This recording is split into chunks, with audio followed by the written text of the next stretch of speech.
Chapter 1. A slightly different Naruto. At the moment of the Jinchuriki's birth, the seal was at its most fragile. Under the guidance of malevolent forces, the Nine Tails launched an assault on Konoha. The fourth Hokage, Minato Namikaze, and his wife, Kushina Uzumaki, perished in the battle, leaving countless elite shinobi and shinin to sacrifice their lives, inflicting profound pain upon the village. Those who remained, aside from standing in agony before the memorial stone, had no choice but to rise and defend against external threats. Following the loss of the Golden Flash, the various major villages that opposed Konoha began to stir, poised to carve up the crumbling tree that was Konoha. However, the third Hokage, Hiruzen Sarutobi, stepped forward to temporarily assume the role of Hokage, collaborating with the Umbu to ruthlessly eliminate numerous spies infiltrating the village, forcing the other villages to retreat begrudgingly. 4 years later, monster, get out of the village, you vile creature. Rotten eggs flew through the air, splattering against Naruto's youthful face, the putrid liquid and shattered shells delivering a dual blow. Yet, the onslaught of insults and projectiles showed no sign of abating. Why would the third Hokage allow such a monster to remain in the village? Children, don't look. Be careful not to be eaten by the monster. Hurry and run. Such phrases continually assaulted Naruto's ears, and even the boy, who had long grasped the harsh realities of life, found it difficult to bear. I merely went to the third grandpa for a meal. By the way, did my parents slaughter a village? Why am I being called a monster? Grandma always speaks so highly of them. Could it be a deception? Naruto mumbled to himself as he returned home, covered in vegetable scraps and dirt. He had thought that under his grandmother's care, he would safely grow up and attend elementary school, but reality proved otherwise. His grandmother passed away a month ago, and with the third Hokage being his grandfather, whom he believed to be the village leader, he was too busy to care for him. Sometimes, he was left to fend for himself when it came to meals. The pertinent question remained, why was he targeted whenever he stepped onto the streets? As night enveloped Konoha in a warm glow, the villagers seemed to have forgotten their pain, indulging in the leisure of post-dinner activities. Adults exchanged stories of the day's events, while children nestled behind their parents, reveling in affection, whether to acquire new toys or to secure extra snacks. Why do I even exist? Naruto pondered, perched on the railing of a rooftop, gazing down at the peaceful scene below. If he had parents, he should be among those children. But, after experiencing such treatment, thoughts of revenge did cross his mind. Yet, he was just a small child, possessing only a modicum of chakra. How was he to survive in this world? A sudden gust of wind swept through, lifting the fabric of stalls, sending balloons soaring, and carrying Naruto's small form along with it. In midair, Naruto reached out, attempting to grasp the railing, but quickly relinquished the idea. In this world, he was a being reviled by all. Even if he were to struggle to survive, it would only lead to self-inflicted harm. Thus, he closed his eyes and let himself fall. Am I dead? After what felt like an eternity, Naruto opened his eyes, eager to ascertain his state. Instead of finding himself in the afterlife, he discovered himself in an unfamiliar space, dimly lit with hues of orange and yellow. The sound of dripping water echoed, and a wall sealed off the path behind him. The water at his feet reached his knees, with no apparent escape. The only path forward was accompanied by the ominous sound of a beast's breathing, sending a shiver down his spine. Did I fall into a sewer? Who stole the manhole cover? Naruto twitched, steeling himself to venture further. Dying in a sewer was far beneath his dignity. What a massive iron door! Is the exit behind it? After a short distance, 2 enormous iron doors came into view, adorned with a large seal that evoked a sense of dread. Roar! You little brat! I've been sealed within your body for 4 years. While I've grown accustomed to it, I never expected you to suddenly attempt suicide without a word. I've never encountered such a thoughtless Jinchuriki before. Do you not realize that if you die, I die too, you little brat? A colossal fox extended its paw through the gap in the door, letting out a furious roar. The Nine Tails, having resided within Naruto, felt utterly played, as it understood humans to be creatures driven by the instinct to survive, greedy yet fearful of its power. Yet this child had just leapt from a height, leaving it no choice but to pull its consciousness here to figure out a solution. A summoning beast? Why are you living in a sewer? Naruto's eyes transformed into question marks. Despite his demeanor, he was merely a bit more mature than other children. He was still unprepared for something so extraordinary. Idiot. This is inside your body. Your consciousness has merely arrived here, while your body remains suspended in the air. The Nine Tails, infuriated, flailed its 9 tails, struggling to comprehend how it nearly met its demise at the hands of a clueless child. Oh, I see. Well, it was an accident. I didn't mean to commit suicide, but I also have no desire to continue living, Naruto remarked, touching his cheek, realizing it was not a dream, and feeling slightly embarrassed. Oomph. Aren't you surprised? Look at my enormous form, let out a good, loud scream. The startled Nine Tails eagerly awaited Naruto's terrified scream, licking its paw with its crimson tongue. I'm not afraid of the sun. I want transform under the full moon. There must be something sealed within me, and judging by the villagers' attitudes, you're incredibly powerful, powerful enough that even the Hokage couldn't deal with you, which is why I'm allowed to keep living, Naruto deduced, piecing together the events and the Nine Tails' words. Of course, I am known as the strongest tailed beast, possessing infinite chakra. This is merely basic reasoning. Upon closer inspection, you have 9 tails, so I shall call you Nine Tails. Are you joking? I am the reason you have become a pariah, despised by all. Without me, you could have enjoyed a normal life. Come, hate me. Only through hatred can you grow stronger. Look at those who bully you one day. When you possess power, they will be crushed beneath your feet like ants. Hate? Why should I hate? Naruto stared blankly at the Nine Tails, bewildered as to why this fox would want him to harbor hatred. The Nine Tails, having observed humanity for millennia, recognized that Naruto was not lying. He truly harbored no animosity. You just said that if I die, you die too. Undoubtedly, we are one. I'm not so bored as to hate myself. On the contrary, I find this quite interesting. After 4 years, I finally have someone to talk to. By the way, how can you emerge? Tear off that ceiling tag and the lock will open. The hand sign for unlocking is. The Nine Tails, still reflecting on Naruto's words, inadvertently spilled the truth. Tear. Hey, you? The Nine Tails was stunned, watching as Naruto effortlessly ripped off the ceiling tag, a task that should have required great strength from a mere 4-year-old. Just as Naruto intended to unlock the door, a hand seized his arm. What's going on? Naruto, how old are you? How did you break the seal?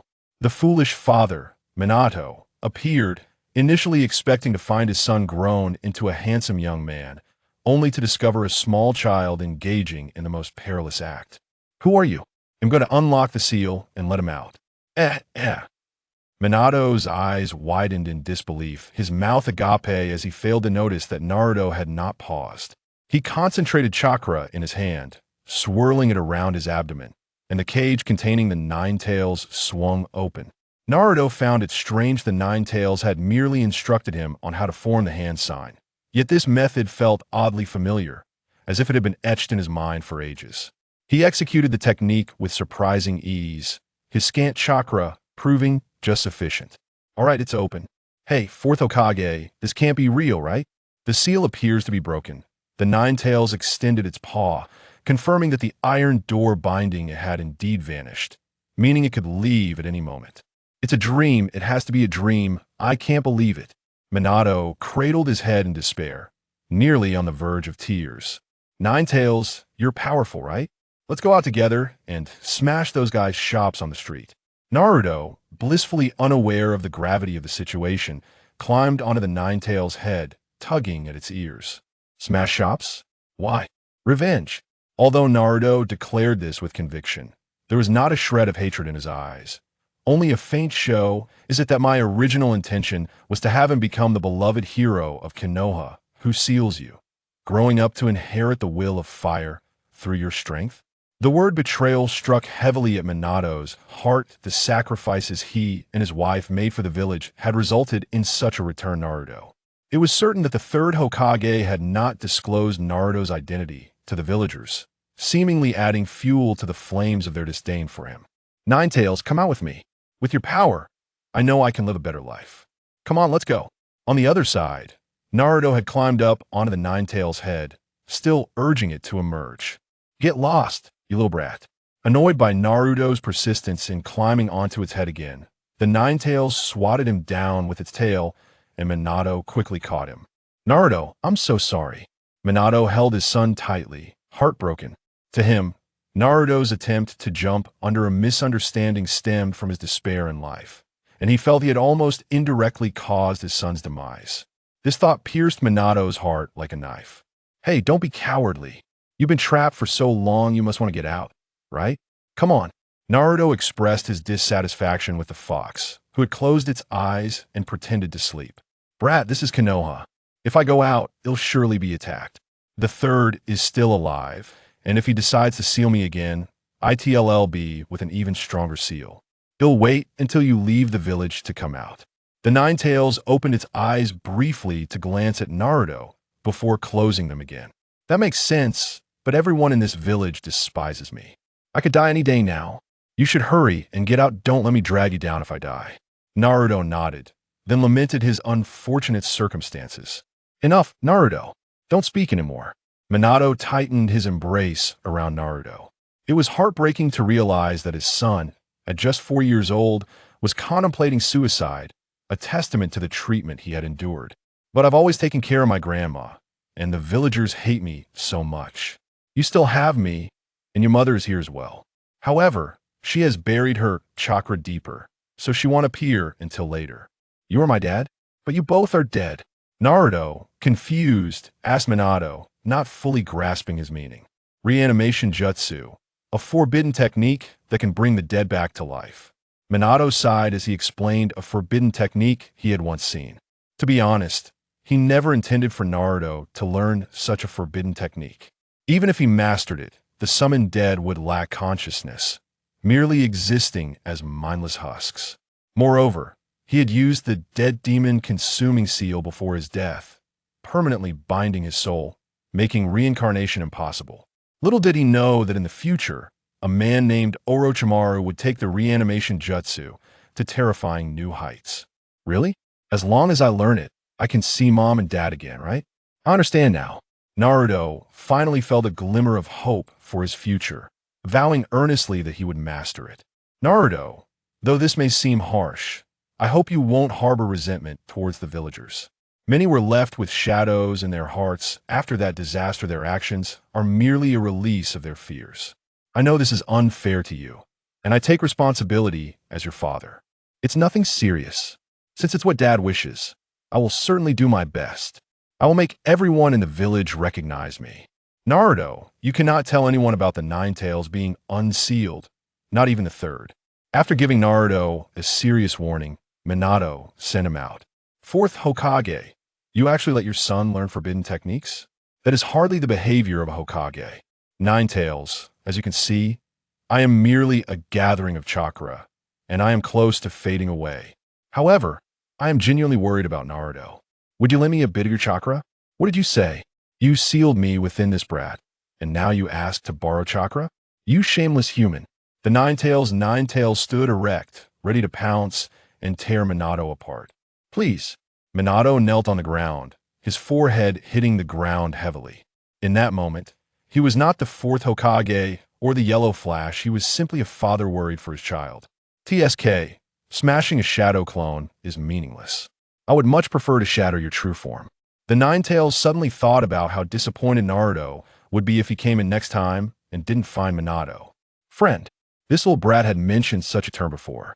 Shaking his head, he dismissed those pointless thoughts and extended a tail to pierce into Minato's back, continuously supplying him with chakra. Thank you, Nine-Tails. Thud. Naruto's body crashed heavily into a stall, shattering numerous fruits. I'm still alive, that's wonderful. Not at all. You foul creature, you've destroyed my merchandise. A burly man stormed out of the store, roaring at the sight of the scattered watermelons. I'm sorry. Just as Naruto was about to turn and flee, he suddenly recalled what he had just said to Minato. Resolutely, he halted his steps, turning to face the hostile crowd on the street. From today onward, I will no longer run away. I will make you all acknowledge me. I shall become Hokage. Naruto climbed onto a table by the street, raising his hands toward the sky as he declared loudly, "What nonsense are you spouting, you monster? Just go die."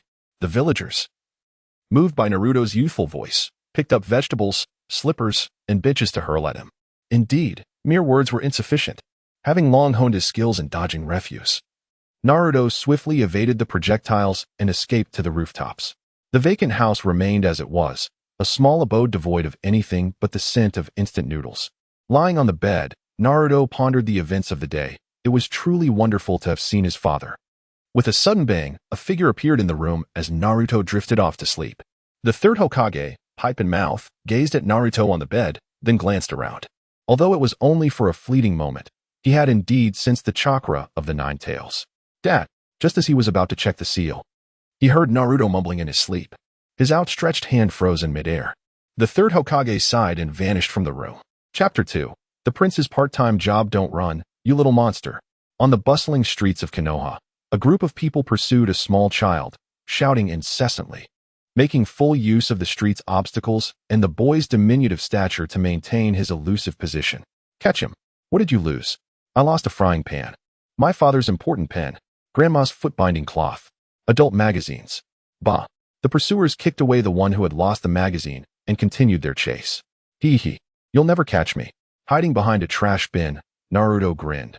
Those foolish adults didn't even notice he had vanished, still aimlessly searching. "I wonder how to fix these things."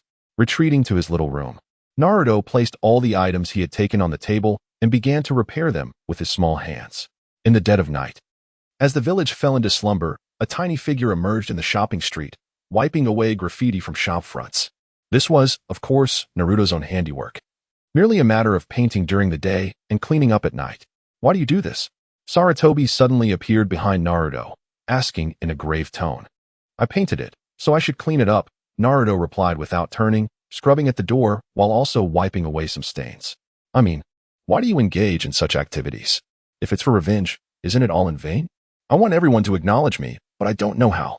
Naruto puffed out his cheeks. He merely wished to do something eye-catching to make the villagers forget the label of monster. As for his next steps, he had not yet devised a plan. "That might only increase their disdain for you," Saratobi remarked, taking a deep drag from his pipe. "It doesn't matter. I've already been disliked so much." "Grandpa Third, can you fix a clock?" Naruto pulled out the items he had stolen during the day. Those he could repair were already fixed, while the rest would have to be returned. "Of course, I can. Don't underestimate the Hokage."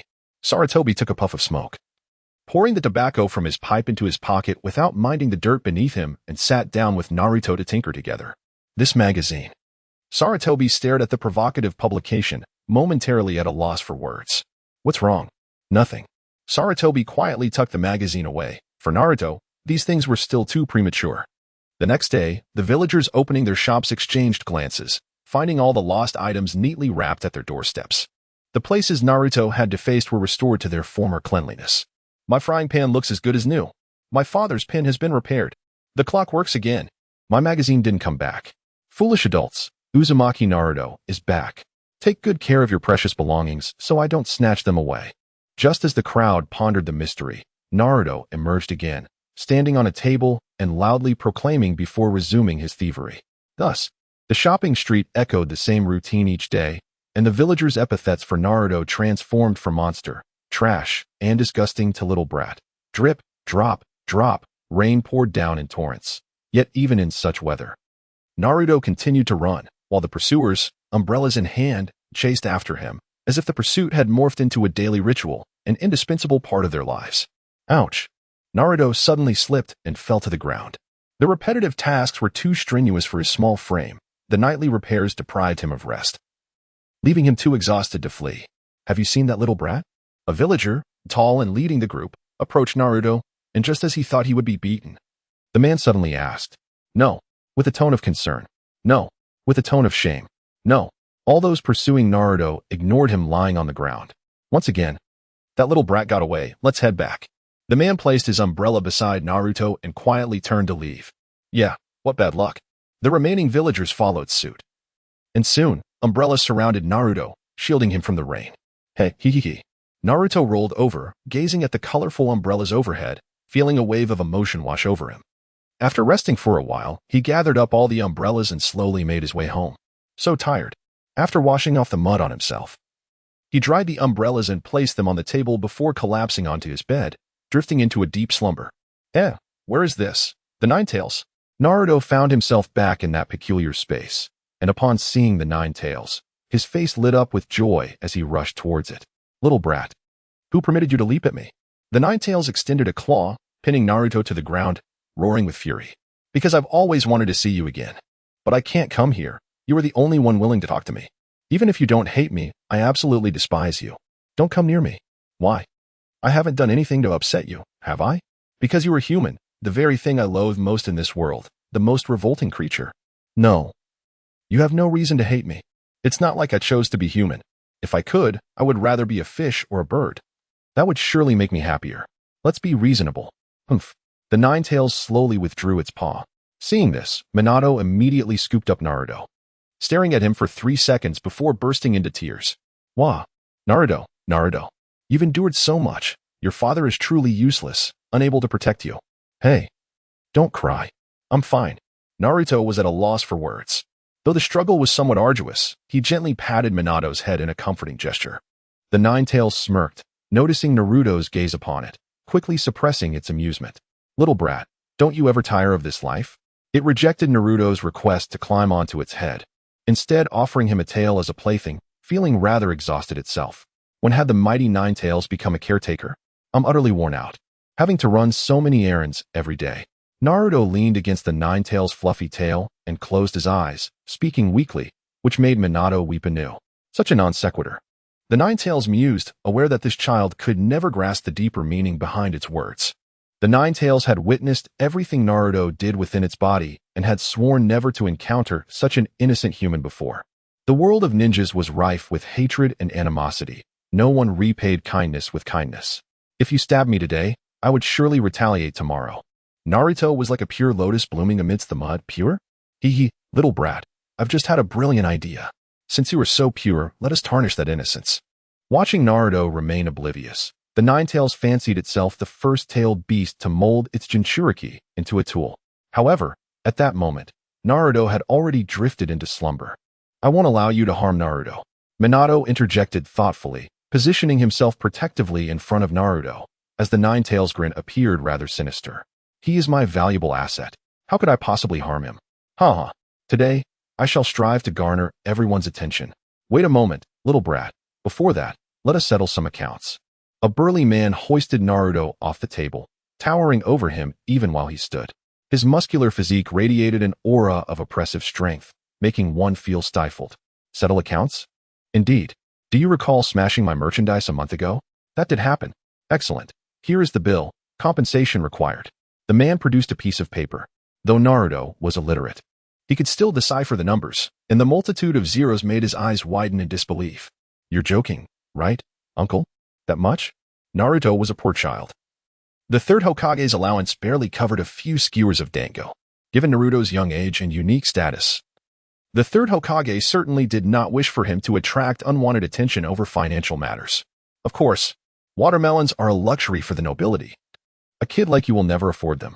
They were intended for the Uchiha clan, and now I've tarnished my reputation. You wouldn't sell me off to the land of sand, would you? Naruto swallowed hard. He had often heard adults speak of the land of sand, a desolate place with scarce water resources, a favorite scare tactic for frightening children. How could I do such a thing? However, the merchandise must be compensated for. Until you settle your debt, you shall work for me diligently. Work? I'm indifferent. Naruto nodded. It was only reasonable to compensate for the damage he had caused to the man's valuable goods. Very well, from today onward, I shall be your store manager. My name is Suki Kankai, and I will not spare you until I have exhausted your worth. Chapter 3. A fateful encounter, you little brat, slacking off. Suki Kankai kicked over Naruto's chair, grabbing the fallen boy by the collar in anger. It hurts. I wasn't slacking off. Sitting idle is still slacking off. But I have nothing to do. Have you delivered all the goods I assigned you? Yes. Good job, little brat. Then what were you doing just now?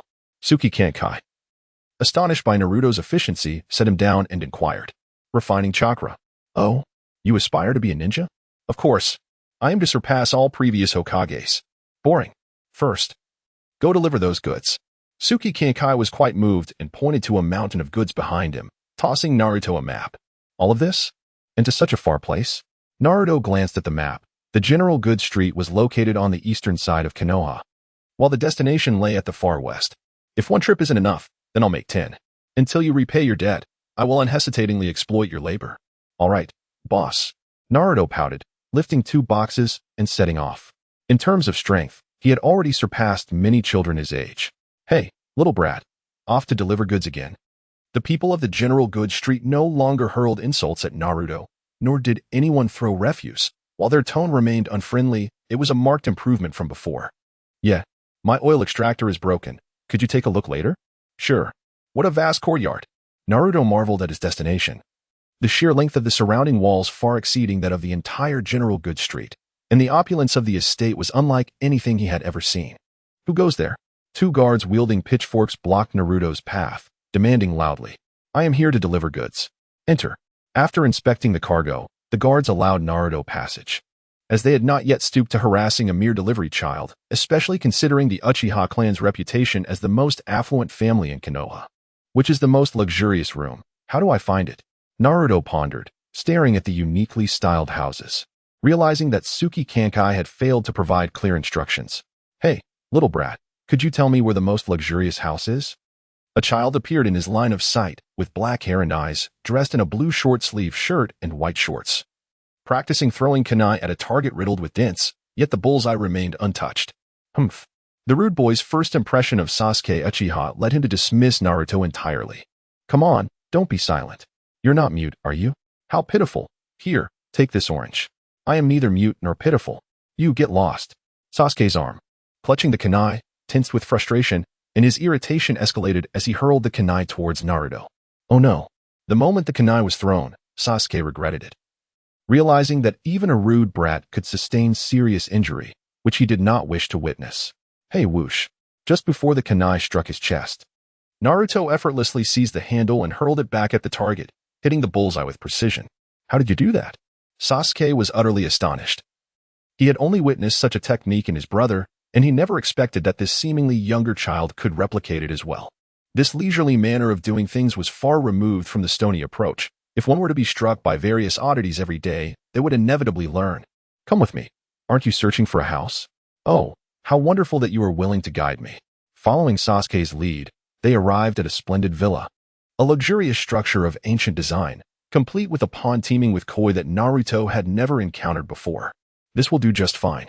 What an impressive house. I truly wish to meet its owner. That would be me. This is my home. It doesn't seem like it. It should belong to your father. How annoying.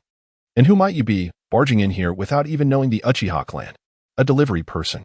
I know you are a delivery person. I was inquiring about your name. I know. Wait. I am Uzumaki Naruto, who will one day become Hokage. With a confident gesture, he pointed his thumb at his chest. You speak of Hokage? I detest Hokage. Get out. Why though? Didn't the 3rd Hokage receive your magazine? If it weren't for the Hokage, how could we have been driven to this corner of Konoha? A desolate corner with nothing? Sasuke, what's the matter? Hearing the commotion outside, a boy emerged from the house. His long braid and gentle demeanor causing Naruto to mistakenly perceive him as a sister, only to realize upon hearing his voice that he was, in fact, an older brother. Nothing. Sasuke puffed out his cheeks, unwilling to lose his temper in front of Itachi. Hello, I am here to deliver. Ah, the oranges I ordered. Thank you for your hard work. Hehe, Sasuke, I will definitely become Hokage, and we shall meet again soon. With a radiant, sunny smile that, coupled with his golden hair, gave the impression of encountering a little sun, Naruto waved goodbye and exited Sasuke's home, leaving the Uchiha brothers momentarily dazed. Friends? Itachi tilted his head. No way. How could I possibly be friends with that peculiar fellow? Don't be angry. I'll peel an orange for you. Really? It's a promise. A smile blossomed on Sasuke's face, his mood restored by the antics of the fool as he took Itachi's arm and re-entered the house. Half an hour later. Hey Sasuke, I'm back. The golden-haired fool reappeared, carrying a load of goods, stepping once again into Sasuke's line of sight. Is this what see you soon means? Hey, kid, here is your payment. Yu Guanhai handed Naruto an envelope containing a small sum of cash. There is a payment. Although your debt remains unpaid, I am quite satisfied with your work efficiency. Thus, you may assist me further. That's fantastic. I can go enjoy Ichiraka ramen now. Thank you, boss. Ichiraka ramen was Naruto's favorite. not only for its delicious flavor, but also for the warm attitude of the owner and his daughter towards him. When everyone else shunned him, the owner welcomed him with open arms and offered him a steaming bowl of ramen for free. Finish your work and be off. Yu Guanhai seemed displeased with Naruto's demeanor, pushing him out of the shop and shutting the door, leaving Naruto wondering what he was up to. Yay, I'm so full. Ichiraka ramen is the best. After indulging in a satisfying meal, Naruto collapsed onto his bed. The payment from Yu Guanhai was modest, sufficient for a few bowls of ramen, which brought him immense joy, as he no longer had to drool over the ramen shop. Drip, drip. The familiar sound of water roused Naruto from his slumber, only to find himself back in the sewers once more. Kai-bai, Dad, listen to me. Today, I received my payment and had ramen. Naruto, brimming with excitement, recounted the events of the day, entirely oblivious to Minato's expression. Oh dear Naruto, is money the source of your elation? Naturally, with wealth one can indulge in ramen, purchase dango, and acquire countless other treasures. However, I am still quite young and indebted to the shopkeeper. In other words, do you desire more money? Indeed, with sufficient funds, I shall construct a grand house for you to reside in. Once I mature and embark on my journey as a ninja, undertaking numerous missions, I will be able to fulfill this promise. Naruto gestured with both hands, and the corner of the Nine-Tails' mouth twitched slightly. Ultimately, it refrained from interrupting him, choosing to speak only after he had finished. Is it truly that troublesome? Simply find a noble clan and become a part of it, the Nine-Tails remarked, blinking its eyes and furrowing its brow in a rather peculiar display of emotion for a fox. Nevertheless, it conceived several clever ideas. Become a part of a clan? Hey, Nine-Tails. Minato realized the Nine-Tails was plotting something mischievous against Naruto. Just as he intended to intervene, the Nine-Tails' tail ensnared him tightly, leaving only a glimpse of golden hair visible. Silence, parasite that depends on others' chakra for survival. The Nine-Tails continued, listen well, little one. Becoming a part of a clan means finding someone to provide for you. You need do nothing but contribute to their lineage and perhaps change your surname in the process. Having lived for so long, the Nine-Tails had witnessed much and was well acquainted with various human customs. A malicious grin spread across its face as it seductively coaxed while inscribing the characters for becoming a part of a clan and chakra upon the ground. Will they treat me to ramen? Naruto asked vacantly, although he could not fathom how such a fortunate occurrence could exist in the world. Nevertheless, he was willing to believe the Nine-Tails. Of course. Very well, I shall seek someone to marry into the family tomorrow. What are you planning to do, Nine-Tails? After Naruto departed, Minato finally managed to free himself, gazing at the Nine-Tails with evident dissatisfaction. Isn't this the best course of action at this stage? No need to toil away at work, someone will take care of you, and there is no worry of being beaten. The Nine-Tails, elated, found his thoughts confirmed. Naruto was indeed innocent and trusted him without a shred of doubt. That said, isn't it true that men who marry into families often end up being bullied by their wives, rising early and working late, and even if they have children, they rarely gain custody? In short, life is a dark abyss. You've read too many novels. The Nine-Tails observed Minato, who was lost in thought with his hands cradling his head, and closed his eyes in delight. If you trick me, I shall trick your son. Mutual deception is the essence of the ninja world. Chapter 4. The Fearless Leader of Konoha Boss. What does it mean to marry into a family? The next day, during a brief respite, Naruto inquired, marry into a family? It probably means finding a wife and settling down, Sukikin replied, unsure of why Naruto was asking such a question. I see. If I were to marry into a family, do you have any suggestions? Naruto possesses a rudimentary understanding of marital relationships, perceiving them merely as two individuals cohabiting and procreating, a rather simplistic notion. When it comes to the idea of marrying into a family, one must consider prominent clans. The Uchiha clan, being the foremost noble family in Konoha, boasts a robust lineage of males, yet in recent years, there have been no reports of female offspring. The youngest among them is already 10 years old, which renders her unsuitable for him. Consequently, the next option would be the Hyuga clan, the second most illustrious family, known for their Byakugan, a truly valuable asset. Coincidentally, the head of the clan has just welcomed a daughter of similar age to Naruto. Yu Guanhai, with an abundance of leisure, took it upon himself to meticulously analyze the situation for Naruto, ultimately concluding that the Hyuga family would be the most fitting choice. Hey, kid?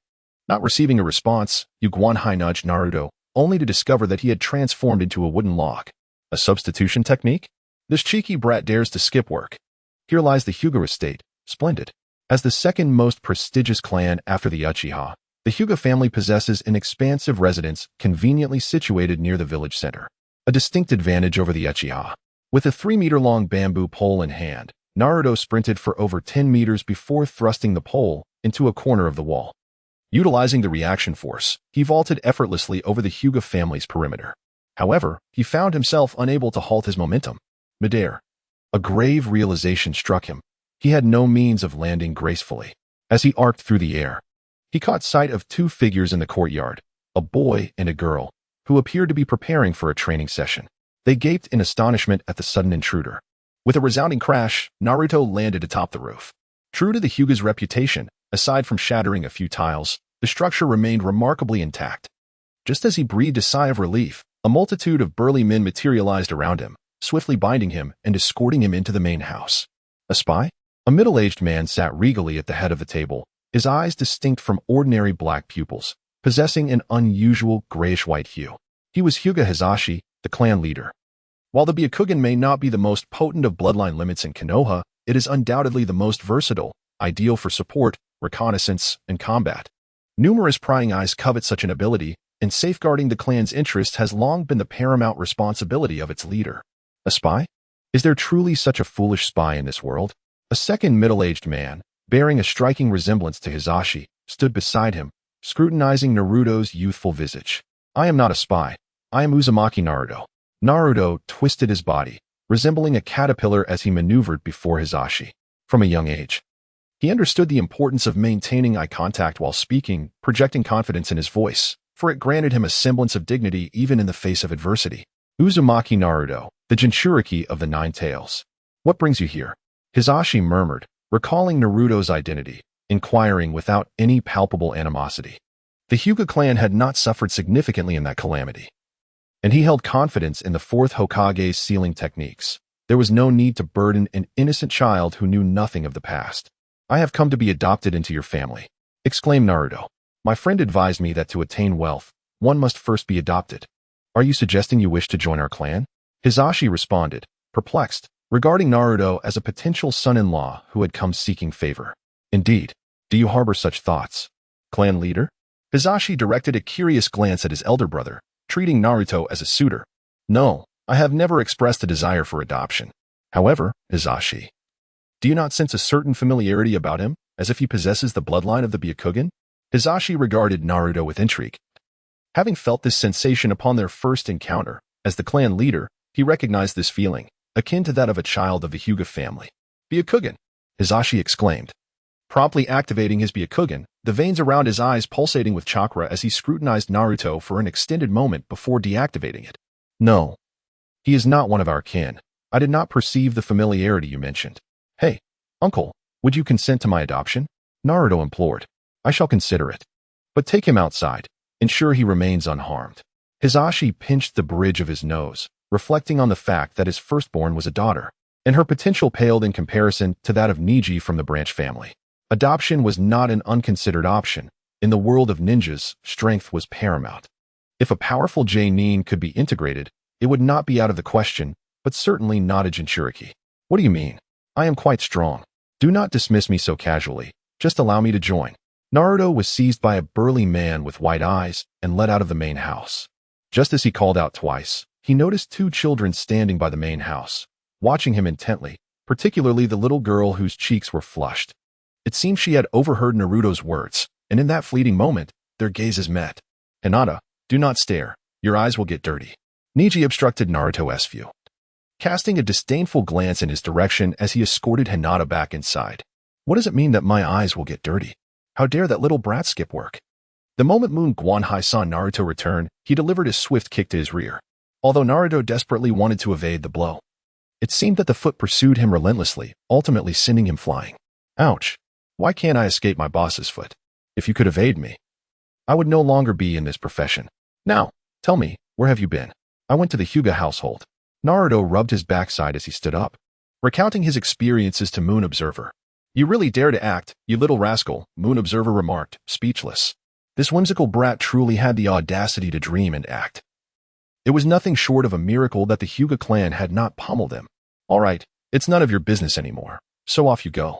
After a long day's labor, Moon Observer did not pay Naruto and once again shooed him away. Naruto returned to his empty home and laid down on his bed. Nine Tails, thank you for your advice. I visited the Hyuga household today, and it felt quite pleasant. As he drifted into slumber, he found himself back in the realm of the Nine Tails, climbing onto its paw with a beaming smile and sparkling eyes. Well, as long as you're happy. The anticipated embarrassment failed to materialize, leaving the Nine Tails rather displeased. It had no interest in playing with Naruto and continued to plot against him. The Hyuga household? If they were willing to take Naruto in, that would be splendid, but a name change would be necessary. Would Kushina come back to haunt me? Though she has already passed. Minato mused, stroking his chin. During his lifetime, he had maintained a good relationship with the Hyuga clan, which was known for its integrity and unwavering loyalty to Konoha, so there was little to worry about. Hyuga Naruto, that has a nice ring to it. Suddenly, the Nine Tails interjected, by the way, that little rascal from the Hyuga clan did mention he would think about it, correct? The Nine Tails' mind raced, quickly formulating a scheme to ensnare Naruto, as if demonic whispers were luring it in. In terms of age, Hyuga Hisashi was merely a child. Indeed, that statement essentially implies a nighttime raid. If you can breach the extensive defenses of the Hyuga household and reach his daughter's chamber, it would signify your qualification. You've witnessed their defensive capabilities, haven't you? Oh, I see. No wonder you're the Nine Tails. Naruto's eyes sparkled with sincerity as he gazed intently at the Nine Tails, who found himself momentarily bewildered by such a pure expression. How long had it been since he had encountered such unadulterated eyes? Since his inception, apart from that old man. Those who beheld him were either filled with fear or greed. In any case, it is time to awaken from this deep slumber. Let us set forth, and I shall assist you from the sidelines. I understand now. Upon completing his words, Naruto awakened from his dream. After donning his attire, he leapt from the window, gracefully bounding across the rooftops of various houses. Though still young, he possessed an exceptional foundation as a ninja. The Hyuga clan, even in the dead of night, maintained an unwavering defense. However, the chakra of the Nine Tails within Naruto had enhanced his sensory perception to an extraordinary level, guiding him step by step on his path. Before long, he found himself at the residence of the Hyuga family. Little one, it is time to sprint. Do not concern yourself with anything else. Run with all your might and heed my words. Understood. Naruto assumed his stance and sprinted down the corridor, relinquishing all thoughts and entrusting everything to the Nine Tails. Left, right, up, down. He flung open the door and leaped. With the final words of the Nine Tails echoing in his mind, Naruto burst through the papered door of a room, launching himself at the figure sprawled on the floor. Huh. Startled by the sound of the door opening, the boy with Byakugan rubbed his eyes and sat up, momentarily frozen as he beheld Naruto soaring through the air. Half a minute later, Bagua Palm. Oh no. Naruto, with a heart-wrenching scream, crashed through the second-floor window and plummeted into the pond in the courtyard. Niji, what has happened? Hisashi rushed out of the house upon hearing the commotion. Observing the scene of Naruto in the pond and the furious Niji, who looked perplexed. This person stealthily entered my room, and I cannot fathom his intentions, Niji seethed. His Byakugan activated. Had it not been for his restrained dignity, he would have long since plunged into the water to subdue Naruto. Who entered your room? I came here seeking Hinata. Naruto spat out the water weeds and retorted loudly, Hinata? Why? If it were someone else. Hisashi would undoubtedly make him comprehend the consequences of a nighttime raid on the Hyuga clan. However, the faint sense of familiarity emanating from Naruto compelled him to inquire patiently. Isn't this your trial? Is this how you perceive it? By the way, how did you manage to breach so many layers of defense? Is it that the Hyuga family has grown too lax, or are you simply too formidable? Upon hearing Naruto's explanation, Hisashi furrowed his brows. The few individuals on duty that night immediately knelt down, utterly at a loss to explain how Naruto had infiltrated unnoticed. Niji, how do you think we should handle this? Hisashi waved his hand, dismissing any punishment for the family members. He addressed Niji, recognizing Naruto's unique nature as a Jinchuriki of the Nine Tails, which rendered him unable to impose arbitrary punishment. Furthermore, it would be unseemly for the head of the family to trouble a mere child. The best course of action would be to let Niji, appear, handle the situation. Let us proceed this way. Until dawn, let him learn a lesson. Niji pulled Naruto from the pond and bound him to the wooden post used for their usual training. Hey, don't do that. Ha ha ha, did you see? This little brat actually went for it, ha ha ha. Within Naruto's body, the Nine Tails was almost in fits of laughter, relentlessly pounding the ground, showcasing the series of images from their journey to Minato. Eventually, Unable to contain itself, it inquired, "What's the matter? Are you feeling quite displeased?" After a brief moment of mirth, the Ninetales noticed that Minato remained calm and composed, not exhibiting any signs of frustration. It ceased its laughter and posed another question. "It's not that. I merely did not expect you to display such an expression. I assumed you were only capable of wrath." How dull. The Ninetales was rendered speechless by Minato's remark and subsequently laid its head upon its paws, drifting into slumber. Chapter 5. Who truly holds the position? Does it hurt? Upon awakening, Naruto realized he remained unable to move. Memories of the previous night flooded his mind. He was still bound to a wooden post. Having yet to be rescued by Hinata. "Did I hurt you? I am so sorry." Lifting his head, he was met with Hinata's anxious expression. She was nursing her own injuries while holding a medicine bottle, gently applying a cotton swab to the bruises inflicted upon him by Niji. Their eyes locked momentarily before she shyly averted her gaze, clutching the bottle in a flustered manner. This minor injury is nothing. Naruto-kun, why did you come in the middle of the night?" "Of course, it was to fulfill your father's challenge, although it appears I may have miscalculated." Naruto flashed a grin, harboring no suspicion towards the Ninetales' machinations, merely believing he had erred. "Oh, is this what it means to be absorbed into a family?" Hinata bit her lip, realizing that Naruto's smile was truly captivating. Perhaps captivating was an inadequate description, yet his smile emanated a strength that instilled a profound sense of reassurance. "Once I am embraced into the family, Hinata will become my wife, and I shall cherish her indeed. I shall treat her with utmost care." Naruto pondered for a considerable time, realizing that he was at a loss for words, for he was but a child with a limited vocabulary. After much hesitation, he finally managed to articulate his thoughts. Hinata felt steam rising from her head before she fell straight down, utterly overwhelmed by Naruto's candid words. Hinata. Once again. What are you doing to Hinata?" Naruto shouted several times at Hinata, who lay unconscious against him, but received no response. Instead, he inadvertently called out to Niji, who, upon witnessing the scene, was engulfed in anger once more. Without any hesitation, he delivered a severe beating. "You strike me again, and I assure you, the day will come when I will retaliate. Is that all you've got? If you dare, come at me." In the Uchiha household, Itachi looked at Sasuke, who was still fuming. Sasuke sat on the corridor floor, lost in thought as he gazed into the yard. Upon hearing Itachi's words, he sulked and pouted. "I'm not angry. It's just that brother has become too busy since becoming a ninja. It pains me, Sasuke. If only you had a companion of your age," Itachi said, gently tapping Sasuke's forehead in a customary gesture filled with affection and helplessness. Sasuke, being the youngest in the Uchiha family, found himself isolated while the older ones had already become ninjas. The neighborhood children were too intimidated to approach the Uchiha clan, and the offspring of other prominent families were warned against associating with them. In truth, Sasuke felt quite lonely. "Brother, I've brought the delivery," Naruto announced cheerfully as he entered the yard, carrying a box. "He's mine." "You mustn't call him that," Sasuke exclaimed, displeased by Naruto's words, as he clung to Itachi's arm to assert his claim. "Thank you for your hard work, Naruto. Are you very busy today?" Itachi asked, a hint of embarrassment on his face as he scratched his cheek kindly. "Not particularly busy. I'll have nothing to do once I return home," Naruto replied. "If you don't mind, why not stay for a glass of juice? I'm heading out shortly, and I worry about Sasuke being alone at home." "Brother, why are you leaving this guy here?" Before Naruto could utter a word, Sasuke expressed his discontent, pointing an accusing finger at Naruto's nose. "Is the heir of the Uchiha clan so lacking in composure that he cannot even tolerate a mere glass of juice?"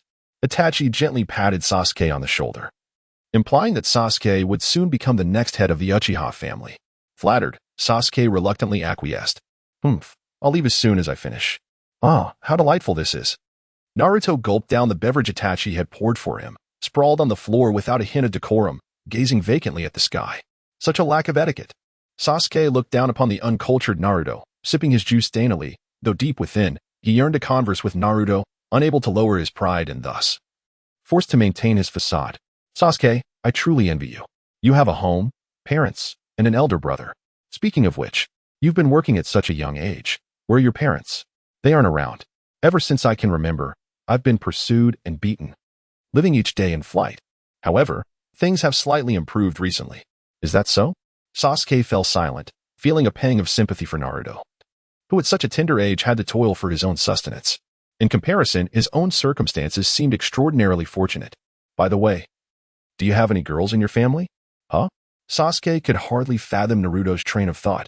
One moment he was sorrowful, and the next, his thoughts leaped to a completely different realm. Someone of my age who could let me marry in. How absurd. By the way, what does marry in even mean, literally? Yes. After marrying in, I would be called Uchiha Naruto. Quite splendid, isn't it? Splendid, you say? You aimless little brat. Are you not also a brat? A man should not be bound by a woman, let alone allow a woman to take charge. You should just become a woman. Speaking of women, I believe transformation jutsu could suffice. Get out of here. Sasuke, rendered speechless, brandished a broom vigorously, shooing Naruto away. Goodbye, Sasuke. Let us play together again next time. Naruto waved goodbye to Sasuke. For reasons unknown, Sasuke began to feel a glimmer of anticipation towards Naruto's words, looking forward to their next encounter. Oh, the Nine Tails. This is so distressing. Why must you make me endure such sights? Within Naruto's body, the young ninja found himself compelled by the Nine Tails to witness a series of gruesome scenes, predominantly showcasing the brutal cycle of murder and death. The atmosphere was thick with an oppressive aura of bloodshed, causing Naruto's stomach to churn violently, yet he could not expel the turmoil within. Silence and pay attention, commanded the Nine Tails. You are being utterly unreasonable. Naruto is still just a child. What do you intend to achieve? Minato, bound and helpless, could only watch in despair as Naruto endured this torment, glaring fiercely at the Nine Tails. What am I doing? I am merely presenting him with the stark realities of the ninja world. Can you discern any fabrication in my portrayal? Even so, I do not wish for him to confront such horrors at this tender age. I yearn for him to experience a more favorable childhood. Naruto is merely a child, and these matters should evidently be postponed until he matures further. Yet, as the conversation progressed, he found himself at a loss for words. Indeed, since the moment you confined me within this diminutive vessel, he has been deprived of a joyous childhood. All of this is your fault. For you have driven him to such a state. The Nine Tails manifested a malevolent grin, relentlessly assaulting Minato's psyche with venomous words. I shall not harbor regrets. He is my son, and I have faith that he will overcome these tribulations and ultimately emerge as a hero. A fleeting crack appeared in Minato's resolve, but he quickly regained his composure. Let us wager, shall we? Will he transform into a monster consumed by bloodshed? Or will he blossom into a flower that flourishes amidst the chaos of violence? The Nine Tails observed Naruto, who was gradually acclimating to the scene before him, no longer repulsed, and remarked with intrigue. Naruto had become a mere plaything in his hands, subject to whims of training. Should he evolve into a creature of slaughter, it would signify that his potential had been utterly diminished, and thus, the Nine Tails would seize control of his body at the first opportunity. Father, why do humans resort to mutual destruction? Naruto raised his finger, pointing at the individuals depicted on the screen. At such a tender age, he could hardly comprehend the significance of their demise. However, Naruto, understand this. None among these individuals engaged in senseless slaughter. Each fought valiantly to safeguard their village. The village? Indeed, the world beyond its confines is not as tranquil as it appears to you. The laughter shared among villagers with their families is indebted to the sacrifices made by these brave souls. Therefore, remember, you too shall one day join their ranks, striving to protect the village. Is it acceptable to take lives in order to preserve it? Gazing at his son's innocent face, Minato could only offer the harshest of truths. As the host of the Nine Tails, Naruto could never lead a life of an ordinary person, and thus, Minato steeled himself to impart this lesson. Chapter 6, The Prince and the Princess. Sasuke, come out and play. Naruto stood at the entrance of Sasuke's home, cupping his hands around his mouth and shouting exuberantly, "Stop calling. I'm not particularly eager to play." Shortly thereafter, Sasuke emerged from the door, accompanied by Itachi. Naruto, I must implore you, Sasuke said, though his words suggested indifference. The scene before them told a different story. Itachi smiled, observing Sasuke, who donned a straw hat and wielded a butterfly net, with an insect-catching box hanging from his waist, a stark contrast to his verbal assertions. By the way, Sasuke, look. Transformation jutsu. Naruto clasped his hands together in a series of intricate seals, and with a resounding bang, the diminutive figure vanished, replaced by a stunning beauty with golden twin tails. Approximately 16 years of age, standing at a height comparable to Itachi's. Adorned merely in an orange bikini, her pronounced curves left both boys blushing fervently. Naruto, what have you done? Itachi exclaimed, nearly activating his Sharingan in shock, hurriedly covering Sasuke's eyes as he inquired. Well, a few days ago, Sasuke suggested I try becoming a woman, So I practiced my transformation jutsu. By the way, Sasuke, have you gotten shorter? Naruto exclaimed with joy, naming this jutsu technique. Inspired by the transformation skills he learned from the neighborhood magazine, the inclusion of swimwear was merely due to his lack of exposure to our 18 materials, leaving him oblivious to what lay beneath. You've grown taller, you fool, Sasuke retorted, his face flushed crimson from the brief glimpse he had caught despite having his eyes covered. Although he could not fully comprehend the situation, Itachi felt compelled to clarify. Sasuke, while the transformation technique is quite impressive, Naruto is fundamentally still a boy. How should I put it? The anxious brother struggled to articulate his thoughts, sensing that his younger sibling might have wandered down an inappropriate path. Brother, have you misunderstood something? It's not as you think. Change back right now. Sasuke, feeling as though he had lost something significant in Itachi's eyes, urgently called for Naruto to revert his transformation before dragging him out. Naruto walked ahead, with Sasuke trailing behind, both of them leisurely meandering. Sasuke, who seldom ventured outdoors, found himself captivated by the sights around him, stopping intermittently until they reached the riverbank, where Naruto finally halted. Wait, what are you doing? Sasuke inquired with displeasure as he observed Naruto removing his shoes, preparing to step into the muddy bank. Catching loaches. Did you not say we were going to catch cicadas today? Oh, did I ever mention that? You rascal. Sasuke clenched his fists, suppressing the urge to express his frustration. Do you have any idea how much preparation I put into today? How many resources I researched? Why I asked my brother to procure insect-catching tools? It was quite a struggle to keep those thoughts to himself.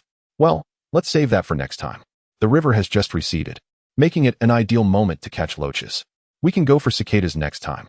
Next time. Sasuke repeated the phrase, realizing there would indeed be a subsequent opportunity.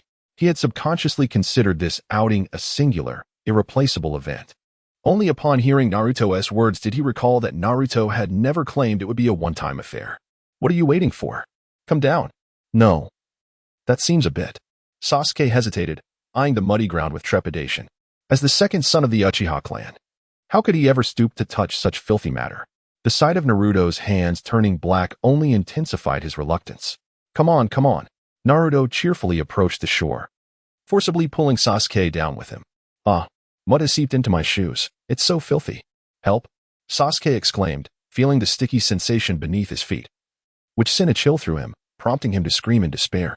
Is it really that exaggerated? Naruto questioned, tilting his head in confusion at Sasuke's dramatic reaction. Sasuke, pay attention. Such holes often conceal loaches. Just reach in and see. Naruto plunged his hand into the muddy earth, rummaging about until, after a brief moment, he emerged with a glossy black loach. Fresh and alive, Sasuke observed the wriggling creature, its mouth agape, and realized it was his first encounter with a living loach. All right, I shall try as well. His inner competitive spirit urged him not to be outdone by Naruto. He sought a hole that appeared to harbor loaches and, after a moment of contemplation, extended his hand within. Initially, the sensation was rather repulsive, but he soon acclimated to it. Hey, his hands seemed to have grasped something, and he swiftly pulled it out, revealing a loach even larger than the one Naruto had caught. Not bad, Sasuke. Of course, both were earnestly capturing loaches, and before long, the basket Naruto had brought was filled to the brim. A bountiful harvest indeed, one that could be savored and sold. Ah, while Naruto marveled at their success, he suddenly heard a muffled grunt from Sasuke and hurriedly approached him with concern. What's wrong, Sasuke? It's nothing. I think I touched something sharp. Sasuke frowned, observing a small cut on his index finger, from which blood flowed steadily. Give me your hand.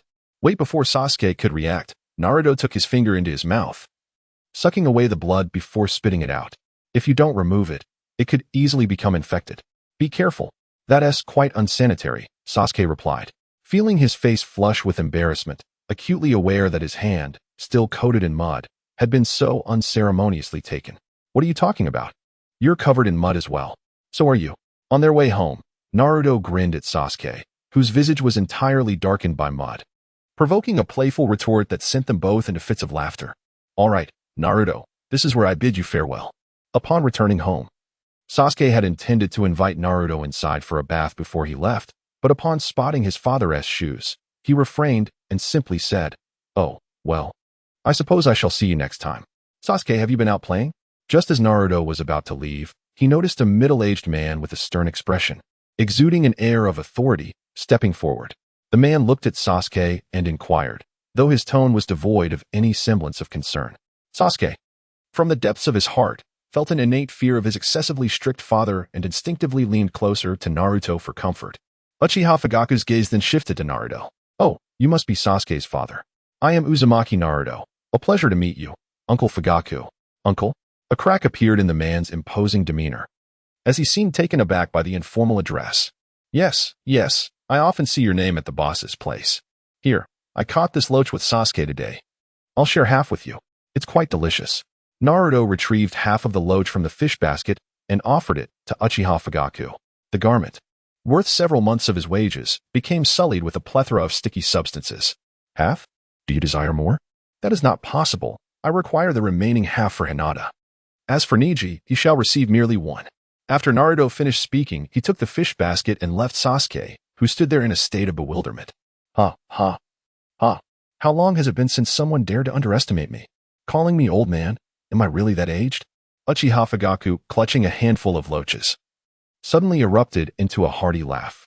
Ever since he ascended to the position of clan leader of the Uchiha, he had only received flattery and fear. Today, he was unexpectedly belittled by a mere child, and the unadulterated gifts he received brought him great comfort. "Sasuke, your friend is quite remarkable," he remarked as he stepped into the house. Moments later, his wife's astonished exclamation could be heard. "Oh my, husband, why are you holding so many loaches? They were a gift to me. We'll be having this for dinner tonight. Does Dad also eat such things?" During dinner, Sasuke quietly tugged at Itachi's sleeve and asked, "Do not underestimate ninjas. To be able to eat such delicacies while on a mission is quite a feast. Your father is a seasoned ninja, you know." Itachi had not seen their father in such high spirits for quite some time. While amazed by Naruto's actions, he felt delighted for Sasuke, believing that with a friend like that, Sasuke would surely grow well. Delicious. Although the presentation left much to be desired, the taste was delightful. Sasuke thought to himself that next time he would go with that guy to catch some food. There was something special about enjoying what one had caught themselves. Chapter 7. Uncle Snake, mastering core technology in Naruto's eyes. Although Yu Guanhai was somewhat violent, with a physique that appeared rather heated and a touch miserly, he was a man of vast knowledge, always able to provide answers to any inquiries. "Boss, I wish to learn ninjutsu." He received the book Introduction to Basic Ninjutsu. "Boss, I wish to learn Jinjutsu." He received the book Introduction to Basic Jinjutsu. "Boss, I wish to learn Taijutsu." He received Yu Guanhai's flying kick. "Boss, I wish to learn forbidden techniques." Finally, in his ignorance, Naruto asked a question that should not have been posed. "No, get lost." Why not? Aren't you supposed to know everything? You little brat, how dare you say that? Learning forbidden techniques on your own can land you in prison. I have no intention of accompanying you to your demise. Get out, get out. Yu Guanhai angrily expelled Naruto from the shop and subsequently locked the door. What the heck? Naruto was perplexed by the reason behind Tsukigami's anger. After pondering for a moment, he resolved to return when he suddenly noticed a piece of white paper that had mysteriously drifted to his feet. Could it be a summons for me? Naruto effortlessly deciphered the markings on the map, as he was accustomed to studying maps. After a moment's contemplation, he decided to tuck the piece of paper into his pocket and sprinted towards the indicated spot. That seemed appropriate. Standing by the window, observing Naruto's actions, Suki closed his eyes, lost in his thoughts. The Konoha cemetery, surely no specters would emerge, would they? Naruto followed the markings on the map and arrived at the cemetery, where a memorial stone stood to honor the fallen ninjas of the village. Under the howling night wind, it appeared particularly desolate and eerie. Naruto approached an inconspicuous memorial stone. Comparing it with the markings on his paper, he gently pressed down on a particular character. With a jarring clatter, the sound of grinding gears filled the air, as the verdant grass slowly lifted to reveal a passage leading underground. Pardon the intrusion, is anyone home? I am Uzumaki Naruto, and I hope you will not take offense at my sudden arrival. Naruto anxiously proceeded forward, and as he did, the passage gradually illuminated. The torches affixed to the walls ignited, casting an eerie orange glow that enhanced the strangeness of the corridor. After walking for over 10 minutes, he finally encountered a wooden door. Summoning his courage, Naruto pushed the door open, revealing a peculiar sight, a collection of jars and containers filled with bizarre substances, and a table cluttered with books inscribed with incomprehensible texts. Who are you? A long-haired woman stood with her back to Naruto, engrossed in her work at the table. Not turning to face him, I am Uzumaki Naruto, the future Hokage. Hello, ma'am. Ma'am, although a bothersome white-haired individual had once remarked that he resembled a woman, Being addressed in such a manner was a first. Orochimaru turned around, her delicate features accentuated by violet eyeshadow and adorned with crescent-shaped earrings, coupled with her raspy voice. It was indeed easy to misinterpret her gender. "Oh, did I mistake you? Are you an uncle? Welcome to my laboratory. I am Orochimaru, the little demon of the Nine Tails." Her tongue extended from her mouth, licking the blood that had smeared her left cheek. "Then I shall call you Snake Uncle." What are you doing?" Orochimaru's smile faltered as Naruto mimicked her, extending his tongue but only able to lick his own mouth. "I can't reach it. How does one lick their cheek?" "If I could wipe the soup off when eating ramen." "What brings you here?" Orochimaru inquired, her golden slit-like pupils narrowing slightly as she abandoned the thought of reprimanding a child. "I wish to learn forbidden techniques. Can you teach me, Snake Uncle?" "Oh, what drives you to face danger and seek forbidden arts with me?" Orochimaru did not deny her knowledge of such techniques and continued her inquiry. "My parents are deceased, and I wish to bring them back. Only forbidden techniques can achieve this, right? The path to mastering forbidden techniques is fraught with peril. It is not only the techniques that pose a threat to you, but also society itself. People are narrow-minded and conservative, viewing forbidden arts as calamities, thus locking away the potential they hold. If discovered practicing forbidden techniques, one would be condemned to destruction in the name of righteousness. Are you truly unafraid?" Orochimaru's expression grew slightly serious. She saw in Naruto a reflection of her own past, both having lost their parents at a young age, striving in their own ways to reunite with them, evoking a sense of shared sympathy. "Of course," Naruto responded earnestly, admitting that despite Orochimaru's lengthy discourse, he had only grasped a fragment of the message. Forbidden techniques must remain concealed, practiced in secrecy. "Very well," he conceded, "but before that, I must first assess your character." Orochimaru stepped aside, revealing not documents upon his workbench, but rather a lifeless corpse, its abdomen gruesomely opened. "Oh, I was just about to commend you. Such a pungent scent of blood, and you exhibit no aversion. Are you truly unperturbed by this grotesque sight?" Orochimaru regarded Naruto with keen interest, noting that this alone hinted at Naruto's future potential. If one fears blood, perhaps they ought to abandon the path of a ninja and return to tilling the soil. "He's dead. What is there to fear?" Naruto replied, unfazed. He had encountered death far too often. The malevolent Nine-Tails subjected him to incessant scenes of ninja battles, and he had grown accustomed to even the most dismembered remains. "Indeed, you possess the qualifications to become my vessel." "No, it is of little consequence," Orochimaru declared, clearly pleased with Naruto's composure. He then pressed a kunai into Naruto's hand and activated a mechanism on the table. A wall slowly retracted, revealing a figure bound to a cross, pushed forth by some contraption. MMM. The muffled ninja, witnessing Orochimaru, fervently shook his head, seemingly pleading for mercy, yet also appearing to rage against his fate. "What is the purpose of this?" Naruto inquired. "Kill him. Strike wherever you please. A few times will suffice." Orochimaru effortlessly toyed with the ninja's fate, prompting the unfortunate soul to cast a desperate glance at Naruto, emitting muffled sounds of distress. "I cannot do it. I cannot harm an innocent person." Naruto shook his head. The teachings of Minato had taken effect. One must be ruthless towards enemies. Yet it is imperative to never employ one's strength to harm the innocent. Innocent? This individual was not a ninja of Konoha, but rather a spy dispatched by the land of Earth. In pursuit of his mission, he had slain an innocent villager, assumed disguise to gather intelligence, and after being discovered, exterminated an entire family of 4 next door. Could such actions truly be deemed innocent? Even Orochimaru would refrain from targeting ninjas from Konoha. Rabbits do not eat the grasses near their burrows. Moreover, considering that the instructor is the 3rd Hokage, taking action against one's own is not a trivial matter that can be dismissed with mere words. "So it is." Naruto nodded, turning towards the entrance. He began to stride forward, or so it seemed. Orochimaru felt a twinge of disappointment. How could someone with such a lack of ambition ever become a vessel? Yet, the situation was far from over. To Orochimaru's astonishment, Naruto lifted a chair from beside the door and placed it in front of the spy, then slowly climbed onto the chair. "I can't reach him," he lamented. Naruto, with a cheerful grin, raised his kunai and swiftly slashed it through the air. The razor-sharp blade instantaneously sliced through the spy's neck, causing blood to spurt forth like a gushing spring, splattering across Naruto's face. "Oh no, my eyes." Naruto covered his eyes and cried out, tumbling from his chair. "You have qualified." Observing Naruto, who was still screaming, Orochimaru felt a sense of helplessness and picked up a towel from the table to wipe the blood from his face. "Child, What were you thinking when you took a life? I wasn't thinking of anything. He was an enemy of the village. Isn't it natural to eliminate threats to protect it?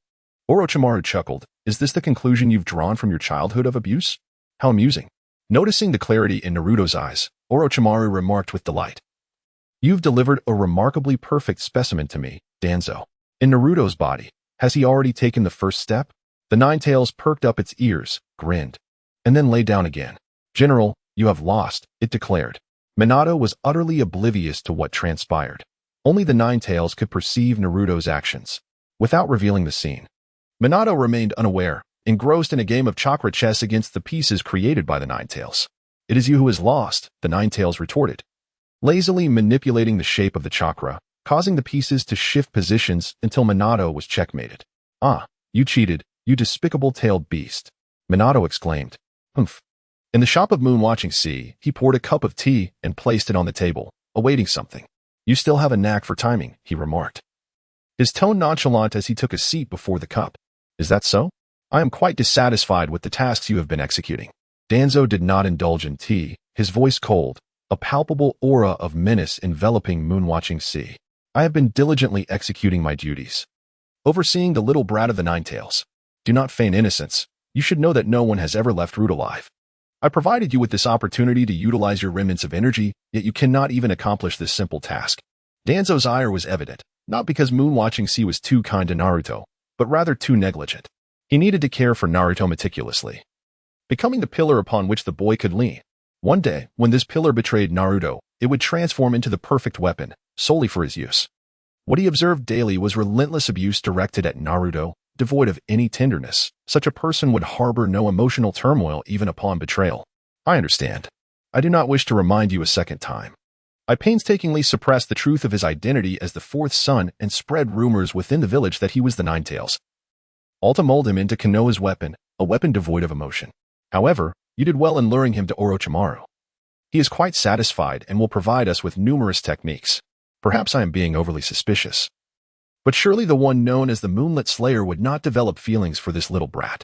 Upon finishing his words, Danzo vanished in a puff of smoke, leaving behind a cup of tea still warm to the touch. Chapter 8. Uncle Snake is meant for conquest. Orochimaru reconsidered his earlier words. Naruto was not suitable to be his vessel. If possible, he would truly like to dissect the boy's head to see if it was filled with ramen. Oh, chakra is leaking out. You fool. Did you not notice that you just made the wrong hand sign? Naruto has been training under Orochimaru for several months now, yet he struggles to even master the basics of hand signs. Orochimaru is increasingly reluctant to impart forbidden techniques to him. Who knows what disastrous consequences could arise from misformulating such powerful jutsu? He certainly does not wish to meet his demise alongside Naruto. Is this truly the case? When shall I ever learn the reanimation jutsu? Naruto scratched his head, dissipating his chakra and continuing to practice the hand seals, muttering to himself in a state of despondency. Enough of this practice. The Edo Tensei technique is still incomplete, and engaging in it at this stage serves little purpose. In truth, the sealing text contained few truly useful techniques. Orochimaru scoffed at the sealing text of Konoha. While they documented many formidable jutsu, their applicability was questionable. For instance, the Flying Thunder God technique, developed by the second Hokage, has only been mastered by the fourth Hokage since its inception, and he perished before he could inscribe his insights into the sealing texts. What does incompleteness entail? The summoning results in mere puppets, devoid of independent thought. Although they retain some combat reflexes from their former lives, they still require commands from the user, akin to puppeteers. Does this mean that even if I were to encounter my parents, meaningful communication would be impossible?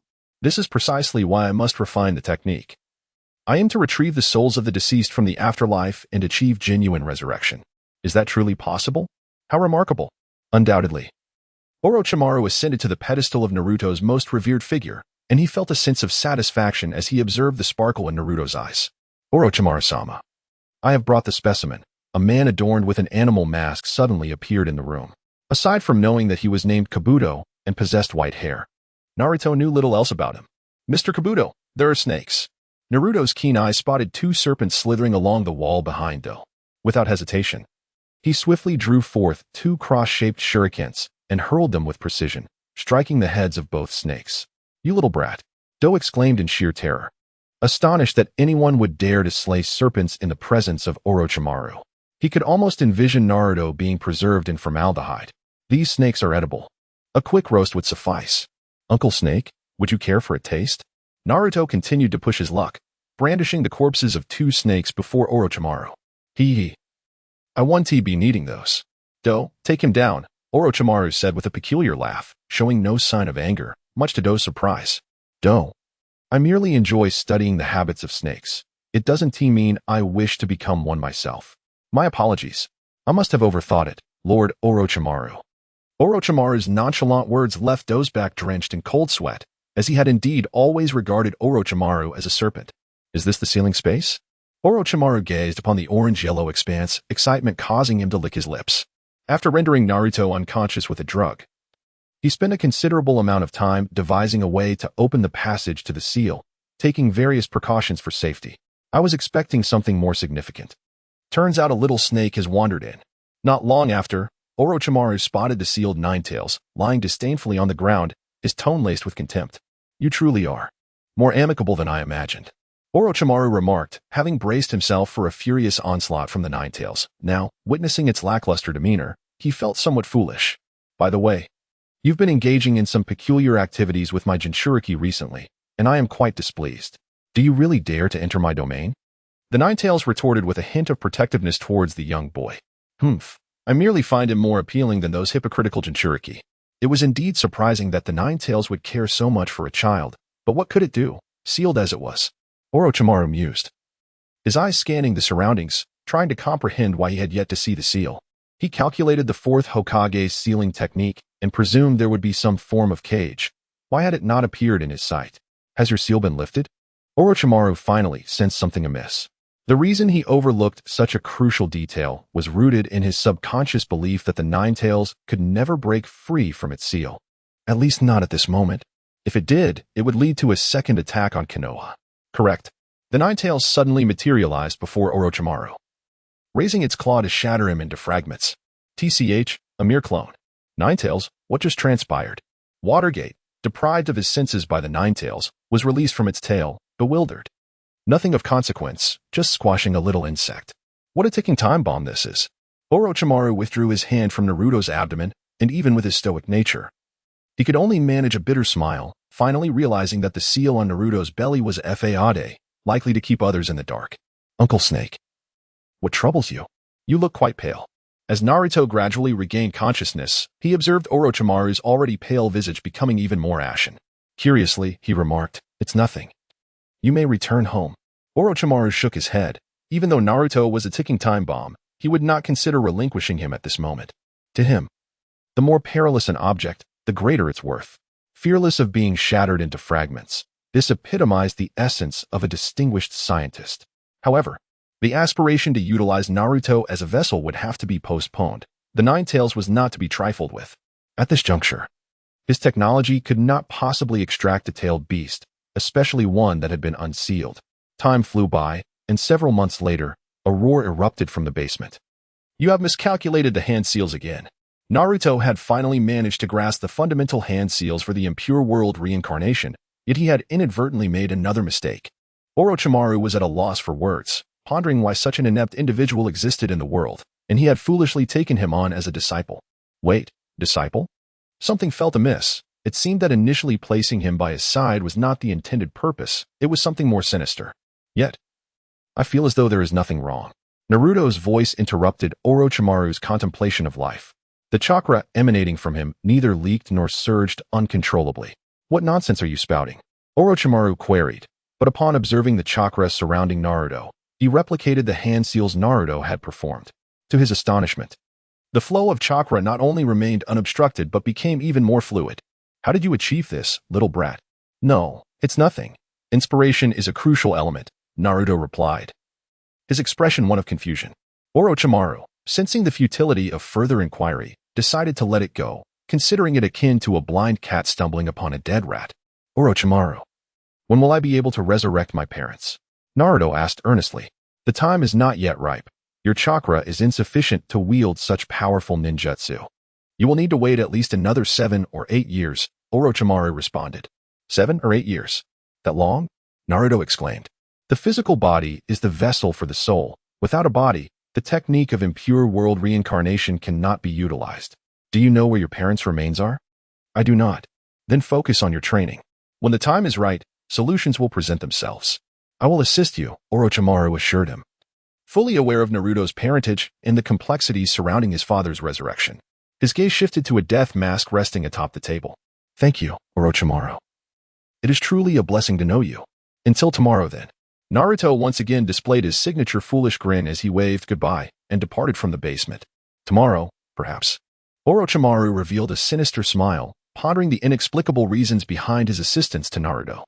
It could be that he saw a reflection of his own past in the young ninja, or perhaps he had simply grown accustomed to Naruto's silly demeanor. In the months since their acquaintance, Orochimaru's previously monotonous research had gained a hint of flavor, albeit not necessarily a pleasant one. My lord Orochimaru. This place has already been discovered. Kabuto quietly emerged from the shadows, speaking softly. Then let us depart. It is time to leave Konoha. Chapter 9. Living with a Smile Kid. You have graduated from my tutelage.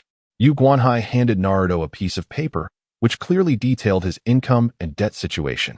Oh, I've paid off my debts. That's wonderful. Naruto joyfully raised the bill, for after a year of diligent effort, he had finally settled his debts. Now we are even. You need not visit my shop any longer. Must I cease coming, boss? I wish to continue. Naruto felt a tinge of melancholy. He had long grown accustomed to this way of life. The most gratifying aspect was being able to savor ramen made by his own hands, a sensation truly delightful. However, to continue pursuing this path, he must undergo an evaluation. Tonight, at midnight, I will venture beyond the village to gather medicinal herbs. If you possess the courage, meet me at the village gate. No problem, I will definitely be there. This was my first time leaving the village. I wonder what awaits me outside. At midnight, Naruto, with a backpack slung over his shoulders, arrived at the village gate, eagerly gazing at the world beyond. Meanwhile, Sukakana was already waiting at the entrance, and the two guards, having received their orders, did not hinder Naruto, allowing him to step outside with Sukakana. Boss, your outfit looks splendid, just like a ninja. Naruto observed a transformation in Sukakana's attire. She donned a black short-sleeved combat suit, the metallic elements glimmering ominously and peculiarly in the moonlight. Is it so? Today marks the last time I shall wear this, she remarked. Oh, do you not fancy it? He replied. It's all right, I suppose. The two engaged in a casual exchange, gradually venturing deeper into the woods.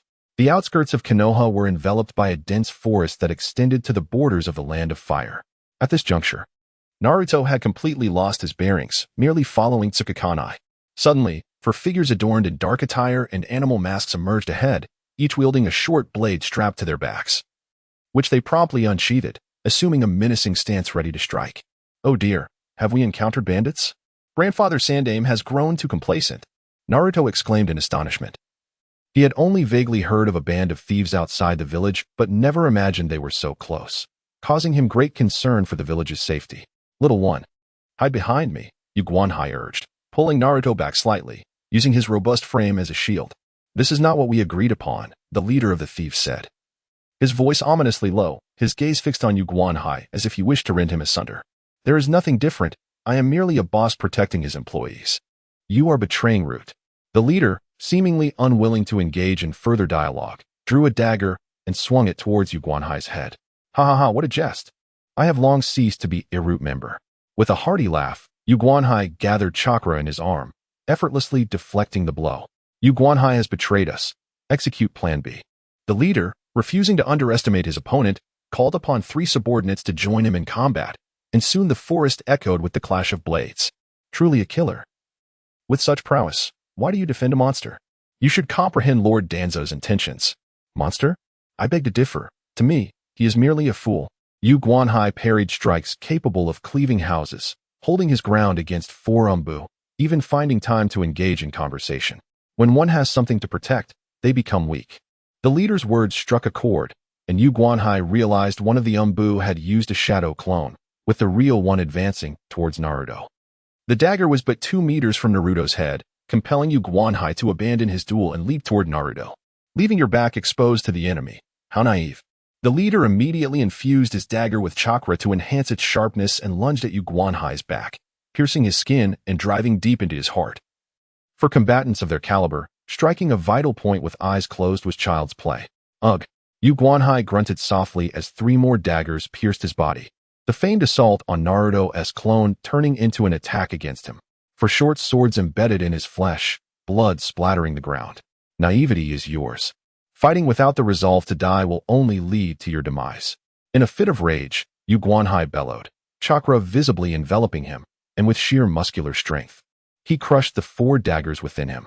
The immense surge gained from burning his life force amplified his power, allowing him to shatter an Umbu's mask and skull with a single punch, sending the body flying. You lunatic.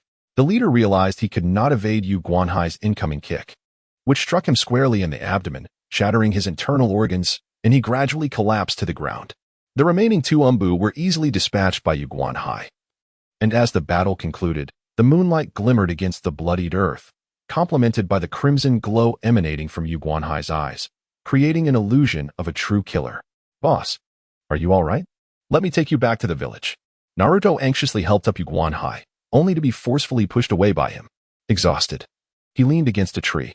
Little brat, do you know what they intend to do? I don't know. I don't understand. Naruto shook his head, desperately trying to staunch the bleeding of moon-watching sea, but the bandages he brought were utterly ineffective. The initial plan was to bring you here and then join forces to attack you until you could no longer bear the burden of the Nine Tails' power. But why? What purpose does this serve?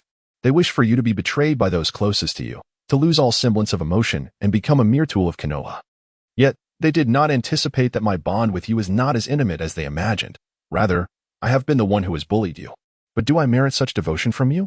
It matters not whether I am worthy. I am destined to perish here today, as are they. Such is the nature of this world. Moonwatching Sea sighed, acknowledging that even if he followed the plan, he would ultimately be slain by the frenzied Naruto. His relentless desire to protect Naruto would also lead to his elimination by root. Thus, dying here is the most fitting end. This way, Danzo will not send anyone to approach Naruto, who is beginning to uncover the truth. This cursed ninja world is a hell, an irredeemable hell. I have existed within this abyss, devoid of hope. Until one day I glimpsed a flicker of light. That was you. The original plan was for you to be pushed to your limits by the villagers, at which point I would appear, driving them away and nurturing you into a pillar of strength within your heart, only to betray you in the end. Yet, I was mistaken. You, through your own strength, gradually earned the villagers' acceptance. Although still naive, you truly arrived at that point. I have often pondered the force that compels you to act as you do. This world is rife with hatred, and children should harbor clearer distinctions between love and hate. Yet, you hold no animosity towards the village. You stand out like a flower blooming in hell, far too innocent. Even when I strike and scold you daily, you return the following day as if nothing had transpired, diligently toiling away. I have never encountered anyone quite like you. It has even made me feel somewhat unhinged. I had long since prepared myself for death. After my wife perished during the Third Shinobi World War, I found no further meaning in living. However, since I am to die, I wish to wager my life on you. In you, I see another possibility, the potential to alter this world.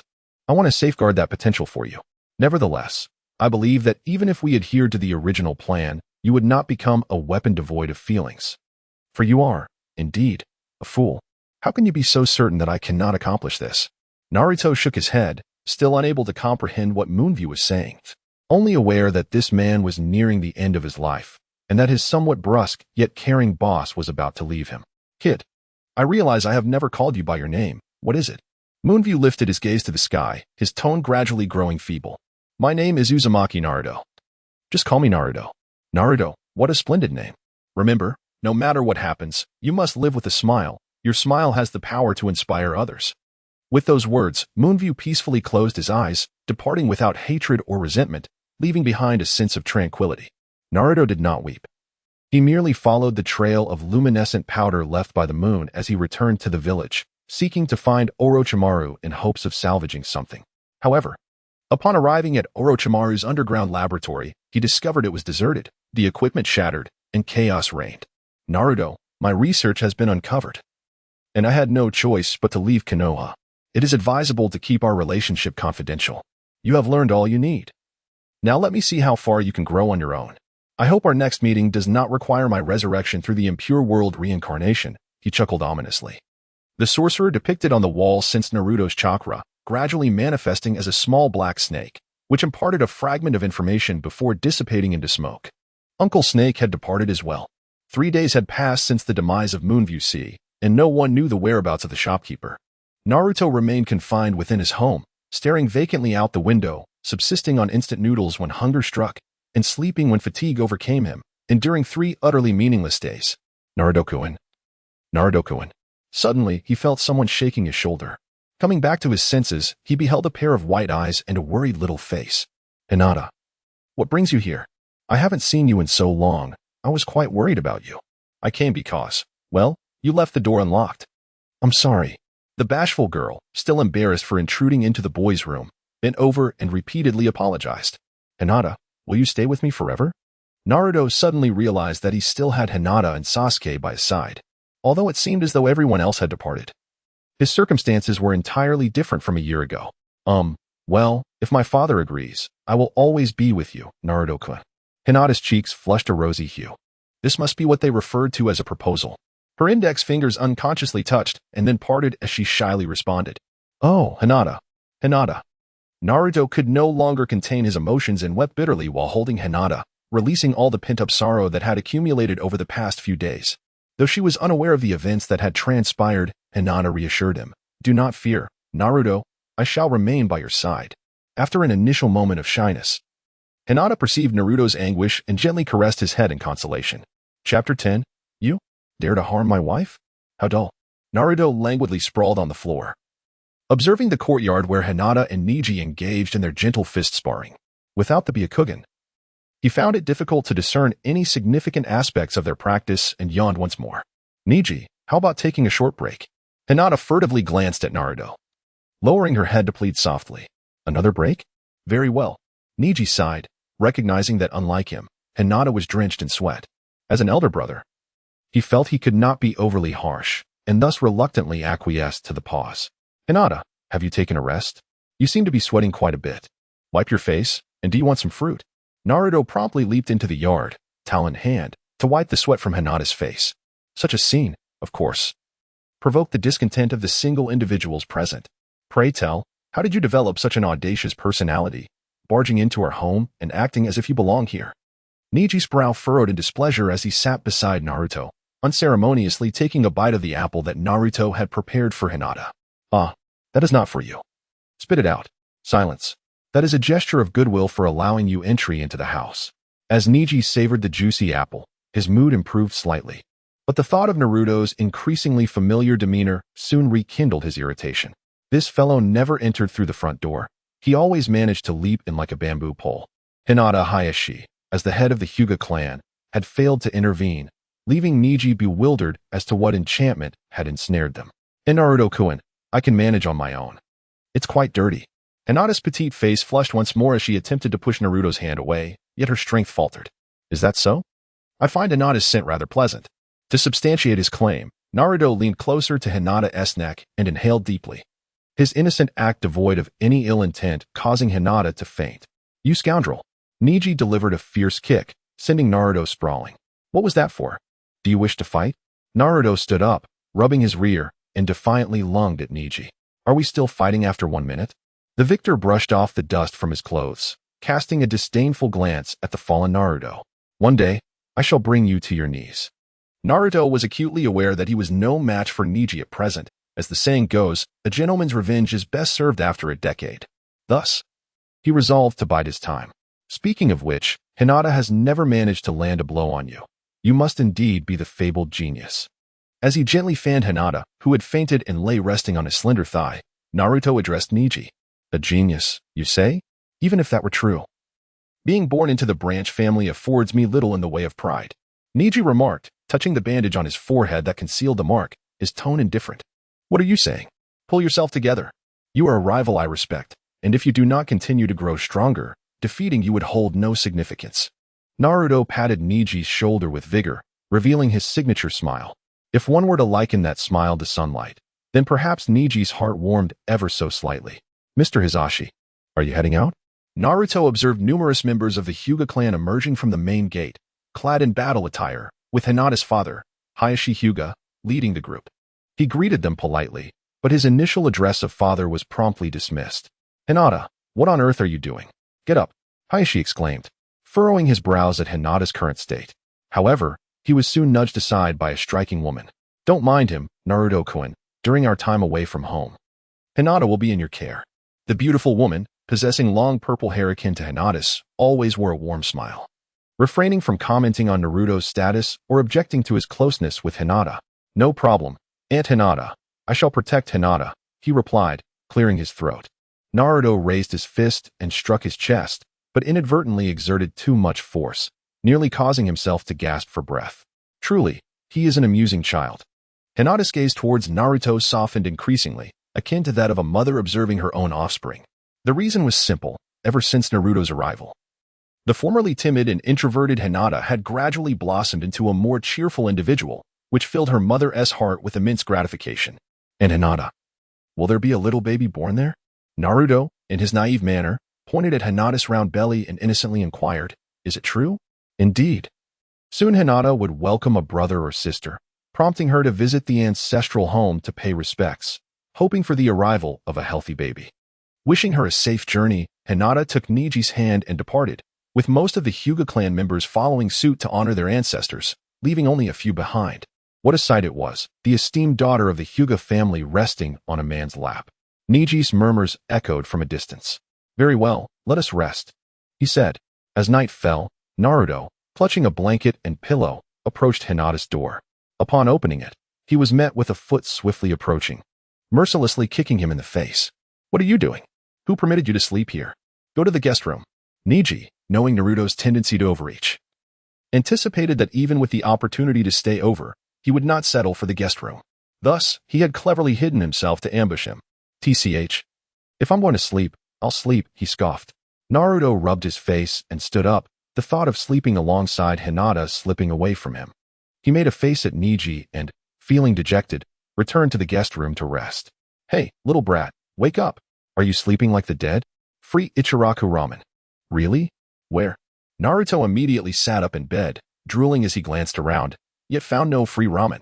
Kurama, please do not disturb my slumber. Silence, you wretched brat. It is truly foolish that I had to utter such words to rouse you, the fox retorted. Call me a fool if you wish, he yawned. If you keep sleeping, your beloved will be abducted. Hinata? Listening intently, he detected an unsettling scent of blood. Something was amiss, it was too quiet. The sound of water droplets in the pond was absent, as were the footsteps of the night patrol. A faint metallic odor wafted through the crack under the door, prompting Naruto to leap from his bed and dash toward Hinata's room. Return Hinata to me. Niji's furious shout echoed. Naruto sprinted into the courtyard, where he beheld Niji confronting a burly man, who was gripping a sobbing Hinata. This scene ignited Naruto's fury, and without a second thought, he lunged at the man, only to be violently kicked back. No amount of screaming will help. This place is protected by a soundproof barrier. My sole aim is this little girl. Comply, and you may keep your lives. The leader of the Thunder Country ninja cursed his misfortune. He had silently eliminated numerous Hyuga clan members, only to be thwarted by a mere child. He found it perplexing that this boy chose to sleep by Hinata's door, while Niji merely intended to prevent Naruto from sneaking in. Do not heed his words. He cannot use powerful jutsu with the barrier in place. He is ready to eliminate us at any moment with that kunai. Naruto, go summon help while I hold him off. Niji, having discerned the leader's intentions with his Byakugan, charged forward to cover Naruto's escape, launching an assault with his gentle fist technique. Just a mere child. Your skills are insufficient, the leader scoffed, disregarding any defense as he allowed Niji to strike at his chakra points. However, before Niji's chakra could penetrate, it was repelled by the leader's formidable energy, causing Niji's hands to tingle. Since you seek death, do not blame me. You shall become our research subject. The leader lunged with a kunai aimed at Niji's head, but Niji narrowly dodged, though the sharp blade grazed his bandage, sending it tumbling to the ground. Ah, so you are a branch house child. You hold no value for research. Compared to the main family, you lack any future. I shall dispose of you here. Upon seeing the X mark on Niji's forehead, the leader's interest waned. He understood the significance of that mark and knew it rendered Niji useless as a specimen. What of the branch house? A caged bird is still a bird. Niji's anger flared at the taunt, striking a painful chord within him. Fueled by rage, he charged at the leader. Child, losing your composure in battle can lead to death. The leader showed no mercy, piercing Niji's chest with the sharp kunai, then carelessly tossing him at Naruto's feet. Blood splattered onto Naruto's face as the kunai protruded from Niji's front and back. Niji. Naruto hastily cradled Niji in his arms, but he felt the latter's body growing increasingly cold. He struggled to extract the kunai, feeling utterly helpless. Cough, protect Hinata. Niji coughed up a mouthful of blood and grasped Naruto's collar, uttering his final words before his body gradually succumbed to stillness. Niji. The scene before him bore an uncanny resemblance to the moment when Yu Guanhai had passed away. Niji was gone, never to be seen again. That individual who always challenged Naruto, merciless in his pursuits, had simply perished. It was clear that he had not yet defeated him, and he had come to regard him as a friend. Fury rendered Naruto irrational, and his body underwent a transformation.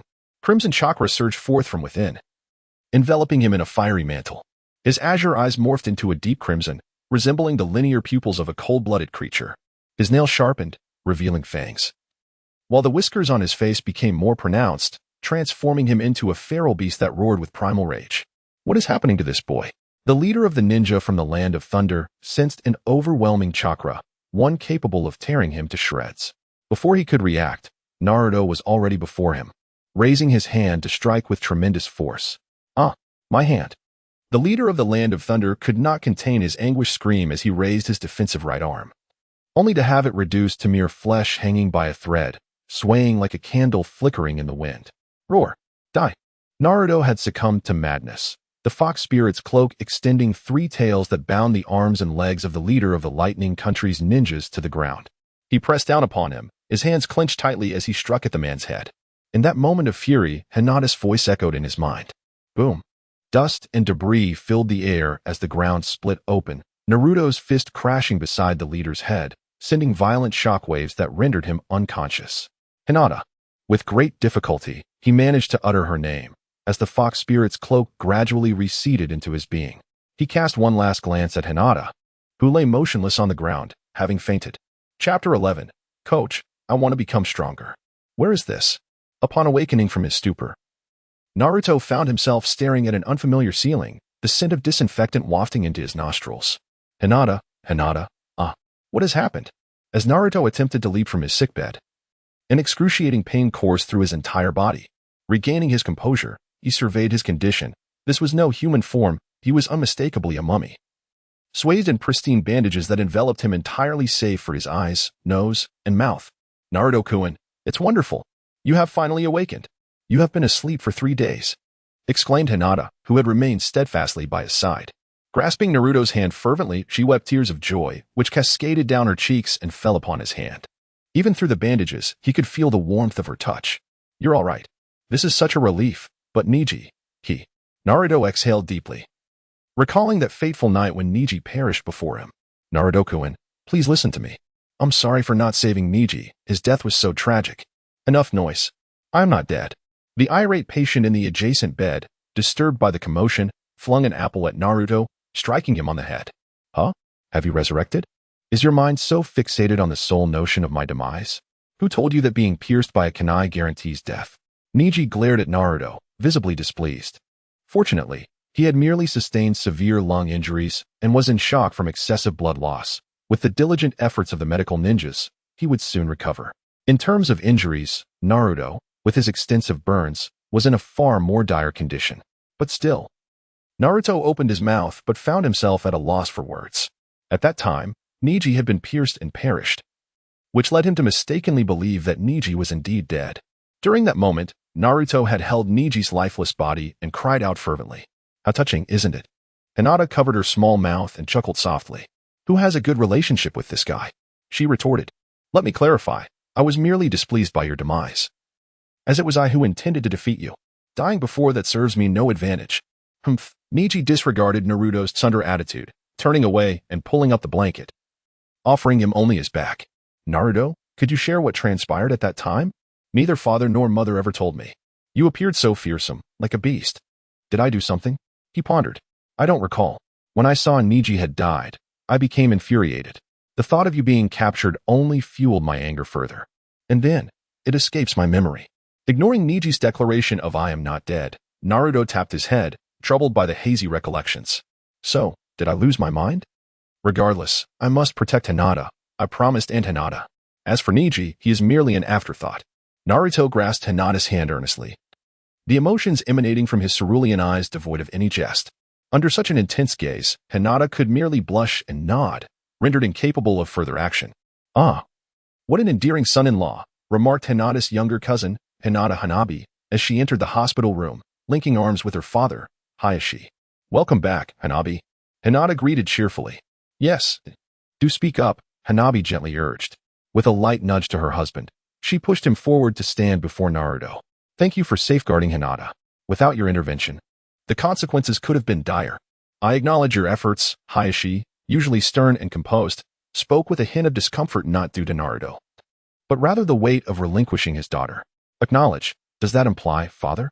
Naruto gradually began to comprehend the significance of Hinata Hizashi's words and exclaimed in surprise, "Wait, I have merely placed you as a supplementary member of the Hyuga clan's male lineage. Oh, why is it like this?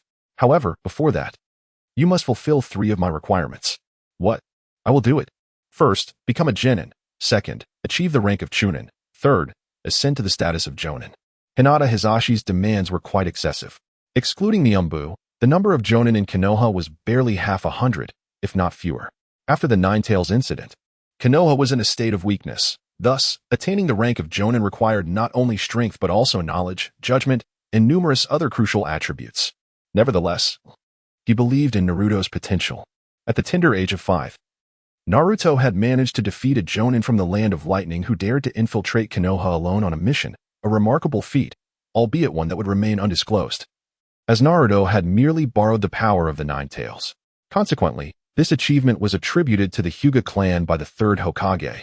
It remained unknown what would become of the unconscious jonin from the Land of Lightning and for what purpose he would be used in future negotiations. Such acts of trespassing and abduction would surely compel the Land of Lightning to pay a hefty price to quell the situation. It's quite simple, really, super simple. After all, I am to become the Hokage, and you can look forward to becoming my esteemed father. Naruto, without even a moment's hesitation for contemplation, responded with a voice that resonated confidently throughout the room. It is indeed commendable for a young man to possess such ambition.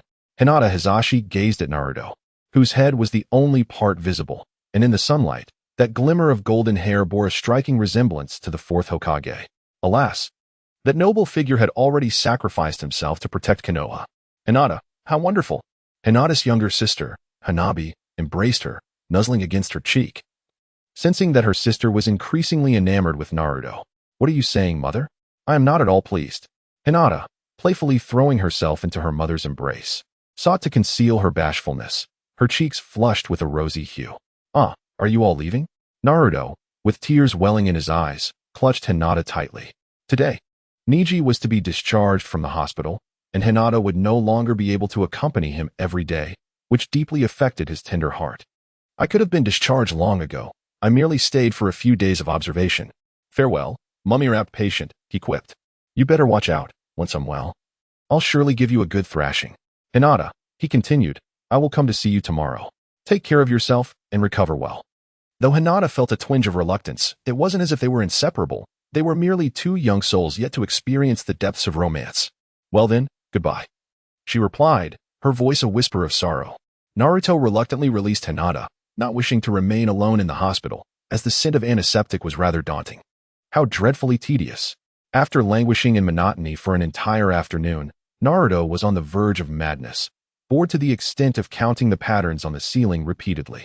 Just as he resolved to sneak out of the hospital, the door swung open unexpectedly, revealing 2 of the most familiar faces. "Sasuke, Itachi, what brings you here? We heard you were injured, so we thought we'd come to check on you. It looks rather serious." Itachi offered a gentle smile, placing a dango beside Naruto and carefully elevating the upper half of his bed. "Indeed, they mentioned something about chakra burns. I'm not entirely sure what that entails, but I feel significantly better now. You look like a mummy." "I absolutely detest being compared to a mummy. What of it?" Naruto and Sasuke are akin to sworn rivals. Every encounter inevitably begins with a quarrel, followed by a return to their playful antics. This is perhaps their distinct way of bonding, while Sasuke claims otherwise. "He has undoubtedly taken many days to arrive here, and my schedule is hardly free." "Brother." "Oh, are you worried about me?" "Fear not, Sasuke. I shall not meet my end before you do. Are you cursing me to perish prematurely?" Sasuke felt a twinge of displeasure at this remark. as if he were destined for an early demise. Itachi, too, raised an eyebrow, taken aback by Naruto's seemingly hurtful words. For we are the best of friends. And true friends would never abandon one another. Naruto laughed foolishly, his smile as refreshing as the spring breeze, washing away Sasuke's inner discontent entirely. You, humph. Sasuke chuckled. You truly are something, Naruto. I genuinely feel happy for Sasuke to have a friend like you. Itachi, too, was touched by Naruto's infectious smile, and his heart, which had been immersed in tasks and bloodshed, felt slightly warmed. Shall we play a game of Old Maid? No cheating with the Sharingan, brother. Now that would be quite the conundrum. The three of them played like children until 8 in the evening, when Itachi suggested it was time to return home. Are we leaving already? Let's play a little longer. Just a little while, brother. Faced with the pleading expressions of the two, resembling that of small animals, Itachi nearly relented. Fortunately, he quickly regained his composure and gently tapped their foreheads. Forgive me, Sasuke, Naruto, but I have tasks to attend to this evening. Itachi departed, swiftly whisking the dissatisfied Sasuke away under his arm. It seemed the task was indeed urgent. Naruto, returning to a state of boredom, simply closed his eyes and drifted into slumber. Tick-tock, tick-tock. The sound of droplets falling remained melodious within the sealed space. Naruto waded through the water, which reached up to his knees, stepping with uneven depths until he arrived before the Nine Tails and Minato. What is the matter, Naruto? Minato sensed a change in Naruto. Dad, I want to become stronger. Naruto lifted his head, the azure depths of his eyes now devoid of innocence, replaced with a sharpness and determination. This marked his inaugural venture into the realm of the Nine Tails, relying solely on his own strength. The path to becoming stronger is undeniably arduous. Can you endure it? Indeed. After enduring so much, Naruto profoundly sensed his own impotence. Had he possessed greater strength, Neji would not have sustained such grievous injuries, and Hinata would not have nearly been abducted. To protect certain things, mere words are wholly insufficient. Chapter 11. The not-so-smart protagonist. Months passed after Naruto declared his desire to grow stronger, and the journey toward that goal progressed methodically under the direct guidance of Minato. However, the results were less than satisfactory. No, that's not it. I have stated that the space-time seal must be executed with the precision of a second nature. It must become an integral part of your being. In actual combat, there is no time for hand seals. You must inscribe the seal the moment you make contact with your opponent. The Nine Tails perked up its ears, impatiently glancing at the father and son engaged in training. Since earlier, Minato's admonitions had not ceased, and Naruto did not resist. He merely practiced the technique known as Flying Thunder God as instructed by Minato. Hand seals serve as a means to guide the flow of chakra and can also expedite its movement. It is not that one cannot perform jutsu without seals, but only a few can achieve proficiency to the extent of foregoing them. The Super S-rank technique, Flying Thunder God, executed without seals and without cooldown, is something beyond human capability, a talent that can only be described as genius, exemplified by Minato. Naruto, however, did not inherit the remarkable talents of Minato. Though reluctant to admit it, Minato had come to realize that Naruto was rather dim-witted. He struggled for an extended period simply to master the hand seals. Was he truly so lacking in aptitude? As Minato pondered this, Naruto once again misperformed the seals. At this rate, not only would he fail to execute the Flying Thunder God technique, but he might even struggle with the Shadow Clone technique, leaving him best suited for the Spiral Rasengan. Naruto, focus! Minato exclaimed, losing his composure. Startled, Naruto turned to face his father, who bore an expression of anger, and nodded before resuming his practice. What are you doing? Nine Tails.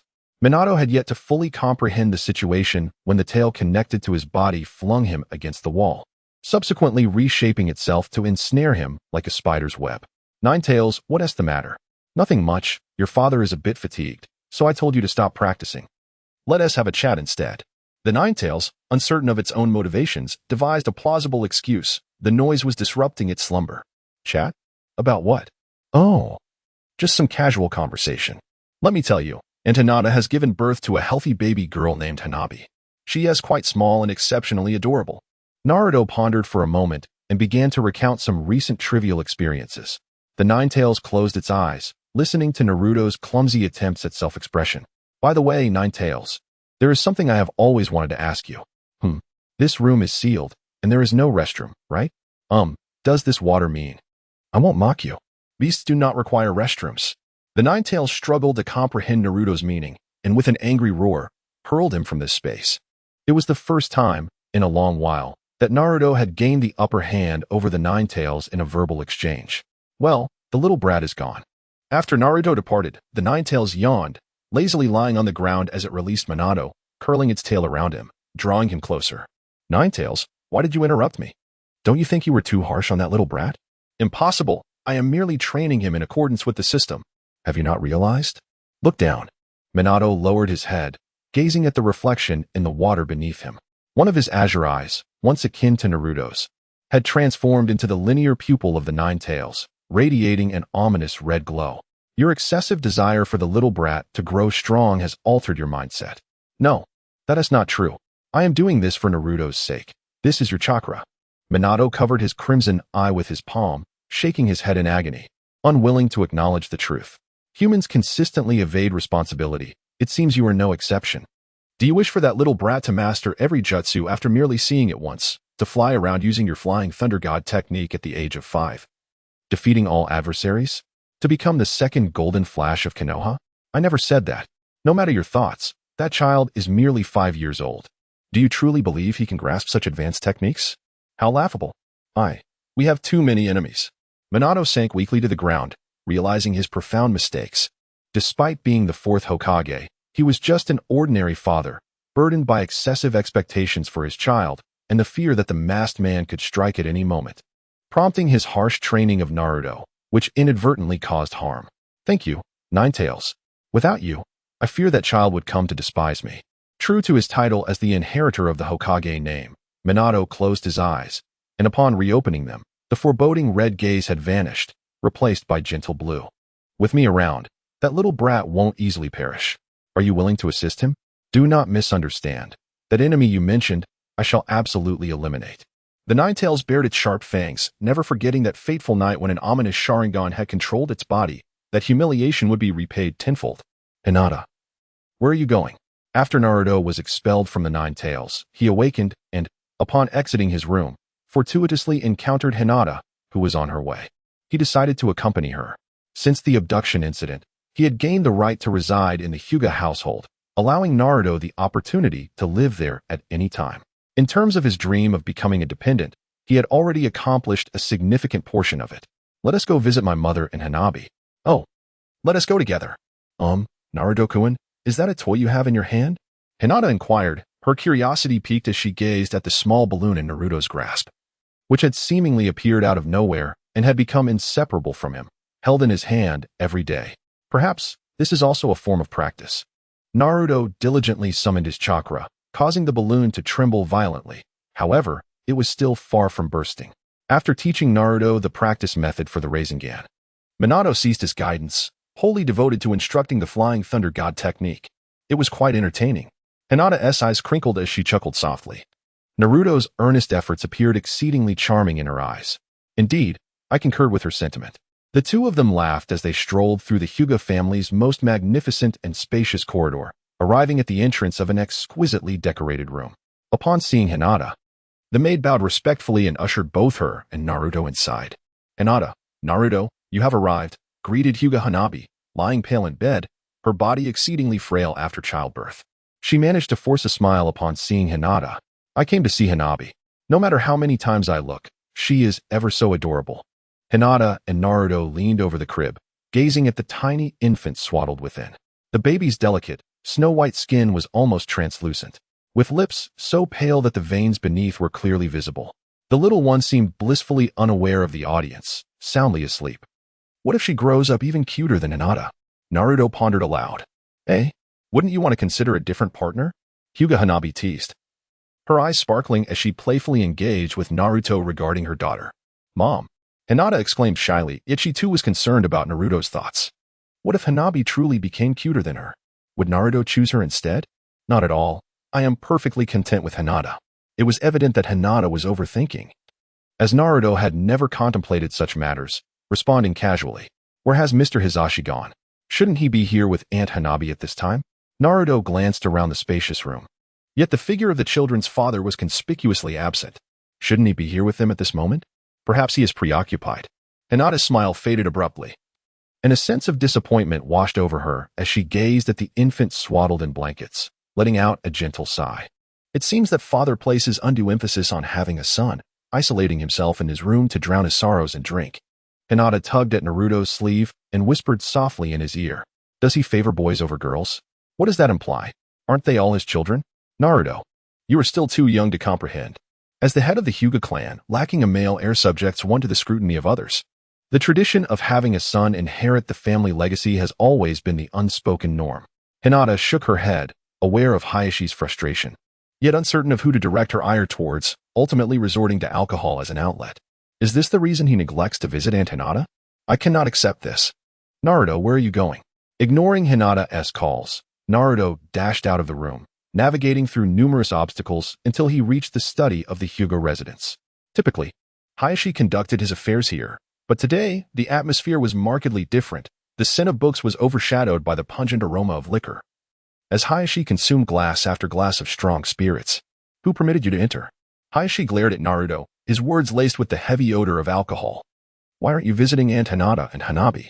To Hayashi's surprise, Naruto's temper was even fiercer than his own as he overturned the low table in front of him, demanding furiously, I have no time for that. Is having no time an excuse to drink instead? Is this what it means to be a man? What do you, a mere child, know about me? Hinata's body is no longer suited for childbirth.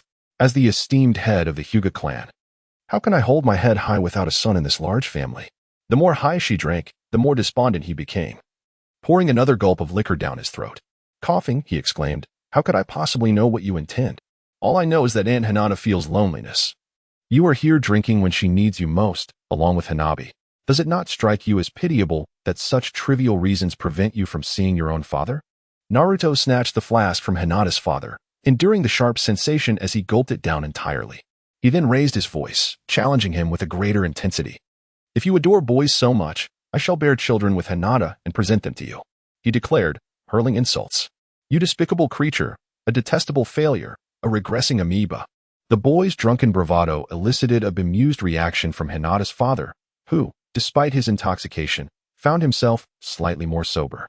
You are indeed intoxicated, he remarked, observing the boy's nonsensical rant. I am not drunk. I will have 10 or 20 children with Hinata. If you fancy boys, I shall raise them all for you. Is that satisfactory? He retorted, exclaiming in a fit of passion. Under the influence of alcohol, Naruto was utterly oblivious to his own words, and after speaking, he collapsed onto the ground, slipping into a deep slumber.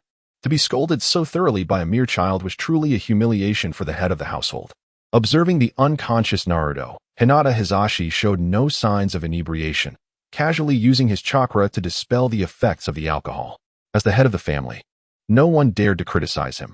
Even Hinata Hayashi could only hint subtly at his displeasure.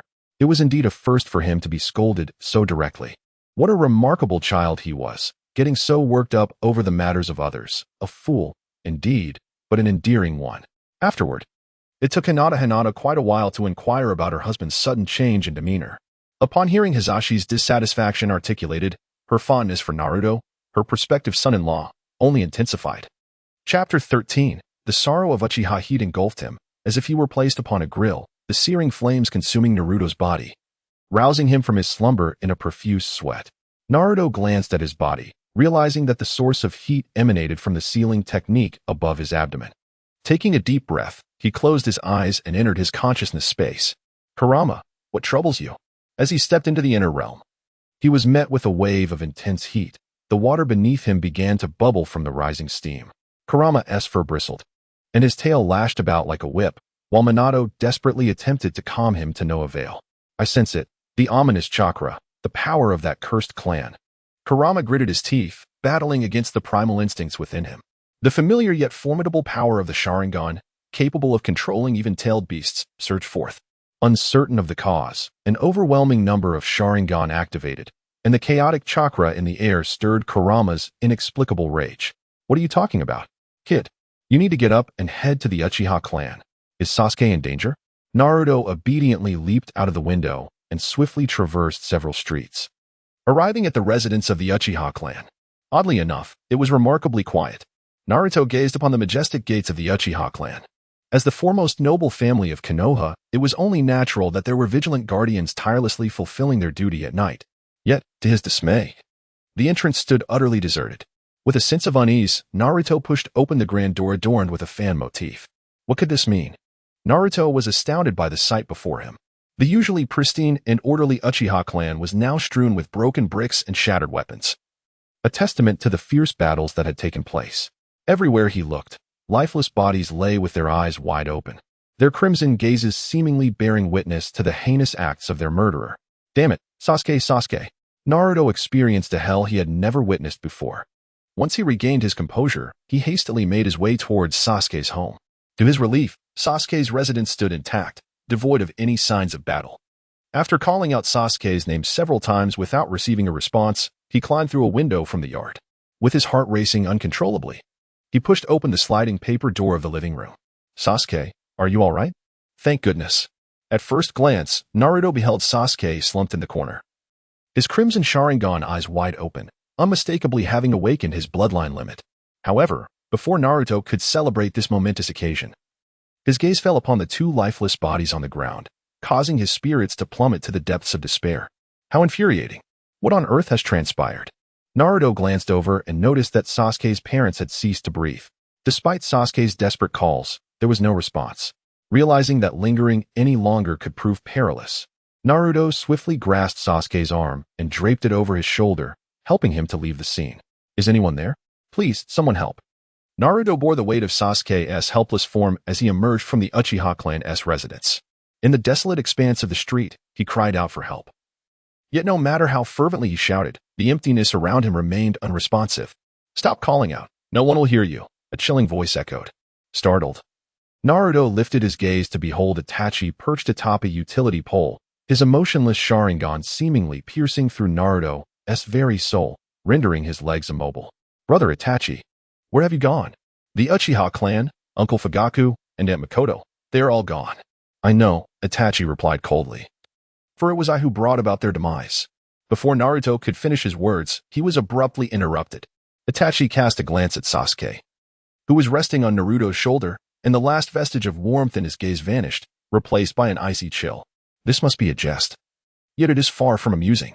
Naruto's expression froze, and he shook his head in vehement denial of Itachi's words. What you see is merely an illusion. My actions were intended to test the mettle of the Uchiha clan. You witnessed it yourself. They fell without resistance, their power utterly insignificant. Itachi leaped down from the utility pole, lightly touching the ground before Naruto, speaking coldly. Sasuke's eyes flickered with a hint of life as he charged towards Itachi, but his small frame was effortlessly lifted by the neck with a single hand. Oh, foolish brother, harbor your hatred for me. Only through hatred can you grow stronger. Stop. Please stop. Enraged at the sight of his best friend in peril, Naruto fiercely wrested Sasuke from Itachi's grasp, shielding him behind himself. Is it the power of the Nine Tails? Naruto, your hatred is insufficient. That is why your strength is so feeble. I refuse to believe it. I cannot accept that my gentle brother Itachi would commit such acts. There must be some misunderstanding. Surely you have your reasons, please, share them. Naruto struggled to suppress the tailed beast chakra threatening to surge forth from his body, his eyes oscillating between shades of blue and red as he painfully uttered, What can you do with the words you speak? Everything is merely a figment of your imagination. The Uchiha clan is cursed, willing to slaughter their own kin for the sake of power. Do you see these eyes? The power they wield awakens only when one's most beloved is perished. Itachi gazed intently at Naruto, the three tomo of his Sharingan spinning rapidly, gradually merging into a pinwheel that rotated within his eye. After all, you are still just a child. Itachi approached the immobilized Naruto. Even the Nine Tails could not resist the might of the Mangekyou Sharingan, let alone a mere child. After pushing Naruto aside, there was no one left to shield Sasuke from harm. Observing his brother drenched in the blood of their kin, one could only wonder what thoughts swirled within those youthful Sharingan. Let him go, Sasuke. A gust of wind howled behind him as Itachi shifted his shoulder to evade Naruto's attack. A gash marred Naruto's arm, inflicted by sharp claws, and this pain momentarily brought him back to his senses. Naruto, why do you go to such lengths to assist Sasuke? He is my friend. Still too weak. A fleeting smile graced Itachi's lips, quickly vanishing. Once resolved never to smile again, he found himself moved by Naruto's words, revealing the last smile he would share in Konoha, before delivering a punch to Naruto's abdomen. Forget it. Such emotions will not benefit you. Just before Naruto succumbed to unconsciousness, Itachi's gaze locked with his once more. rewriting all memories related to the Uchiha clan. This was the only thing Itachi could do for his brother's friend. Sasuke's hatred had already taken root. Driven by this animosity, he might harm Naruto in his quest for power. Itachi then altered Sasuke's memories of Naruto, transforming them into the tragic reality that his best friend had been slain by his own hand. Yet, Itachi was still too young, even with his memories erased. The bond between the two was not severed. Instead, it would be rekindled years later when they would meet again. Eh? How did I fall asleep at my doorstep? Could it be that I have trained for too long? When Naruto awoke once more, he found himself lying at his doorstep, with his usual carefree demeanor. He thought little of it, opened the door, and climbed back into bed to continue his slumber. The following day, news of the Uchiha clan's massacre spread throughout the Hidden Leaf village. While dining at the Hyuga household, Naruto was taken aback upon hearing this unsettling news. His chopsticks slipped from his grasp, clattering onto the floor. Naruto-kun, is something wrong? Do you know anyone from the Uchiha clan? Hinata inquired, picking up the fallen chopsticks and wiping them with her handkerchief, her voice laced with concern. No, not at all. How could I possibly know anyone from that clan? I just feel a bit saddened, he replied. Naruto gently scratched his head, and in that fleeting moment, it felt as though Hinata's chopsticks had grasped his heart. A sensation that swiftly dissipated, leading him to believe it might have been a mere illusion. Indeed, an entire clan vanished overnight. May the departed find peace. With her hands clasped together, Hinata prayed for those who had passed, and Naruto, seeing her, mimicked her gesture. How gentle Hinata truly is. By the way, Naruto-kun, we have reached the age for schooling. Shall we attend the Ninja Academy together? Certainly. The Ninja Academy is the first step toward becoming Hokage. Isn't it? Yes. Let us strive together. I wonder what kind of individuals we shall encounter at the Ninja Academy. Naruto, filled with anticipation, suddenly envisioned a fleeting image of a dark-haired youth in his mind. Chapter 14. The lost first kiss. Several months had elapsed since the Uchiha incident, and the villagers gradually began to forget. After all, it was a matter concerning a prominent clan, bearing no relevance to the daily lives of the townsfolk. Moreover, with the stringent information control imposed by the higher-ups of Konoha, it had become little more than a topic for casual conversation over tea. Well then, boss, I shall take my leave. I will return once school is on break. Before the photograph of Moon viewing C, Naruto lit a stick of incense. The rumors surrounding the demise of Moon viewing C attributed the cause to a thief, and Naruto had taken it upon himself to oversee the grocery store. Though this responsibility was set to conclude today. As he closed the door, the last vestiges of sunlight within the room faded away. Hinata, I'm sorry to have kept you waiting. Upon exiting the store, his eyes were met with the sight of Hinata, standing gracefully at the entrance, awaiting him. The realization that someone was willing to wait for him, someone who needed him, stirred a gentle warmth within Naruto, causing a smile to blossom on his lips. It's all right, Naruto-kun. Are you happy? Hinata inquired, shaking her head as she grasped his hand. She undoubtedly noticed the smile gracing his face. Though she remained oblivious to the circumstances, all she comprehended was that today was meant for honoring Naruto's late mentor. Just remembered something. Naruto-kun, will you not stay at my home? Hinata gently tugged at his hand. From tomorrow onward, they would commence their journey at the Ninja Academy, which lay at the heart of Konoha, quite distant from this secluded corner. Naruto's return today was motivated by the knowledge that he would have little time to visit again. No need. Grandpa Third helped me purchase a house near the school. I wouldn't want to impose on the Hyuga family with my frequent visits. Naruto did not acquiesce to Hinata's invitation. Although Hinata and her family bore no ill will towards Naruto's identity, the Hyuga clan comprises more than just them. Some servants still harbor a deep-seated fear of him, leading several to resign due to his mere presence. It is not that they are unable to comprehend Naruto, rather. They fail to see how someone so gentle and formidable could possibly be a monster. Hinata tightened her grip on Naruto's hand, for she understood his sentiments. Her empathy only deepened her concern, and she fervently shook her head in disagreement. It is not as you claim. I shall forever remember that night when you valiantly protected both me and Niji. In my heart, you have always been a hero. Naruto seemed taken aback by Hinata's unwavering support for him. Upon noticing the resolute look in her eyes, he suddenly covered his face, stammering, Oh, Naruto-kun, could it be that you are feeling shy? Hinata paused for a moment, as if she had just discovered a new continent, gazing at Naruto with a mixture of surprise and delight. Reflecting on the past, it was usually she who blushed and fainted in response to Naruto's words and actions. Yet today, it was Naruto who appeared flustered. Regardless of the circumstances, she felt an immense joy. No, no, that's impossible. Naruto persistently denied. Yet Hinata still discerned a hint of crimson on his face, prompting her to smile gently. From a young age, Naruto had been regarded as a monster, hadn't he? Indeed. Although she was unsure why Hinata posed such a question, Naruto nodded in affirmation, while others merely heard rumors and could not fathom what was peculiar about him.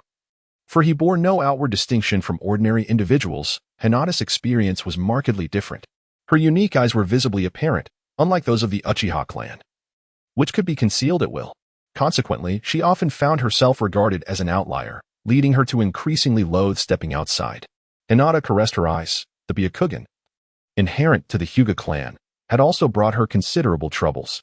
Were it not for Naruto, she would likely still be hiding within the confines of her home. However, Naruto transformed my world.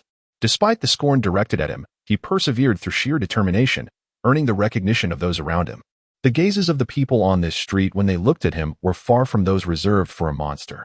Naruto shone the brightest among them all. Oh, I've rambled on quite a bit. It must be rather dull, huh? Hinata suddenly realized she had spoken excessively, fearing that Naruto might find her tiresome, and reverted to her bashful demeanor. It's not dull at all. I find great joy in hearing Hinata's innermost thoughts, although I yearn to listen further. The moment has come to an end. Naruto released Hinata's hand and, without realizing it, had already arrived at his new home, a modest apartment. His room was merely a small space on the second floor. Have we arrived? It feels like we've been talking forever, he mused. Shall we go up and take a look? Hinata nodded in agreement, following Naruto to the second floor. Upon his opening the door, she beheld the furnishings within, small, exceedingly small. The room contained only a bed, a wardrobe, a low table, and a bathroom. The already limited space was further cluttered with several cardboard boxes. In truth, Hinata's own bathroom was more spacious than this entire abode. Most of his belongings had already been moved, although there was scarcely anything to transport. Those boxes contained Naruto's meager possessions, some change of clothes, a few ninja tools, and several scrolls constituted his entire wealth. Perhaps feeling the cramped quarters, Hinata hesitated to enter. Naruto bent down, attempting to shift the boxes aside. I'll help. Oh, Hinata, unwilling to merely stand by and watch as Naruto tidied up, bravely squeezed into the room to assist. The already tiny space became even more congested, and in her eagerness, Hinata accidentally bumped into a box, toppling onto Naruto. ILL, get up right away. As she found herself atop Naruto, Hinata's face flushed crimson with embarrassment. She awkwardly prepared to rise, but before she could do so, she felt a gentle brush against her lips. Confused, she glanced at Naruto, who had just kissed her. Chew. The sound echoed louder and more unabashedly. Naruto's lips had softly grazed Hinata's before parting. In Naruto-kun, what are you doing? Hinata's eyes widened in shyness, resembling swirling spirals, as steam seemed to rise from her forehead, leaving her utterly bewildered. A kiss. I've seen couples do that in the streets sometimes, but it didn't feel like much. Naruto curiously touched his lips, feeling that Hinata's lips were soft and jelly-like, with no other thoughts crossing his mind. Araki Yumino, who had envisioned countless encounters with Naruto, knew this child had faced a great deal of scorn from a young age, and his heart must be in turmoil. What he needed to do was take care of him like a brother, to warm his tender spirit. It was this shared sense of empathy that quickened his steps as he approached Naruto's residence. However, what was this? Irika, hiding at Naruto's doorstep, held his head in confusion. It was his mistake to open the door without knocking. He merely intended to check if Naruto was home. But what did he see? A little girl sprawled on Naruto, who was kissing her. Ah, I must have approached the door incorrectly. Naruto must be crying in a corner. Yes, that must be it. Irika took a deep breath and opened the door once more, only to witness Naruto lifting his head and kissing the girl again. Naruto, what on earth are you doing? Hey, who are you? Hinata exclaimed, her embarrassment reaching its peak as she suddenly burst forth upon seeing a stranger, pushing past Irika and fleeing Naruto's home. Naruto, I truly misjudged you. Just because you were bullied as a child doesn't give you the right to behave like this. You're still so young. If this continues, you'll grow into a scoundrel who deceives girls. Hinata's actions only deepened the misunderstanding, prompting Irika to grip Naruto's collar and lecture him sternly. What are you talking about? Naruto realized that although this person spoke the language of the land of fire, he could not comprehend it at all, gazing at him in a daze. In any case, he must sincerely apologize to that girl later. Oh, allow me to introduce myself. I am Irika Yumino, and I will be your teacher starting tomorrow. Teacher, Irika-sensei? Naruto glared at the young man with a scarred face before him. Although it was their first meeting, this individual did not regard Naruto with the animosity that others often displayed. His anger seemed directed more towards himself, akin to the frustration one might feel towards a younger sibling. Well, it's not just your academic courses that I must instruct you on. I shall also teach you the ways of conduct. Above all, you must never bully girls. Do you understand? Irika said, heavily seating himself on the floor, profoundly disappointed in Naruto. However, upon reflection, he recognized that Naruto was an orphan, devoid of parental guidance to distinguish right from wrong, which evoked a sense of sympathy within him. His expression softened slightly as he continued in a serious tone. Oh, what does it mean to bully girls? Naruto inquired. It's precisely what you just did, that, kiss. Irika awkwardly articulated his point, suddenly feeling a pang of inadequacy. Here was Naruto, so young, already capable of kissing a girl, while he himself, at over 20, had never even held a girl's hand. How embarrassing. Wait. So those people on the street were bullying girls? Naruto exclaimed. Well, not exactly. If that girl you just encountered were your girlfriend, then it would be permissible. But we are not a couple, right? More like an engaged couple, perhaps? Naruto pondered for a moment, expressing himself with his limited vocabulary. The unfortunate Irika, a single man, felt a tremendous blow to his dignity. Chapter 15. Once kissed, You Are Mine Today marked the entrance ceremony, with classes commencing the following day. How about you introduce yourselves? Irika suggested from the podium, gazing at the students below. Regrettably, his words fell on deaf ears. The classroom was enveloped in an eerie silence, leaving the young teacher flustered. Naruto, you go first. With no other options, Irika had no choice but to call on Naruto, the only student he was somewhat familiar with in the room. No problem, Naruto exclaimed, leaping from his seat beside Hinata. He bounded over the desks with ease and approached the blackboard, where he inscribed his name. Uzumaki Naruto, my favorite thing is Ichiraku ramen.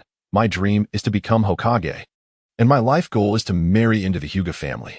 After Naruto concluded his introduction, the classroom fell into a profound silence, which was soon shattered by uproarious laughter.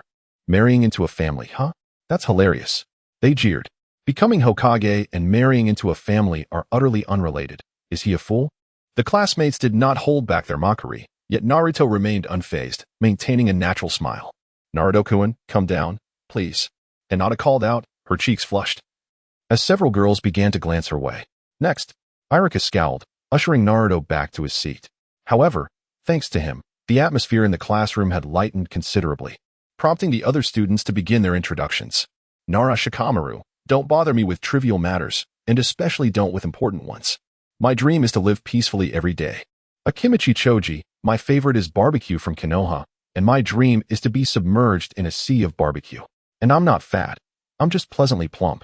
Inazuka Kiba, my favorite is Akamaru, and I detest felines. I will strive to become Hokage, Uzumaki Naruto. Come at me if you can. Yamanaka Ino, my favorite is flowers. If you accidentally anger me, you should be cautious of your health. Sakura Haruno, my favorite is. She glanced at a certain boy in blue sweets. And I don't have anything particularly disliked. I aspire to be a strong woman when I grow up. Hinata Hyuga, my favorite is. She looked at Naruto, and my dream is to be someone worthy of standing beside the Hokage. Uchiha Sasuke. After Sasuke completed his introduction, the students ceased their chatter, casting him a scrutinizing gaze that was far from friendly. As the sole survivor of the Uchiha clan massacre, Sasuke had always been the center of attention, and now, as he entered the ninja academy, people were eager to observe the last scion of this illustrious family up close. Well, since everyone has finished their introductions, please collect your textbooks and head home early. Remember to come to class tomorrow.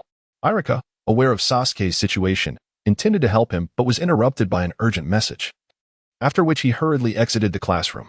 Sasuke, have we met somewhere before? Before Sasuke could return to his seat, Naruto turned to him, feeling an inexplicable urge to provoke him that he could not suppress. Who have you met, brat?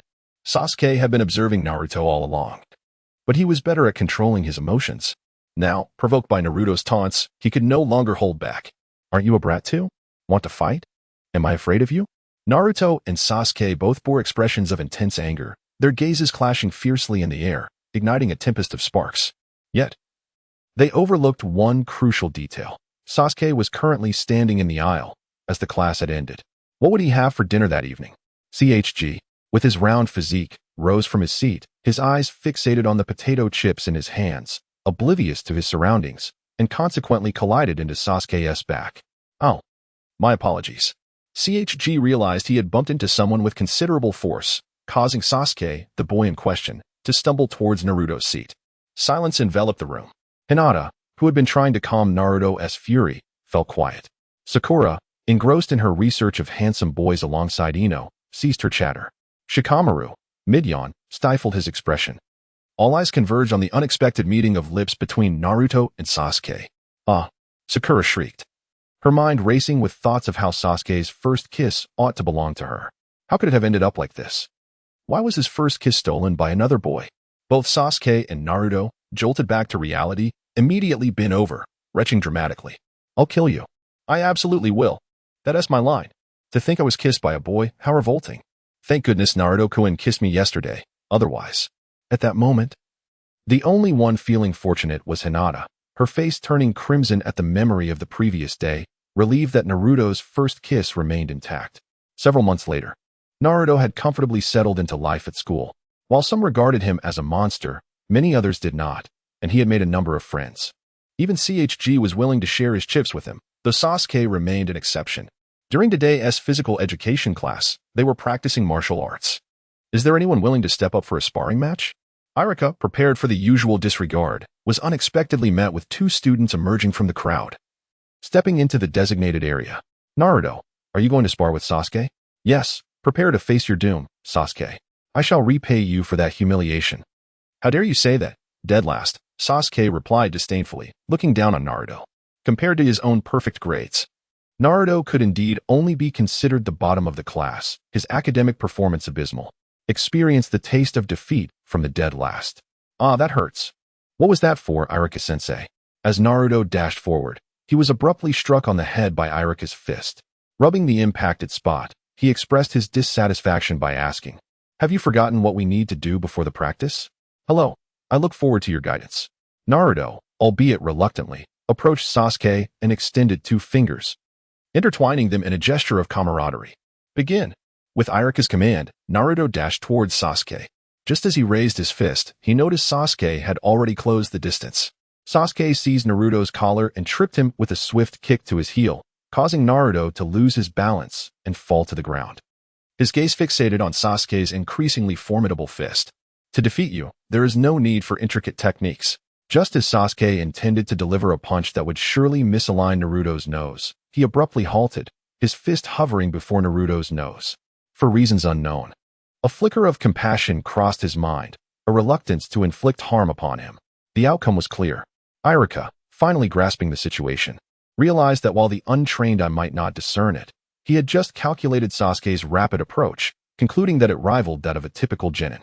All right, I understand your frustration. Strive harder next time. Now, let us perform the reconciliation seal. Irika gently patted Naruto's head in a comforting manner, yet Naruto, seemingly taken aback by his swift defeat, hung his head despondently. Yes. However, Irika was mistaken. Naruto was not disheartened, but feigned compliance with the reconciliation seal. The moment their hands met, he seized Sasuke's collar, only to find that Sasuke had anticipated this move, grasping Naruto's collar in turn. The two tumbled to the ground, grappling fiercely. Naruto, you rascal. Hee, all's fair in love and war. Have you not learned this lesson? Who gave you the audacity to think you could defeat me with a sneak attack? Ouch, you dare strike my face. That hurts. Be gentler. After class, Naruto sat on a bench in the playground, while Hinata gently applied ointment to his wounds. At that moment, Naruto's face bore bruises of various shades, and he winced in pain whenever she touched a sensitive spot. Serves you right. Who told you to ambush Sasuke and get smacked by Irika-sensei? Hinata playfully poked at Naruto's injuries, causing him further discomfort as she teased his foul temper. Don't underestimate me. I managed to hit Sasuke, too. Naruto-kun, why do you harbor such animosity towards Sasuke? You seem able to get along with everyone else, yet not with him. Hinata, somewhat perplexed, understood that deep down. Naruto was a kind-hearted individual, yet he always picked fights with Sasuke, provoking him as if intentionally seeking discord. I don't know. Every time I see him, I feel an inexplicable sense of familiarity and urge to not let him be. That guy probably has no friends at school. Then why do you persist in bothering him daily? Well, although we argue incessantly, I can sense that Sasuke enjoys it, too. I don't quite grasp your relationship. Oh, the school day is over. Hinata, you should head home now. I'll take a stroll. Upon hearing the school bell, Naruto stretched lazily and grabbed the ointment that Hinata had prepared for him before dashing away. Naruto-kun, I wanted to invite you for dinner, she called after him. Though it was ostensibly a stroll, Naruto purposefully made his way to the shores of the hidden Leafest Lake, where he soon spotted Sasuke, who was lost in thought on a small bridge. Sasuke sensed something and turned to look at Naruto. This very spot was where they had first played together, catching loaches. Humph. Noticing Sasuke's gaze upon him, Naruto huffed dismissively and turned his head away, quickening his pace. Sasuke, irritated by Naruto's demeanor, touched his cheek where Naruto's fist had grazed him. On average, for every 3 strikes Sasuke endured from Naruto, he managed to land just 1 blow in return. Yet it still stung. A small circular box rolled to Sasuke's feet, its presence marked by the symbol of the Hidden Leaf's medical department. Upon opening it, he was greeted by the fragrant sight of ointment within. Humph, he chuckled softly. Under the setting sun, the 2 youths simultaneously broke into joyful smiles. Chapter 16. The story begins here. Time flies, and in the blink of an eye, 6 years have passed. Naruto has blossomed from a mere child into an exceptional young man. I'm so sleepy, he murmured. Naruto, sporting prominent dark circles beneath his eyes, ambled along the path to school with Hinata, yawning incessantly, his steps unsteady as though he had spent the night in a brawl. Naruto-kun, today is the graduation exam. Did you not sleep well last night? At the tender age of 12, Hinata had gracefully blossomed, her height nearly matching Naruto's. With gentle hands, she tidied his disheveled collar and dabbed away the tears that had escaped the corners of his eyes from yawning. No, I practiced all night. After 6 years of diligent training, Naruto's spiraling sphere technique had begun to show promise, exhibiting only minor flaws, primarily a slower speed in forming the technique. Consequently, last night, Minato had instructed Naruto to place Flying Thunder God marks at several corners of Konoha for a test flight. The outcome was predictable. Had the Flying Thunder God technique been easily mastered, Konoha would have long since dominated the ninja world. Be cautious during the exam. Don't make any mistakes with the hand signs. Rest assured, the fundamental ninjutsu taught at school is second nature to me. Just wait until I become a genin. I'll be changing my name. You still have 2 ranks to go, you fool. Hinata understood the implications of Naruto's intended name change, and with a playful grimace, she darted into the school. So affectionate so early in the morning came a languid voice from behind. The Inoshikacho trio arrived at the school gate, led by the lethargic Shikamaru. Shikamaru, so early. I really didn't want to wake up this early. That woman at home is such a hassle. By the way, today's exam is on the shadow clone technique. Are you ready? Shadow clone technique? Probably. Maybe I'll be fine. Naruto's gaze drifted restlessly. Upon hearing the mention of the shadow clone technique, a flicker of panic gripped him. How he wished it were merely the transformation technique instead. For the shadow clone had always been a technique he struggled with. Nevertheless, he resolved to give it his all. Shikamaru patted Naruto's shoulder, imparting some words of wisdom about the responsibilities that come with becoming a genin before entering the school. In the classroom, the sound of dissipating clones echoed repeatedly. Naruto's classmates had all successfully completed their assessments of the shadow clone technique, earning their Leaf Village ninja headbands. Naruto, it's your turn, Arika announced. Having placed Naruto last in line, aware of his struggles with the technique. Shadow clone technique. Naruto thought of Hinata watching him. He could not afford to embarrass himself or falter. With all his might, he formed the necessary hand seals and attempted to create a clone. Yet, the more anxious he became, the more significant details he forgot. The seals were misaligned, resulting in a disfigured clone with severed limbs sprawled on the ground. Failed. Arika stared at the limp clone for a moment before furiously marking incomplete on the assessment sheet. Please, Arika-sensei, grant me another chance. Naruto pleaded. It was just a mistake with the seals. I'm sure I can do it correctly this time. The other examiner, Mizuki, appeared sympathetic towards Naruto's plight and joined in his plea. No, during actual combat, the enemy won't grant you a second chance. This pertains to Naruto's life. I cannot gamble with your safety, Arika resolutely declined. This was not a game. It was a matter of survival. A ninja who could not effectively utilize the shadow clone technique would significantly increase their risk of mortality. Naruto-kun, faced with Hinata's comforting gaze, Naruto found himself at a loss for words, his resolve hardening as he gritted his teeth, turned, and leaped out of the window, vanishing from her view. Meanwhile, Mizuki wore a triumphant smile. Naruto lay on the rooftop of his home, gazing at the azure sky, lost in contemplation until a shadow fell across the sunlight.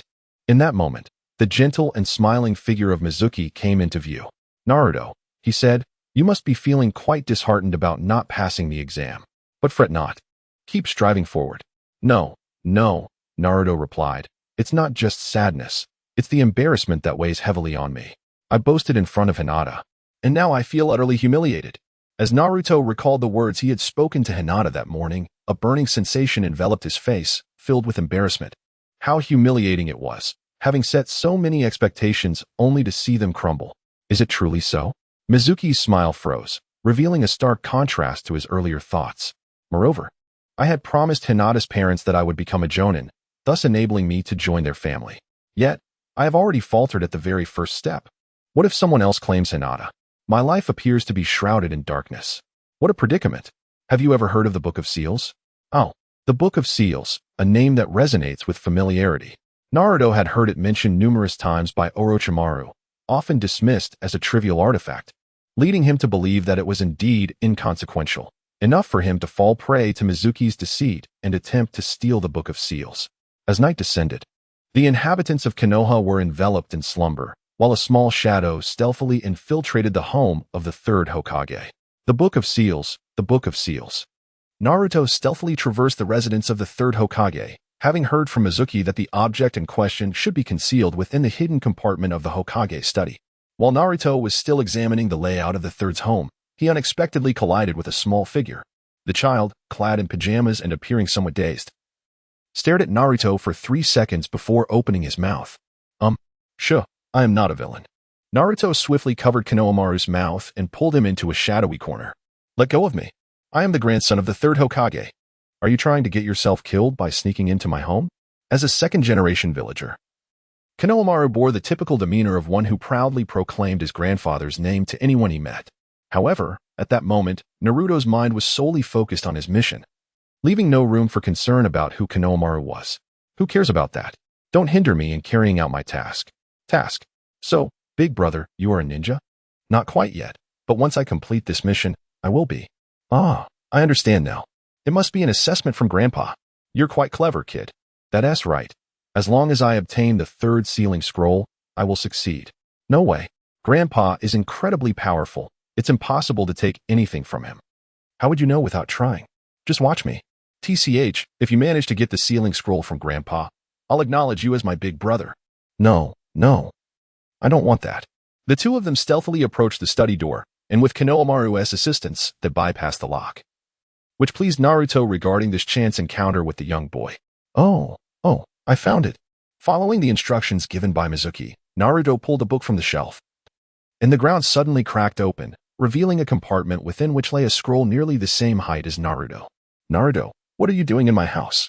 Before Naruto had the chance to revel in his joy, he was startled by a subtle inquiry, as the third Hokage materialized behind him like a specter. Color U technique.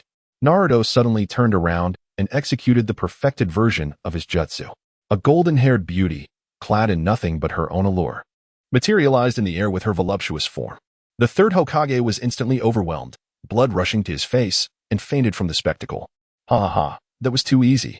Naruto, laughing heartily, shouldered the Book of Seals and departed from the third Hokage's residence, making his way towards the designated location.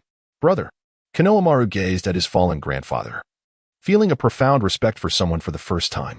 Perhaps he was still too young to comprehend that it was not sheer strength that enabled Naruto to overcome the third Hokage, but rather an exuberance of youthful vigor. I took a glance at the contents. The shadow clone technique? Why does it start with this mediocre jutsu? No wonder Uncle Snake always remarks that this book is of little use. Moving on, the reanimation jutsu. I had mastered that long ago. The Flying Thunder God technique. Is this even worth examining? Naruto squatted on the ground, filled with anticipation as he opened the Book of Seals. However, he was disheartened to discover that with his current knowledge, he could only comprehend 3 ninjutsu techniques, 2 of which he had learned from others. His fervor was dampened significantly. The shadow clone technique seems rather straightforward, requiring just a single hand seal.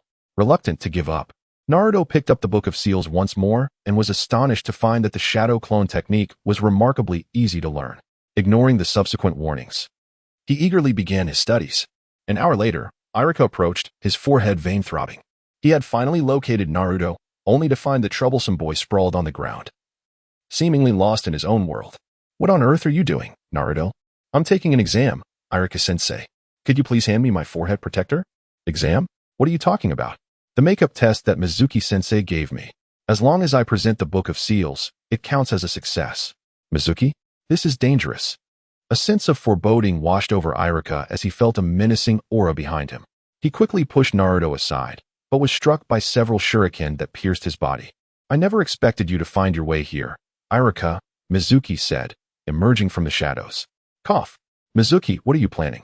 Iruka spat out a mouthful of warm blood, glaring at Mizuki as he stepped forward. What am I planning?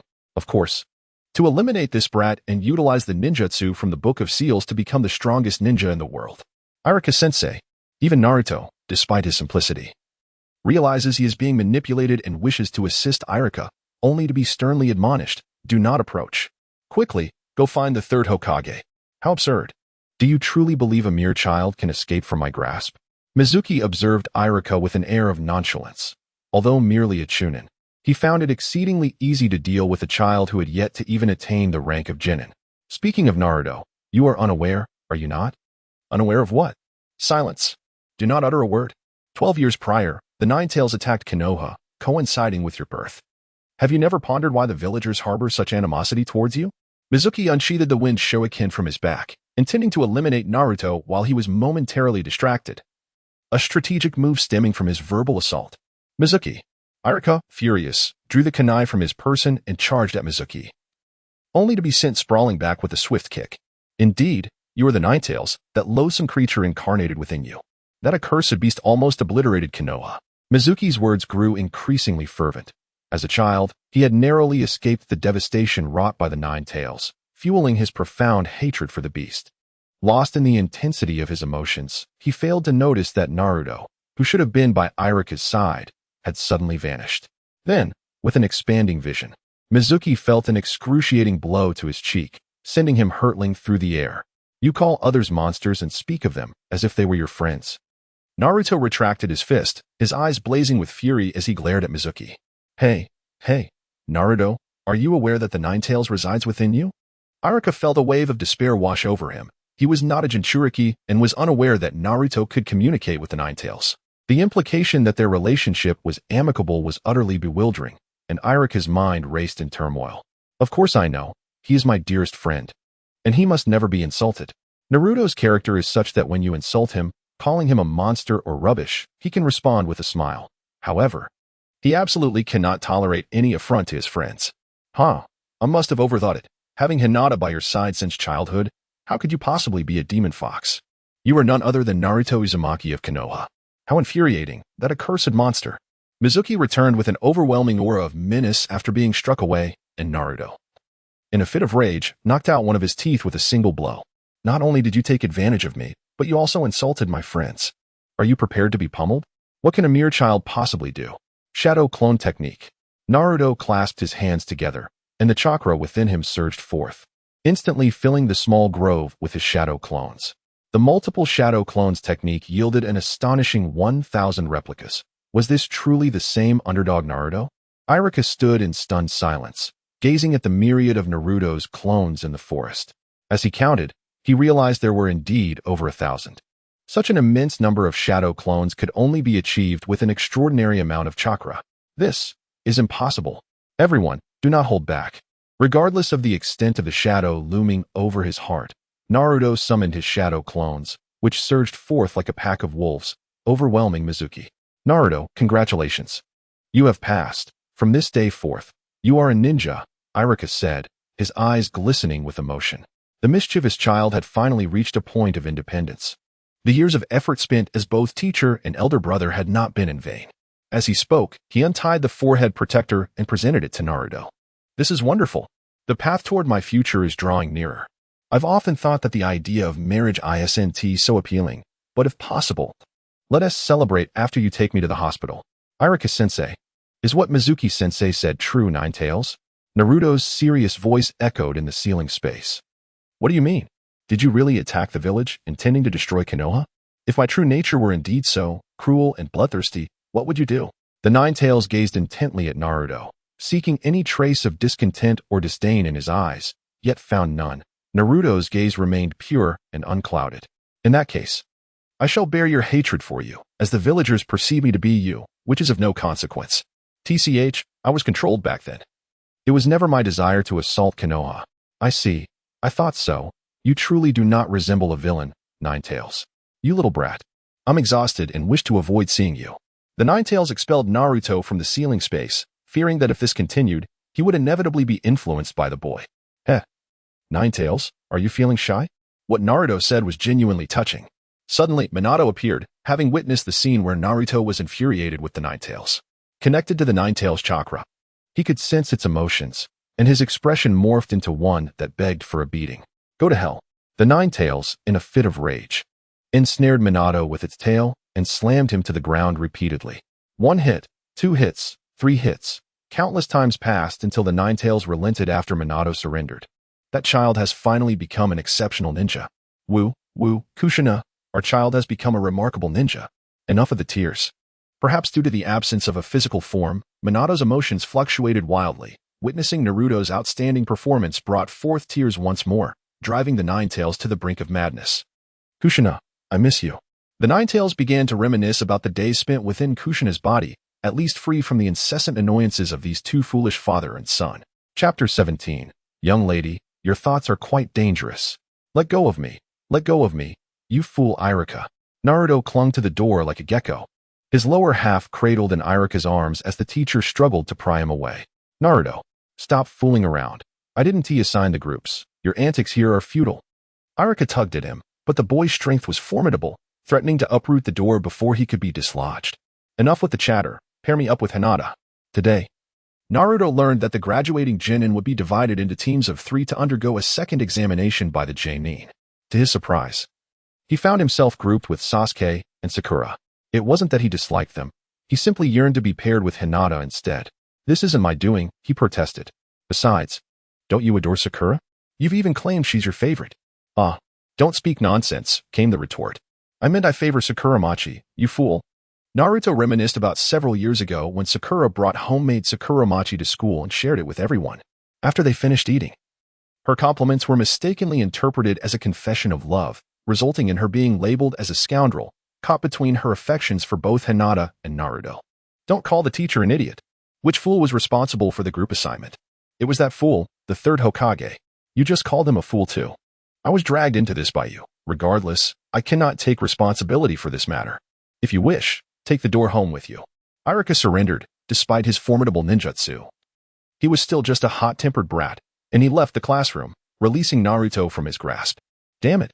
On the cliffs of Konoha, the colossal faces of the Hokage were carved into the rock, an edifice known as Hokage Rock, a symbol of the village. Usually, people would merely admire the legacy of the Hokage from a distance, but today, something extraordinary occurred.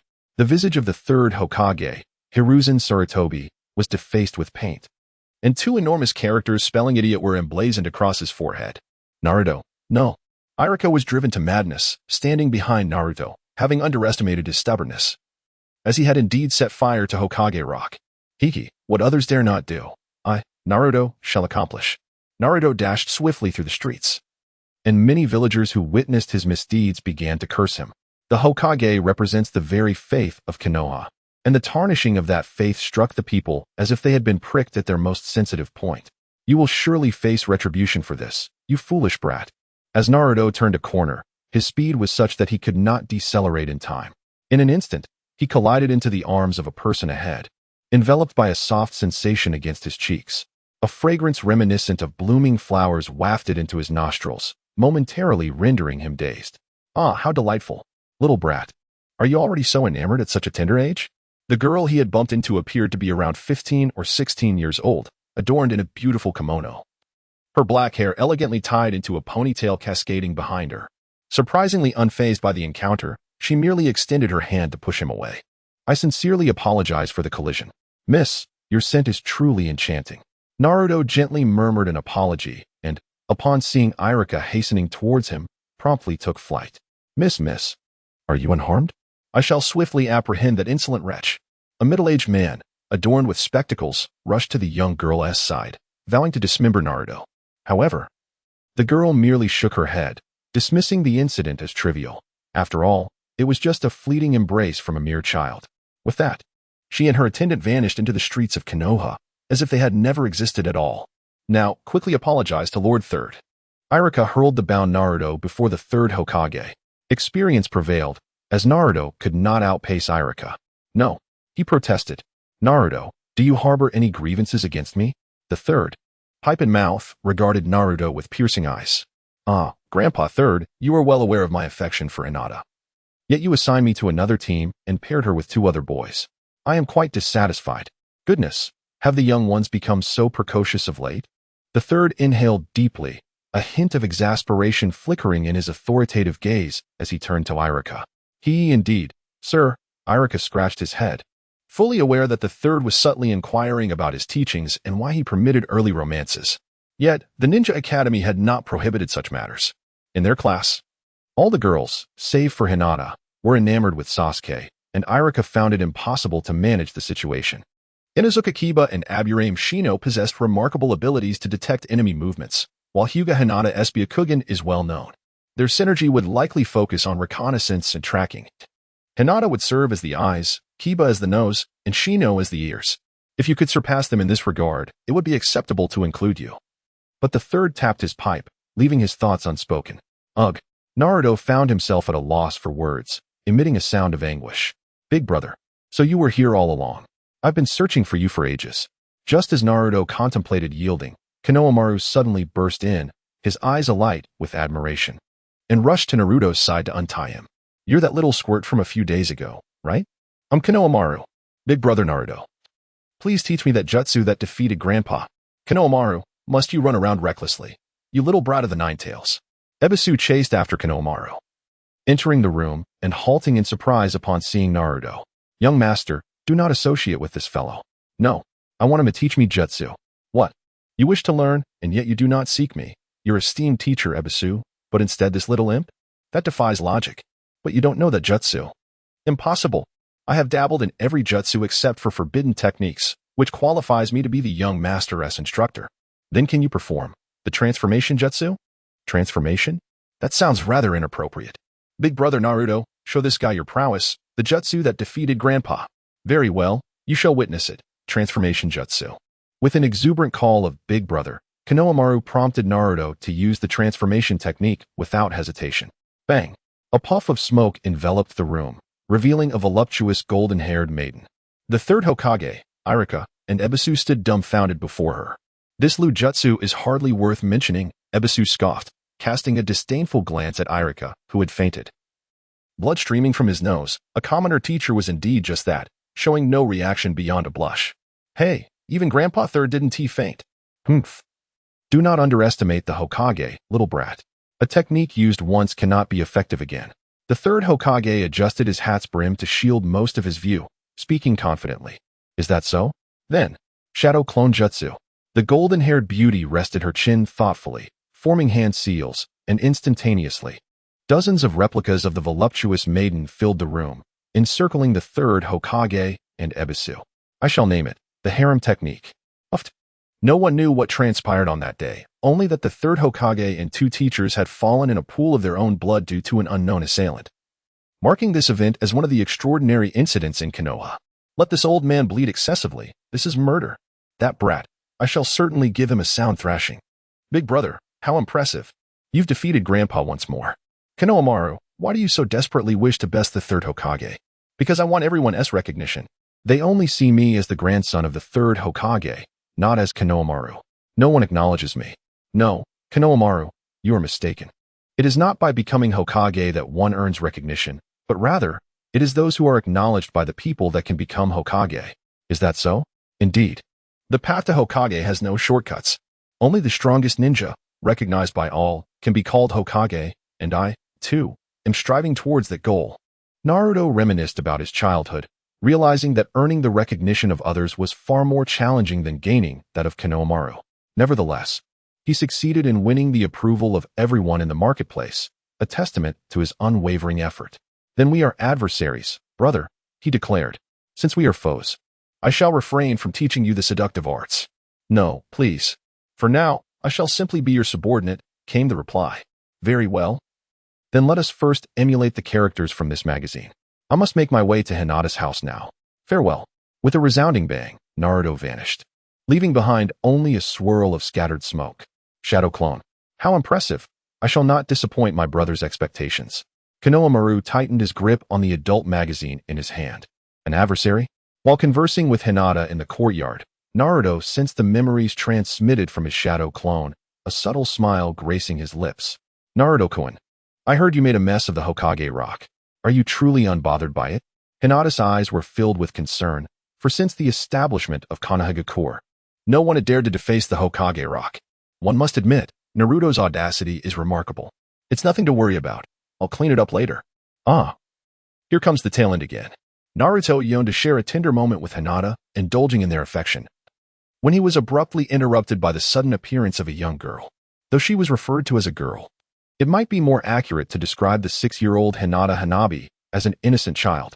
Oh, hello, Hanabi. Your presence is quite unexpected, he remarked. Without hesitation, Hanabi perched herself beside Hinata and devoured the apple that Hinata had lovingly prepared for Naruto. Do not speak so lightly.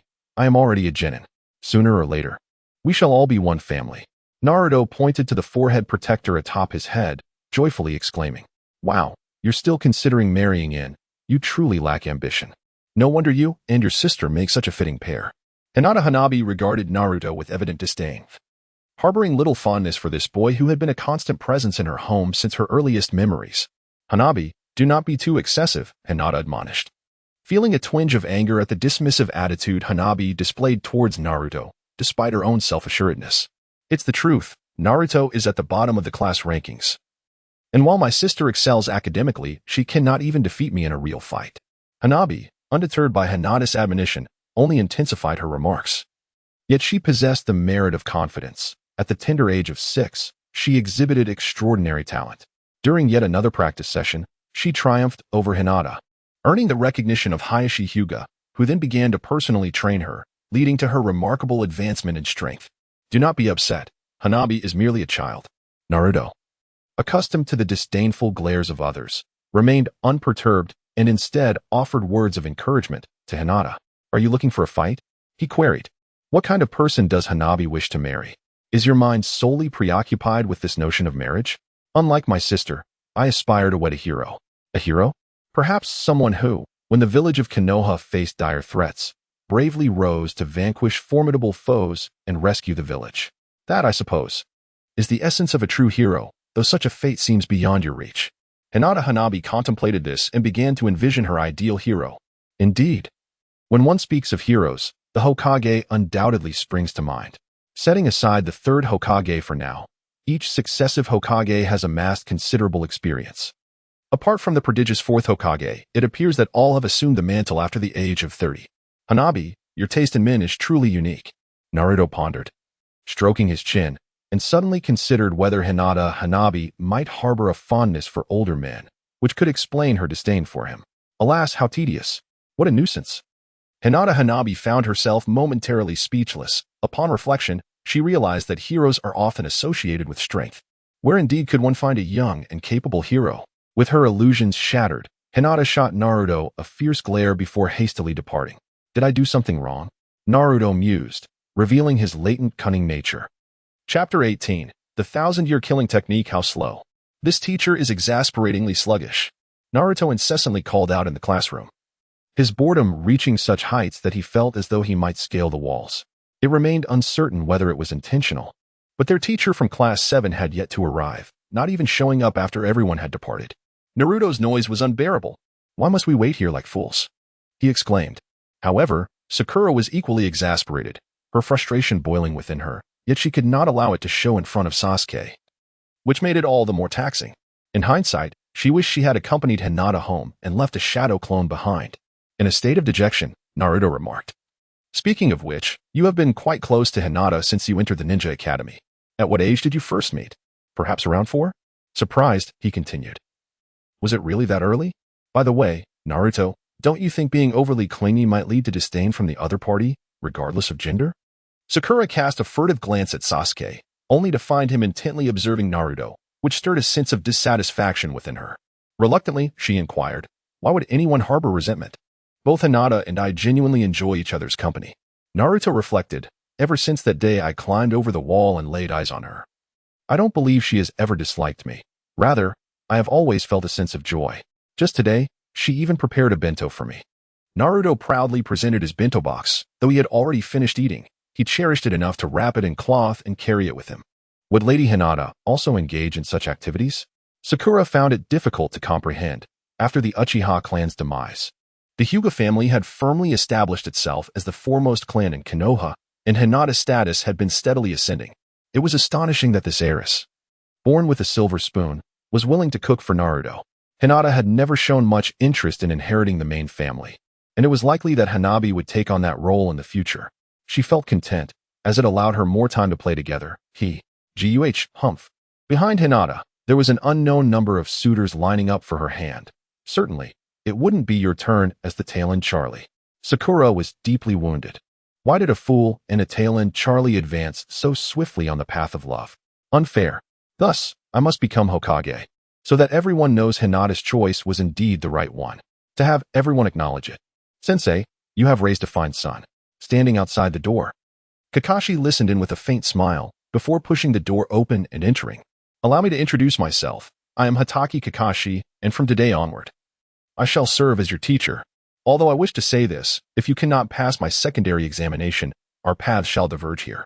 After completing his introduction, Kakashi took note of the names and characteristics of the three individuals, his already languid gaze becoming even more lackluster. 3 individuals, 1 genius, 1 tail-end Charlie, and 1 love-struck girl. "Lord Third, have you assigned me a laborious task?" "Kakashi-sensei, why is there a secondary test? Do you know how hard I worked to obtain this headband?" "Well, the so-called graduation exam from the Ninja Academy merely assesses whether you can effectively utilize the knowledge acquired at school. You novice ninjas are still far from the battlefield. In any case, gather at 5 o'clock tomorrow in the forest near the memorial stone, and remember not to eat breakfast. You might just throw it up." Before leaving, Kakashi cast a glance at the 3 with a gaze that could hardly be called kind. "Sasuke, would you like to have lunch together?" Sakura shyly approached Sasuke, mustering the courage to extend the invitation, only to be dismissed with a cold glance from him. "How boring. Sasuke, don't get eliminated tomorrow, okay?" "Humph. If you can pass, then of course I can as well." Sasuke scoffed, walking away without a backward glance. "Have a little more gentleness towards girls, you fool." Naruto cast a pitiful glance at Sakura before dashing out. "Sasuke has spoken more than I have." The following day, the sky remained shrouded in gloom at 5 o'clock when the trio arrived at the meeting point. After exchanging morning greetings, they commenced their wait for Kakashi's arrival. An hour passed. 2 hours. 3 hours. "Naruto, stop sleeping and get up," Sakura exclaimed, exasperated as she tugged at Naruto, who was sprawled on the ground. Catching up on sleep. Anyone would go mad waiting for 5 hours, even Sasuke, who was restlessly surveying the area, hoping to catch a glimpse of Kakashi. Why was I so foolish to let this happen? As Naruto rose from the ground, his first utterance was incomprehensible. "What are you saying? It's already 11 o'clock. And Kakashi-sensei has yet to arrive. Have we been deceived? Even if you were to explain, there would be nothing I could do. I sincerely apologize for my tardiness." I encountered an elderly lady who had fallen by the roadside. Just as Naruto expressed his exasperation, Kakashi suddenly materialized before the 3 of them, spinning an utterly implausible tale. "You charlatan! Kakashi-sensei, you deceitful trickster!" Naruto, initially skeptical, pointed an accusatory finger at Kakashi's nose and exclaimed, "Ahem, without further ado, this alarm is set for 12 o'clock. Your task is to seize 2 bells from me before that time, and only then will you be deemed successful." Kakashi awkwardly shifted the topic, producing an alarm clock and placing it atop a wooden post, accompanied by 2 bento boxes. "2? But there are 3 of us," Sakura remarked, her gaze fixed on the bells dangling from Kakashi's waist, expressing her confusion. "No one ever claimed that all of you would pass. Those who fail to snatch a bell will be deemed losers and will be tied to the post to watch us enjoy our lunch. I imagine you're rather hungry." The denial of breakfast was for this purpose. A flicker of anger flashed in Sasuke's eyes. Realizing that yesterday's insistence on rigorous training was merely a manifestation of this man's malice. "Let the games begin.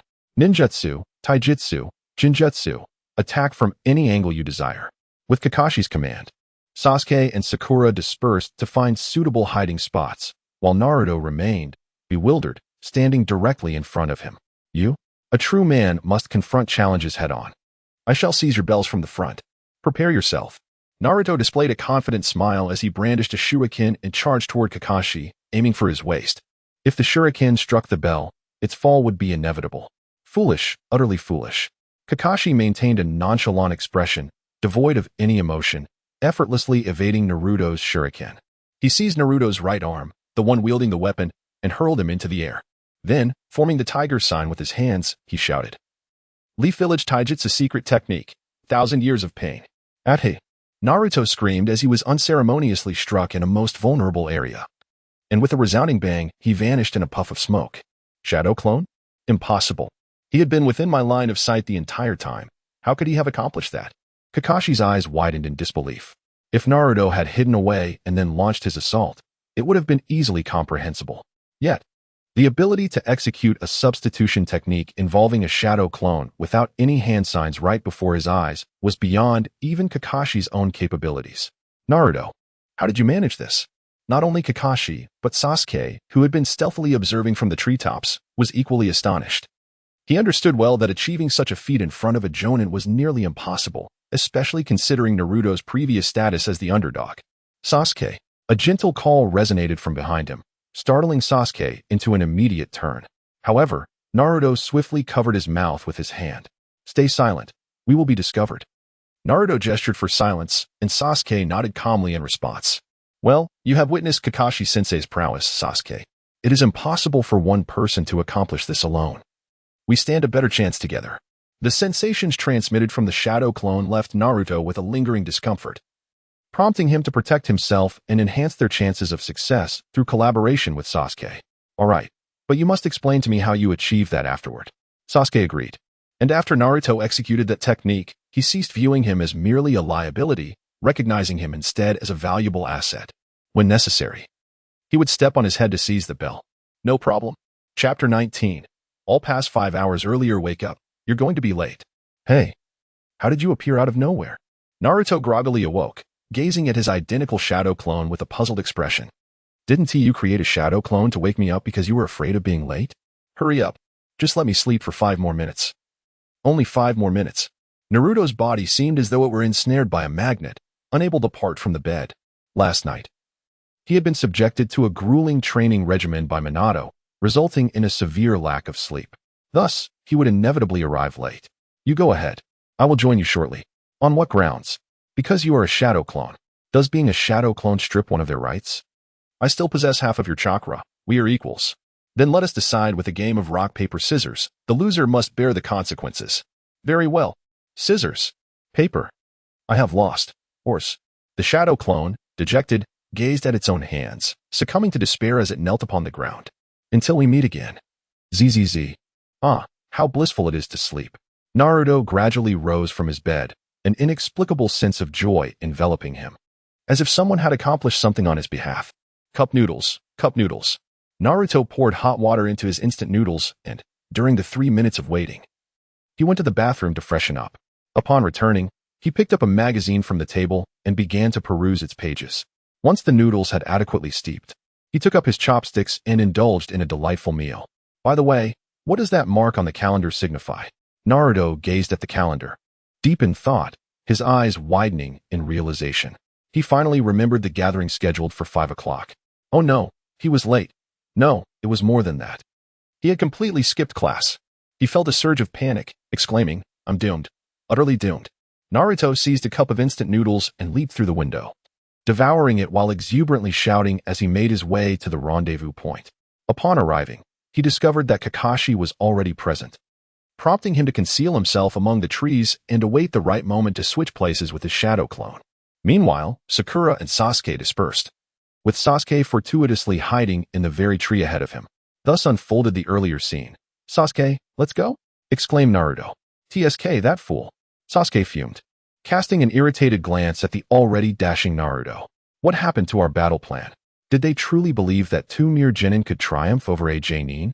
Naruto leapt from the trunk with fervor, charging directly towards Kakashi, his hands weaving intricate seals that summoned a multitude of shadow clones to surge forth in unison. However, the unexpected occurred. Kakashi, in his quest to locate Naruto's true form, was taken aback as he discovered that the real assault was originating from behind, accompanied by the shadow clones. His astonishment deepened. Yet, in the realm of combat, sheer numbers do not guarantee victory. Kakashi's gaze sharpened as he drew forth a kunai and plunged into the midst of Naruto's clones, the air resonating with the sound of bang, bang, bang as one after another. The shadow clones were dispelled. Impressive, the Rasengan. Naruto's right hand gently curled inward, yearning to craft a ball, yet the warning from Minato resurfaced in his mind, compelling him to abandon the notion. Naruto, you are not yet able to harness the full power of the Rasengan. This ninjutsu must not be employed during practice battles, lest your opponent suffer severe injury. It appears you are indeed the original. Kakashi, having dispatched all the shadow clones, gazed upon the solitary figure of Naruto, remaining vigilant of the sounds around him, for one could never predict whether Naruto might mysteriously vanish once more. Indeed, prepare yourself, Kakashi-sensei. Naruto, with determination in his eyes, charged towards Kakashi. He first unleashed a powerful punch with his right hand, only for Kakashi to effortlessly intercept it with his left hand, grasping Naruto's fist firmly. Next, Naruto aimed a swift kick at Kakashi's head with his left leg. Kakashi furrowed his brow slightly as he caught Naruto's ankle with his right hand, feeling the extraordinary force emanating from it. However, the true attack was not from that foot. Instead, Naruto utilized that momentum to rotate his body, delivering an even stronger kick with his right leg towards Kakashi. Although Kakashi acknowledged the impressive technique, he remarked, I am not certain who your instructor is, but this level of skill is insufficient to harm me. Without releasing his grip on Naruto, Kakashi casually pulled, using his upper arm to block Naruto's strike. Seizing the opportunity while Naruto's body was momentarily rigid, Kakashi released his hold and delivered a powerful punch to Naruto's abdomen. Ugh, cough. Naruto stepped back a few paces, clutching his stomach, the discomfort causing him to cough several times. Ha ha ha. What is so amusing? Because I am not alone. As Naruto bent down, Sasuke behind him had already formed the hand seals for the great fireball technique. With one hand bracing Naruto's back, he leaped upward, while the other hand positioned before his mouth took a deep breath. Subsequently, a torrent of searing flames erupted from his mouth, engulfing Kakashi. From the periphery of his vision, Kakashi finally grasped why Naruto had resorted to using shadow clones to buy time to allow Sasuke to conceal his presence. Sasuke had likely blended into the crowd and approached quite closely, forming the seals while Naruto engaged in close combat. Their teamwork had proven effective, yet they had still underestimated the prowess of a Jonin. Well done, Sasuke! Naruto exclaimed joyfully, eager to celebrate with Sasuke through a high five, only to realize that his companion was utterly indifferent. Humph, if a Jonin could be easily defeated, they would not hold such a rank. Indeed, you have underestimated the situation. Suddenly, a voice emerged from behind them. It was Kakashi, and before they could turn around, they found his kunai pressed against their throats, the sharp blade poised to sever their arteries with the slightest movement. Such a pity, they were so close. Kakashi held the kunai firmly in both hands, and the recently extinguished great fireball technique had merely consumed a wooden target. Kakashi-sensei, it appears you two have let your guard down. Naruto and Sasuke exclaimed in unison, both transforming into a piece of wood. Before Kakashi could fully register his surprise, a whooshing sound pierced the air from behind him. Naruto and Sasuke propelled themselves forward, leaping to deliver a kick aimed at his head. Ah, I truly underestimated them, Kakashi mused arrogantly. The seasoned Jonin, dismissive of the need to evade, raised his kunai, preparing to impart a lesson to the two young assailants. However, to his astonishment, the wooden substitute he had employed suddenly morphed back into Naruto and Sasuke, their kunai poised menacingly at his waist, the safety of the bell hanging in peril. What? Kakashi exclaimed in disbelief. At that moment, he faced a dilemma. He could either intercept the kunai wielded by Naruto and Sasuke, thereby exposing himself to another pair of attacks, or he could strike down the airborne Naruto and Sasuke, sacrificing the bell's safety. Well, I suppose this will have to do, he decided lazily, a satisfied smile appearing in his eyes. Utilizing the body flicker technique, he evaded their assault. In a hair-raising instant, the kunai still grazed the bell at his waist, and as Kakashi vanished, the bell plummeted to the ground. We did it. How wonderful!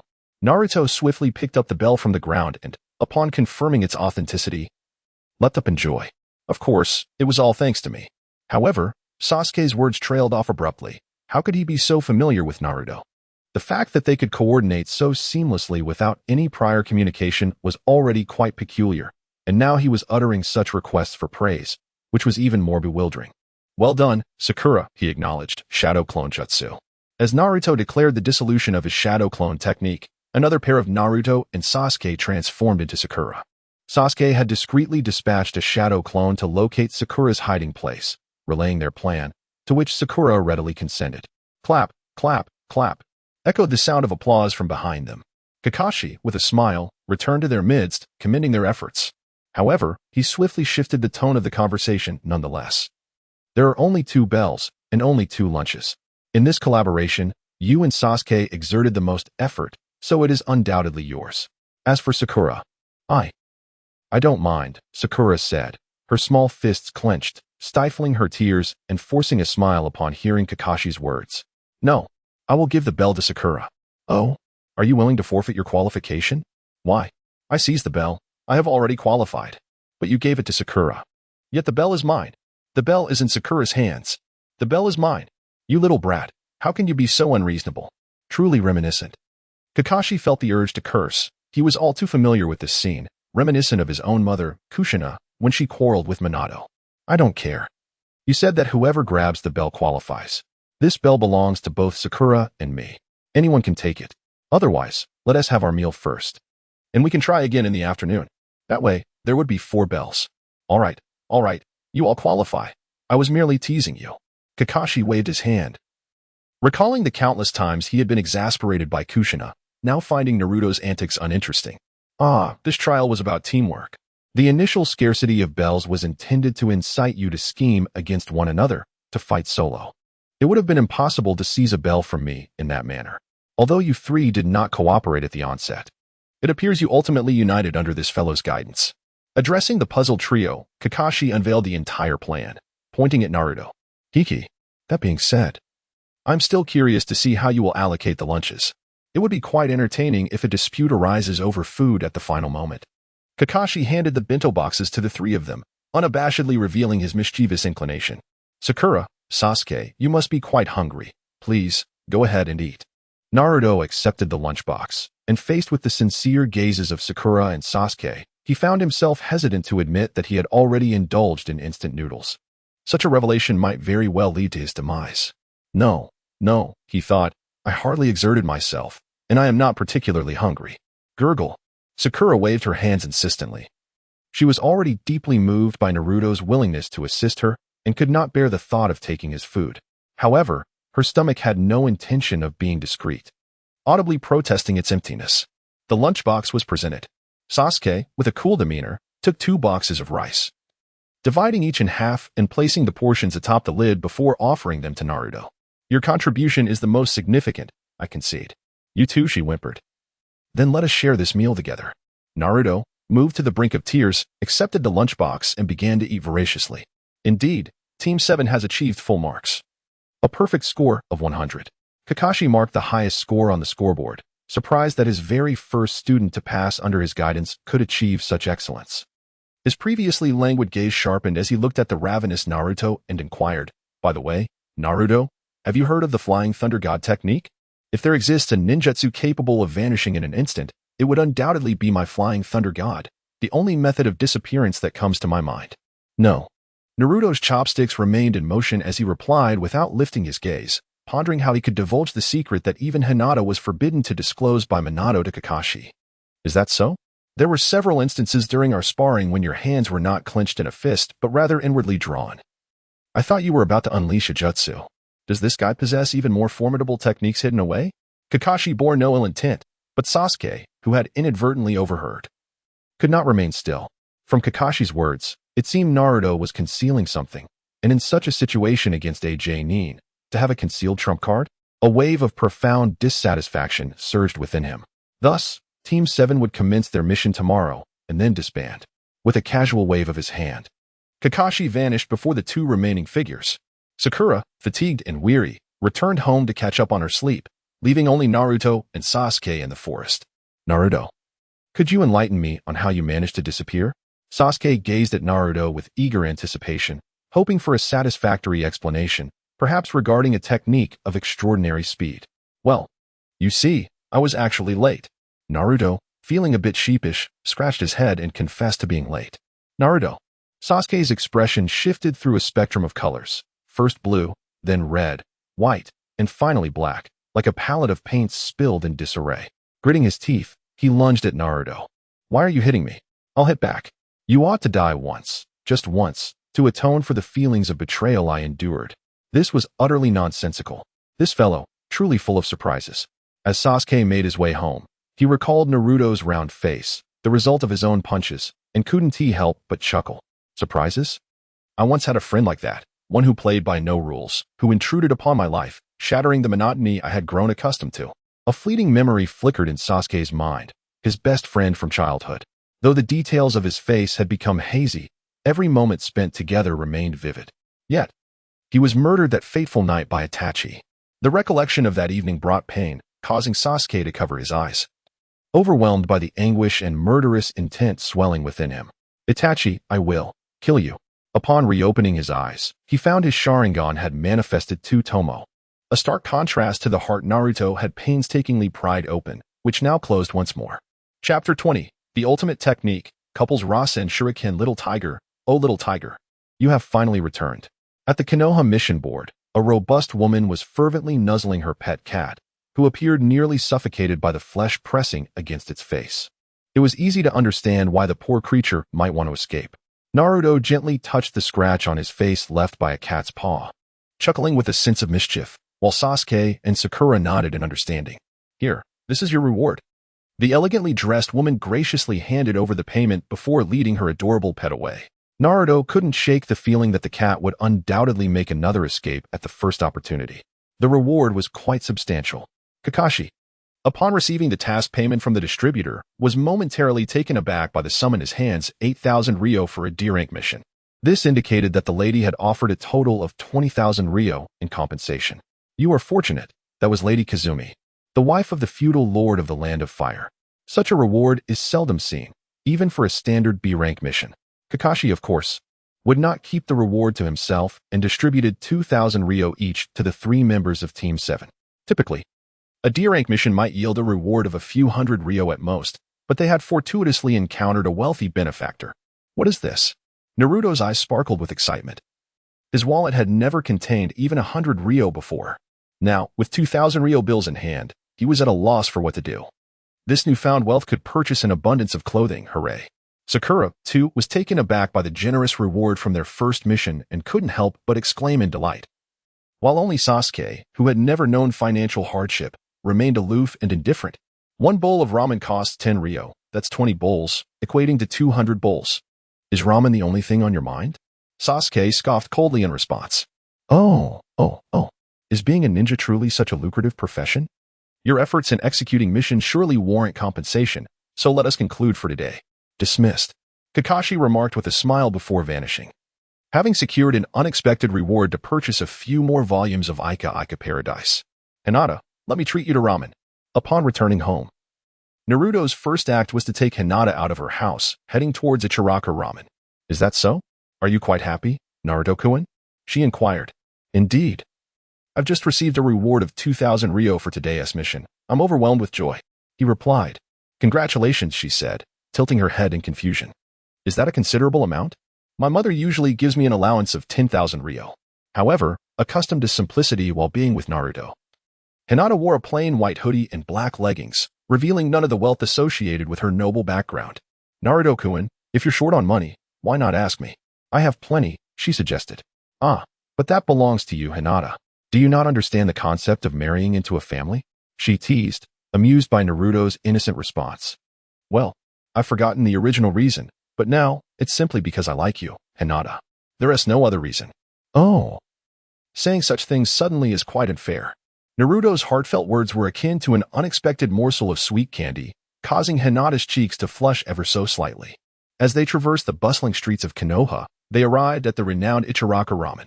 "Here we are, Irika-sensei. Sorry to keep you waiting." "Naruto, why did you suddenly call me out? I'm quite busy too. Do you intend to ask me to treat you to ramen again, you little rascal?" "Irika-sensei, it's not like that. All right, given your adeptness with the shadow clone technique, I shall treat you today." Irika, without heeding Naruto's protest, made his decision, feeling a sense of pride that Naruto had summoned him using the technique. "That's not it. I wish to treat you to ramen. Am I dreaming? I've received my mission reward." Araka-sensei always treats me, so this is my way of returning the favor. Oh, Naruto, you have finally become a capable ninja. I am so proud of you.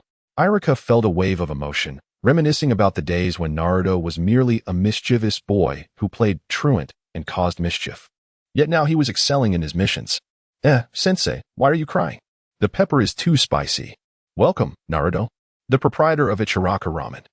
A robust man exuding authority was unlike the other villagers. He never regarded Naruto as a monster.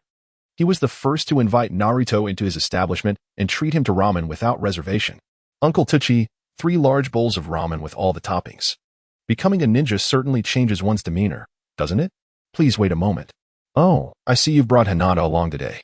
My apologies for not noticing you earlier. Irika scanned the establishment, noting that there were no other patrons present, and upon spotting the hint of lavender seated beside Naruto, he recognized Hinata's presence. Hello, Irika-sensei.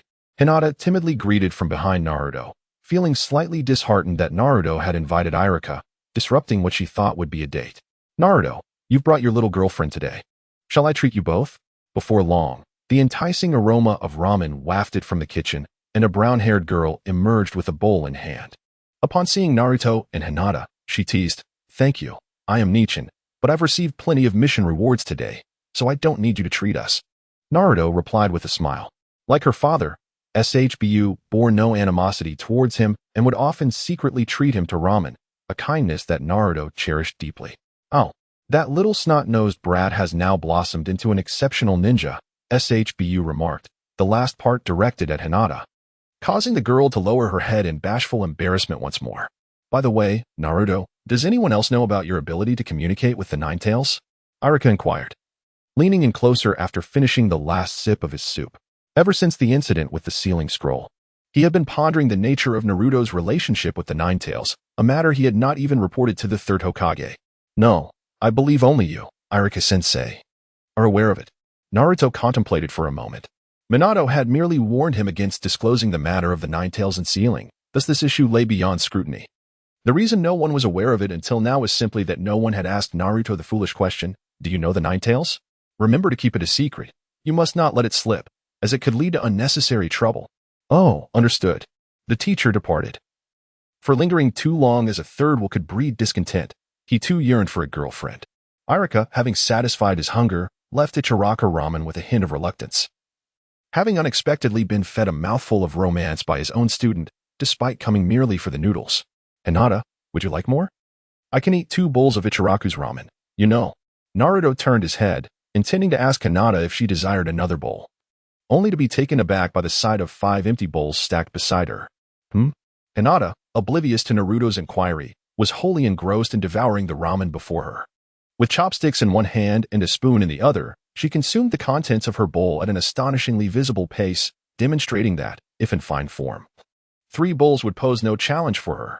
Naruto's struggle with peculiar matters led him to request 2 bowls from SHBU, only to find himself on the verge of vomiting from the experience. Naruto and Hinata share a profound bond, having known each other since childhood as childhood sweethearts. It is precisely due to this enduring friendship that Naruto has often overlooked certain trivial matters, such as the rapid accumulation of empty bowls beside Hinata during mealtime. I can't eat anymore. I never realized Hinata could consume so much. Where did all that food disappear to? Naruto contentedly caressed his belly and curiously glanced at Hinata's flat abdomen, pondering whether she might be harboring an alternate dimension within her, leading to such a peculiar thought.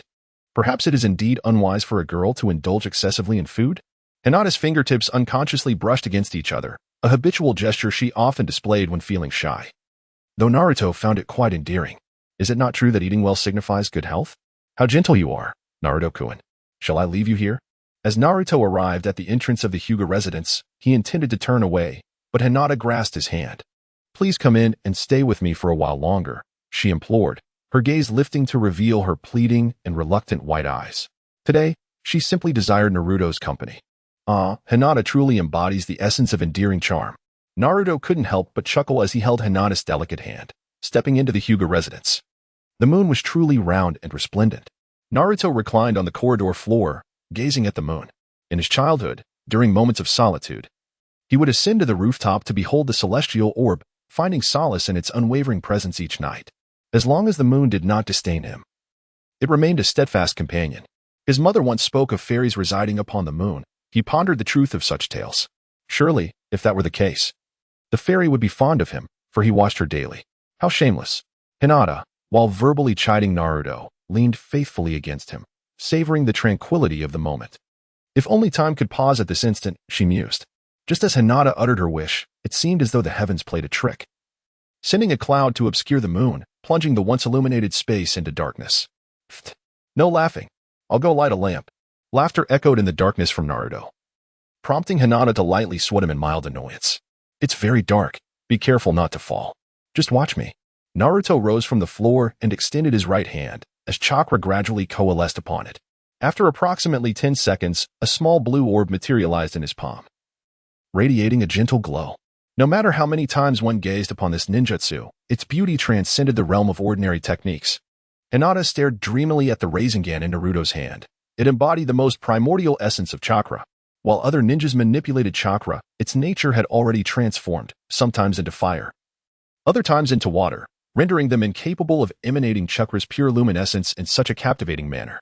It was indeed a sight to behold, though undeniably, the process was rather slow. Naruto held the Rasengan and sighed.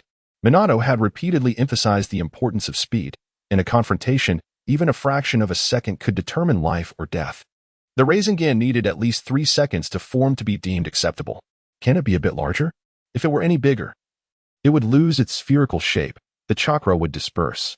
The chakra within is chaotic and erratic, making it challenging to maintain this size. Hokage. Hinata activated her Byakugan. As Naruto had observed, the chakra was indeed tumultuous, but with her Byakugan, she could perceive the trajectory of each chakra thread. Naruto, can you maintain the spherical shape? I can handle the chakra infusion. I suppose so, but what do you intend to do? Just a spontaneous thought. Gentle fist. Hinata took a deep breath and executed the unique technique passed down through the Hyuga clan. Her hands danced around the Rasengan like 2 butterflies, infusing her chakra into its core.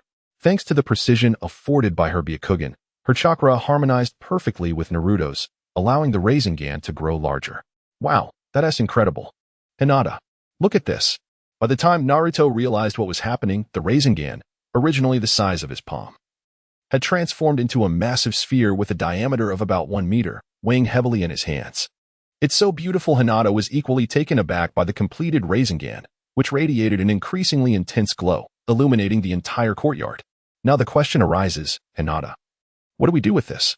Naruto had come to understand that the more beautiful something was, the more perilous it became. The chaotic chakra within the Rasengan caused a bead of cold sweat to trickle down his face, as though it were about to erupt beyond his control. If it were smaller, I could disperse it, but this is too large. Boom. The entire Hyuga residence trembled violently. A colossal shockwave stirred up sand and debris, crashing against the main house with a cacophony of crackling sounds. It took about 30 seconds for the tumult to subside. Hyuga Hayashi was the first to react, rushing into the courtyard to check for an enemy attack, only to be met with a bizarre sight. The once vibrant garden had vanished. The lush trees he had personally planted were gone, and the pond housing koi had evaporated entirely. All that remained was a massive pit, 20 meters in diameter and 2 meters deep, spreading outward in a whirlpool shape. Naruto! Naruto! Hinata snapped back to reality, desperately calling as she dashed into the center of the pit, pulling Naruto from the earth. Upon seeing that he was unharmed, she let out a sigh of relief. Well? Cough. It seems I'm not dead yet. Naruto sat dazed in the center of the large pit, exhaling a puff of smoke, his clothes tattered and torn. The earth around him still emitted faint wisps of rising heat. Sensing that the Rasengan was about to explode, he immediately leaped into the yard, desperately pressing the Rasengan into the ground, thus preventing any harm from befalling Hinata. Is this the jutsu concocted by this little brat? Chapter 21. Preparing to enter the instance. You two, explain yourselves. In the living room of the Hyuga clan's residence, Naruto and Hinata sat on the floor, facing the visibly irritated Hayashi Hyuga. It all started when Hinata and I were gazing at the moon, then whoosh, followed by a bang, and finally, boom, it ended up like this. How could Naruto allow Hinata to take the blame? He stepped forward and vividly recounted the events that transpired. Father, it is my fault. I should not have acted recklessly. It was my infusion of chakra into Naruto-kun's jutsu that led to this outcome. Hinata was left speechless by the power of the Rasengan, as her impulsiveness had nearly harmed the one she cherished most, Naruto. Observing Naruto's intention to shoulder all the responsibility, she quickly interjected, "A combined ninjutsu? At your age? That is quite remarkable. Combined ninjutsu merges the chakra of two individuals to produce a more potent technique.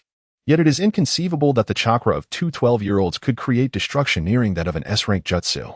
One can be certain that the Nine Tails was not involved. Otherwise, it would be the third Hokage, not the Konoha guard, coming to inquire. It was truly an accident.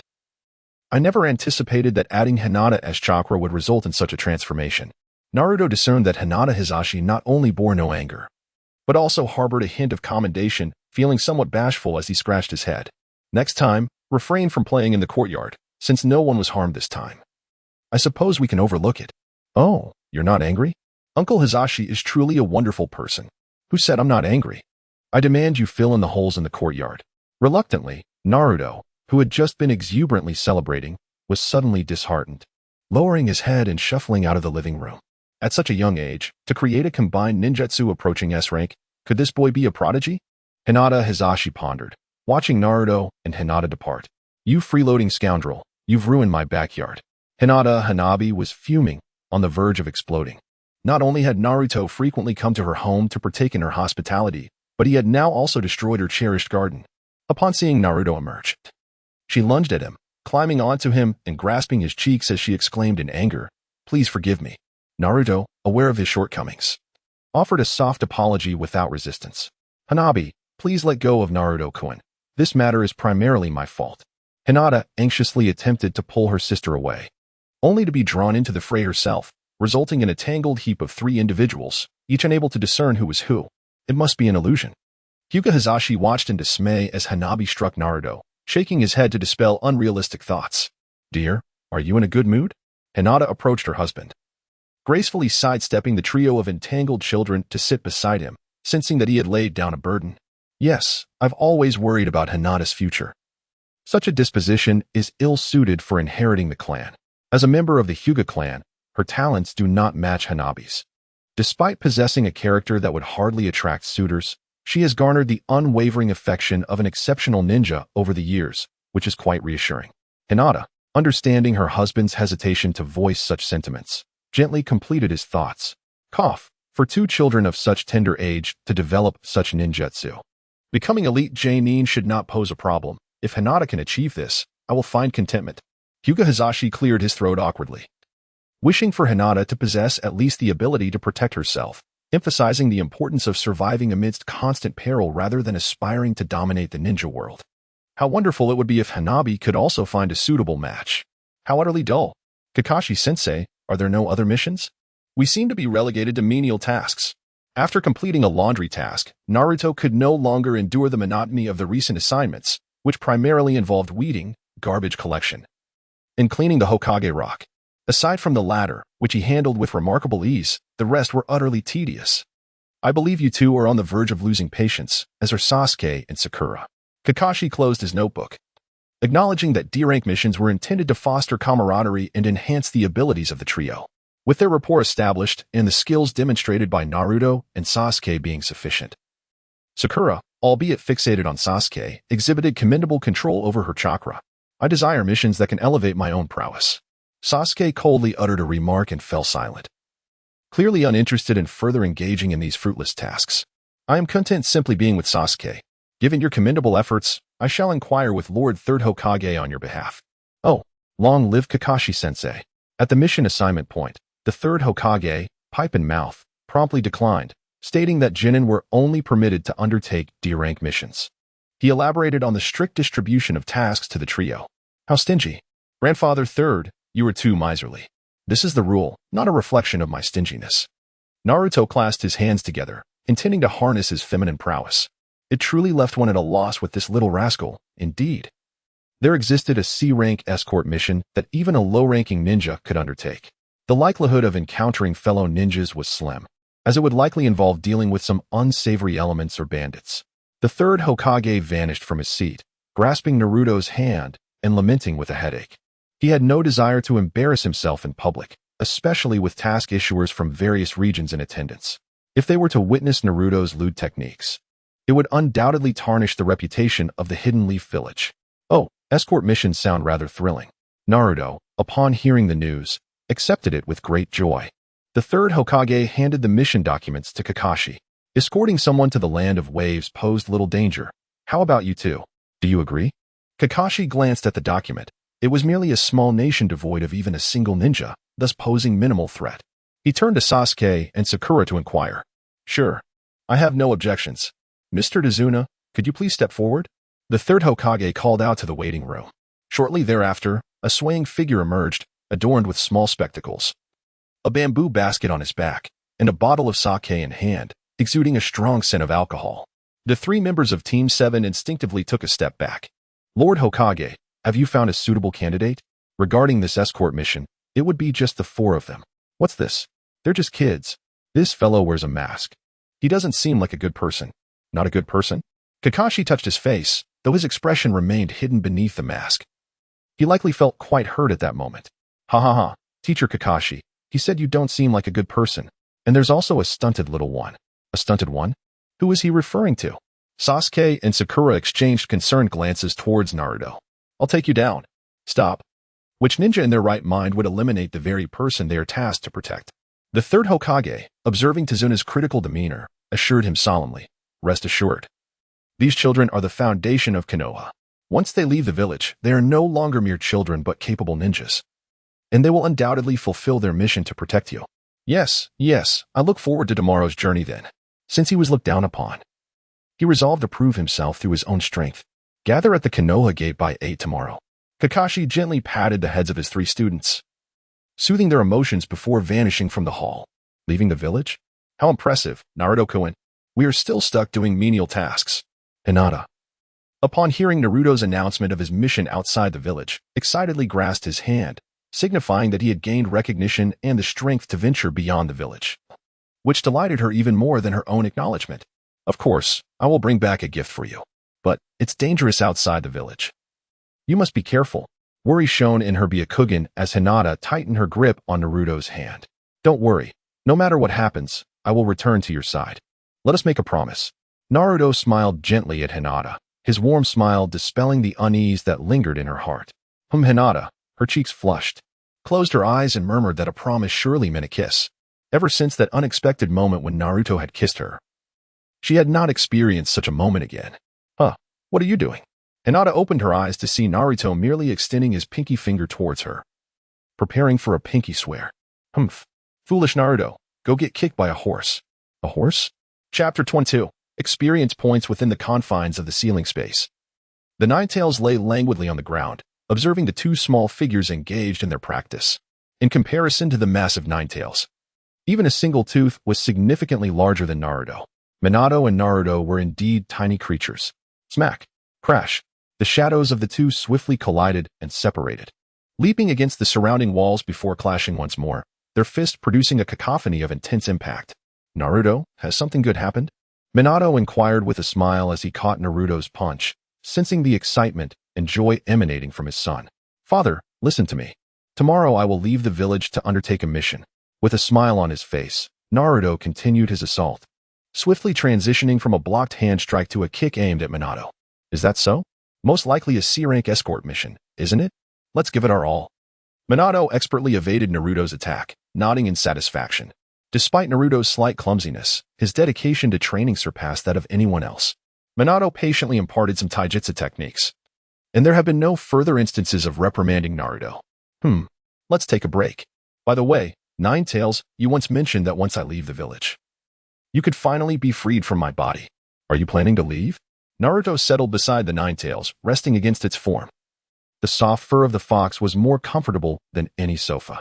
Being a conglomeration of chakra, the Ninetales could aid Naruto in regaining his strength. Of course, I will leave, it remarked, but I have also mentioned that our fates are intertwined.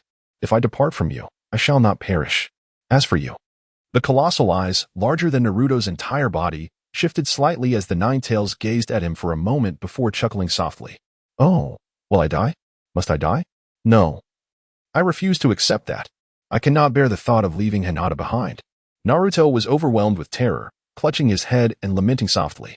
The mere thought of parting from Hinata made him unable to contain his tears. Naruto, do not weep. The Ninetales has deceived you, Minato consoled. gently patting Naruto's head before casting a stern glance at the Nine Tails. Yet, I too yearn for the Nine Tails to witness the world beyond.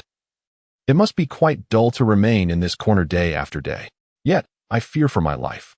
I do not wish for a mere child to feel pity for me. Humph. Without a trace of insincerity, Naruto's words floated into the ears of the Nine Tails. Even the heart that had been frozen and exploited for millennia showed a slight crack. The Nine Tails extended its enormous paw and gently flicked Naruto's forehead, watching his body fly away with a cold snort. The outskirts of Konoha were enveloped in an ancient forest, where countless towering trees converged, exuding an air of solemnity and mystery.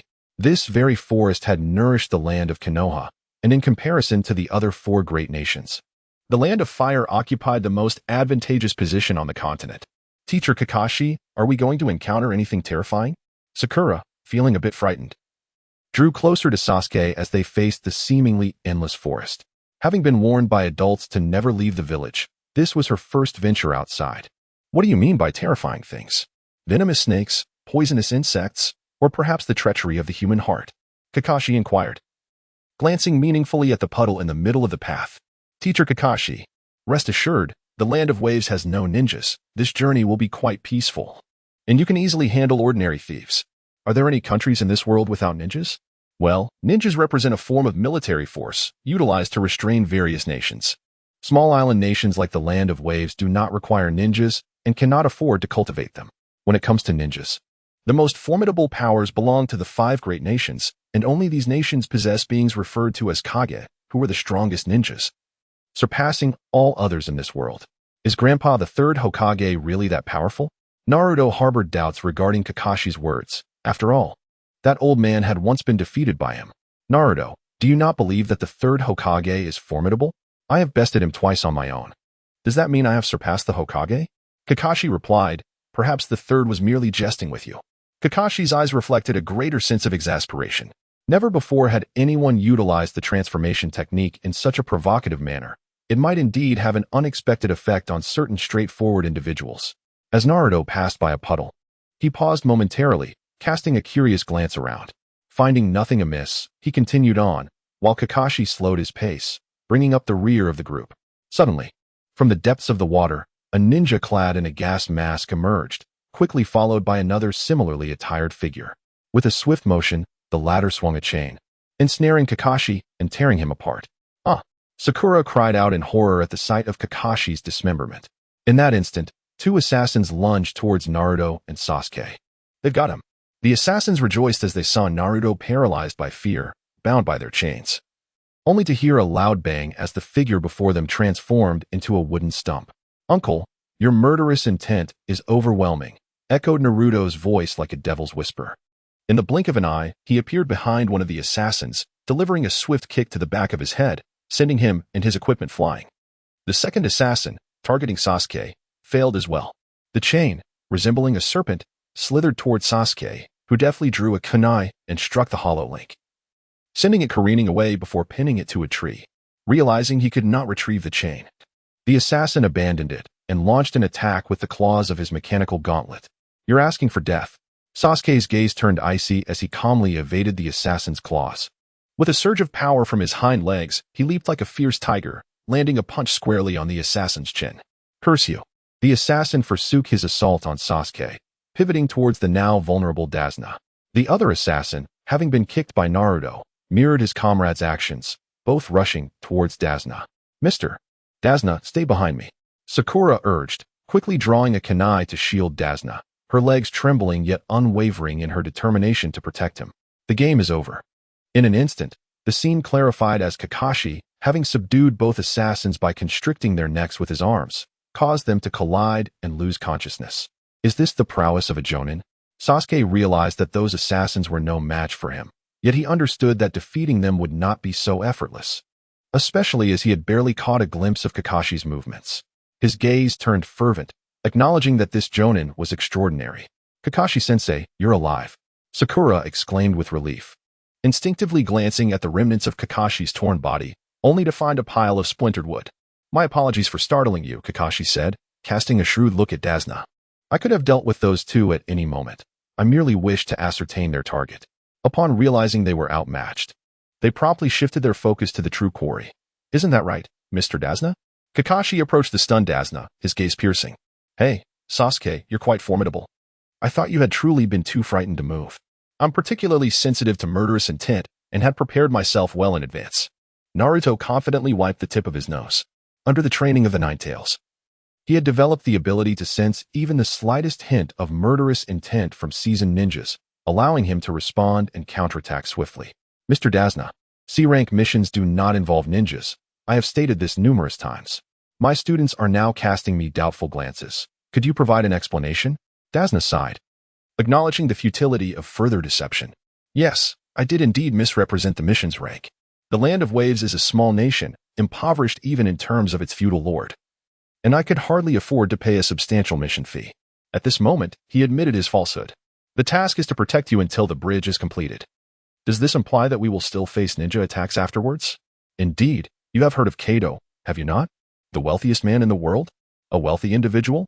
Is he richer than the Hyuga clan? Naruto inquired, his eyes gleaming with curiosity about money, only to be met with a swift chop to the head from Kakashi, who sought to silence him.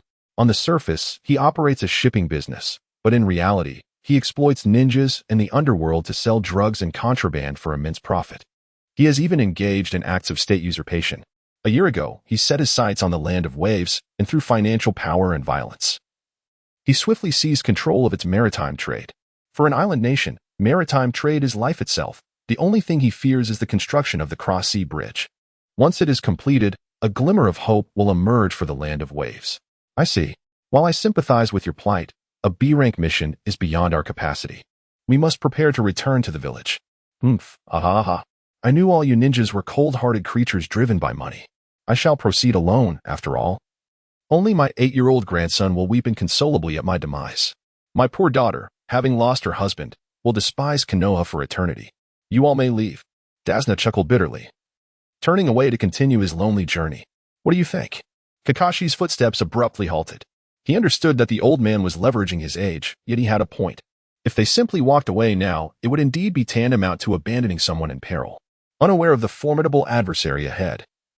Kakashi decided to seek the opinions of Team 7. Go. I promised Hinata I would bring her a gift. Should I return with leaves instead? Go. I desire a stronger opponent. If Sasuke goes, then I. Very well. The mission shall continue. Kakashi nodded, only to witness Naruto striding towards the two assassins who had been subdued and bound to a tree trunk by Kakashi, now regaining consciousness. Naruto, what are you doing? Kakashi's eyes widened in shock as Naruto, with unwavering resolve, drew a kunai and swiftly slashed the throat of one of the assassins. After a few seconds of agonizing pain, the assassin's head fell limply. Is Kakashi-sensei truly considering sparing them? Naruto gazed at Kakashi with a peculiar expression before advancing towards another assassin. It was not that he intended to spare them. He simply did not expect to have to take action himself. Kakashi understood that leaving witnesses in such situations would only complicate matters, and he had planned to act once they had departed. However, he was taken aback by Naruto's impulsiveness. Did your teacher not instruct you that leaving survivors during a mission is irresponsible? He remarked. You little brat, you needn't teach me. I merely did not anticipate your early involvement. Consider the feelings of the girl involved. From Naruto's eyes, Kakashi discerned not a trace of hesitation or fear. It was as if he had been accustomed to bloodshed since childhood. Yet, it was not the demeanor of a mere psychopath. Rather, it stemmed from a desire to protect something precious. Give it to me, Sasuke exclaimed, equally astonished by Naruto's willingness to kill. Gritting his teeth, he snatched the kunai from Naruto's hand and, after a mere few seconds of hesitation while gazing at the bound assassin, swiftly slashed his throat, extinguishing his life. Is it all right, Sasuke? Is this your first kill? Kakashi inquired. How do you know? I have long since become accustomed to it. Only a novice's hands tremble during their first kill, and only then does one become stained with blood. Kakashi provided an explanation for Naruto, noting that Sasuke's composure was commendable. Aside from a slight tremor in his hands, his countenance remained steady, though his outer garment was now stained crimson with the assassin's blood. Naruto is quite different. This lad has long since understood the direction in which blood will spurt, and not a single drop has stained him. Kakashi increasingly doubts the correctness of his upbringing. Sasuke, are you all right? Sakura finally reacted. As a ninja, she naturally knew this was an experience one must endure. So she averted her gaze from the two corpses and offered Sasuke a handkerchief. Sakura, My path will undoubtedly be drenched in blood. If you can endure, then follow me. Sasuke took the handkerchief, wiped it a few times, and returned it to Sakura, his voice cold as he sensed the scent of blood clinging to him. He was aware of Sakura's affection for him, yet he believed that excessive emotions would only serve as obstacles on the path of vengeance. Can you do it? Wait for me. Sakura gazed at her beloved handkerchief, hesitated for a moment, but ultimately clutched it tightly in her palm and followed in Sasuke's footsteps. Chapter 23. Encounter with Zabuza. The escort mission was long and tedious. Ideally, a ninja could traverse the distance to the land of waves in a single day. However, due to the presence of the ordinary man, Tazuna, that could not scale walls and leap across rooftops. After nearly 3 days, they finally reached the coastline.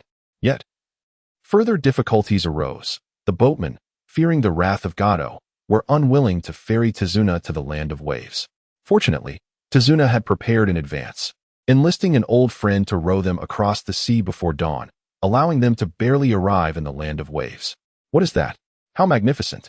Sitting in the boat, Naruto marveled at the sight of the under-construction bridge slowly drifting past. The colossal bridge, aptly described as a marvel of engineering, completely shattered his previous notions of what a bridge should be.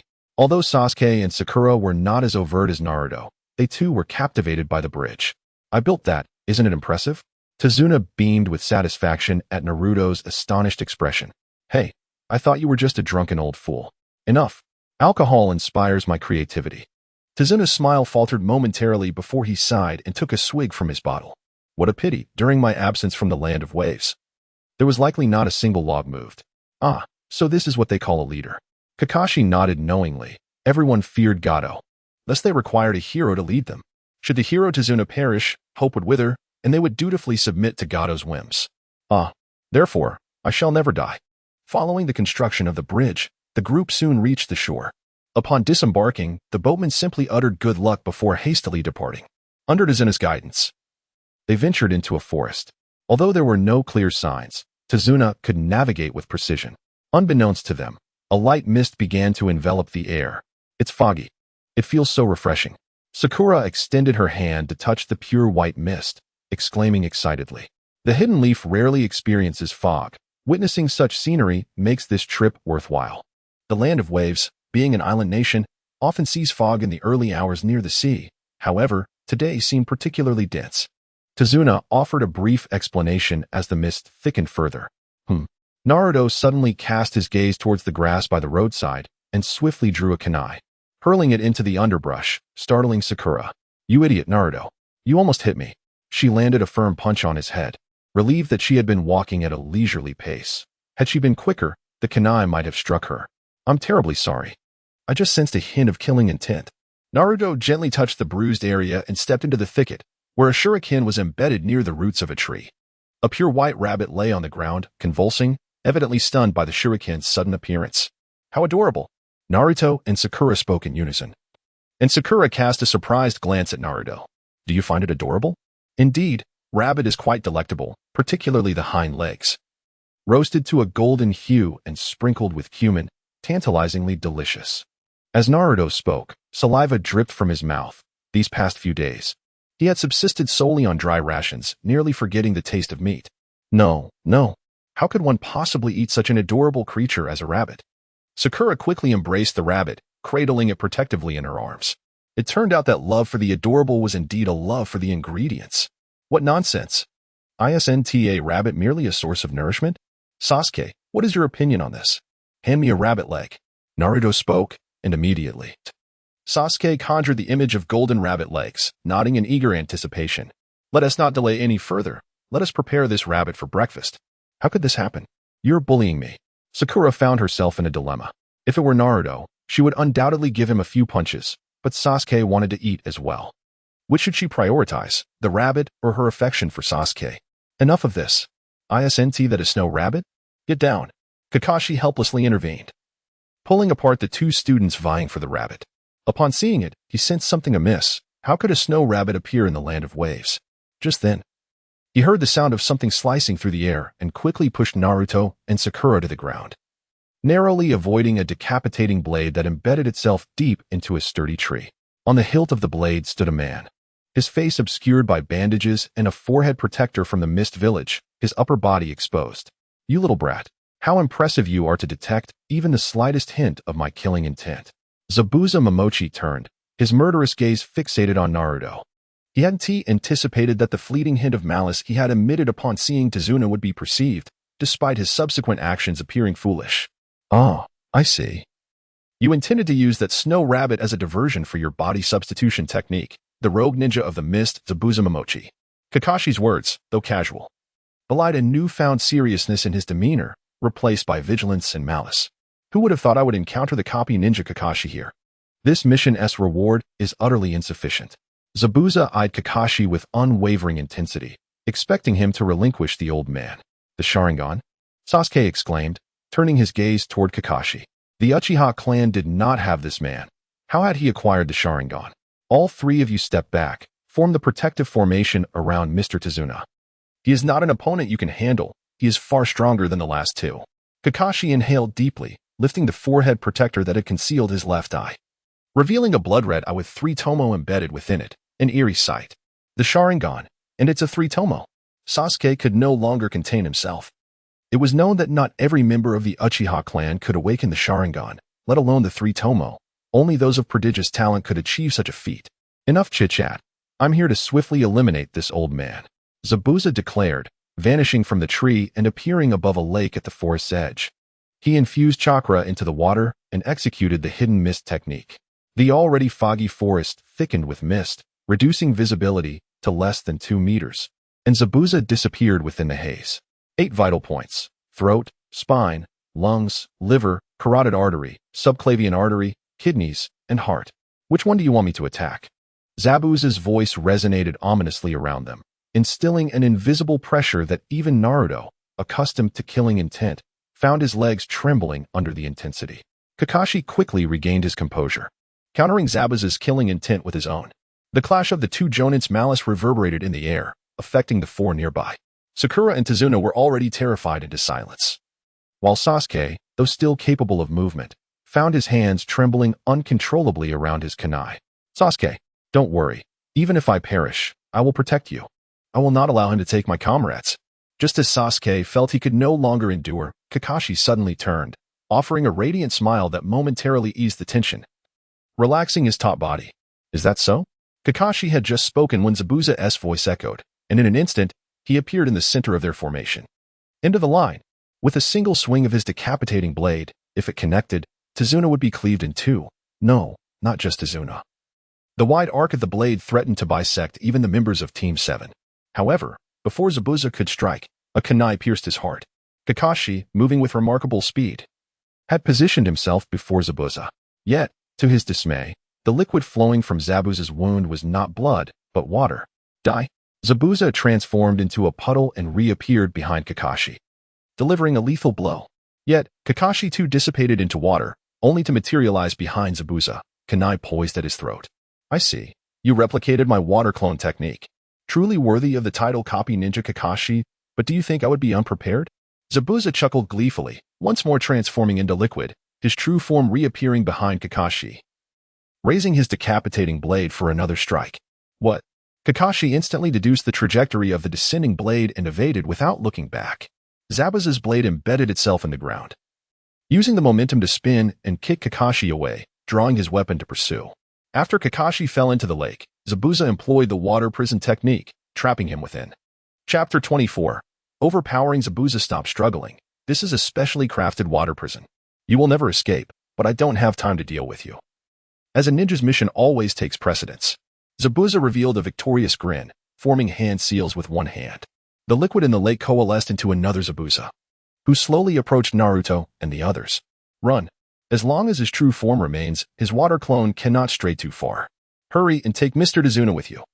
Kakashi realized he was truly unable to escape the water prison, immediately calling out to his team. Run? Don't be ridiculous. The moment you were captured, our fate was sealed. Either we save you, or we perish. Exposing our backs to someone of Zabuza's caliber would only hasten our demise. Sasuke shook his head, voicing his thoughts. I share your sentiment. My ninja way does not involve fleeing. Sakura, you protect Mr. Tazuna. This guy is ours to handle. What about the battle plan? You always act so recklessly. We do have a plan. Do you remember the substitution technique we used when we snatched the bells? Oh, the substitution technique. Zabuza laughed, viewing the young ones as mere children, discussing their battle strategy so casually. While they might have some synergy, knowing their trump card was a substitution technique gave Zabuza countless ways to counter them. Aren't you afraid? Of course, but I refuse to die here. For I am destined to become Hokage. Naruto spoke as he lifted his foot, striding towards Zabuza. I have no choice. I shall accompany you this once.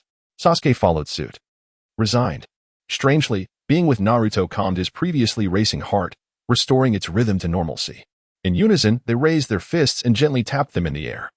A silent understanding passing between them. I truly underestimated you little brats. Do you think the two of you can defeat me? Shadow clone technique. Naruto formed hand seals. And with a swirl of smoke, hundreds of his shadow clones emerged, surging towards Zabuza. Is this your reliance? Such a multitude of clones is sufficient for me to note you down in my ledger. Yet in a battle of life and death, mere numbers do not guarantee victory.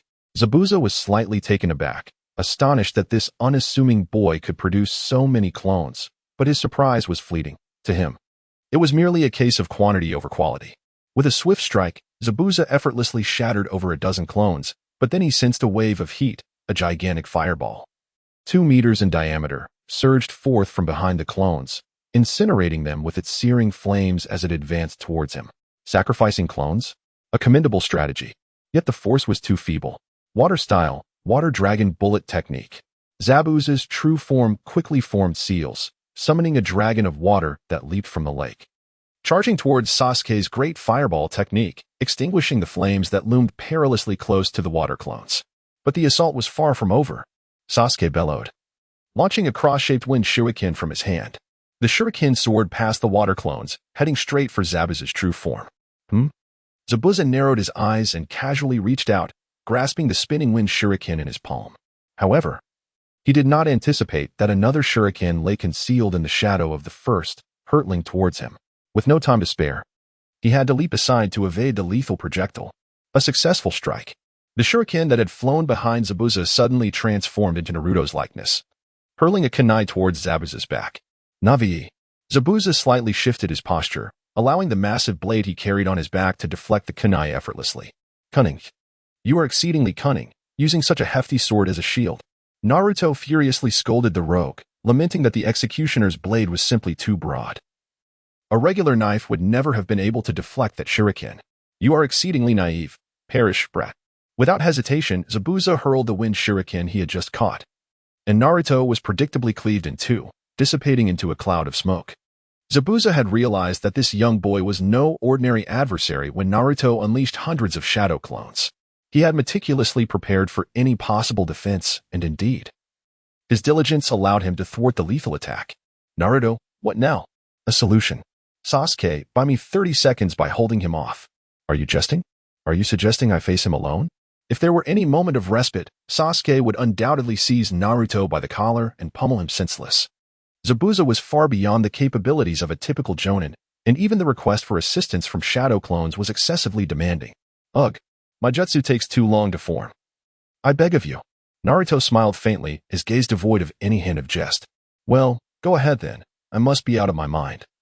Leaving my back exposed to someone at the tail end, Sasuke tapped his own head in irritation, dismissively waving at Naruto before striding alone towards Zabuza. Sasuke, don't die, okay?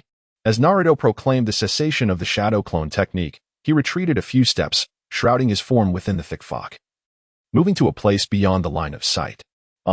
It must be said that at this juncture, abandoning his comrades to flee was indeed the sagacious choice. You overthink things. A fool's mind lacks the concept of retreat. Moreover, there is more than one wielder of the Sharingan, and Kakashi is not the only one.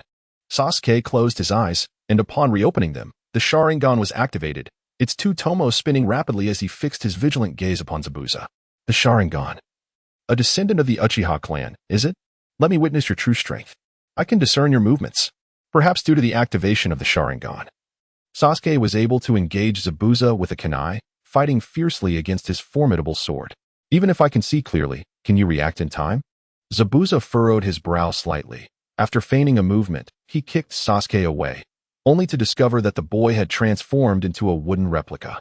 What I can do now is not limited to this. Zien Su Chomauin. Sasuke instantaneously appeared behind Zabuza, his Sharingan spinning swiftly to hasten the hand seals. Chakra rapidly coalescing near his throat. Fire release. Phoenix fire technique. Whoosh. Whoosh. Whoosh. Whoosh. Whoosh. 5 fiery orbs erupted from Sasuke's mouth, soaring towards Zabuza. What can such flames accomplish? Zabuza casually raised his sword to counter, only to find that the fiery blossoms could curve, evading his blade and striking his abdomen. The other 4 flames followed suit, hitting Zabuza from various angles. The ability to control trajectories with chakra is the hallmark of the Uchiha clan's Phoenix Fire. Ugh. After uttering these words, Sasuke clutched his eyes. Kneeling on the ground, for the first time employing the Sharingan in conjunction with a technique requiring high precision, which proved overwhelming for his youthful physique. I must admit, your ninjutsu is splendid, yet it is rather foolish to wager all your chakra solely to defeat my clone. Zabuza, taken aback by the defeat of his water clone at the hands of Amir Jinin, formed another set of hand seals, summoning yet another water clone. Raising his sword as he advanced towards Sasuke, who said, I must defeat you alone. A fugitive ninja like you likely knows nothing of teamwork. A faint smile graced Sasuke's lips as he felt his strength waning, gradually collapsing to the ground, uttering his final words. It's up to you now, the tail end. Leave it to us. Dozens of Narutos emerged from the mist, charging at Zabuza's water clone, each clutching a glowing orb in their right hands. No one knew what it was, but Zabuza's years of assassination experience warned him that this item was no trifling matter. The Rasengan. Kakashi's eyes widened. The Rasengan was once one of his teacher's most prized techniques, now manifesting in his son's hands, stirring a complex whirlwind of emotions within him. Damn it! The water clone has been shattered. Zabuza roared in fury. While the water clone possessed formidable offensive capabilities, its defenses were lacking. Even after shattering several of Naruto's clones, he was still grazed by one of the orbs, instantly dissolving into liquid, a testament to its destructive power. Who said only they had it? Zabuza's mist technique had now become a hindrance. Naruto stealthily approached until he was nearly upon him, only to see Zabuza, having evaded, draw his sword to block Naruto's Rasengan. This power, this multitude, are you a monster? Zabuza felt the blade scream in protest, sparks flying as it clashed with the Rasengan. The force transmitted through his hands akin to battling a prehistoric beast. The creature clamped down on his sword, relentlessly pulling him into its maw, seeking to devour him. And this was merely the might of one Rasengan. Glancing at the shadow clones of Naruto, poised to pounce from behind, Zabuza finally felt a flicker of panic. It is often said so. Naruto pressed the Rasengan with greater force. Not every Rasengan possesses such formidable power. This particular one was a specially crafted version. Its strength several times greater than the others. With the assistance of the chakra input from his shadow clones, Naruto unleashed an even more potent Rasengan, inspired, of course, by Hinata. Zabuza could no longer withstand the onslaught. He withdrew his right hand, which had been controlling the water prison technique, to brace against the back of his sword in a bid to counter Naruto's Rasengan. Kakashi seized the opportunity to escape from the water prison. The rest is up to you now, Kakashi-sensei. Well done, Naruto. Chapter 25. Climbing trees. Kakashi's renewed confrontation with Zabuza did not last long. Every movement was anticipated by Zabuza's Sharingan, and ultimately, he succumbed to Kakashi's prowess, collapsing beneath a tree, unable to move. Naruto, you should deliver the final blow. Kakashi covered his left eye, his body nearing its limits after excessive use of his ocular powers. He glanced at the incapacitated Sasuke and Sakura, who was protecting Dazuna. Realizing that only Naruto remained capable of action. All right, cough. Kid, do you intend to kill me? Although we bear no grudges.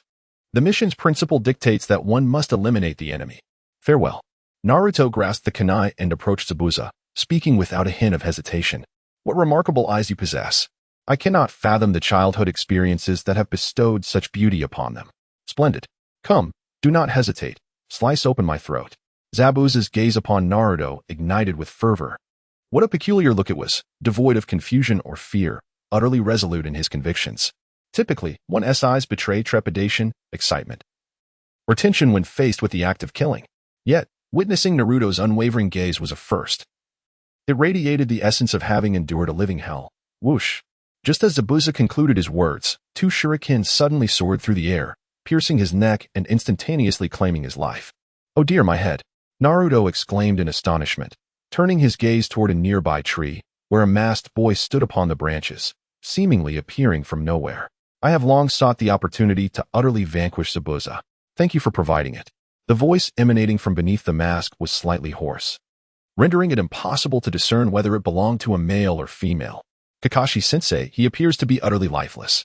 Naruto crouched down and prodded Zabuza's neck with a kunai, causing a wave of panic to wash over Haku, who nearly succumbed to the urge to leap forward and strike Naruto down. Indeed, it appeared that Zabuza was a member of the Umbu assassination squad from the Hidden Mist. Kakashi remained silent for several moments, avoiding eye contact with Zabuza. He briefly informed the members of Team 7 about the pursuit by the Mist assassination unit and then fell silent, his single eye vigilantly fixed on Haku.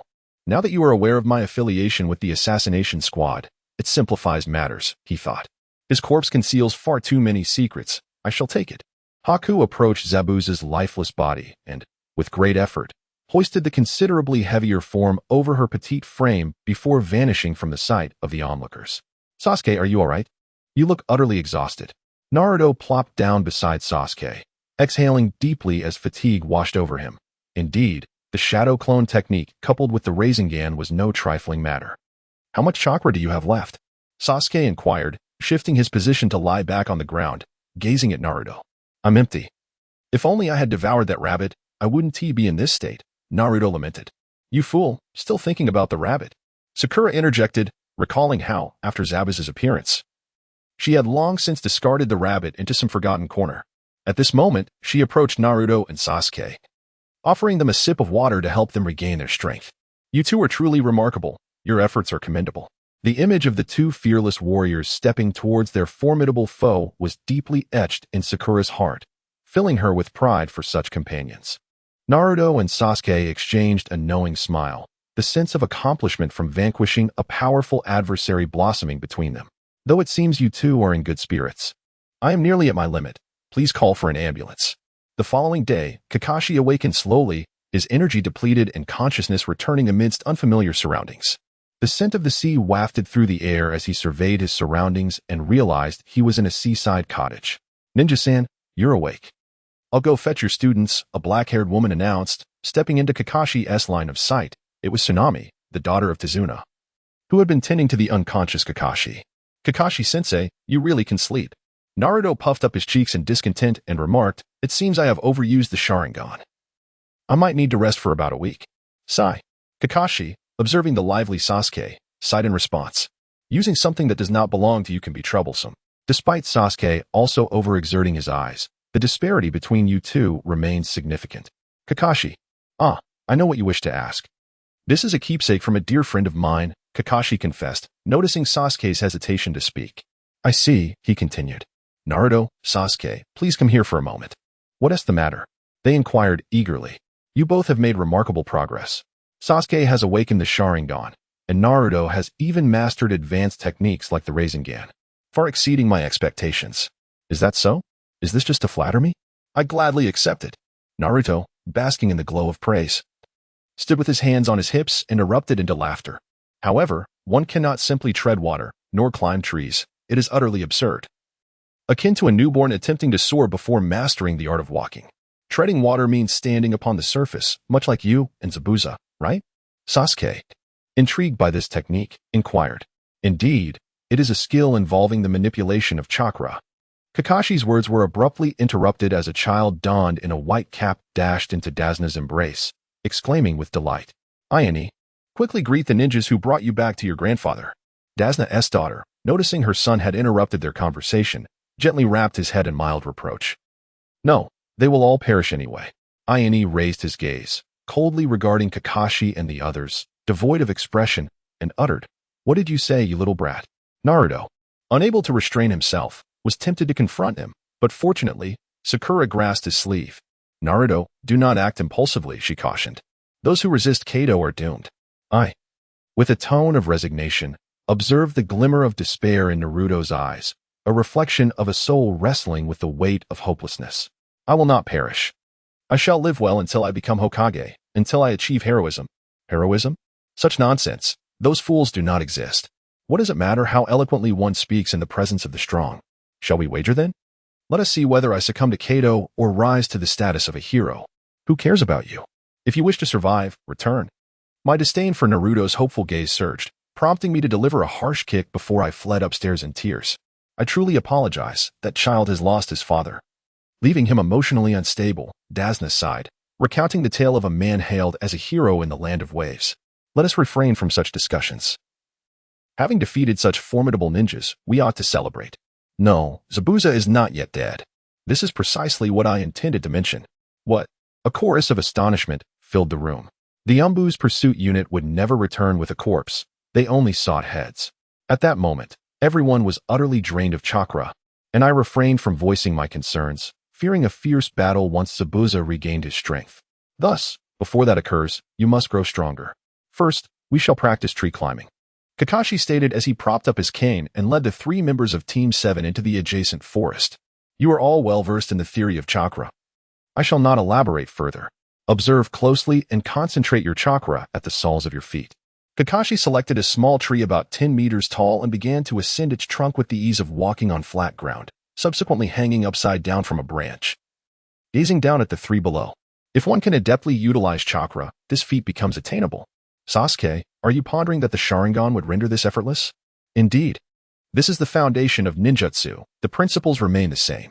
If you can refine your chakra control without activating your Sharingan, the chakra consumption for your Phoenix Fire technique will significantly diminish in the future. Naruto, the Rasengan also demands exceptional control. Your proficiency should be commendable. I grant you one day to reach the top of the tree. Sakura, being a girl, shall have 2 days. Kakashi tossed a handful of shuriken beneath their feet, pointing towards a large tree at least 20 meters away. All right, watch me. Naruto formed hand seals, allowing chakra to flow beneath his feet, and seized a kunai to charge toward a large tree. However, the endeavor proved more challenging than anticipated, as the chakra gathered was insufficient to adhere to the trunk, resulting in a comical fall. Smack! Sasuke fared little better, as his excessive chakra caused him to break through the bark and tumble down, casting a resentful glance at the footprints left on the tree. Oh dear, it appears I am the top performer. Sakura's triumphant voice echoed from above. Naruto and Sasuke gazed up in astonishment. Sakura was perched on a branch several meters high, smiling down at them. It seemed I miscalculated. Sakura truly possesses the greatest talent in Team 7, while the future Hokage and the Uchiha heir appear rather lackluster. Kakashi chuckled, employing a bit of reverse psychology to ignite Naruto and Sasuke's competitive spirits, while simultaneously picking up a kunai to practice. Time slipped away, and as darkness enveloped the sky, Sasuke, after yet another fall from the tree, glanced at Naruto, seemingly resolved, and approached him. Naruto. Sasuke fidgeted awkwardly, his voice barely above a whisper. I can't hear you. Are you hungry? Naruto, engrossed in gathering chakra using Sakura's technique, shot Sasuke a questioning look. Could you share the technique you just asked Sakura about? Sasuke's face flushed with embarrassment at the thought of seeking help from someone he deemed inferior. Sure, but why not ask Sakura directly? I'm sure she would be delighted to share. Sasuke turned his head away, ignoring Naruto's comment. I mentioned that you should be a bit gentler with girls. Your approach is rather crude. All right, I understand. Just tell me, please. You didn't listen, did you? Hey, Chapter 26. Bai is a girl. It's important to say it 3 times. How do you feel, Zabuza? Bai gently helped Zabuza sit up from the bed, offering him a bit of food to replenish his strength, her tone softening with concern. Almost back to full strength, Zabuza noted, clenching his fist, revealing a smile without the concealment of bandages. Are you happy, Zabuza? Bai inquired. Bai, you have been with me for so long. Do you know why I have not taught you the silent killing technique? Because I am merely Zabuza's tool, and a tool need only obey orders, Bai replied, lowering her gaze. Incorrect. Your temperament is ill-suited for the silent killing technique. You are too soft-hearted. Even under my command, you would only eliminate the target while sparing witnesses. But he is different. That boy's gaze is pure, devoid of any impurities. For the first time, I feel an urge to take on a disciple and impart all my assassination techniques to him. Zabuza recalled that day, 10 years prior, during the Mist Village Ninja exam, when a boy with the same intense gaze had eliminated 100 classmates without hesitation. Do you think he would agree? No. But to perish at the hands of that boy doesn't sound too bad. Zabuza, having long since grown indifferent to life and death, mused that if he could choose his own grave, it would be a fitting end. Zabuza, you truly have a knack for humor. I shall gather some herbs to aid in your recovery. Bai smiled before leaving the room, stepping into the adjacent space, removing her hairpin. allowing her long black hair to cascade down her waist and donning a pink kimono before departing the hideout. In the early morning, before the sun had risen, the air was thick with a white mist, distinct from Zabuza's fog, causing Bai's exposed arms to feel a chill. This will do.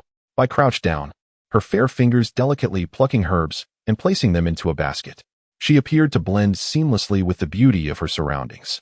A bird, searching for food, landed on her shoulder, prompting a gentle smile from the young girl. Chirp, chirp. The bird did not linger long, taking flight with a call. And it was then that Bai noticed a boy lying on the ground, just a few steps away, seemingly asleep from exhaustion. Is it him? What a coincidence. Bai marveled, finding it hard to believe that her simple quest for herbs had led her to this unguarded boy, as if he bore a sign inviting danger. She quietly approached Naruto, extending her hand to gently touch his youthful neck. With just a slight pressure, his neck could snap like the herbs. However, just then, a beam of sunlight broke through the clouds, illuminating Naruto's golden hair, causing him to awaken. Rip! The sound of torn fabric filled the air as Naruto grasped Bai's kimono, pulling her toward him, gazing at her with surprise. What's wrong, little ninja? Bai, unfazed by being drawn closer, met his gaze and asked, their pupils reflecting one another. Their noses nearly touching, as Naruto felt the warmth of her breath. Oh wow, I'm so sorry.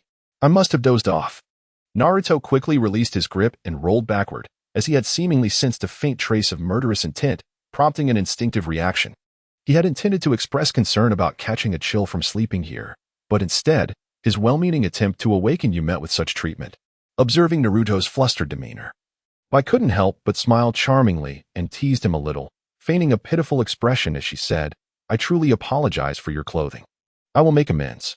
Naruto repeatedly apologized, glancing at the torn hem of Shiro's garment, and the blush that spread across her face as the wrap beneath her kimono was revealed. Feeling embarrassed as he turned away from her. There's no need to concern yourself. After all, this is merely the last time I shall wear it, Shiro murmured softly, her voice barely audible. But why are you here, sister? I came to gather medicinal herbs. How did you end up sleeping here? Well, last night I practiced tree climbing with Sasuke, and after exhausting myself, I just collapsed. Ah, that means he didn't even call me to go back and rest. How infuriating. As Naruto beheld the basket in Bai's hands, his doubts dissipated, and he clenched his fists, vehemently cursing Sasuke for choking on his meal. Your hand, it's injured. Bai noticed a crimson gash on the back of Naruto's clenched hand. Although shallow, neglecting it posed a peril. Oh, perhaps it was scratched by a branch. It's nothing to worry about. How can it be nothing? What if it gets infected? Ah, Bai retrieved a herb for treating wounds from the basket, chewing it slowly before gently pulling Naruto's hand towards her, applying the mashed herb onto the wound, and subsequently bandaging it. What's wrong? Do you find it disgusting? In emergencies, this herb combined with saliva can be quite effective for healing. Bai explained, raising her index finger and shaking it as she noticed Naruto's astonished gaze. No. It's my first time being treated with such tenderness. It almost makes me want to cry. Isn't that something parents usually do? I have no parents. I see. Not just parents. To be honest, during my childhood, I lacked any relatives or friends. The villagers looked down upon me, ignored me, and despised me. But that was in the past. Now, I have many people standing behind me. I have friends to compete with, friends to play with, and most importantly, I have Hinata. Having such experiences, can you truly wear such a radiant smile? When Naruto spoke of Hinata, his smile shone like the sun, captivating Bai, who lived in darkness. Their experiences mirrored each other, both having been disregarded like stray dogs. Yet, Naruto had managed to carve a path of happiness through his own strength, something she could not fathom. It's because of Hinata. From the moment we first met, she accepted me, and she has remained by my side ever since. Without Hinata, I might have truly become a scoundrel. You are indeed fortunate. Absolutely. We VE made a pact to return safely. No matter what happens, I shall return to Hinata. For that, I must grow stronger. But I think you're already quite strong, little ninja. Not strong enough. I must become even more powerful so that the entire village. No, the whole world will notice me. I believe you will achieve it. When one wishes to protect something precious, they can become incredibly strong. Bathed in sunlight. The youth's resolute words sparkled brilliantly. I couldn't help but reach out, gently ruffling his hair in encouragement.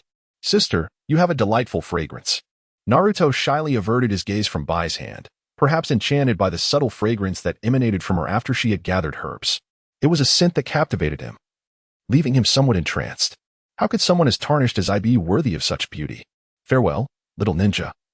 I look forward to witnessing your ascent to the pinnacle of the world. Bai, with a gentle smile, dismissed Naruto's words and departed with her basket filled with herbs. At that moment, Sasuke, who had come to call Naruto back for dinner, happened to pass by, and the two brushed shoulders. What were you doing just now, Naruto? Sasuke inquired. Nothing much. I accidentally tore my sister's clothes, and I'm still unaware of where she resides. In Sasuke's line of sight, Naruto sat on the ground, visibly frustrated, resembling someone whose secret rendezvous had been interrupted, his thoughts racing back to the girl whose clothes he had just seen in tatters. What's wrong? Why do you look at me as if I were refuse? It's nothing.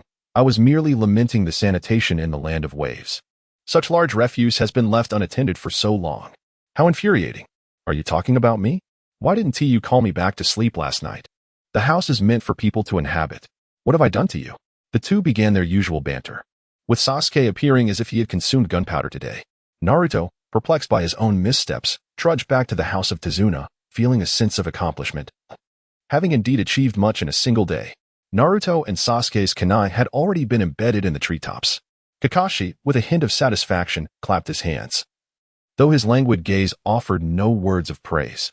Sakura, you will instruct Naruto on walking on water. I shall take charge of Sasuke.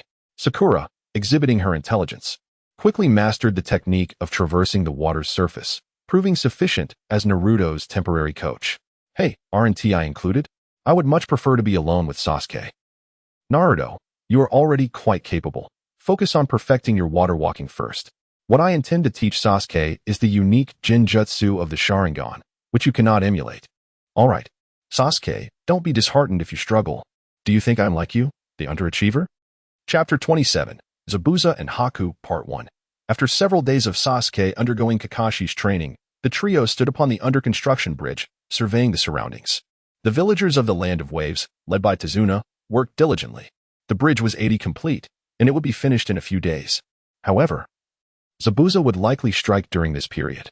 Sasuke, receiving Kakashi's words, displayed no sign of anxiety. Rather, he was eager to test the extent of his progress. All right, let us muster our determination. This time, he shall not return. Standing alone atop the sea, Naruto raised his hands and shouted exuberantly. After days of training, he had perfected the control of his chakra to adapt seamlessly to the flow of the water beneath him. Naruto, I recognize your pride, but could you come down to discuss it? Kakashi, with a touch of exasperation in his eyes, walked to the edge of the bridge and called out to Naruto. What are you saying, Kakashi-sensei? I am earnestly practicing water walking. Look, no matter how I step, I want to sink. Speaking of which, it seems we have one among us who cannot walk on water. Ah, could it be that this is the legendary underachiever? Naruto remained blissfully unaware of how infuriating his expression was at that moment. He sprinted across the surface of the water, even adopting a skating stance, skillfully provoking Sasuke's emotions. I'll take you down. Sasuke's forehead throbbed with veins from the barrage of taunts. Having invested considerable time learning illusion techniques from Kakashi, he was eager to demonstrate his newfound skills to Naruto, but Kakashi restrained him, urging him not to incite Sasuke's anger. Be quiet. Don't provoke Sasuke, Sakura scolded. Giving Naruto a firm whack on the head, grabbing him by the collar, she led him up the bridge's support beams. Using chakra to enhance your strength is quite impressive. Sakura, Kakashi remarked, nodding in approval. Sakura, feeling a bit bashful, stuck out her tongue and glanced shyly at Sasuke, only to find him intently glaring at Naruto. His hopes dashed once again. Watch out, here it comes. At that moment, a thin mist swept across the bridge, enveloping everyone in its embrace. Kakashi immediately sensed the danger, positioning himself defensively alongside his team. You all need to leave. He is targeting me. Don't get caught in this. Dazna hastily set down his tools, urging the villagers to seek safety. What about you, Dazna? I can't abandon my post. Leaving would compromise the ninja's fighting strength. Just don't die. Though the villagers were concerned for Dazna, their survival instincts kicked in, and soon all the workers had fled, leaving him behind. Kakashi, it's been a while. Seeing you again seems to awaken the pain in my wounds. Zabuza stepped through the mist, stopping before Kakashi with no intention of closing the distance. Haku followed him calmly, like a loyal hound awaiting commands. So, it is indeed you from that place. You still intend to harass Mr. Dazna? Enough with the jokes. Since my arrival here, my objectives have shifted. That old man can perish. My target is the brat behind you. Zabuza unsheathed his executioner's blade, pointing it at Team 7. Kakashi turned to glance at his team, who exchanged puzzled looks, uncertain of whom Zabuza referred to. The shortest one, Zabuza provided a hint. Hey, I'll take you down. Old man. Suddenly, everyone realized who he meant, and Naruto felt a surge of unnameable anger at the collective gaze directed toward him. Naruto, I'm curious about what draws your attention to him. Aren't you working for Kato? Why not abandon the mission? Kakashi grew increasingly vigilant. If Zabuza had his sights set on something, it must be the nine tails within Naruto. Yet, he was at a loss as to how Zabuza had acquired this knowledge. Given that a rogue ninja on the run would hardly have an intricate intelligence network capable of infiltrating Konoha. Kato? Just a nouveau riche who knows nothing of ninjas. He leads his hired 100-man squad in acts of villainy. A single person like Haku could handle them all.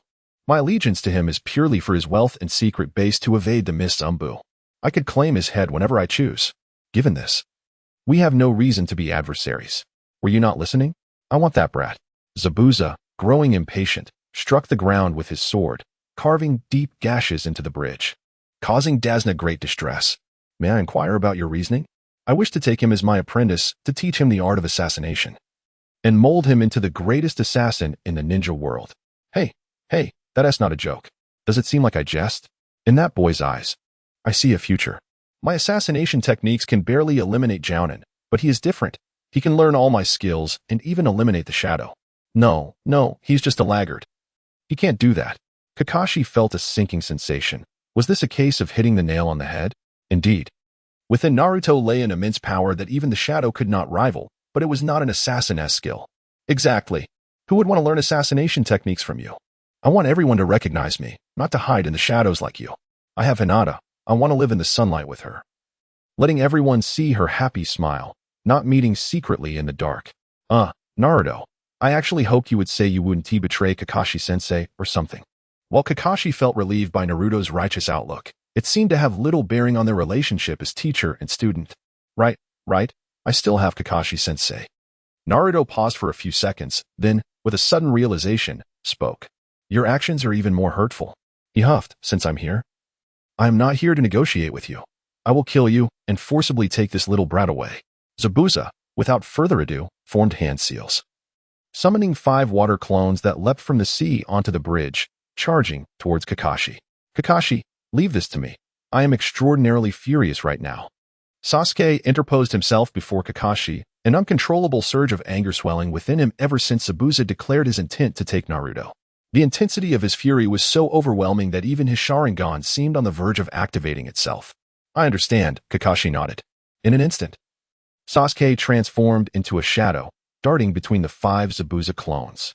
When he reappeared at his original position, each of the clones bore a gaping wound in their chests, disintegrating into liquid that splattered across the bridge. Oh, to have grown to such an extent in just a week, you truly are a prodigy with a bloodline limit, Haku. I will entrust him to you. Zabuza was taken aback by Sasuke's rapid development, yet his true opponent was not Sasuke. After giving Haku instructions, he charged at Kakashi, wielding his beheading sword.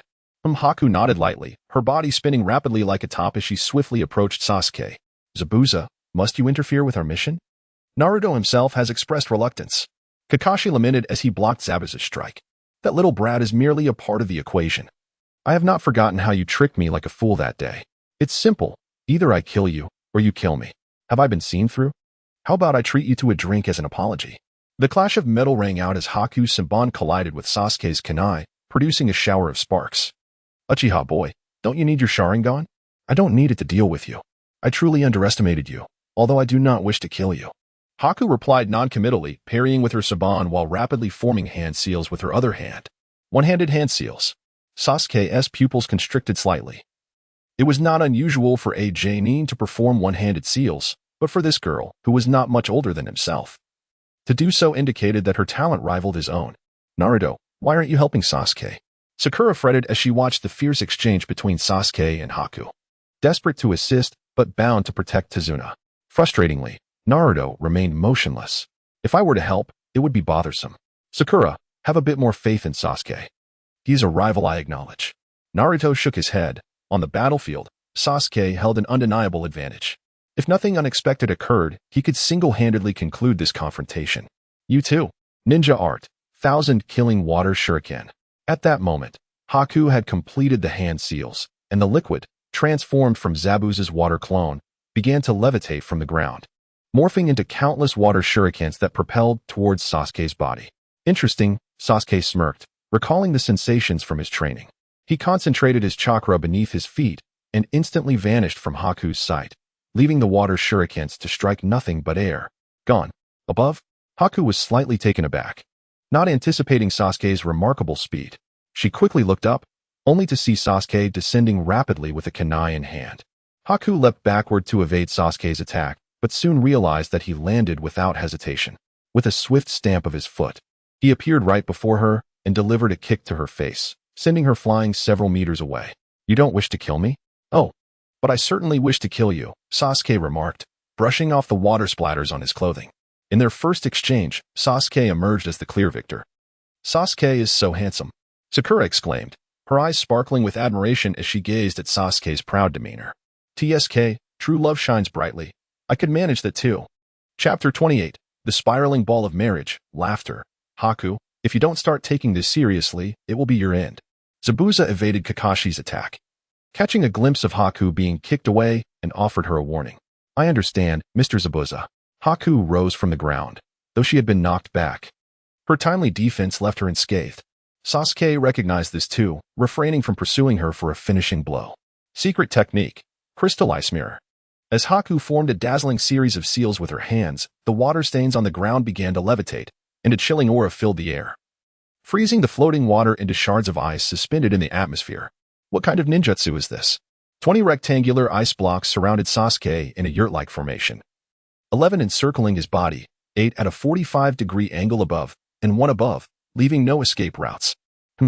Now that Haku has unleashed that technique, this boy has no hope of survival, Zabuza sneered, wielding his large sword with great force, forcing Kakashi into a defensive stance. "You appear quite confident. It must be a bloodline limit. You truly possess a treasure by your side. I won't concede my envy to you. Our Sasuke is 100 times stronger than her." The competitive atmosphere between the parents was palpable, right, Naruto? Sakura commented, only to find Naruto had already vanished. "How will you deal with this?" Haku said, stepping into the mirror, and upon contact, she melded into it. The 20 mirrors enclosing Sasuke reflected Haku's image. Swish, swish, swish. The sound of countless projectiles filled the air as each mirror shot forth 2 shurikens from various angles aimed at Sasuke, who would surely become a human porcupine if he couldn't evade them. "Retracting my earlier statement, you have earned the right to witness my true power."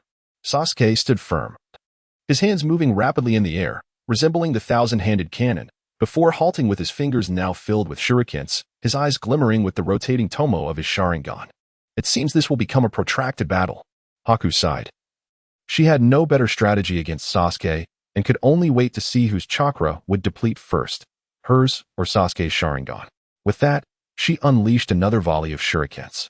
The sound of clashing metal echoed as Sasuke struck down each incoming shuriken with the ones he had just caught, all while carefully observing Haku's position. "Found you." Fire release, great fireball technique. Sasuke finally pinpointed Haku's true location through his Sharingan, hastily forming seals to expel a massive fireball. Unfortunately, Haku had already leaped out of the mirror before the fireball reached its target, relocating to another, and the fireball lacked the strength to shatter the sturdy mirror. This attack left Sasuke empty-handed. "TSK. Oh, Sasuke, I'm here to help you." A familiar voice called from behind. Sasuke turned abruptly to see Naruto, looking foolish as he squeezed through the ice crystals to enter. "Naruto, what are you doing here? Why did you come in? I saw you were about to collapse." Did you never consider attacking from the outside?" Haku's technique was not as simple as it seemed.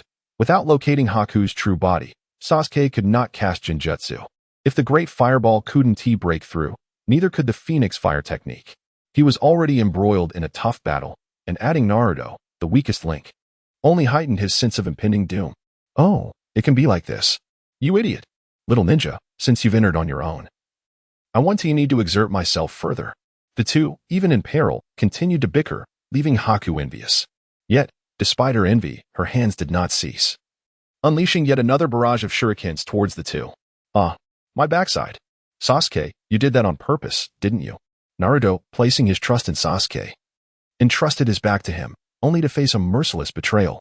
Although Sasuke managed to deflect most of the Saban, one still found its way into Naruto's backside, causing tears to stream down his face from the pain. What are you talking about? Just blocking a portion of them was a tremendous effort for me.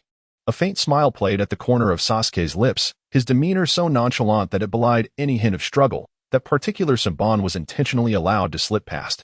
Damn it, shadow clone technique.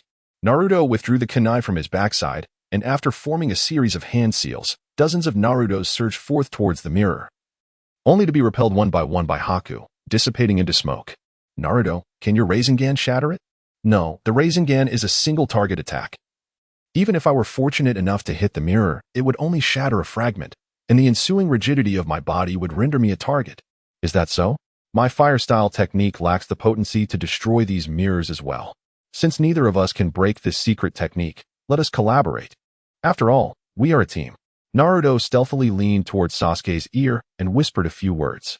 Naruto, are you once again indulging in such frivolous thoughts? We haven't even undergone the test. Can you devise a better plan? Frustrated, Sasuke sighed. Fine, let it be. If death is to come, then so be it. As he witnessed the shadow clones disappearing one by one, Sasuke, feeling utterly helpless, acquiesced to Naruto's reckless scheme. After all, he had grown accustomed to Naruto's antics. With renewed determination, he declared, let us give it our all. Multi-shadow clone jutsu. Naruto's chakra surged forth, instantly filling the mirror with shadow clones, all poised in a defensive stance to withstand the onslaught from Haku. When kunai proved insufficient, they shielded themselves with their bodies, ensuring that Haku's attacks could not reach the two at the very center. Come on, Sasuke, unleash your fire style. Naruto had readied the Rasengan, the azure sphere glowing brilliantly in his grasp. Upon witnessing this, Neji hastened his assault, his shadow clones vanishing at a visible pace.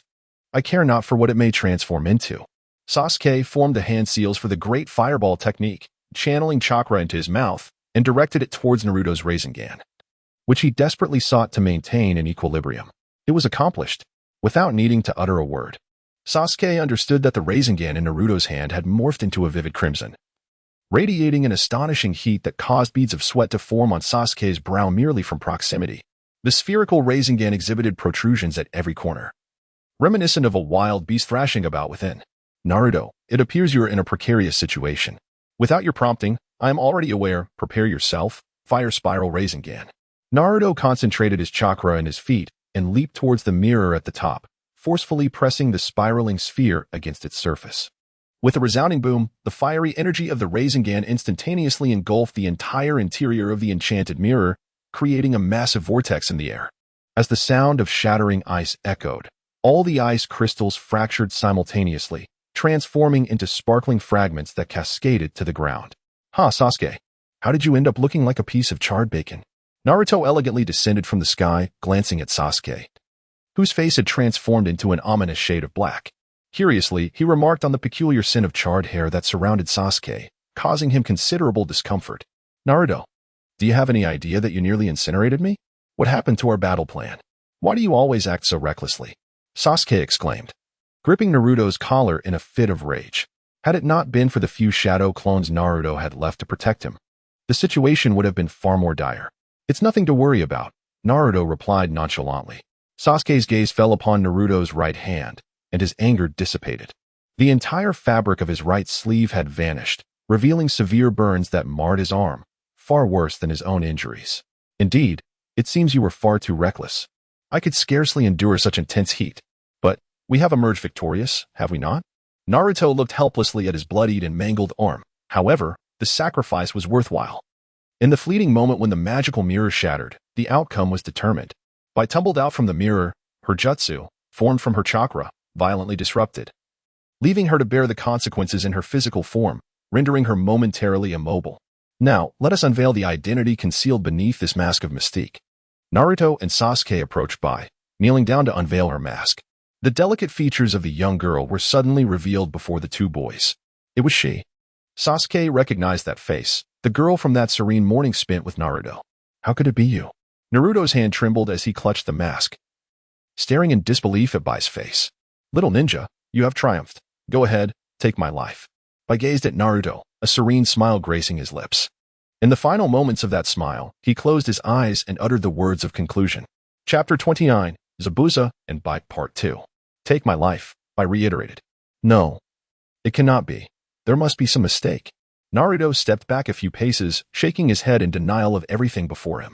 Naruto, I am unaware of what transpired between you and her, but she has now become our adversary. If you cannot do it, then allow me to take action.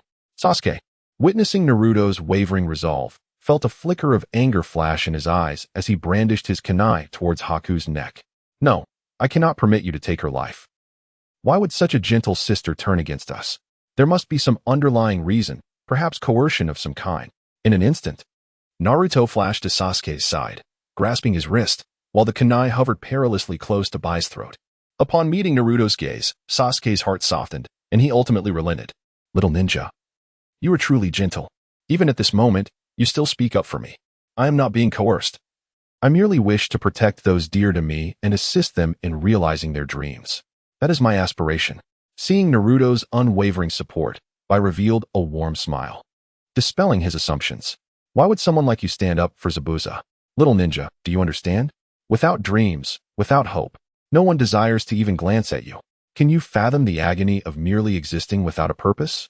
Zabuza was the one who provided me with a reason to live, making me feel that I am still needed. Bai's cold voice gradually unfolded the tale of a desperate soul. I believe you can relate to my words. Before encountering Hinata, did you not lead a similar existence? In the face of someone willing to embrace every facet of you, like Hinata, do you not share my sentiments? Naruto was rendered speechless. He had no rebuttal. He acknowledged the truth in the statement. If individuals such as Tsukigami, Hinata, and Irika were indeed malevolent, he would still feel compelled to assist them out of gratitude. The circumstances surrounding him and Bai had shaped their very existence. What transpired in your life that rendered Zabuza the most significant person to you? I was born in a snow-laden village within the land of water. Though impoverished, my parents were exceptionally kind, and until a certain incident, I believed myself to be the happiest child in the world. That incident, Sasuke observed Bai lost in her reminiscence, and, for reasons unknown, felt an uncanny understanding of the forthcoming narrative, perhaps a shared intuition born of similar suffering. My father murdered my mother and sought to kill me as well. An intense aura of malevolence emanated from Sasuke, overwhelming Bai to the point of breathlessness. Until Naruto shielded her, offering a semblance of relief. What was the motive? Sasuke tempered his murderous intent, temporarily setting aside his hatred for Itachi to inquire.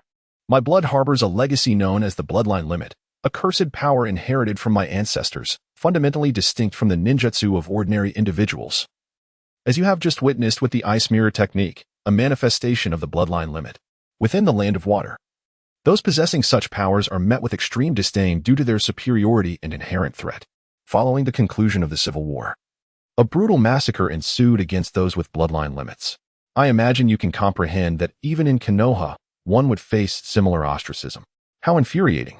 Sasuke closed his eyes, ultimately relinquishing his murderous intent toward Bai and deactivating his Sharingan. He understood all too well that prior to the annihilation of his clan, the Uchiha were already feared by the people of Konoha, which is why, apart from Itachi, he had no companions during his childhood. Eventually, he found a friend, only to have that bond fade into memory. After murdering my mother, my father turned his wrath upon me. Perhaps the trauma of her death triggered something within him. By the time I regained my senses, I had already taken my father's life. Thus, I became a solitary wanderer in the land of water. It was during a snowy winter that Mr. Zabuza took me in. The tale has been told. Naruto, for whom do your tears fall? How frustrating. Why must it be due to such a ludicrous reason as bloodline? Naruto's tears fell incessantly to the ground. Although Bai's voice was devoid of any emotion, he was profoundly moved. Mr. Zabuza requires capable ninjas. You have stripped me of the reason for my existence, so please, end my life. No, I cannot do that. If I do not spare you, there will be no turning back. Have you forgotten? You promised Hinata that you would definitely return. Bai picked up the kunai that had fallen to the ground and gently placed it in Naruto's hand. Sister Bai, I implore you, surrender. If you surrender, I will. Naruto wept as he shook his head, steadfastly refusing to advance even a fraction with his kunai. Wasn't the essence of their mission to eliminate the enemy? How many had suffered because of their compassion, letting adversaries slip away only to be bitten back? Do you wish to gamble with the lives of your friends, Naruto? It seems that I must take charge here. Sasuke, unable to bear Naruto's continued torment, seized the kunai from his grasp and directed it towards Haku. My apologies. But I cannot perish just yet. I have unfinished business to attend to. Haku suddenly sensed something, a palpable aura of death emanating from him. He gazed at Naruto with an innocent smile and swiftly formed hand seals, vanishing before Sasuke's eyes. Lightning release, lightning cutter. Kakashi concentrated chakra in his hand. Enveloped in a blue electric glow, and charged towards Zabuza, who was immobilized by the 8 ninja hounds. With a sharp sound, the razor-thin lightning-infused chakra pierced Haku's shoulder, wreaking havoc on flesh and sinew, a burnt odor filling the air. Kakashi stared in astonishment as Haku emerged suddenly from the mirror. Mr. Zabuza, please, let me join you in your final strike. Blood trickled from her lips as she turned to Zabuza, delivering her last words. In her final moments, she pierced the scroll Kakashi had used to summon his nin dogs with 1,000 needles, granting Zabuza a chance to escape. Kakashi, it seems that you are the one who will meet your end.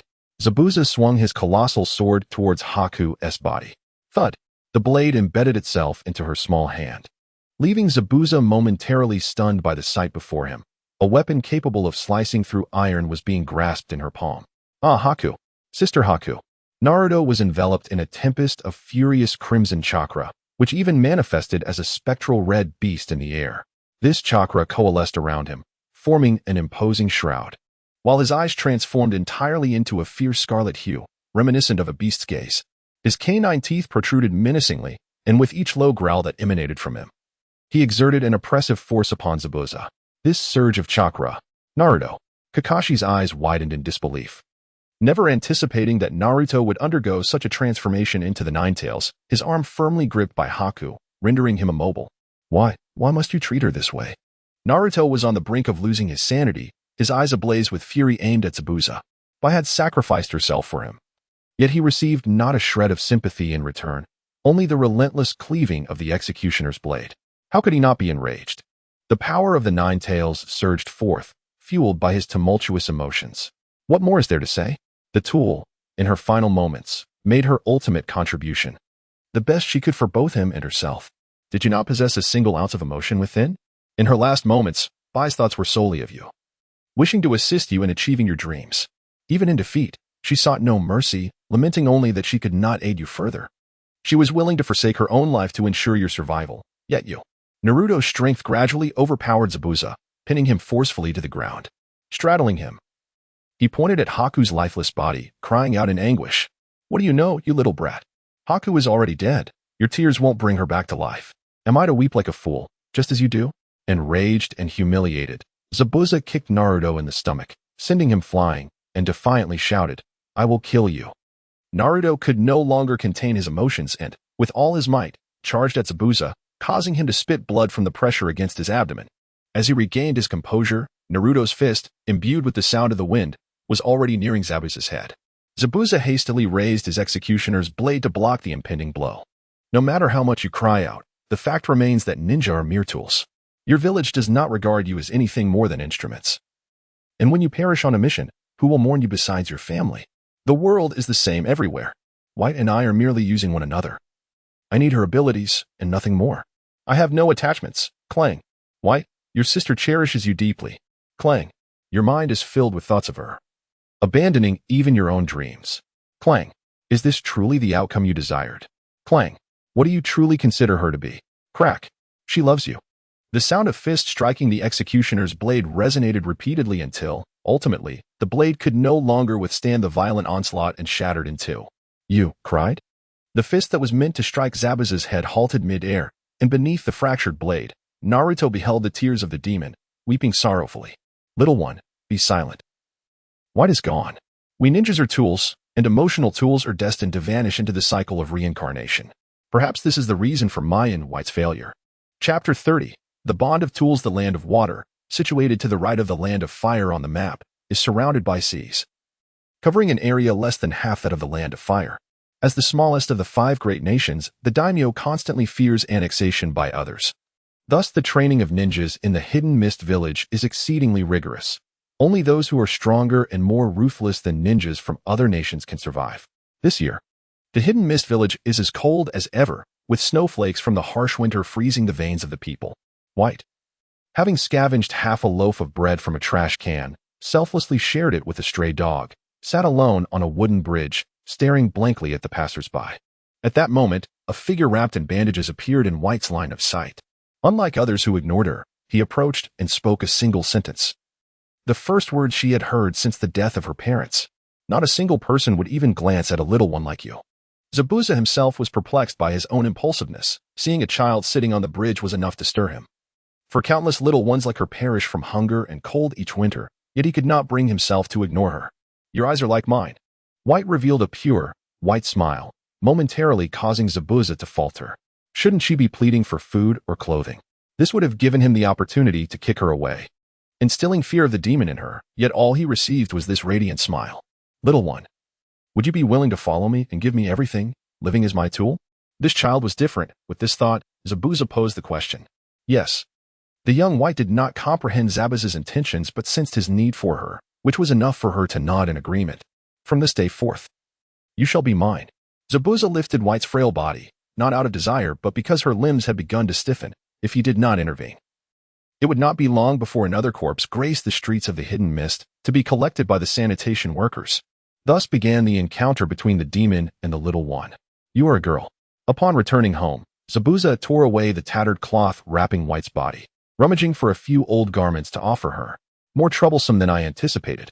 From this day forth, you shall live as a boy. Several months later, Zabuza-sama. What troubles you? White, engrossed in a book at home, noticed Zabuza's return, markedly different from his usual imposing demeanor, now marred by wounds and a pallid complexion. I killed several sand ninjas and was poisoned by a puppet. He had single-handedly eliminated a squad of puppeteers but was injured in their dying counterattack. The sand's potent poison plagued him, yet he had no better alternatives. Are you all right? The antidote has been taken. A good night's sleep will suffice. Pushing aside White's supportive hand, Zabuza settled into a corner, closing his eyes. Zabuza-sama, please wait for me. Observing Zabuza's furrowed brow, White silently resolved to venture out. Braving the heavy snowfall. White, where has that little brat gone? Upon awakening from a prolonged stupor, Zabuza found White absent. Zabuza-sama, you are awake. Please wait. I will prepare the medicine right away. White emerged from the kitchen, cradling a bowl of medicine, her hands busy grinding herbs. You went out to gather herbs? Zabuza recognized the plant. Known for its exceptional detoxifying properties, it had become rare in the hidden mist due to its harsh growing conditions. I read about it. This herb has significant purifying effects against toxins. Where are your shoes? His gaze fell to White's bare feet, the previously fair soles now riddled with wounds, leaving traces of blood on the floor. Yet, White prioritized making the medicine over tending to her injuries. The cliffs were too slippery. It's easier to climb barefoot. Her simple, blunt words pried open the heart of the demon, a flicker of emotion flashing in Zabuza's eyes, only to be swiftly suppressed. Reverting to indifference. Come, sit properly. After consuming the medicine, the poison's grip lessened, and Zabuza placed White on a chair, holding her feet. Unlike the rough hands of a man, White's feet were delicate and smooth, albeit marred by scars. Zabuza-sama, it itches. I can manage myself. White struggled to understand Zabuza. The demon who was feared now tended to her wounds, making her feel as though she were dreaming. Silence. You cannot see your own soles. Can you? This is merely routine maintenance for a tool. If you break, I shall have to seek a replacement. Zabuza-sama is truly gentle. 6 years later. It has been 6 years since White first encountered Zabuza. Now a 12-year-old girl, she lived a nomadic life with Zabuza, currently posing as father and daughter in the small nation of the land of rice. Splash. For the third time, she slipped, dousing Zabuza's head with water from a teacup, causing veins to bulge on the demon's forehead. White, do you harbor any grievances against me? Zabuza-sama. I'm sorry, I can no longer be your tool. I could no longer contain herself, her small lips quivering as she burst into tears. What has happened, Bai? Speak to me calmly. Although Zabuza appeared composed, turmoil raged within him. The Bai who had endured countless grueling trials and still managed to smile was now crying. What could possibly be amiss? Was she perhaps bullied by the neighborhood ruffian? The mere thought ignited a fierce killing intent within him. I might be doomed. Forgive me. For you expected so much from me as a tool. Doomed? Are you injured? I don't know. I just can't seem to stop the blood here. I replied, removing her undergarments. Zabuza nearly choked on his own saliva, ready to erupt in anger, only to notice the bloodstains on her clothes. The room fell into an eerie silence as Zabuza locked eyes with Bai for nearly an hour. This demon truly found himself at a loss for how to explain the situation to her. Why, after all, must a formidable demon undertake the responsibilities of a single father? Zaibujan, it seems you cannot remedy this after all. I'm sorry, my time with you must come to an end. Wait for my return. Grasping his beheading sword, Zaibujan dashed out of the house, hesitating for a long while before the entrance of a store labeled as a women's goods shop. Finally, amidst the screams of the staff, he rushed inside, seizing a young attendant along with some items. Mr. Robber, here is my contact information. Initially terrified, the young attendant found herself charmed by Zaibujan's commanding presence after he instructed her to enlighten on biological matters, almost mistaking him for a bashful father. Leave. This incident ultimately became one of the few dark chapters in the history of the demons. Little one, from this day forth, you shall belong to me. Having failed to assassinate the water shadow, it was time to depart from the land of water. Have you named the snow hare that performs the substitution technique? Are you simply idle? Go do 1,000 push-ups. When you arrive in a few days, please inform me. Do not misunderstand. I can manage my tasks alone without your hindrance. Memories of moments shared with Bai flooded his mind, transforming into tears that fell before Naruto. I never realized how much I cared for Bai. Chapter 31. 2,000 Continuous Strikes. Sealing space, the entire space trembled violently. The waves beneath Minato's feet crashing against the surrounding walls like a tempest-tossed sea, sending sprays of water flying. Kyubi, what is happening? Haven't you realized after all this time? That little one is angry, and this is the result. Kyubi shook its ears, dismissing the liquid splattered upon it with a disinterested air. I see. This tremor seems to indicate more than mere anger. What is the cause? It appears to be over a woman. Is it too soon? Minato understood his son's feelings. He too had been consumed by rage when Kushina was in peril. As they spoke, the tremors ceased, the waves calming, only to be replaced by a gentle drizzle. This rain is filled with sorrow. Minato extended his hand to catch the falling droplets, clearly sensing the emotions they carried. Without further explanation from Kyubi, he understood that Naruto was crying. Kyubi, Naruto has always been so mature. He has never displayed such profound sadness. If possible, please assist him. How absurd. You wish for me to use my chakra to save someone? Kyubi, disinterested, settled into a comfortable position on the ground, indifferent to the fate of humanity. Preferring slumber instead. Would it kill you to lend a hand? No. You foul fox. Naruto cherishes you. Hurry and help him. Minato approached Kyubi, tugging insistently at its whiskers. Is there a necessary connection between these matters? Stop pulling my whiskers, you pest. Kyubi stood in anger, attempting to shake Minato off, but the latter held on too tightly, nearly tearing its whiskers apart. I will not let go. Not even once do I wish to see Naruto in sorrow. His childhood has been tragic enough. Fine, fine. I yield. Listening to Minato's words, Kyubi gradually ceased its struggles. It too had watched Naruto grow, and while Minato had been absent, Kyubi had been a silent observer. Noting that Naruto's tears had long since dried, Little one, Bai and I always knew this day would come. Tears will change nothing. All I can do is continue to fight. Seizing the moment when Naruto was lost in thought, Zaibujan swung his sword towards Naruto's head. After Naruto dodged, Zaibujan swiftly pushed his body aside, standing tall and brandishing the broken beheading sword. Sister Bai is already gone. What significance does this battle hold? Significance is not for you to decide. Little one, listen to me. That girl is not dead. Naruto deftly evaded Zabuza's onslaught, when suddenly the voice of the Nine Tails echoed in his mind. What? Is it true? There was a flicker of weak chakra pulsating. If left untreated, she would surely perish. Do as I say. Infuse the chakra I have refined into her. The Nine Tails had never imagined that one day it would extract its own chakra to save a human, purging all harmful substances to create the purest chakra for healing. If you wish to save Haku, cease your attack. Naruto shot a fierce glare at Zabuza, then dashed to Haku's side. He reached out, and indeed, there was a faint breath.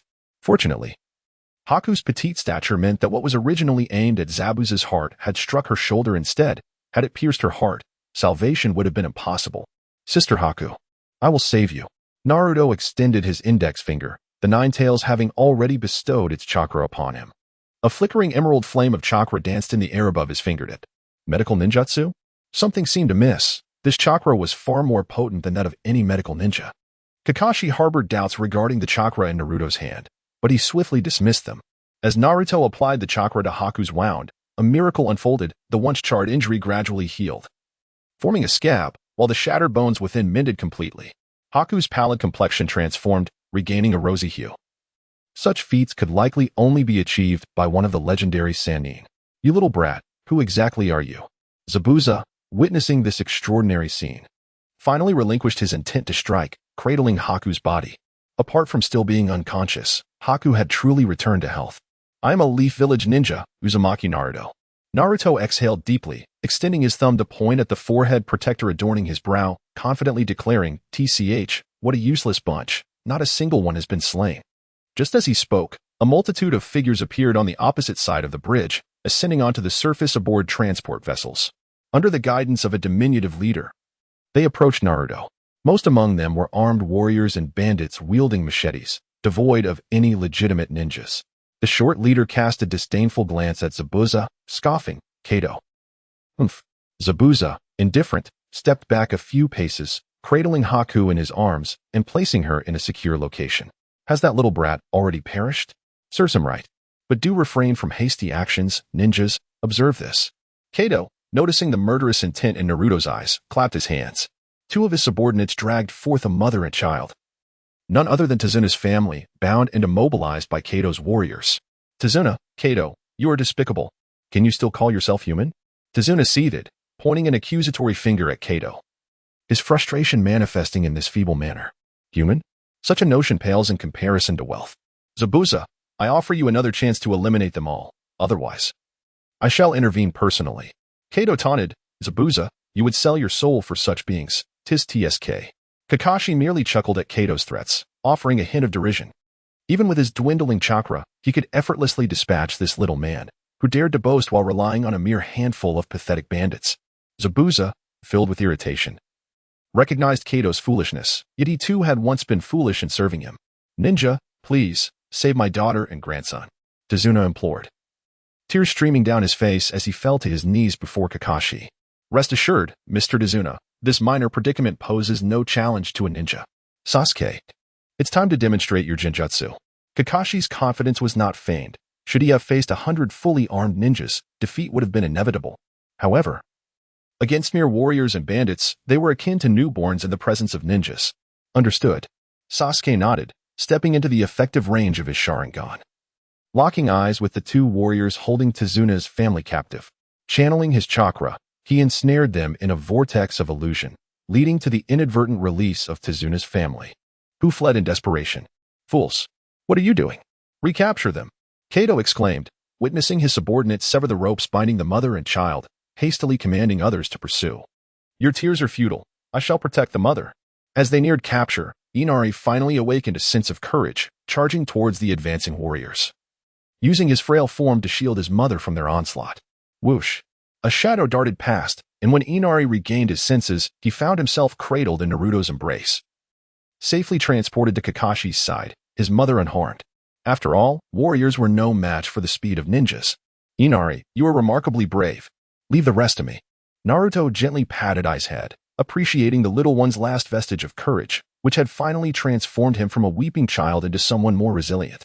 Kakashi-sensei, he has declared his intent to eliminate us. This has become a hindrance to our mission, hasn't it? Ah, indeed. Kakashi nodded, understanding Naruto's intentions. Kato's self-destructive path was beyond salvation. Thus, eliminating him would pose no moral dilemma.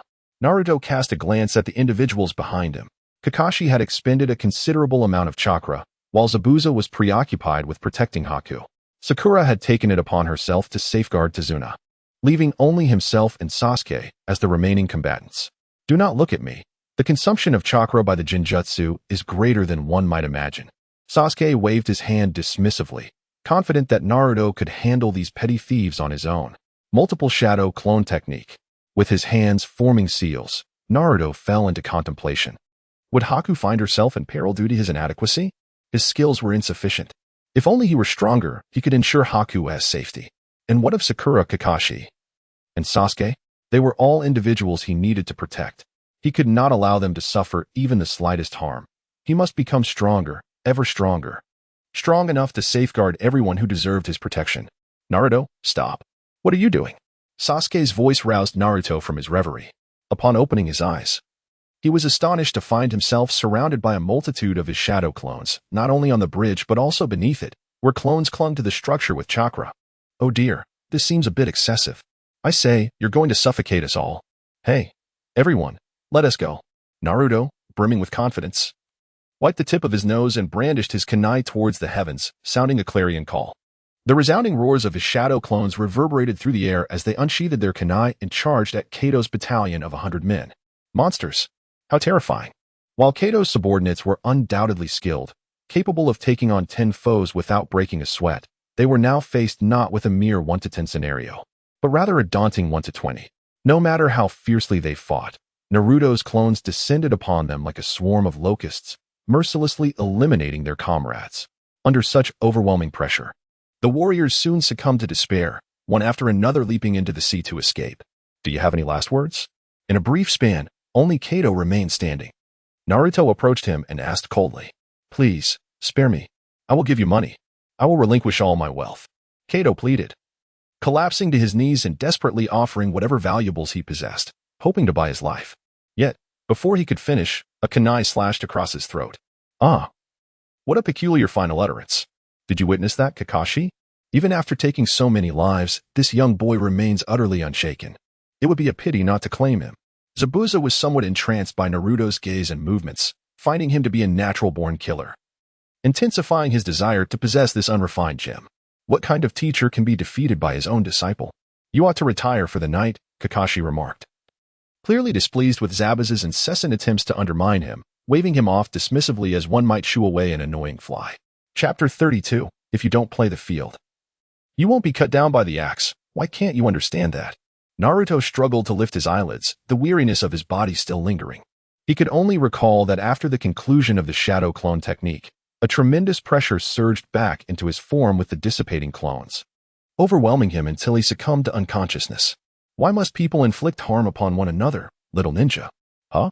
Naruto's mind remained clouded, and he found himself momentarily unable to grasp the profound question posed to him. It was then that he noticed he was reclining upon the soft lap of a figure clad in a kimono reminiscent of their first encounter in that very forest. She gently caressed his hair, a tender gesture that stirred memories within him. I recall when we first met here, you were utterly unguarded. At that moment, I harbored intentions to end your life, believing it would alleviate the troubles surrounding Zabuza. Yet, I could not bring myself to do it. Perhaps it was my hesitation that allowed me to survive. Thank you for saving me. No, it was your kindness, dear sister, that ultimately rescued me. I still remember the warmth of your touch as you tended to my wounds. Naruto clenched his fist, the faint mark on the back of his hand still lingering, as if to remind him of the girl who had tended to his wounds. Initially, he had contemplated poisoning the very injury she had treated. Oh, just kidding, little brat. If you're awake, get up from that white leg immediately. A disgruntled voice interrupted from the side. A figure leaned against a tree trunk, casting a menacing glare at Naruto. Ah, do you still wish to fight? Naruto sprang to his feet, striking a pose for the hand seals as he gazed at Zabuza. No more fighting. I retract my previous statement. You are unworthy of being my disciple. You have gone mad merely because I showed a modicum of kindness to Haku. I cannot fathom what thoughts occupy your mind. A true assassin must be prepared to sever ties with even their own kin when necessary. Zabuza began to reflect on why Naruto was so enraged on Haku's behalf. It seemed as if a lifelong bond had been forged. If Haku had indeed found someone to cherish, he would have to vanish like a solitary wolf, living on in solitude. After numerous inquiries, he realized that Haku had only tended to his wounds. Such naivete is ill-suited for the life of an assassin, and in many ways, he was akin to Haku. Thus, I have no desire to be your disciple. Zabuza, having inherited Kato's wealth, found himself in a remarkably buoyant mood. Haku chuckled softly as he discovered Kato's secret key while clearing away the bodies. This man had concealed all his riches within a cave, protected by the finest security measures the world had to offer. It took Zabuza and Haku considerable time to track it down, only to find that the key was in the fool's possession all along. Kid, I will not express gratitude for saving Haku, for we shall continue to live on the edge of a blade. You cannot save her time and again. You merely prolong the inevitable. The world of ninjas is a wretched hell, a sentiment once shared with me by another. Yet, he also claimed that I possessed the power to end this hellish existence. I once doubted my ability to do so, but now I am inclined to give it a try. After all, striving for the sake of someone I hold dear is not a folly, is it? Naruto lowered his head, not solely for the sake of Haku, but more importantly for Hinata. In such a perilous world, he could not always be by Hinata's side. True protection is not merely words, but actions. As long as peace is restored to the world, Hinata would no longer have to undertake dangerous missions. Stop making absurd claims. How can you achieve what even the leaders of the 5 great nations cannot? Nevertheless, I must strive to do so. For I aspire to become a man who surpasses the Hokage, in the same forest, under the same sunlight. Haku once again beheld Naruto's confident smile and could not resist enveloping him in her embrace. The prospect of world peace does not bode well for me as an assassin. I would no longer receive assignments. Yet, I shall harbor a glimmer of hope. Farewell, Haku. Goodbye, little ninja. Kiss. Haku lightly pecked Naruto's cheek and then followed Zabuza's footsteps. Her encounter with Naruto had not altered her path. She would continue to accompany Zabuza in the pursuit of his dream. I already have Hinata. Naruto, covering his cheeks, took several steps back, his small face flushed as he called out to the retreating figure of Sakura. I never expected you to be this kind of person, Naruto. I must return and inform Hinata. Sakura, who had appeared to observe the unfolding scene, spoke with a mischievous glint in her eye. Naruto, this is a misunderstanding. Suddenly I crave Konoha Dango. You are extorting me. The 3 ninja prohibitions have already been consumed by you. Hinata will surely be heartbroken. Very well, I shall treat you. Naruto hung his head, ultimately falling victim to Sakura's successful extortion. Thus, matters concluded, with none of the members of Team 7 missing, and it was time to return and rest. Kakashi clapped his hands, leading the trio back on their journey, having successfully completed what was ostensibly a C-rank mission but was, in truth, an A-rank task. Although Naruto harbored many secrets, he preferred not to delve into them. By the way, why is Naruto referred to as the tail end? It has been quite some time since I engaged with the Ninja Academy. Has the standard for exemplary students risen so high? Yet, there were certain inquiries that needed addressing. The strength and adaptability Naruto exhibited were hardly reflective of a lowly tail end, yet Sasuke and Sakura continued to refer to him as such. Did Kakashi-sensei not know? This guy often skipped classes, played pranks on Irika-sensei, and caused chaos throughout the school. He had never passed a proper examination, and thanks to him, our class's average score always landed us at the bottom. Were it not for Irika-sensei's annual pleas, he might not have graduated from the 1st grade. Sakura's frustration was palpable. Due to Naruto's foolishness, Irika's class consistently placed last, leading others to label her as part of the tail-end class. Thus, irrespective of his abilities, he would forever remain the Ninja Academy's tail end. Sasuke aptly added a cutting remark. Naruto. Kakashi's resigned gaze remained fixed on him, which made Naruto feel quite embarrassed, prompting him to hastily explain. What can I do? The texts say that to hit a person on the ground with shuriken thrown from a tree, one must know what angle to use. How am I supposed to know that? Shouldn't it be something learned through practice? It's better to escape than to sleep in class and be beaten by Irika. And where do you go when you escape? Fishing, catching wild chickens, roasting rabbits to eat, or checking the merchant street to see if any elderly need assistance. So that explains his chaotic disposition. By the way, has Uncle Tezuna's bridge been completed? Indeed.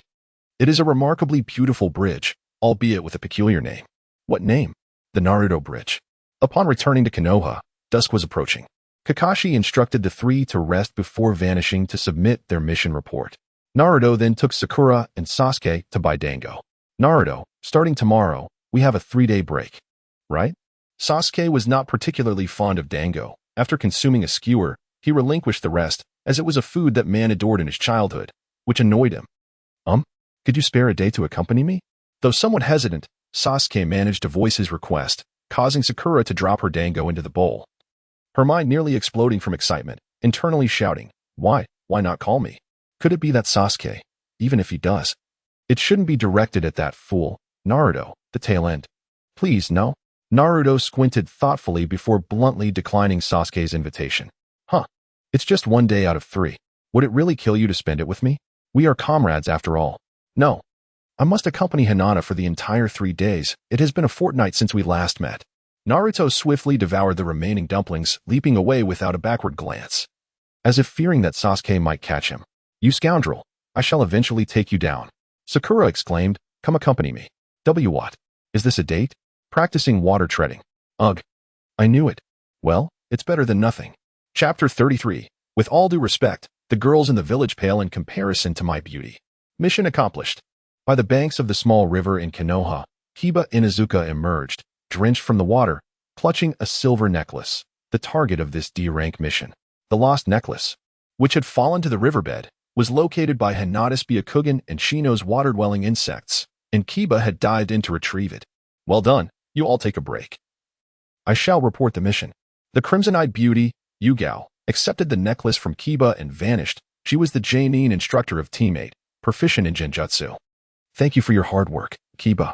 Have something to eat, Hinata said, offering him a bento she had prepared. This was her way of compensating for the lack of time to eat during the mission. This flavor, is it ribs? Woof. Kiba sniffed, drooling as he opened the bento box, sharing it with Akamaru. Hinata always makes us bentos. We are grateful. Shino had his share as well. His bento predominantly consisting of sweets for the insects, and Hinata's culinary efforts deeply touched this often quirky teammate. Hey, aren't we just your test subjects? Perfecting the taste before serving it to that Naruto kid. Kiba patted his belly, having chewed and swallowed even the bones, as expected of the Inuzuka clan.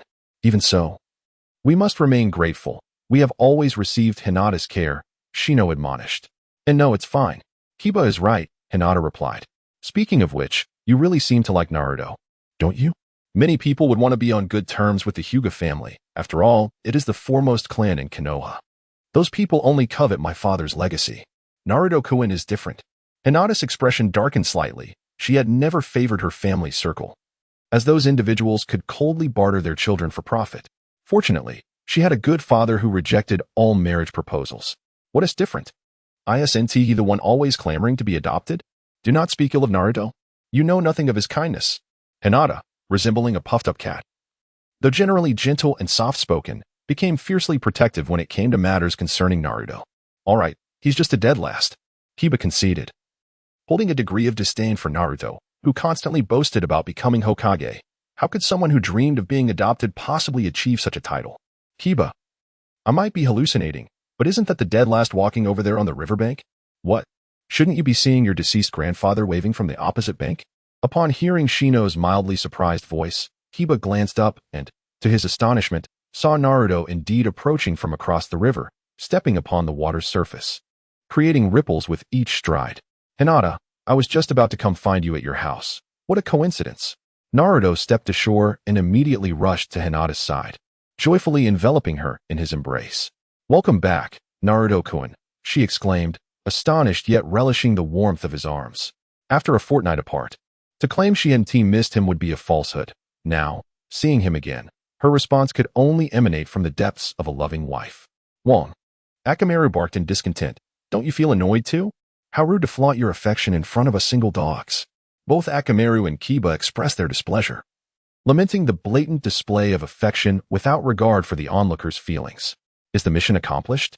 Then let us return home. I have a gift for you, Naruto declared. Hold on, you arrogant fool, Kiba interjected, leaping in front of him with a fierce grin. Kiba, I remember every detail of our pact, Naruto replied. Pact? Aren't you the one who intends to compete for the title of Hokage? I shall await your challenge, Kiba asserted. Wait a moment. Your words imply you are already ahead of me, which irks me greatly.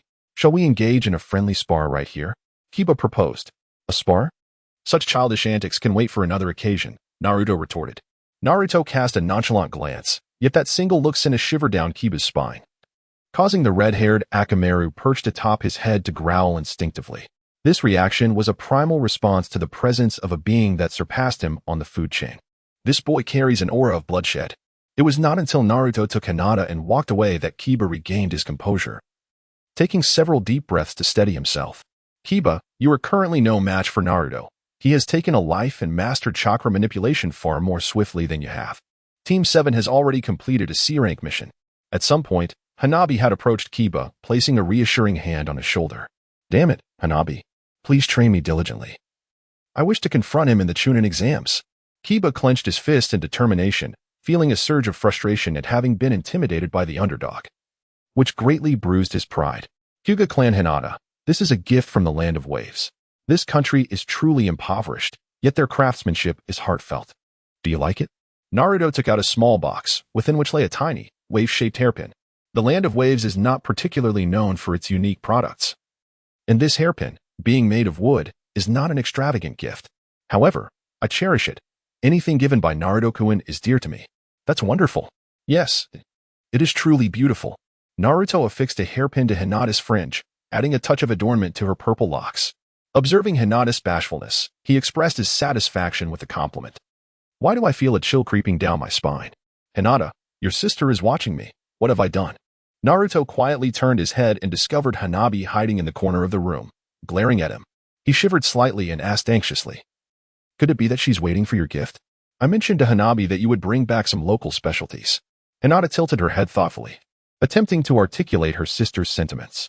Surely not. Does Hanabi, with her esteemed position at home, really desire a gift from me? Although it seemed a bit excessive.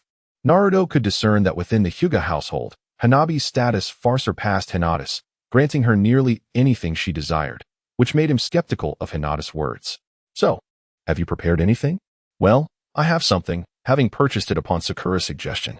Naruto initially had no intention of making a purchase, but Sakura, with her keen sensitivity, reminded him that the essence of a gift lies in the sentiment behind it. Given their already strained relationship, neglecting her presence might truly result in him being cast out from his home. Thus, with beads of cold sweat on his forehead, Naruto reluctantly acquired the gift. "Hanabi, I have a present for you," he called out. Hinata waved to her younger sister, who eagerly approached like a puppy responding to its master, her eyes sparkling with anticipation as she gazed up at Naruto. "Well, there are two gifts. Which one do you prefer?" Naruto held a wooden comb in his left hand and an oval-shaped red doll in his right, anxiously watching Hanabi, hoping that even if she disliked the items, she would refrain from hurling them at his head. He desired both. Hanabi glanced at the two objects, both showcasing the unique craftsmanship of the Land of Water, captivating her, who had never ventured beyond the confines of Konoha. In a domineering manner, she seized them both away. "This thing called a nesting doll.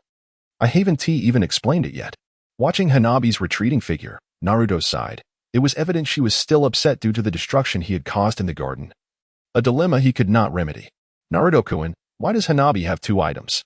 Hinata puffed out her cheeks, a wave of jealousy washing over her, feeling as though Naruto favored his sister more. "Because I'm uncertain of her preferences. One was chosen by Sakura, and since Hanabi has long hair, I thought that nesting doll would be more entertaining." "Is that so, Naruto-kun? Just now, you walked on water, right? How did you accomplish that?" Hinata's face flushed. She had unintentionally felt jealous of her sister. Given Hanabi's nature, it seemed improbable that she would ever like Naruto unless the world were to end. Quickly, Hinata shifted the topic. Listen carefully, Hinata. This is a profound technique that Kakashi-sensei taught me regarding chakra. By concentrating chakra beneath my feet, I can traverse various terrains." Naruto, eager to demonstrate his prowess to Hinata, ascended the wall, his feet adhering to its surface as he gazed at her, their foreheads gently touching, forming a right angle. "Naruto-kun, you have indeed grown stronger," she remarked. "Of course, I shall continue to grow even more formidable. Hinata, would you like to learn?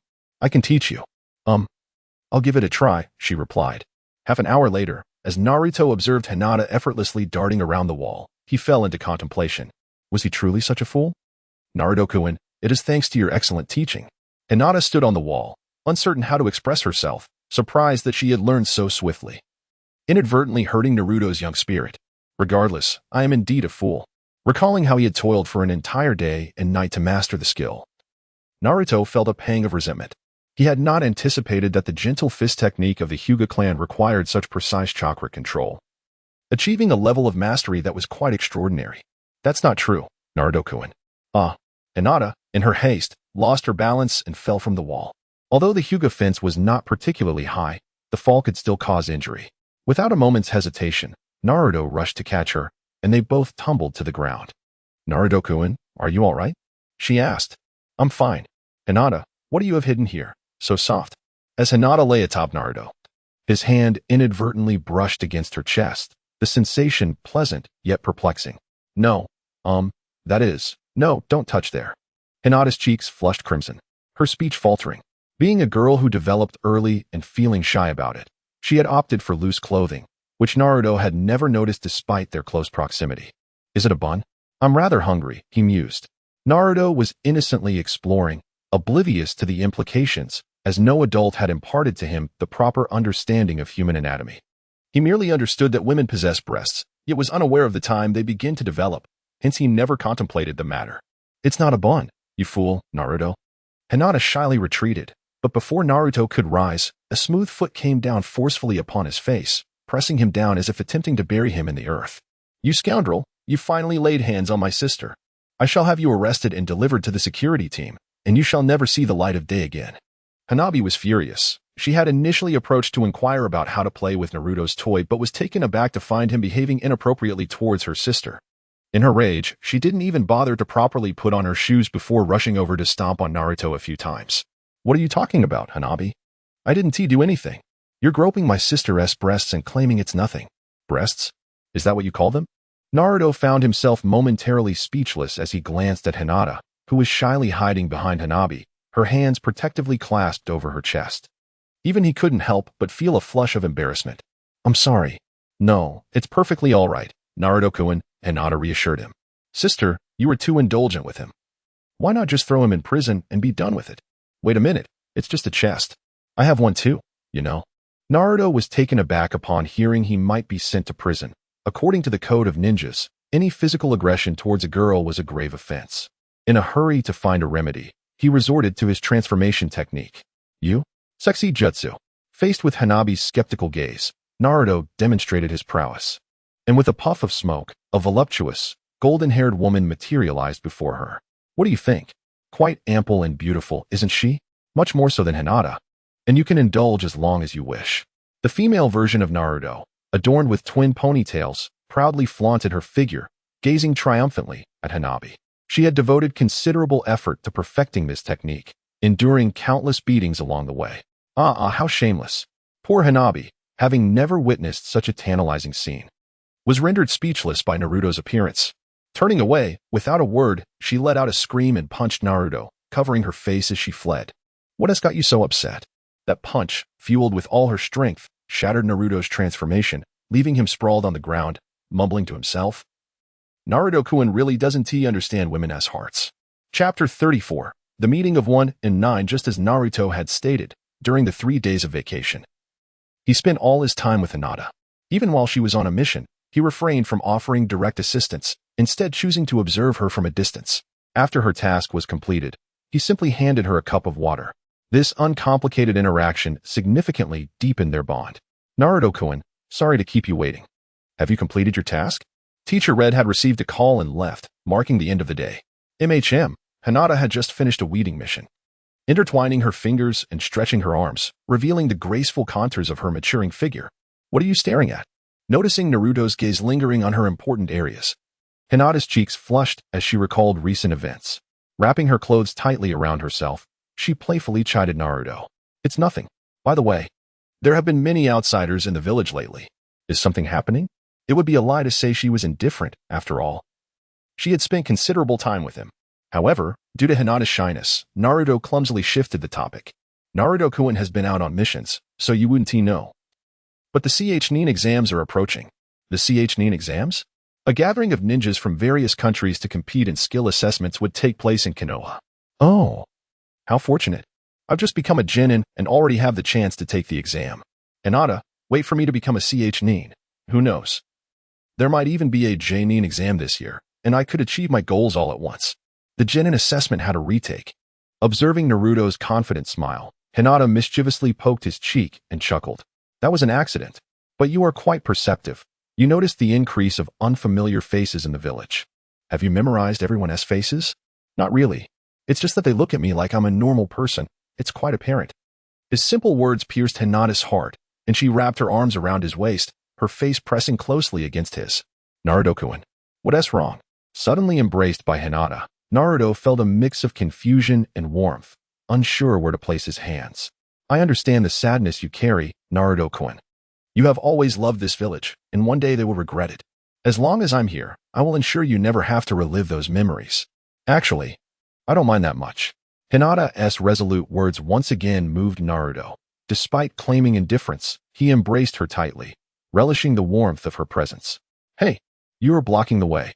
Their tender moment was abruptly interrupted by a cold voice from a passerby, who was displeased by their obstruction. What's that? A horse? Is it a horse? Naruto turned his head and beheld a creature he had never encountered before, standing approximately 2 meters tall, with a long neck and yellow fur. Its enormous eyes glaring at him unfavorably. Naruto-kun, that is a camel, scientifically known as a camel.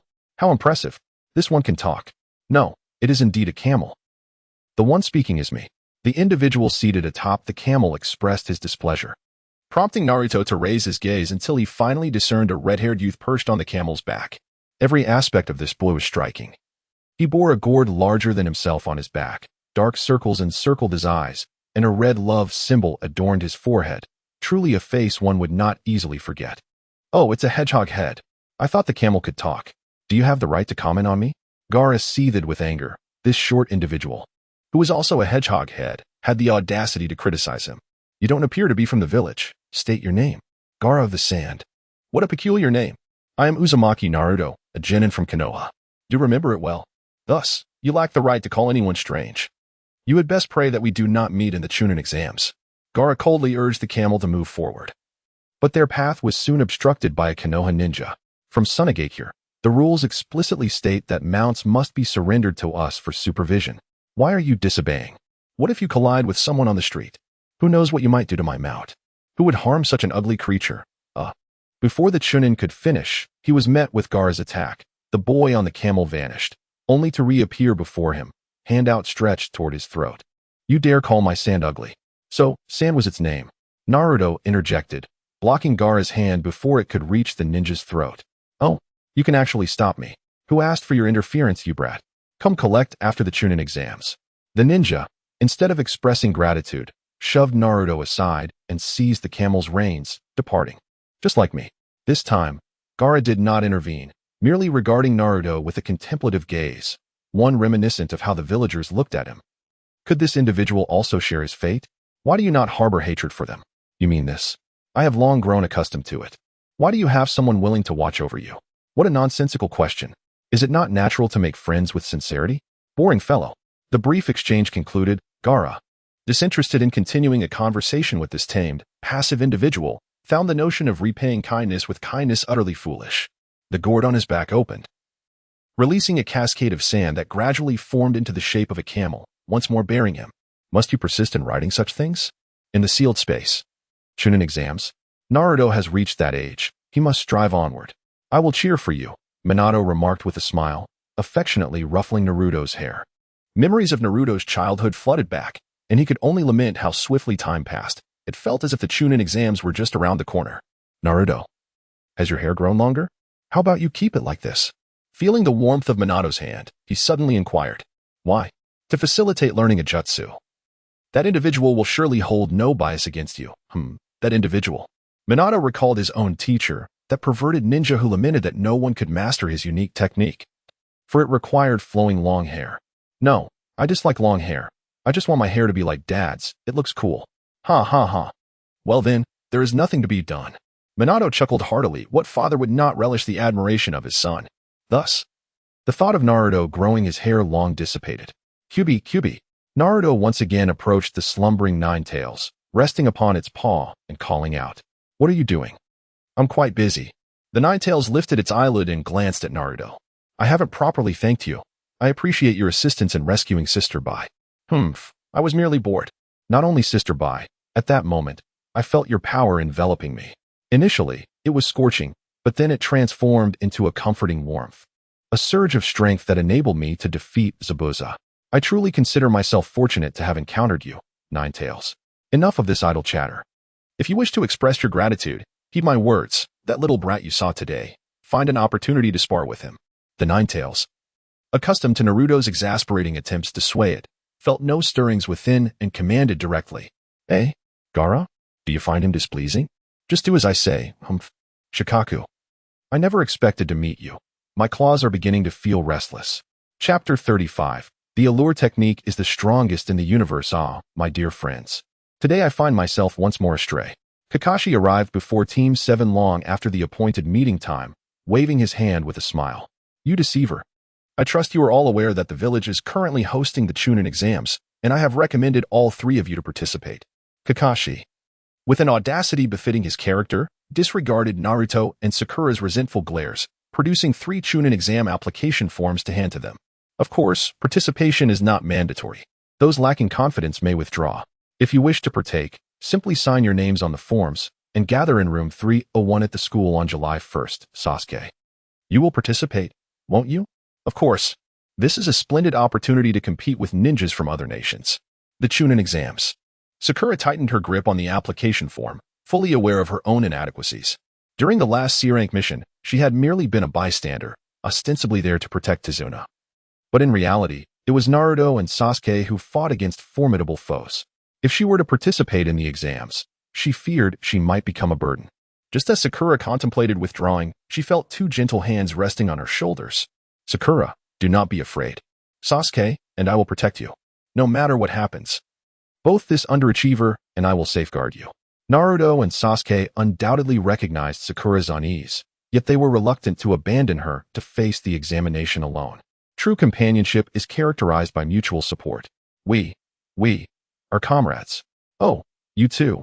Please refrain from saying such touching words, or I might end up in tears. Sakura wiped away the tears that escaped the corners of her eyes. Initially unfamiliar with the notion of companionship, she had been delighted to join Team 7 primarily because it allowed her to be close to Sasuke. However, she had now grasped the true essence of camaraderie and resolved to become a ninja capable of aiding these two, no longer a hindrance. Hey, since we've decided to participate in the exam, let's go have some ramen together. What kind of logic is that? Though Sasuke was dissatisfied, he still followed Naruto's lead, while Sakura quietly trailed behind her two companions, observing their backs. Kakashi seemed to catch a glimpse of his younger self along with his own friends. Oh dear, the team spirit of these three is improving. Splendid, splendid. Witnessing this, Kakashi smiled with satisfaction, knowing that only those who consider others can truly be called companions, while those who only think of themselves cannot pass the Chunin exams. Hey, you little brat, have you opened your eyes? A shout from the roadside halted the trio of Team 7 as they turned curiously toward a man clad in black, who was hoisting a small boy by his scarf as he reprimanded him. Konohamaru? The boy in the scarf seemed vaguely familiar, prompting Naruto to call out tentatively. Big brother, help me. Upon seeing Naruto, Konohamaru immediately sought rescue, unable to escape the grip of the adult. What have you done? I wanted to ambush you, big brother. But I accidentally bumped into this uncle. You dare call me uncle? I'm merely more mature. The man, Kankuro, was furious. Not only for being collided with, but also for the insolent words that struck a nerve. Ha ha ha. I told you, the makeup on your face makes you look older. The blonde girl beside Kankuro burst into laughter, teasing her brother. Be quiet. I intend to teach him a lesson. Hey, this could escalate badly if he sees you. Don't worry, I know what I'm doing. Big brother, help. As the imposing figure prepared to strike, Konohamaru, frightened, flailed his legs in a desperate plea for assistance. Konohamaru, I won't intervene. When faced with danger, the first thought should not be to call for help, but rather to resolve it yourself. Can you truly aspire to be Hokage with such a mindset? Lacking malevolence, Naruto refrained from aiding Konohamaru and instead offered him a lesson. Big brother. I understand. Sexy jutsu. Inspired by Naruto's words, Konohamaru formed hand seals and shouted confidently. What is this? After a puff of smoke cleared, Kankuro stood stunned before a girl in a swimsuit, inadvertently grasping her chest. He quickly released her.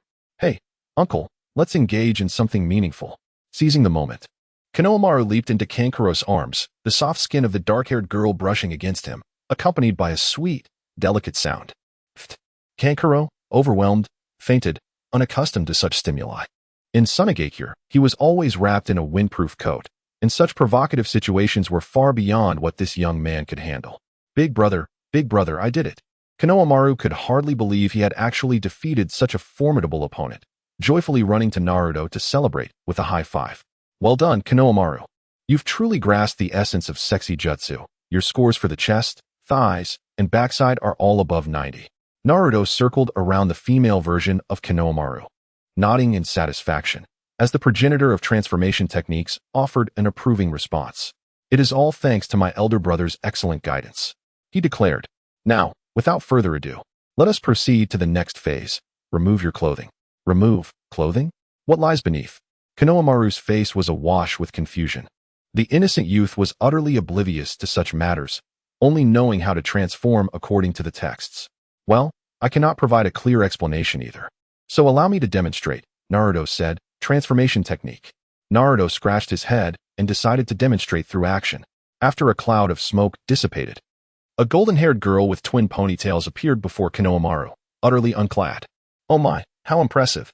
So this is what's inside, exclaimed the female Konohamaru, gazing in astonishment at the voluptuous figure of the golden-haired maiden, even daring to reach out and touch. Suddenly, Kankuro, who had just been revived, awoke to the sight of the two girls in playful exploration, and once again, blood gushed from his nose as he fainted. Kankuro, Kankuro, pull yourself together. Sister. In my next life, I hope to be born in Konoha. Farewell. Kankuro, no? You two fools. Sakura could no longer contain herself and delivered a punch to both Naruto and Konohamaru, reverting them to their original forms. What are you doing, Sakura? You shameless individual. What kind of lesson are you teaching the children? It's my original jutsu. That's not what I meant. Being naked and all. Don't you feel any shame? Not at all. Sasuke, you should say something to him too. This is embarrassing for Team 7. Oh. Sasuke stared blankly at Naruto. His mind a whirlwind. Why did this technique of Naruto's feel so familiar? He couldn't recall where he had seen it before, and whenever he tried to think, a sharp pain would throb in his chest, leaving him breathless. Could it be that this lewd jutsu affects Sasuke too? After all, he's still a boy.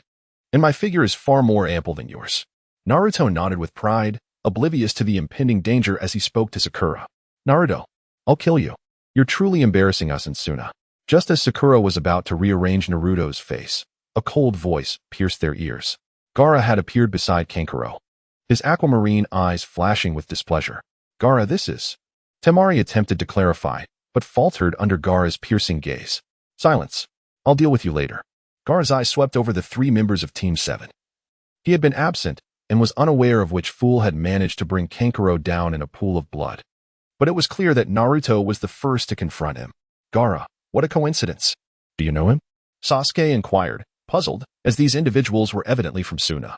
And Naruto should not have any prior acquaintance with them. We met yesterday. Let me tell you, this guy has a massive horse. A horseman? As Naruto's description sank in, Sasuke and Sakura conjured an incongruous image of the youth tending to a horse. Sand hand.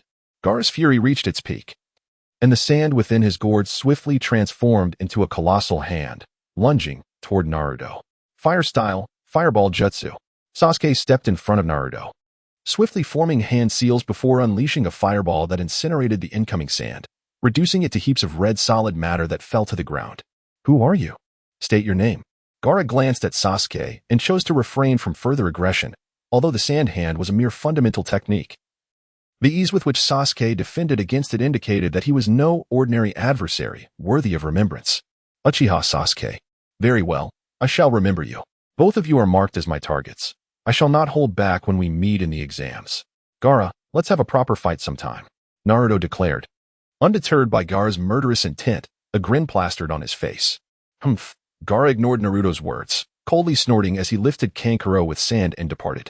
Chapter 36. Without Glory. How to compete on the same stage on the day of the Chunin exams. Sasuke, you arrived quite early. The appointed time was 2 o'clock. As Naruto arrived at the school, he spotted Sasuke leaning against the wall, eyes closed in repose, seemingly having been there for some time. Upon hearing the noise, Sasuke slightly nodded, responding with indifference. Are you troubled? I was just contemplating how formidable the individuals outside the village are. I wonder if we stand a chance against them. Sasuke felt discontent with his own abilities. Both Haku and Gaara were his contemporaries, yet their strength was astonishing. Although he had not directly faced Gaara, his instincts warned him that should a confrontation arise, his likelihood of victory was minimal. The potency of fire style was quickly becoming obsolete. He required a more powerful and precise single-target jutsu. So, you're feeling apprehensive? Can't you say something encouraging? Naruto's candid words pierced Sasuke's heart, prompting him to glare in dissatisfaction. There's no need to worry. No one has ever suggested going solo. I firmly believe that our partnership is the strongest. With you by my side, I am willing to confront any adversary that comes our way. That is my ninja way. Moreover, we have Sakura with us. Her punches are exceedingly painful. Naruto smiled knowingly, gently tapping Sasuke's shoulder with his fist. He believed that what one could not achieve alone could be accomplished with the help of friends. First, clear that ramen-filled mind of yours. Don't just act recklessly. It would be truly laughable if you were to perish not at the hands of a formidable foe, but by your own folly. With a teasing tone, he added, Hey, I'm not complimenting you. What kind of expression is that for being embarrassed? I'm sorry for being late. Have you two started arguing again? Sakura rushed over, breathless. Girls always had myriad tasks to attend to, from grooming to styling their hair. Humph, there's nothing to discuss with someone who lags behind. Sasuke turned away, ignoring Naruto, but he felt a slight alleviation of his worries. There were indeed benefits to teaming up with fools. All right, let us proceed together. Team 7 has arrived. Sakura was quite accustomed to the dynamic between the two, linking her arms with theirs as they entered the academy, heading straight for room 301. Please, let us in. At the door of room 301, a girl with two bun-shaped hairdos pleaded for her injured companion, yet the two guarding ninjas stood firm, unyielding. A rather clumsy genjutsu. Sakura murmured quietly, recognizing the simplicity of the illusion that was easily discernible. The CH Nin exams are not a playground for you inexperienced kids. Once you become a CH Nin, you will assume the responsibilities of a leader, bearing the weight of your subordinates' deaths and mission failures. You little ones are ill-equipped to endure such burdens. If you wish to enter, you must first defeat me. The boy, transformed from a CH Nin, issued an unreasonable demand. Their use of genjutsu here was intended to dissuade unqualified lower ninjas, serving as the first hurdle for their own kind. Then I shall not hold back. Sasuke, aware that this individual was not a candidate, but driven by the impulse to spar with a strong opponent, charged forward, engaging in a few exchanges. This guy still loves to show off as always. Naruto disregarded Sasuke, shifting his gaze toward another individual. Neji, are you still unwilling to turn back? It is none of your concern. How audacious of you to say that. Although Hinata may not voice it, she has always been preoccupied with thoughts of you. You are her only brother. Naruto, I believe I have previously expressed that the distinction between the main family and the branch family is insurmountable. I will follow Hinata's directives, but I shall not draw too close to her. Neji cast a cold glance at Naruto, his words devoid of any emotion, as if Hinata were merely a stranger to him. How infuriating. You twisted individual. If you cause Hinata to weep, I will undoubtedly confront you. Are you not weary of repeating that statement since the beginning of the novel? Naruto, do you know him? Sakura inquired. Noticing that Naruto had returned looking displeased after exchanging a few words with the boy with the Byakugan. This fellow is my future brother-in-law, Hyuga Neji. Oh, I see. I do not know him. He graduated a year earlier than us and has been a chunin for a year now. From what you've said, could it be that he has a poor relationship with Hinata? I am uncertain. It is precisely this uncertainty that troubles me. They seemed to get along well in childhood. But I do not know when he began to distance himself from Hinata. I have approached him several times to inquire, yet he remains silent. It is truly vexing. Ah, the complexities of large families are indeed perplexing. It infuriates me. The more I think about it, the hotter I get. I shall go buy some ice pops to cool off. This is ridiculous. Naruto's heart sank at the sight of Niji's irritating face, exacerbated by the stifling July heat. He muttered to himself as he flung open the window and leapt outside. Naruto, what a guy. Sakura called out several times without a response, turning to Sasuke, who was locked in a fierce battle with the Chunin, just as both of their kicks were about to land. The green-clad boy who had been on the receiving end of the blows suddenly appeared between them, deftly intercepting their attacks with one hand on each. The Chunin nodded to himself and vanished in a puff of smoke. To effortlessly block my attacks, who is this guy? Sasuke mused, furrowing his brow. He believed both he and the Chunin possessed considerable strength, yet this boy had casually halted the powerful strikes without so much as flinching. Lee, this isn't what we agreed upon. Didn't you say you wanted to avoid drawing attention by pretending to be weak? Tintin complained, as the entire team feigned weakness while Lee himself could not contain his urge to show off. Forgive me, Tintin, but I wish to impress in front of someone I admire. The watermelon-haired boy stepped forward to Sakura, his cheeks slightly flushed as he mustered the courage to speak, flashing a bright smile that showcased his pearly whites. My name is Rock Lee, Sakura. I like you. Will you go out with me? Absolutely not. Your eyebrows are too thick. Sakura felt dizzy, shaking her head vigorously to reject Lee's confession. Sasuke, let us go. As she noticed Lee about to say more, she hurriedly pulled Sasuke towards the third floor. Thick eyebrows. TT all right, let us go. Tintin helped the dejected Lee up, pushing him towards the staircase. Where's Naruto? Upon reaching the third floor, Sasuke noticed someone was missing. He went to buy popsicles. Just then, a voice filled with a menacing aura echoed from behind. You. The one with the fierce expression, please wait a moment. Sasuke turned, his forehead adorned with the symbol of annoyance. He was already irked, and now this seemingly troublesome individual exacerbated his vexation. Wow, indeed a frightening glare. Would you care to battle with me? Lee, startled by Sasuke's expression, wondered if he truly was that bothersome. What is your reason? I wish to know if my techniques can affect those hailed as geniuses. Are you challenging me due to the Uchiha name? You know nothing of the Uchiha. Please, enlighten me. I'll finish you in 5 minutes.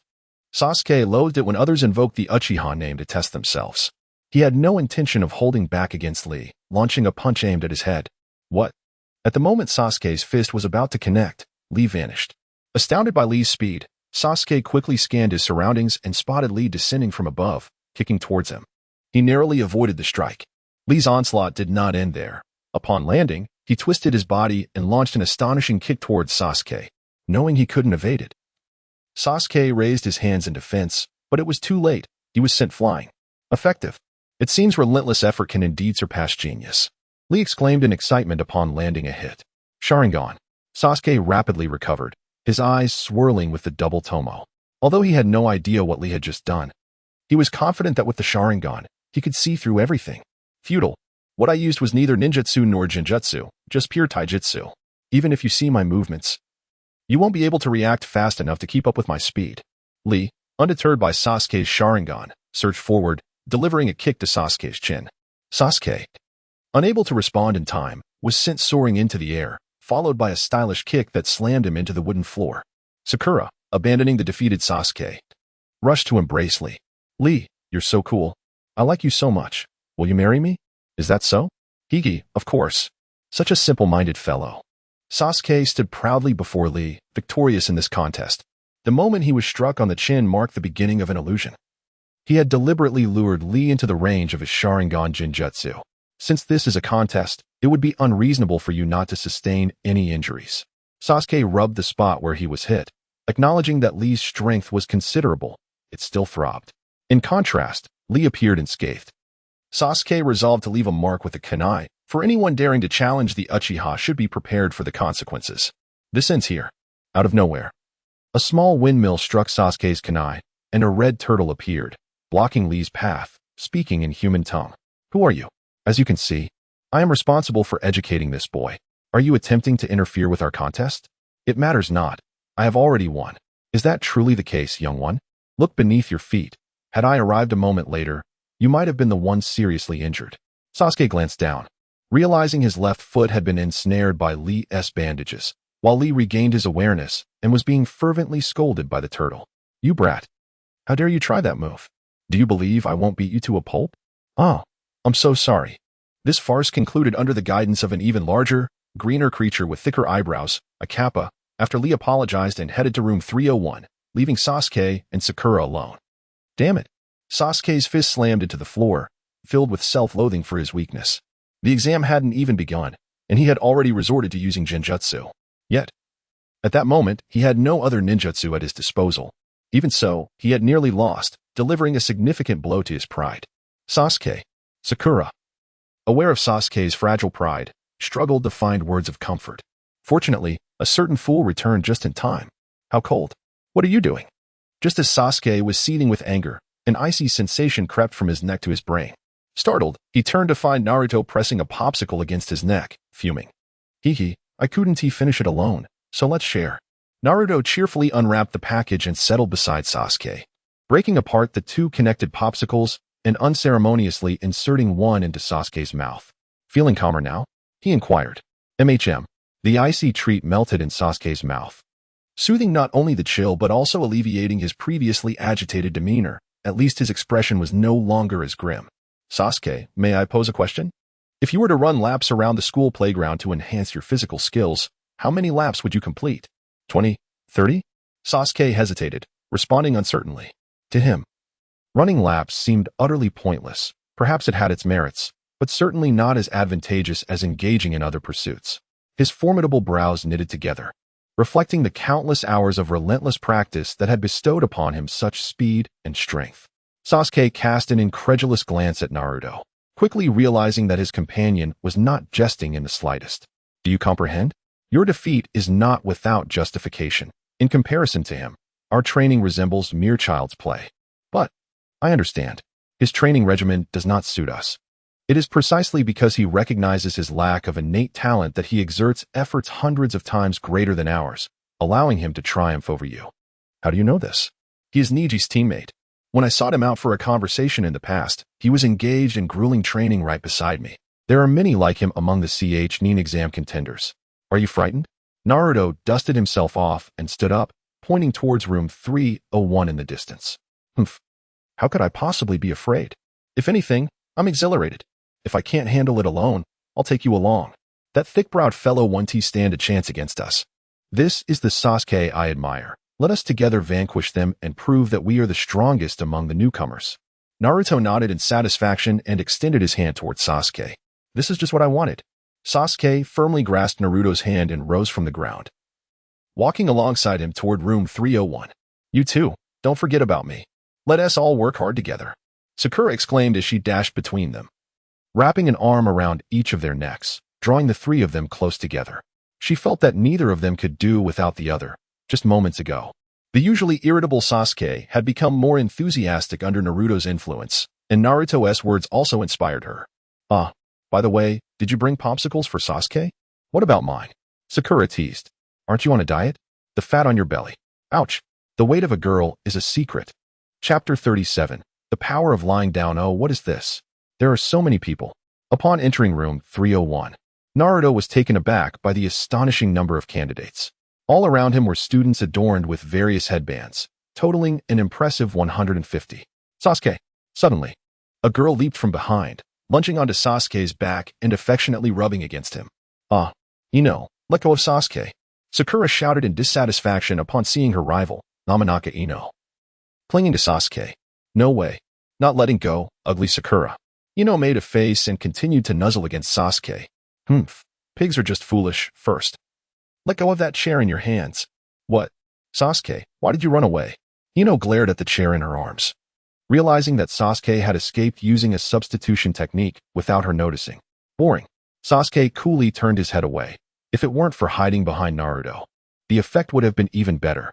Those two were once good friends. How nice. Truly popular.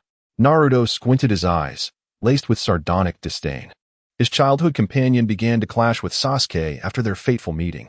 It was undeniable that Sasuke bore the brunt of the blame. Am I to blame? Sasuke retorted, tapping Naruto lightly on the head. He had no interest in romantic entanglements and found himself overwhelmed. Hence he often hid behind Naruto for refuge. Naruto-kun, you're here. Hinata exclaimed as she rushed to his side, taking his hand and standing gracefully beside him. The tense atmosphere in the room had long since become unbearable for her, and seeing Naruto eased her anxiety. Yes, I am determined to pass this exam and become a nin.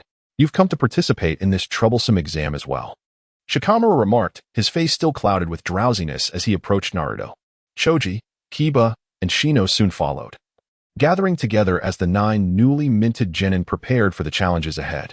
Shikamaru, you too? Naruto acknowledged. If it were up to me, I would have preferred not to come. How long do you intend to argue with her? Shikamaru pulled Ino away from Sakura, placing her behind him.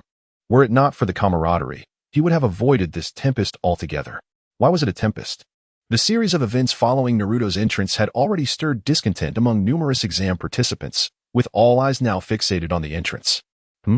Among the genin present, many had undertaken life and death missions, and Naruto, attuned to the aura of hostility, quickly sensed it, particularly from a figure swathed in bandages, revealing only a single eye. I have no knowledge of which nation or village you hail from, but since we are in the same examination, I shall not concede to any of you. Prepare yourselves to be bested by me. Naruto, undeterred by the menacing aura surrounding him, stepped forward and raised his fist towards the remaining 144 candidates, exuding confidence. However, the atmosphere grew increasingly oppressive. This fool, Shikamaru lamented, covering his face. He had no desire to make enemies. Yet, they all stood behind Naruto, resembling a united front of 9 newcomers declaring war. If possible, he yearned to return home. All right, you worthless lot, quiet down. The exam is about to commence. Just as some were contemplating how to teach this oblivious brat a lesson, a group of proctors emerged from the smoke, standing before the classroom podium. A scarred man bellowed at the candidates. I am your chief examiner, Marino Ibiki. Allow me to explain the rules of the written test. Ibiki distributed the examination papers to everyone and proceeded to write the rules on the blackboard. Naruto, however, could hardly process the information. His mind was a blank slate. Oh no, the first challenge is the very subject I'm least proficient in. If only I could manage to answer even one question. Hinata, sitting beside him, might fare better. Sakura, seated behind Naruto, wished to assist but was at a loss. What on earth is that boastful fool thinking now? Sasuke cast a glance at Naruto, feeling a sense of schadenfreude. Despite his arrogant proclamations, he might not even surpass the first hurdle. Naruto-kun, wait for me. Hinata felt fortunate to be seated next to Naruto, but faced with his blank stare, she resolved to focus on her own answers first, planning to help him cheat later. What is this? Why is the first round a written exam? I can't comprehend a single question. Naruto, in a state of despair, clutched his head and lamented inwardly. He would rather engage in countless rounds with that murderous proctor than face this wretched examination paper. There was no other choice. A loud thud resonated through the classroom as Moriya Ibiki opened his eyes, bewildered, and glanced at the examination below. This fellow had knocked himself out. An invigilator approached Naruto. Observing the large bump on his head, both amused and exasperated by the situation. Has he truly given up? Let him be. In the ceiling space, he cried out, Dad, help me. Naruto, you must rely on your own abilities for an examination. Minato was taken aback by Naruto's presence, recalling that he had mentioned just yesterday about today being the Chunin exams. Upon further inquiry, he discovered that Naruto had been overwhelmed by the written test. Relying on oneself truly spells disaster. You are aware of that, aren't you? I don't understand anything at all. But cheating? Minato chuckled softly, realizing that the esteemed Hokage was contemplating aiding his son in cheating, something he would never have considered in his own time. Yet, seeing his son's woeful expression tugged at his heartstrings. If I fail this exam, I shall remain a mere genin for life and will never be able to marry Hinata. My future would be shrouded in darkness. Naruto sat despondently on the ground, his gaze shrouded in shadows, lamenting the monochromatic nature of his existence. Very well. Just this once, Ninetales, reveal the questions to me. How bothersome, the slumbering Ninetales murmured, lifting its eyelids and utilizing chakra to replicate the examination paper for Minato. These questions are exceedingly difficult. Father, do you not know the answers either? The first question regarding code interpretation was manageable, but the subsequent queries were perplexing. Minato scrutinized the bewildering questions, stroking his chin in contemplation. Some were beyond even his comprehension, and surely few could provide the correct answers. What could have possessed the examiner to pose such challenging questions during the Chunin exam? Naruto, your skills in intelligence gathering. Forget I mentioned it. Minato quickly grasped the examiner's intent, yet he recognized that Naruto was a student with a pronounced disparity in his abilities, brimming with relentless skills. In such a scenario, cheating without detection was utterly impossible. They would have to rely on their own efforts. Let us ponder together. Ninetales, you should assist as well. Why should I aid you with your questions? With such a large brain, you must be quite clever. At least take a look at this problem. I cannot solve this triangular relationship. The Ninetales cast a disdainful glance at the vexing question and, with a resounding thud, slammed the chakra-formed examination paper onto Naruto's face. Naruto-kun. Naruto-kun. Wow. Naruto was gently nudged awake by Hinata, and he found himself disoriented, abruptly pulled from the sealed space. Upon glancing at the clock on the wall, he was taken aback to see how much time had elapsed. You're awake. The exam is almost upon us. All right, I'm ready to tackle the questions. Naruto's hand trembled as he grasped the pen within the confines of the ceiling space. For a prolonged period, he and the two others, a fox, struggled to complete all the answers. Although Minato held the esteemed title of Hokage, he had little engagement with academic assignments. During his school days, tensions among the nations ran high, and conflict loomed at any moment. There was scarcely time to delve into theoretical studies, as instructors were preoccupied with imparting combat knowledge. Naruto-kun. There's no need to write any further. I have completed everything. Just inscribe your name on this paper, Hinata whispered softly, placing the test paper on Naruto's desk. I'm so sorry. I feel utterly useless. I spent so much time just solving the problems, and I still have the 10th question to tackle. I will strive to assist you in finishing it. Wait, hand the paper back to me. What about you? I will write another copy. Don't be ridiculous. There are only 5 minutes left, and you still need to answer the 10th question. Where will you find the time to write another one? Whatever it takes, Naruto-kun must pass this exam. No, please listen. Hinata coaxed gently, as if soothing a child. Her heart settled when she saw Naruto raise his pen to inscribe his name in the designated area. This was sufficient, as long as Naruto could succeed. She would be content. Wait, that is not my name, Naruto-kun. Hinata exclaimed in surprise as she caught sight of Naruto neatly writing Hyuga Hinata in the name section. Hehe. I cannot agree to this. What kind of man sacrifices Hinata to fulfill my dreams? My ninja way is to forge ahead boldly. If one day I look back and discover that my position as Hokage was achieved at the cost of Hinata's sacrifice, What value is there in being Hokage? Naruto handed the test paper back to Hinata, sporting a foolish grin. It's not like anyone's died, honestly, he exclaimed. Hinata puffed out her cheeks, feeling a surge of irritation due to Naruto's gentleness. You could have just taken it back obediently. Why act so cool? Yet, it was precisely his propensity for foolish antics that endeared him to her. Isn't there still the 10th question? I shall wager everything on that. All right, you slackers, time's up. Now, I shall announce the 10th question, declared Marino Ibiki, rapping his knuckles against the desk with an air of authority. Before that, let me clarify, this question is optional. With only 5 minutes remaining in the exam, he continued, if you answer correctly, you will advance, regardless of your performance on the previous 9 questions. Conversely, if you answer incorrectly, it will be as if you have failed, regardless of your answers to the first 9. Moreover, should you err on this final question, you will forfeit your eligibility to participate in the CHNEN exams henceforth, destined to remain a genin for life.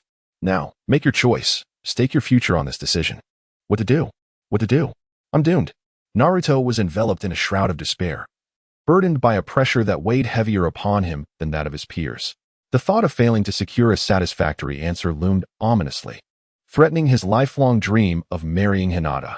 Yet, the idea of surrendering was utterly inconceivable. Even the faintest glimmer of hope was enough to compel him to persevere. Oh, the expression on this young boy's face was truly captivating. Senju Ibiki relished the torment reflected in Naruto's features, expertly employing his interrogation techniques to derive pleasure from the despair of the candidates. However, Naruto's anguish was fleeting, just as Ibiki believed he was on the verge of conceding. Naruto erupted with a fervent declaration. I will not give up. If it comes to it, I shall remain a mere genin for life. Hinata, should that day arrive, I will whisk you away from the Hyuga clan. This is my ninja way, and I shall have no regrets. Naruto boldly declared a statement that, while seemingly powerful, was in fact criminal in nature. Wait, did I really pass? He exclaimed, his steps light as he exited the Ninja Academy. Having merely inscribed his name on the examination paper, it felt as though he were in a dream. He never anticipated that the examiner's true intention was this. All the effort he had put into answering the questions had been in vain. Sakura, exasperated, shouted in frustration. She had pulled out several strands of hair in her desperation to complete the test, only for that fearsome examiner to proclaim that only those who dared to undertake unknown tasks were worthy ninjas, thus allowing Naruto to pass. It was utterly unjust. Indeed. A fool's luck prevails, Sasuke remarked helplessly, having resorted to cheating with his Sharingan. Observing Naruto's demeanor, he could tell that he had submitted a blank paper. It seemed even the heavens were favoring him. This is true strength indeed. Naruto chuckled with a sense of triumph, his laughter akin to that of a petty individual reveling in their fleeting success. The audacity of the criminal, who had just claimed to snatch Hinata away, was truly shameless. Sakura's sense of injustice intensified as she indignantly exclaimed, "Hey, did you hear that? Ugh, foolish Naruto." Hinata, blushing, hid behind Naruto, her tiny fists gently thumping his back in complaint. "Hinata, let us strive together in the second round. It will be far more enjoyable if we both become CHNEN. Chapter 38. Wasn't it promised that the novice village would not feature any bosses? Listen carefully, the 26 groups of examinees participating this time. This 44th arena is not a playground. Before entering, ensure you sign the life and death agreement. The chief examiner, Mitarashi Anko, was elucidating the rules of the competition to the candidates against the backdrop of a vast ancient forest. Countless towering trees loomed over them, and the occasional roar of ferocious beasts sent shivers of apprehension through the participants. The area was enclosed by iron bars, marking it as one of the forbidden zones of Konohagakure. As for the task of seizing the scrolls, in the best-case scenario, half of the participants would be foes. Sasuke pondered while gripping the heaven scroll he had received from the examiner. With only a 50% success rate, compounded by the life and death agreement, it felt as though they were being encouraged to turn against one another. Should they encounter a deranged individual, it was likely that they would be met with violence before even inquiring about the heaven and earth scrolls. This examination was proving to be far more perilous than he had anticipated. All right, let us now devise a battle strategy. Naruto sat down on the ground and spoke with a grave demeanor. Sakura and Sasuke regarded him with incredulity, as if they were witnessing a ghost. Had the examination not yet commenced, they might have suspected that someone else was impersonating Naruto. Hearing him utter the words battle strategy was akin to a dream. This training ground was perilous. Our foremost task upon entering must be to rendezvous with Hinata. I have already communicated with her, Their reconnaissance abilities are formidable, and as long as we leave some markers, they will locate us swiftly. Naruto was indifferent to the rules. Yet he was deeply anxious about Hinata's situation, especially since the 26 groups of candidates entered through different gates of the training ground and would endure a lengthy 5 days. I said, "What if their scrolls differ from ours? Then we shall seize an additional one. Is that truly your idea of a battle strategy? Trust me. The combination of Hinata and myself is exceptionally powerful. Fine, if it means having an extra ally, let us proceed with that plan." Upon entering, the vastness of the forest became apparent, as did its unsettling ambience. Sakura hid behind Sasuke, glancing around nervously. The dense foliage obscured the sunlight, enveloping the entire forest in a damp, eerie atmosphere. "Well, without further ado, let us make some markers," Naruto exclaimed as he removed his trousers. "What are you doing?" "Relieving myself," he replied. "Kiba's sense of smell is quite keen. You should be able to detect it. If Kiba finds out, he'll surely have your head." Sasuke, unable to bear the sight, covered his face, lamenting this perpetual chaos. "Are you a dog? You must be. You are human, yet you behave so atrociously. Go over there." Sakura felt an overwhelming sense of despair, questioning what misfortune had led her to this team. In frustration, she kicked Naruto and pointed towards a nearby thicket, shouting, "It seems we have no time to waste. The enemy is already upon us." Naruto and Sasuke gazed together at a branch towering over 10 meters high, upon which 3 individuals had taken their positions. Judging by their forehead protectors, they appeared to be ninjas from the land of grass. "What a stroke of luck it is.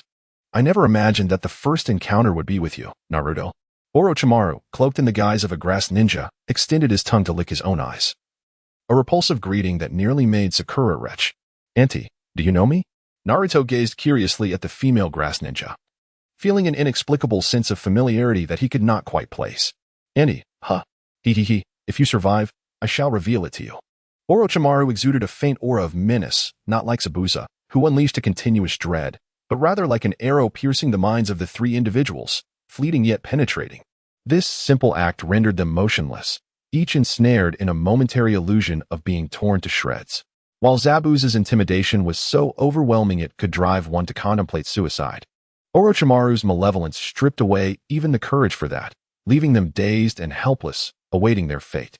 However, Naruto and Sasuke were no longer the reckless youths they once were. "Hey, the straggler, can you still move?" Sasuke gasped for breath, regaining a semblance of composure, his Sharingan activated and alert, instinctively positioning himself in front of Sakura. Of course, Naruto approached Sakura with a sluggish gait, his hands forming the hand seals for the shadow clone technique. "Oh, you can still move? Truly, you are a descendant of the Uchiha, employing the summoning technique." Orochimaru admired Sasuke's courage and strength, biting his own finger to form the seal for the summoning technique. 3 colossal serpents materialized before the trio, each exceeding 20 meters in length and 3 meters in width, their crimson tongues flickering as they awaited their master's command. Multiple shadow clones. Fire style, great fireball technique. Naruto summoned 100 shadow clones. He had certainly grown. Yet it was insufficient. As Itachi's younger brother, this boy lacked distinctiveness. Orochimaru observed the combat styles of both individuals. Naruto's progress fell significantly short of his expectations. Indeed, he was a foolish boy. Looking at Sasuke, who was unleashing fireballs, a hint of disappointment flashed in Orochimaru's eyes. Sasuke's rudimentary ninjutsu would not suffice against the serpent. Each whip of the serpent's tail dispersed more than 10 of Naruto's clones. Faced with such a massive serpent, Naruto had no means to counter. He could only strive to hold it off. With a hiss, the serpent confronting Sasuke rolled on the ground, extinguishing the flames upon its body. Before lunging at Sasuke with its gaping maw, Sasuke appeared momentarily paralyzed by fear, but suddenly, the instinctive sixth sense of the beast warned it of impending danger. Though it was too late. Rasengan, the spiral force of chakra struck the serpent's vital point with tremendous impact, driving its entire body into the earth. Such a blow to its most vulnerable area rendered even the mightiest serpent motionless, its eyes rolling back as it collapsed. Oh. As an observer, Orochimaru witnessed this scene unfold. Naruto's real body was seized by one of his shadow clones, which hurled him towards Sasuke. It was precisely this knowledge that led Sasuke to remain steadfast, not dodging or evading. However, another serpent. Orochimaru's gaze shifted to the serpent engaged in a fierce battle with Naruto's shadow clone when suddenly 5 fiery blossoms soared from the serpent's blind spot, piercing into its vital area. Fire Style, Phoenix Fire Technique. This technique, an enhancement of the Phoenix Fire, incorporated sharpshoot akin to increase its penetrative power. At the moment Sasuke unleashed the Great Fireball, he swiftly formed the seals, executing this lethal strike under the cover of the fireball. Is that all you can do, you wretched serpent? Naruto and Sasuke stood side by side, eagerly provoking their opponents. Indeed, your prowess is truly remarkable, but what of the others? Orochimaru remarked with satisfaction, clapping his hands.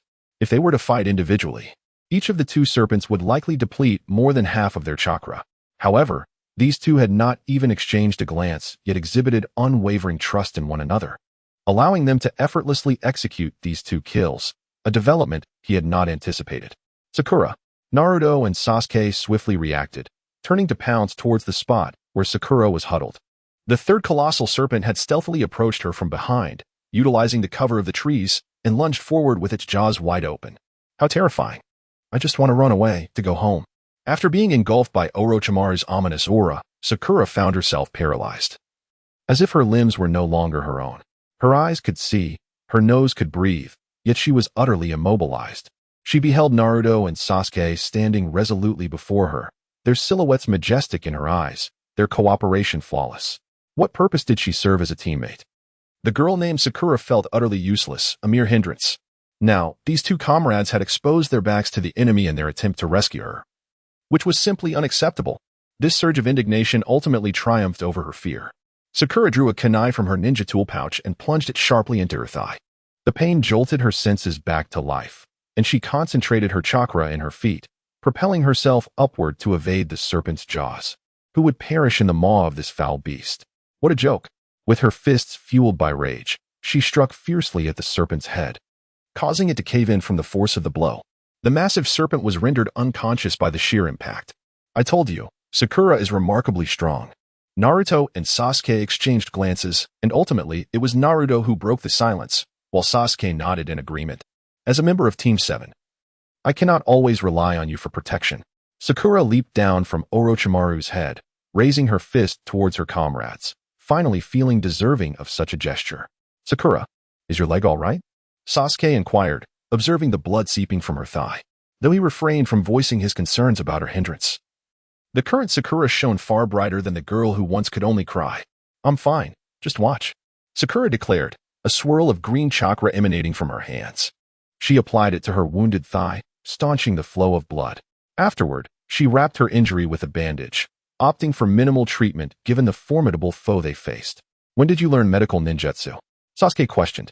I worked tirelessly to master it in the days leading up to the exam, though I'm still somewhat inexperienced. Sakura demonstrated her exceptional chakra control, having spent those days in the hospital. Despite the slow and inadequate healing, it was effective enough.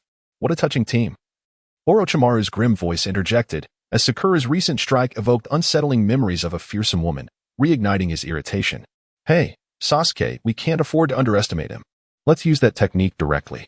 Naruto extended his hand towards Sasuke, gradually gathering chakra to convey his intention. However, that technique would impose a significant burden on Naruto's body. With that move, your hand. Isn't Sakura here? She can summon such formidable foes like the giant snake. We could die at any moment. All right, let's give it our all. Sakura, cover us. Sasuke began forming hand seals, channeling fire chakra into Naruto's Rasengan. Drawing from their previous experience, they executed the technique with ease. And soon the fiery Rasengan began to take shape, radiating heat. Sakura, understanding the gravity of the situation, drew out her kunai, her right hand trembling. She realized that after the recent attack, her bones were likely fractured. To unleash such power with her frail body would undoubtedly come at a cost. But she knew she must protect these two. You can even perform a combined ninjutsu? I am truly impressed. Orochimaru would not remain idle. He elongated his body several times, slithering down the trees with such speed that Sakura barely had time to react before he appeared before them. Too slow. As Sakura swung her kunai, Orochimaru evaded with a graceful twist, swatting her aside before lunging straight for Naruto. Not yet. The remaining shadow clones, having emerged unexpectedly, positioned themselves in front of Orochimaru, buying crucial time. After dispatching the clones, Orochimaru sensed an intense heat. Naruto, can you land a hit? No, his speed is too formidable. Orochimaru's velocity exceeded the limits of perception, and Naruto shook his head, hesitant to act rashly. Understood. Without a moment's hesitation, Sasuke charged at Orochimaru, closing the distance for hand-to-hand combat. Despite Orochimaru's terrifying agility, the Sharingan allowed Sasuke to anticipate his movements. I am increasingly fond of you two brats. Orochimaru sneered, darting around in search of an opening to attack Sasuke, but each attempt was countered by the premonitions of the Sharingan. Opportunity. Sasuke hurled a kunai embedded with an explosive tag onto Orochimaru's path. A violent explosion sent Orochimaru's body flying, allowing Sasuke to leap behind him and pierce his back with the kunai. Yet, it was not so simple. The struck Orochimaru was merely a substitution, dissolving into a puddle of black mud. The real Orochimaru appeared behind Sasuke, his neck elongating like a serpent, latching onto Sasuke's throat. Ah! Sasuke cried out in agony as the cursed seal's power ravaged his body, each cell feeling as though it were being torn apart by a ferocious beast. Sasuke, recognizing that Orochimaru was momentarily immobilized while inflicting the cursed mark, Naruto seized the opportunity to press the searing Rasengan against him, forcing him against a massive tree trunk before retreating. Boom! The fiery energy within the Rasengan erupted, sending a swirling inferno into the sky, incinerating the ancient tree along with Orochimaru. Sasuke, are you alright? Why didn't you dodge? Idiot, if I didn't take the hit, how could you possibly land a strike? We won, didn't we? Ugh. Sasuke managed a weak smile, dismissing Naruto's concerns. What is this? Poison? Naruto hurriedly lifted Sasuke into his arms, the bite marks on Sasuke's neck and the three-tomo symbol particularly conspicuous. Mimicking Orochimaru, he pressed his mouth against the wound, attempting to draw out the venom. You useless tail. What are you doing? Sasuke felt a tongue languidly licking at his wound, creating an itch that was both strange and unsettling. Oddly enough, the burning sensation and pain in his body began to subside, replaced by a subtle warmth creeping into his cheeks. A peculiar sense of familiarity washed over him, as if Naruto had tended to his wounds in such a manner before, prompting him to quickly shake off the thought. Ah, Naruto, what are you doing? Sakura rushed over from where she had been thrown, her voice rising in a startled scream at the sight of the two entangled together. He drawing out the poison. Sasuke was bitten by that snake creature. Naruto spat out the blood from his mouth, only ceasing his sucking when he observed that the wound had already healed. Then, it must be my turn. Sakura lowered her head, lamenting the fact that she had missed such a splendid opportunity. That foolish Naruto always seemed to possess such good fortune. Even during their last kiss, it was the same. How many of Sasuke's first moments must he seize to feel satisfied? Oh, it appears to be taking effect, though my face is slightly flushed. Naruto observed the slight improvement in Sasuke's pained expression, which eased his worries. However, he curiously touched Sasuke's face and remarked, "Don't touch me, you bastard." Anger surged within Sasuke as he forcefully pushed Naruto away, cursing him vehemently. What are you doing? Do you really want Sakura to take care of you?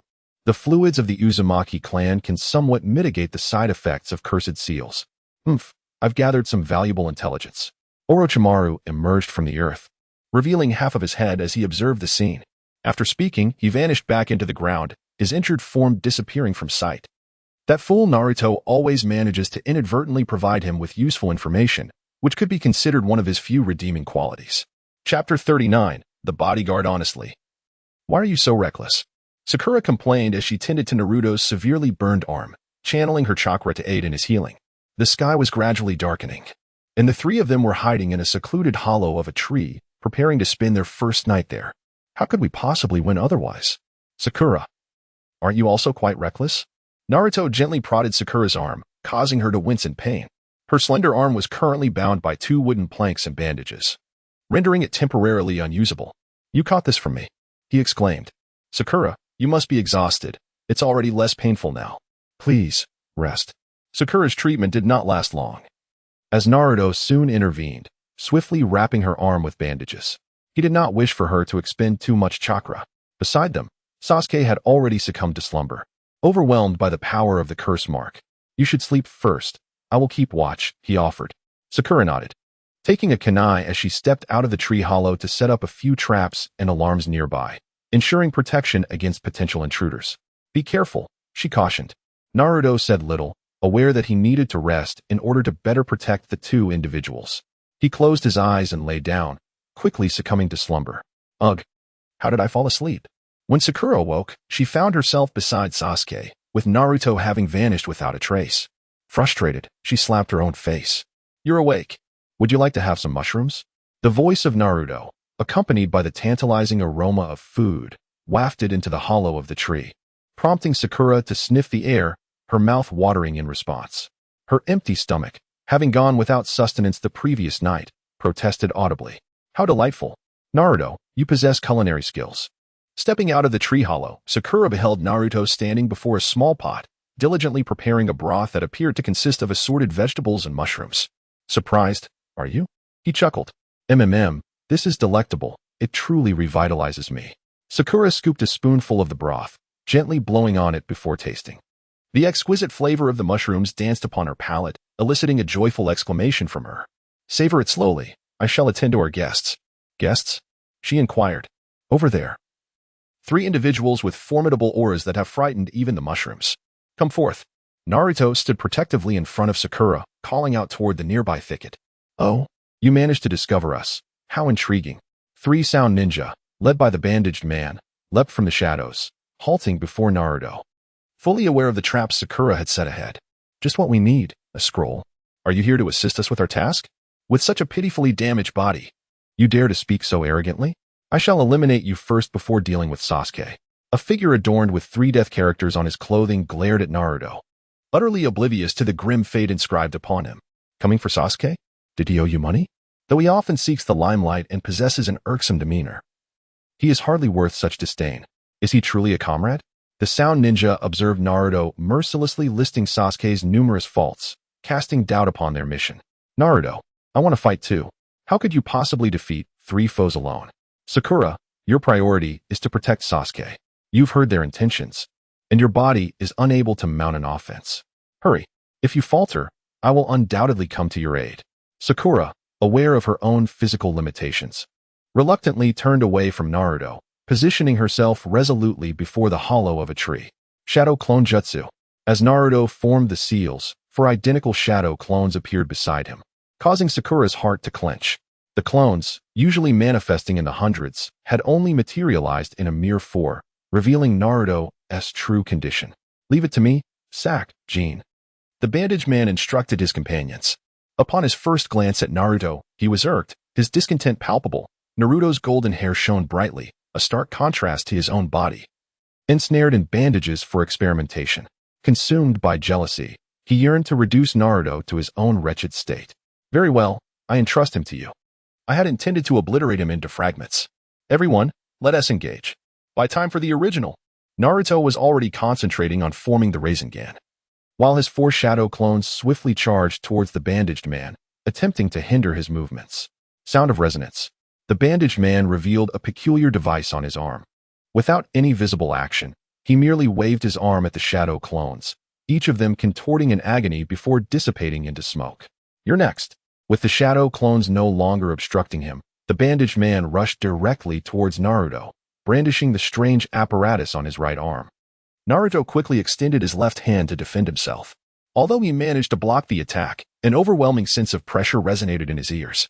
Ugh! Naruto let out a muffled grunt and immediately pressed the partially formed Rasengan against the bandaged man's body, sending him flying, while he himself lost his balance and fell to the ground. Humph! I can still counter after falling for your trick. This is the first time witnessing such a thing. Seeing the bandaged man soar through the air, Sak whistled in admiration, while the bandaged man, with a scowl, rose painfully from the ground, casting a hostile glare at Naruto. That hurt, you little brat. My body. Naruto attempted to rise, only to discover that his body was unresponsive. As soon as he stood, he would topple sideways. Warm blood trickling from his ears.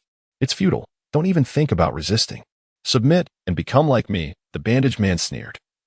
Drawing a kunai to slash at Naruto's face, a twisted expression flickering in his eyes, as he anticipated that Naruto would soon mirror his own grotesqueness. Sakura. In an instant, Sakura abandoned Sasuke and sprinted toward Naruto, her speed promising to shield him from the impending strike. Void Slash. A companion of the bandaged man extended a hand toward Sakura, revealing a hollow palm from which a fierce gust of wind erupted, sending her flying away. It's bad manners to interrupt someone else's work, he scoffed. Someone save Naruto, just once. Please. Though Sakura did not believe in deities, she found herself fervently praying, shouting toward the sky obscured by trees. Suddenly, a small hand intercepted the kunai aimed at Naruto, the chakra coalescing around it sufficient to protect its owner from the blade's sharpness. Enraged, The owner kicked the bandaged man aside, positioning herself protectively in front of Naruto. Unforgivable. Unforgivable. Anyone who harms Naruto. The petite figure radiated an astonishing aura, an incredible chakra swirling around Hinata, stirring up a cloud of dust. She cast a glance at Naruto before fixing her unwavering gaze on the bandaged man, roaring like a mother lion. Hinata. So, teammate has arrived. That's wonderful. Sakura sighed in relief, collapsing onto the ground at the sight of Kiba and Shino. Who is this little girl? You're courting death. The bandaged man, incensed by the disruption, lunged at Hinata. Are you the one who harmed him? Though Hinata had never taken a life, a faint aura of killing intent enveloped her. To her, Naruto was eternally gentle and strong. The last time she had seen him gravely injured was when he was 4, enduring pain to protect her. Witnessing Naruto powerless on the ground ignited a fierce rage within her. Soundwave strike. The bandaged man attempted his technique once more, envisioning Hinata succumbing to his sonic attack, leading to a future where they both lay at his mercy, a sickly smile creeping across his lips. Soft fist. Hinata assumed a defensive posture with her left hand, while her right, fingers together, channeled chakra into a knife hand that struck the bandaged man, accurately sealing his chakra points and rendering him immobile. How is this possible? Why weren't you affected by the sound wave? Panic flickered in the bandaged man's single eye. His sonic assault had clearly struck Hinata, yet had no effect. The mere existence of such a being filled him with dread. You utilized those despicable tactics to ensnare Naruto, employing sound waves to disrupt balance and damage the eardrums and semicircular canals. Yet, no chakra-related ninjutsu can elude my gaze. In her Byakugan state, Hinata clearly perceived a wave of chakra hurtling toward her ears. Thus, her earlier move was not mere defense. She had concentrated her chakra in her hand, fiercely clashing with the bandaged man's chakra to nullify the attack. Impossible. Can you truly see the flow of chakra? 8 trigrams. 2 palms. 4 palms. 8 palms. 16 palms. 32 palms. Blue chakra ignited in Hinata's hands as she unleashed a dazzling flurry of strikes upon the bandaged man. When she finished, his body collapsed to the ground, motionless as if he were a mere puppet. I have sealed your chakra points. You cannot move. You will experience Naruto's suffering in its entirety. Without hesitation, Hinata drew a kunai and lunged at the bandaged man. Though kind-hearted and averse to killing, she was willing to do so for Naruto's sake. TOS. The bandaged man's companions rushed to his aid, but were intercepted by Kiba and Shino, who were equally engaged, unable to lend assistance. I say, is Hinata really the type to act this way? Kiba asked Shino mid-fight, unable to fathom that the usually gentle and timid Hinata could exhibit such a deadly demeanor. Indeed, those who are typically docile can be the most fearsome when provoked. Shino nodded, skillfully maneuvering against his opponents, unaffected by their sonic assaults. Hinata. Just as Hinata was about to pierce the bandaged man, Naruto's voice reached her ears, compelling her to abandon him and rush back to his side. For her, taking a life paled in comparison to responding to Naruto's call. Naruto-kun, are you alright? I'm so sorry for arriving so late. I feel utterly useless. Fool. Who would blame you for being late? Thank you for saving me. You've grown stronger. Naruto gazed at Hinata's tearful face and smiled gently, pinching the tip of her nose as he spoke. I, too, have been watching Naruto-kun's back, striving with the hope that he will continue to grow stronger. She chuckled softly. Naruto let out a strained chuckle and shifted into a more comfortable position, nestling into Hinata's embrace. Suddenly, a powerful surge of chakra erupted explosively, radiating outward. Sasuke had appeared before Naruto, his body adorned with a curse mark that spread from his neck, covering his face in a dense, ominous pattern, exuding a mysterious and terrifying aura. The purple chakra surged skyward, giving him the appearance of a demonic deity. Hey, Sasuke. There should be a limit to how long one can sleep in, Naruto quipped. Who was it that injured you? Sasuke glanced at Naruto's weakened form, ordinarily jovial. He now lacked even the strength to stand. Bandages wrapped around his arms, and blood trickled from his ears, presenting a sight that ignited Sasuke's murderous intent, suffocating those around them. Chapter 40. Passing the test. Forget it. It's not important. Sasuke shook his head, not waiting for Naruto's reply. His killing intent instinctively surged toward the sound ninja, dismissing everything else. Just eliminate them all. Sasuke, are you alright? Naruto inquired with concern, as even the simplest of minds could discern that the expression on Sasuke's face was anything but ordinary. Is something amiss? Rather, one could say he was experiencing an unparalleled thrill. The gift bestowed upon him by that fellow was truly remarkable. Sasuke twisted his neck. having gleaned some knowledge from the cursed seal imparted by Orochimaru. The surge of power coursing through him made him realize the astounding potential of his own body. Yamato, Shino, retreat immediately. You are in jeopardy. Hinata urgently called out to her comrades engaged in battle. To her, it seemed as if a pair of ominous eyes were fixed upon her from behind Sasuke, an unsettling sensation that prompted her to deactivate her Byakugan. What on earth is happening? Yamato and Shino hastily moved to Hinata's side, both deeply attuned to the instincts of living beings. Yamato's companion, Akamaru, cowered within his clothing, trembling, while Shino's insects, terrified, fell to the ground, unable to take flight, all conveying the sheer terror emanating from Sasuke at that moment. I shall ask but once, are you strong enough? Sasuke approached the sound ninja trio, his mere presence exuding a murderous aura that caused the weakest among them, Kin, to collapse. The bandaged man remained immobilized, leaving only Sakan capable of combat. You thoughtlessly court death. I shall rend you to pieces. Void Slash. As Sakan formed hand seals, a tempest more ferocious than before erupted from his palm, carving a deep trench into the earth as it surged towards Sasuke, uprooting soil and stone in its wake. Nearby trees bore the marks of its passing, revealing its formidable power. After the violent storm subsided, Sakan gasped for breath, having expended considerable chakra on that technique. Yet the outcome was gratifying. Sasuke was left utterly obliterated. Serves you right. Have you witnessed the might of my arm? It appeared that Sakan's arms had granted him great satisfaction. Unbeknownst to him, Sasuke had positioned himself behind Sakan, and once he finished savoring the moment, he clasped Sakan's wrist as if they were long-lost friends, a mocking smile gracing his lips. What are you doing? Sakan stammered, having spent an eternity on his seals. Realizing he was destined for failure, Sasuke's smile morphed into something sadistic as he crushed Sakan's wrist and the apparatus within it as if it were mere sponge. My hand. Sakan shrieked, extending his other hand to unleash a void slash at Sasuke's head. Sasuke merely tilted his head to evade, effortlessly seizing his wrist. Oh, have you extended your other hand as well? How considerate. The sound of bones shattering echoed as Sakan's other hand met the same fate, leaving him a mere shell of a man, convulsing on the ground, aware that without his hands, he was rendered utterly useless, devoid of any future. Is this it? Why are you all so weak? Sasuke observed that there was no one left standing, his dissatisfaction palpable, as the violent impulses within him had yet to dissipate. He yearned to repeat this spectacle. Wait, please spare us. I will give you the scroll. I beg you, let us go. The bandaged man, now free from Hinata's restraints, knelt before Sasuke, placing the scroll on the ground, pleading for mercy. A scroll? Such a trinket can be taken after I eliminate you. Sasuke did not even glance at the scroll, kicking the bandaged man aside before slowly stepping over to him, pressing down on his neck. No, please. I beg you. As the pressure intensified beneath Sasuke's foot, the bandaged man's eyes filled with terror, his pleas growing frantic. Sasuke appeared to revel in the sensation, alternating the force beneath his foot, toying with his psyche. Stop. Sasuke, please. This is terrifying. I beg you to return to the Sasuke I once cherished.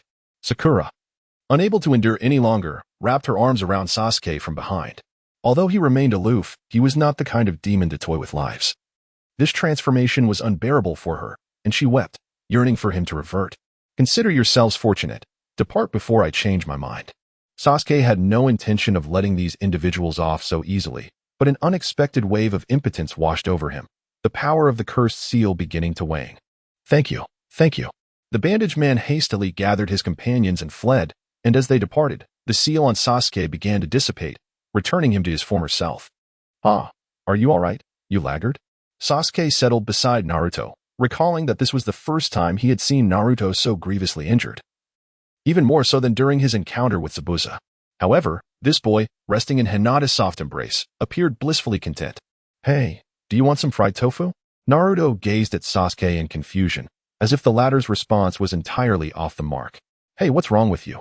Sasuke urgently pressed his hand on Naruto's shoulder, concerned that the boy might have been rendered senseless. It's nothing, just a temporary hearing impairment. I can't comprehend speech at the moment. Hinata, filled with compassion, gently caressed Naruto's ear to alleviate his discomfort. Utilizing her Byakugan, she could perceive Naruto's physical condition, and it was reassuring to see that his injuries were already healing. You really are a cause for concern. Apologies, did you do something wrong? I'm referring to you. Ha ha ha. It's not as commendable as you claim. Since you insist on thanking me, just treat me to ramen. Witnessing Naruto's bashful demeanor, the veins on Sasuke's forehead throbbed in irritation. He no longer wished to converse with him. It was like speaking to a wall. Sasuke, that person left behind the Book of Earth, and with our Book of Heaven. Our mission is complete. How wonderful. Sakura cheerfully handed the retrieved scroll to Sasuke, noting that all that remained in this examination was to reach the central tower of the 44th training ground. Sakura, you've worked hard. Sasuke refrained from taking the scroll, opting instead to tenderly ruffle Sakura's pink hair, a fleeting smile gracing his lips. He understood how hard she had strived during his unconsciousness. Wait, did Sasuke just smile at me? Is this for real, or am I dreaming? Ouch. Sakura, having captured that brief smile, instantly transformed into a lovesick fool, her previous strength evaporating as she pinched her injured arm. Speaking of which, your Team 7 is truly pathetic. No wonder you are the lowest-ranked team, sustaining such grave injuries on the very first day. Had we not arrived, you might have all perished. Shut up, Kiba retorted, but the ever-proud Kiba ignored Hinata's gentle interjection. So, you completed your mission as well. Of course, we finished it as soon as we entered the exam. Kiba proudly produced a pair of scrolls from his pocket. How about a match? While a pair of scrolls is sufficient to pass, acquiring more would surely capture the examiner's attention. I'm game. Both Sasuke and Kiba, possessing unyielding spirits, found the atmosphere between them suddenly charged with tension. Wait, we genuinely appreciate your assistance, but please stop. We are all rookies this year, and have already completed our mission. There's really no need for a fight. Sakura, bewildered by the sudden shift in mood, hurriedly positioned herself between the two to prevent any escalation. Exactly. Although grilled meat and pork cutlet rice are delightful, nothing surpasses Ichiraku ramen. Naruto, unbeknownst to himself, stood up from Hinata's embrace and approached Sakura, wearing a look of profound understanding. The tense atmosphere dissipated, leaving Sasuke and Kiba speechless as they gazed at Naruto, while Sakura shouted out in exasperation at his foolishness. Were you not discussing what to eat after finishing the exam? This foolishness. Kiba added. I too do not support you two engaging in a fight right now. If you both suffer injuries, it would be unfavorable for us if other teams took advantage. Shino, preferring to bury his face in the high collar of his clothing, nonetheless pondered deeply, preventing Kiba from further confrontation. TCH. Let your victory or defeat wait for the next match. Next match? Do you not know? Historically, the CHNIN exams feature one-on-one duels. Indeed, Naruto possesses a remarkable talent for disrupting the atmosphere. Hinata grasped Naruto's hand and gently traced characters upon it to communicate, a skill unique to her. By the way, Hinata, how did you know we were here? Not long after entering the exam venue yesterday, we witnessed a tremendous flame erupting into the sky. I believe many others saw it too. I suspected it might be connected to you, so I brought Kiba and Shino along, and it turns out my intuition was correct. Hinata, you overthink things. How could they possibly execute such a large-scale destructive jutsu? If they did, I would eat cat food. A laugh escaped Sasuke upon hearing Kiba's remark, while Sakura stifled a giggle, no one daring to mention that it was indeed their doing. Since our mission is complete, let us set off and reach the tower before the other teams. With the bond between Naruto and Hinata, Team 7 and Team 8 temporarily formed a small alliance, which unexpectedly facilitated their journey. The trio's exceptional scouting abilities helped them evade countless foes, and after 2 full days of travel, they finally arrived at their destination, a towering edifice rising majestically amidst the forest. The third round of the exam would transpire here, determining the victors. Chapter 41. I did not expect you to be this kind of Kakashi inside the tower. A spacious arena welcomed them, where the third Hokage eloquently addressed the genin who had passed the second round, conveying rules that essentially emphasized their responsibility for the village's future and honor. The victors would contribute to the village's prosperity, though Naruto found himself unable to comprehend the adult's discourse. Following this, under the weary gaze of the referee, Moonlight Breeze, Sasuke was the first to compete. He utilized the Lion's Barrage, a technique mimicking Lee's Taijutsu, to defeat the red-armored opponent capable of absorbing chakra. You're at the bottom. If you lose, I won't let you off easily. With that parting remark, Sasuke was taken away by Kakashi for treatment of his cursed seal. While the matches proceeded in an orderly fashion, at last, the fourth round arrived, and it was Naruto's turn, facing Kiba. I didn't expect to encounter you first, that's fine, as I am eager for a showdown. Let me see how much you've grown since graduating from the Ninja Academy. Kiba had not forgotten the humiliation of being frightened by Naruto previously. It remained a source of shame. propelling him to train relentlessly in order to defeat Naruto and redeem himself. Then prepare yourself to witness, but you shall never triumph over me. Arrogant. Kiba formed hand seals and unleashed the four legs technique, channeling chakra into his limbs to sprint forth, reaching Naruto in an instant. His elbow crashing violently into Naruto's chest and sending him flying. Whoa. Naruto spat out a mouthful of blood and rolled on the ground a few times before lying still. Indeed, he was the underdog. It seems the position of Hokage is better suited for me, ha ha ha. Kiba laughed heartily at the sight of Naruto, who could no longer rise. That day was indeed a coincidence. How could the underdog possibly be stronger than him? Naruto, get up. You're not someone who can be defeated so easily. Naruto, Naruto. Hinata's voice echoed from the viewing area on the second floor. Initially shy and reserved, she would never dare to cheer for Naruto, but as he fell into crisis, she could no longer hold back, repeatedly calling his name. Kiba, we are teammates. How can you cheer for someone else? I'm sorry, but you underestimate Naruto too much. His spirit is stronger than anyone else's, even when everyone denies him. He continues to believe that one day he will be recognized, and he works tirelessly for that. Someone like Naruto cannot be easily defeated by you. Thank you, Hinata. But defeating just one person does not make you Hokage, Kiba. Hinata's words seemed to have an effect. Naruto stood up under Kiba's astonished gaze, wiped the blood from the corner of his mouth, and smiled. Not powerful enough.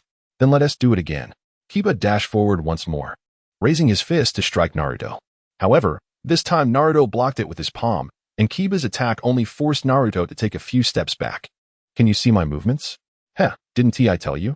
You cannot defeat me. Then why was that last strike? You held back? Kiba was shocked that Naruto had seen through his attack, but he quickly regained his composure and asked angrily. Well, I wouldn't say I held back. Kiba, your speed is indeed impressive. I could barely see it, consider it a favor. You really are infuriating, Kiba. Kiba felt an unprecedented humiliation, being held back by the underdog who ranked last in the Ninja Academy. This humiliation could only be washed away with blood. He took out 2 soldier pills, one for himself and one for Akamaru, and swallowed them. After consuming it, Akamaru's fur turned a vivid crimson.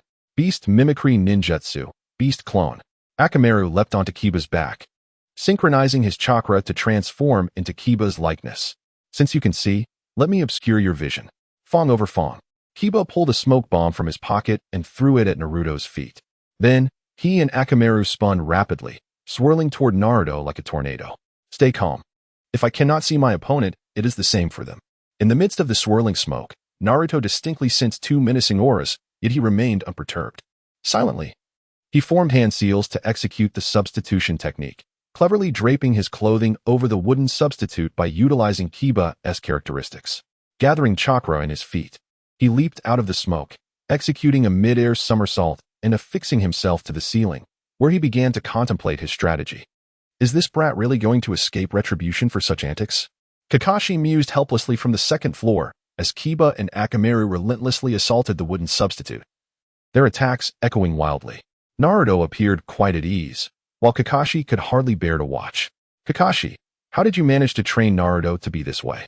He could barely perform the shadow clone technique back in school, inquired Kurenai, Kiba's guiding jounin. In that fleeting moment, it was evident that Kiba had a purpose and was skillfully leveraging it to withdraw. Such ingenuity hardly seemed characteristic of a bottom-tier student. Great teachers produce exceptional students. Kakashi retorted dismissively. How curious. Why isn't Naruto employing that particular technique? Sakura interjected, spitting in disdain at Kakashi's audacity to claim the credit. While puzzling over the fact that with the Rasengan, a decisive outcome would be swiftly reached. Could it be that the technique's power is too overwhelming, and he wishes to avoid harming him? No, Naruto-kun mentioned that this move is his secret weapon against Neji, so he wouldn't use it while Neji is spectating.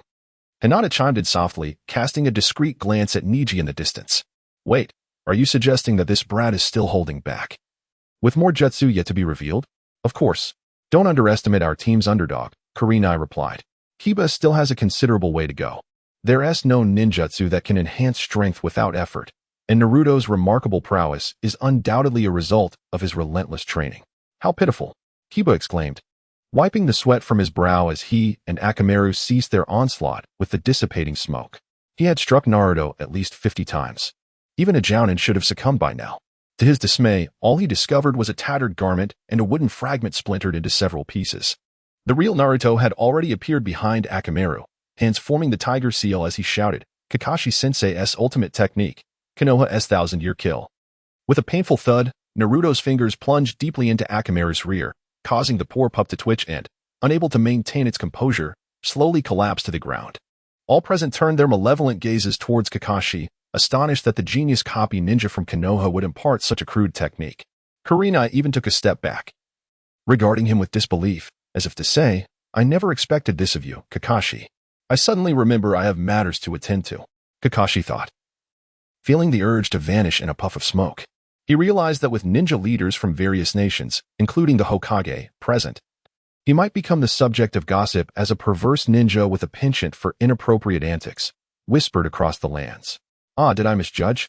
Naruto shyly scratched his head, recognizing that Akamaru bore an uncanny resemblance to Kiba, yet lacking the Byakugan, he could only take a random guess. Akamaru.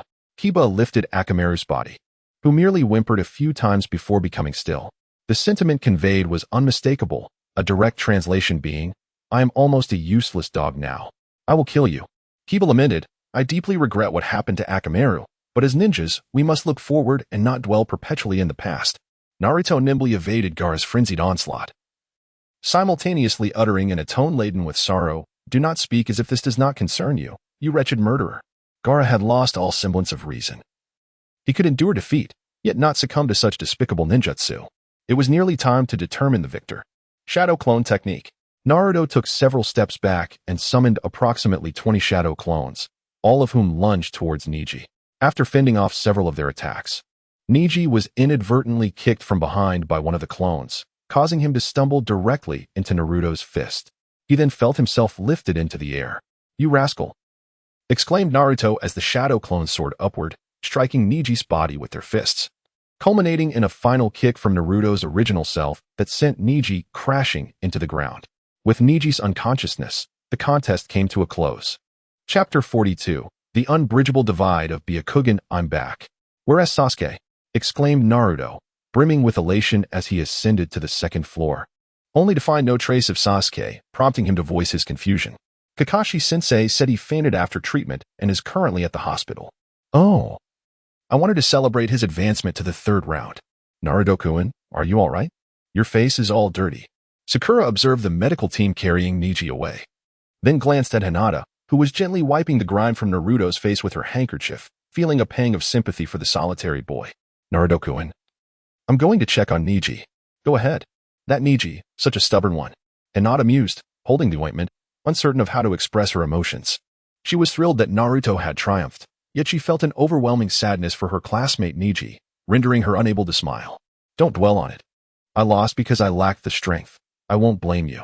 Just be cautious in the next matches. You know your own capabilities, so don't overexert yourself. Neji closed his eyes in acceptance, choosing not to direct any anger towards anyone, realizing that the most important thing was to win next time. The fifth match featured Hyuga Neji versus Hyuga Hinata. Ahem.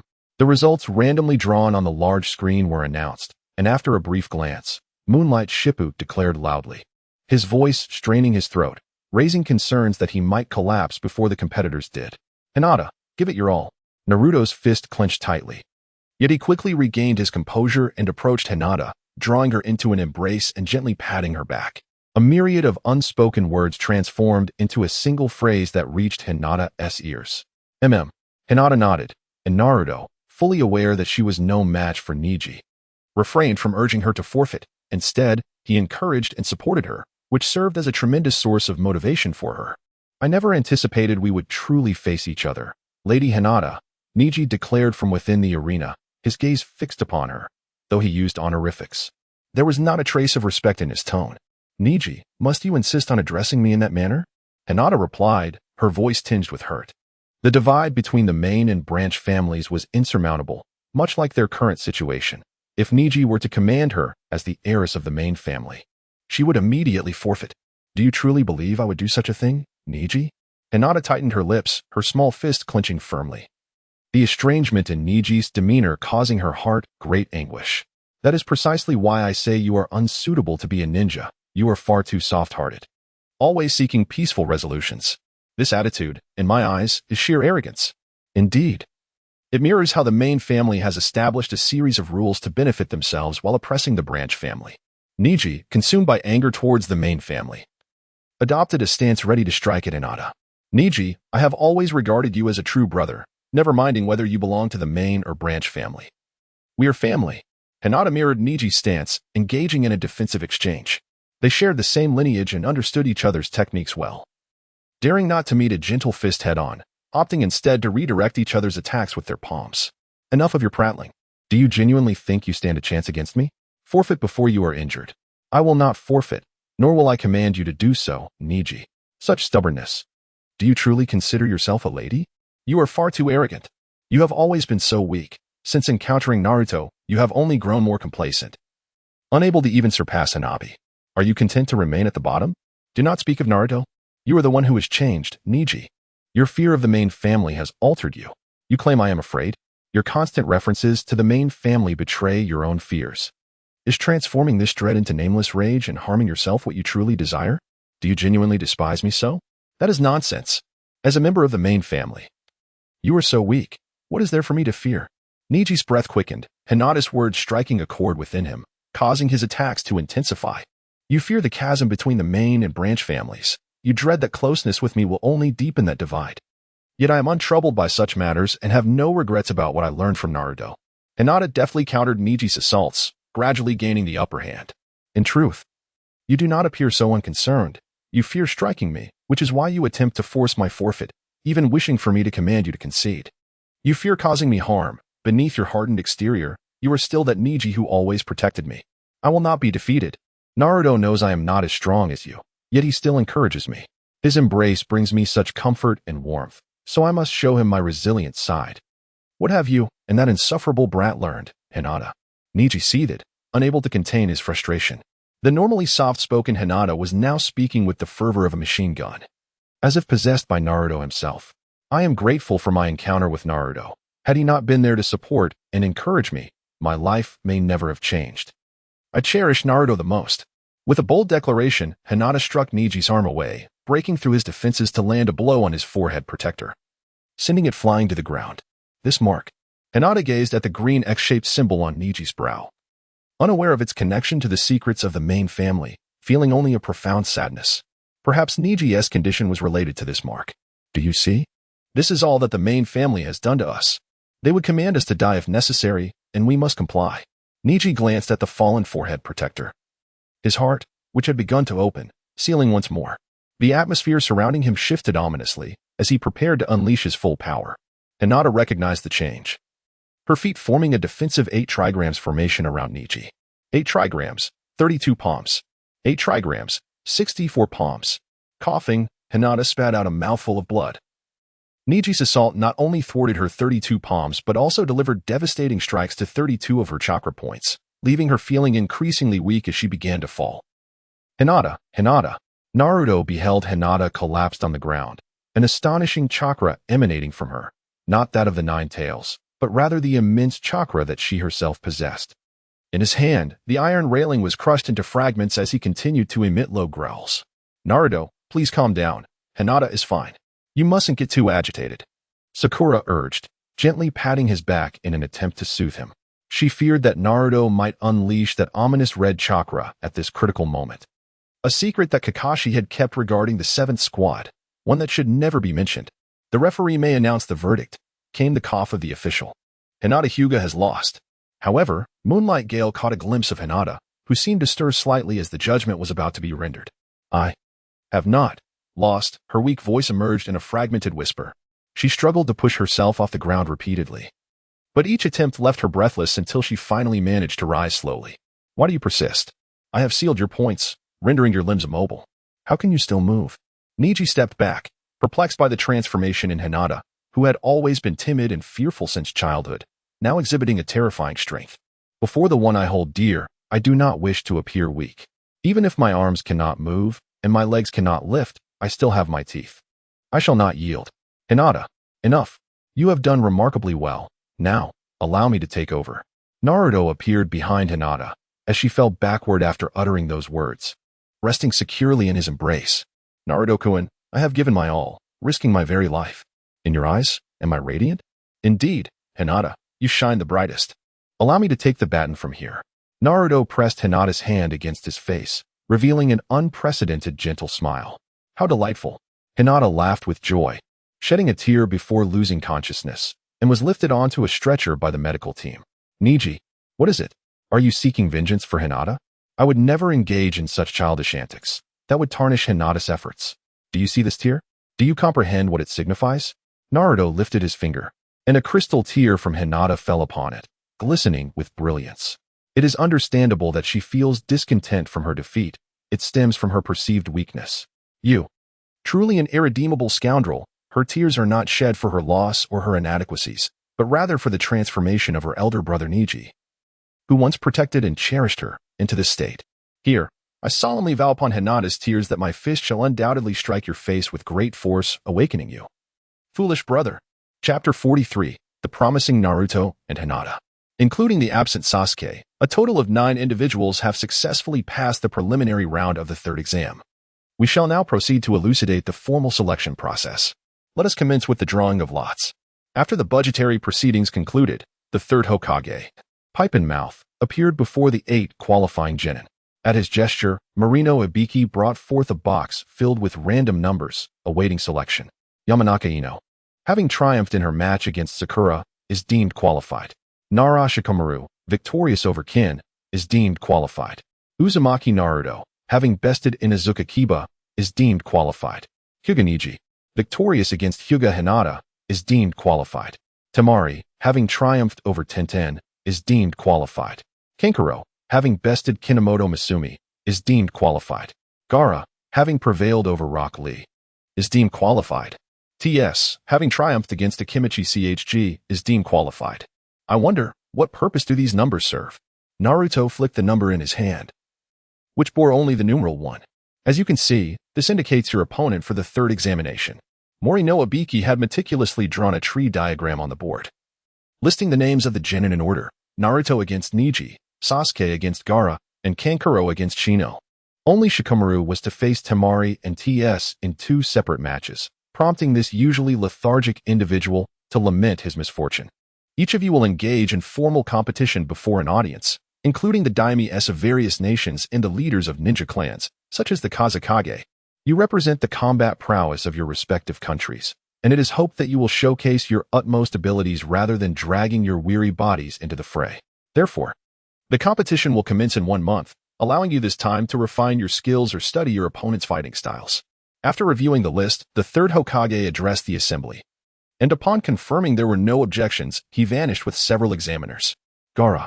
Following the dispersal of the crowd, Naruto positioned himself in front of Gaara, causing the youth with dark circles under his eyes to furrow his brow in displeasure. What do you want? You've already won that match. Why did you have to go so far as to harm Lee? The bout between Gaara and Lee had been the most brutal of all, with Lee's left hand and foot crushed to a pulp by Gaara's sand, and Gaara showed no signs of restraint until the very end. The medical team ultimately shook their heads, indicating that the chances of recovery were negligible, even if healing were possible. Lee would be reduced to a mere shadow of his former self. Reason? Does one need a reason to kill? Let me tell you. No one who has ever crossed blades with me has lived to tell the tale. It's settled then. You shall be my second target. Prepare yourself for our encounter in a month. Naruto was exceedingly irate. Although he only had a nodding acquaintance with Lee, no one could possibly dislike his earnest efforts. And naturally, Naruto felt compelled to stand up for him. What a dull fellow. Is he unwell? He has audaciously taken on this year's 2 strongest newcomers at once. Kankuro trailed behind Gaara, sweating nervously, pondering why Gaara had not unleashed his wrath and simply walked away. Anyone else daring to speak to him in such a manner would likely be crushed. Who can say? Sister, I am referring to Uchiha Sasuke, in the Konoha hospital. Naruto leaned over the counter, calling out to the nurse inside. Young man, I have already explained numerous times that visiting hours for Sasuke are not currently permitted. The nurse, exasperated, repeated herself, as the stubborn boy insisted on seeing Sasuke. Oh, Kakashi-sensei, you are here too. Just as Naruto was about to persist, a hand landed on his head, yanking him away from the counter. Well, Sasuke remains in a comatose state. There would be little purpose in visiting him. Then teach me to train instead. In this month, Naruto will surely grow stronger, and I cannot afford to lag behind. Since Kakashi had spoken, Naruto ceased his insistence, redirecting his focus onto Kakashi. Regrettably, I already have commitments for this month. You aren't giving Sasuke special treatment, are you? That's unfair. We are all your students. Oh dear. How adorable when a boy throws a tantrum. Do you not have an exceptional teacher already?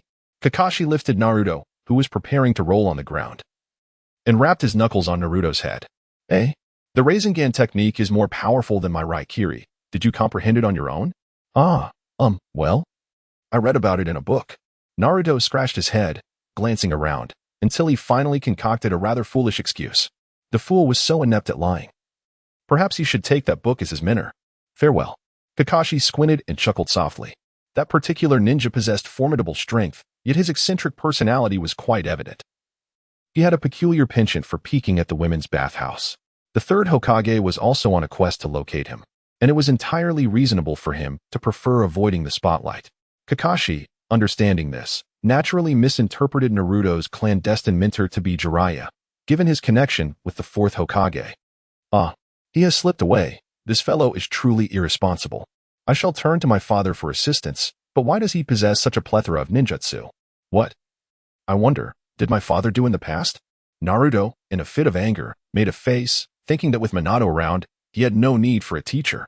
However, it was only after 8 years that Naruto realized he had no knowledge of what his father did, nor even his name. Nurse, please spare me. The little one cannot see Sasuke. It's not him. Please inform me of Hinata Hyuga's room. As for Hinata, she is in room 311. Hinata. You are already able to get up.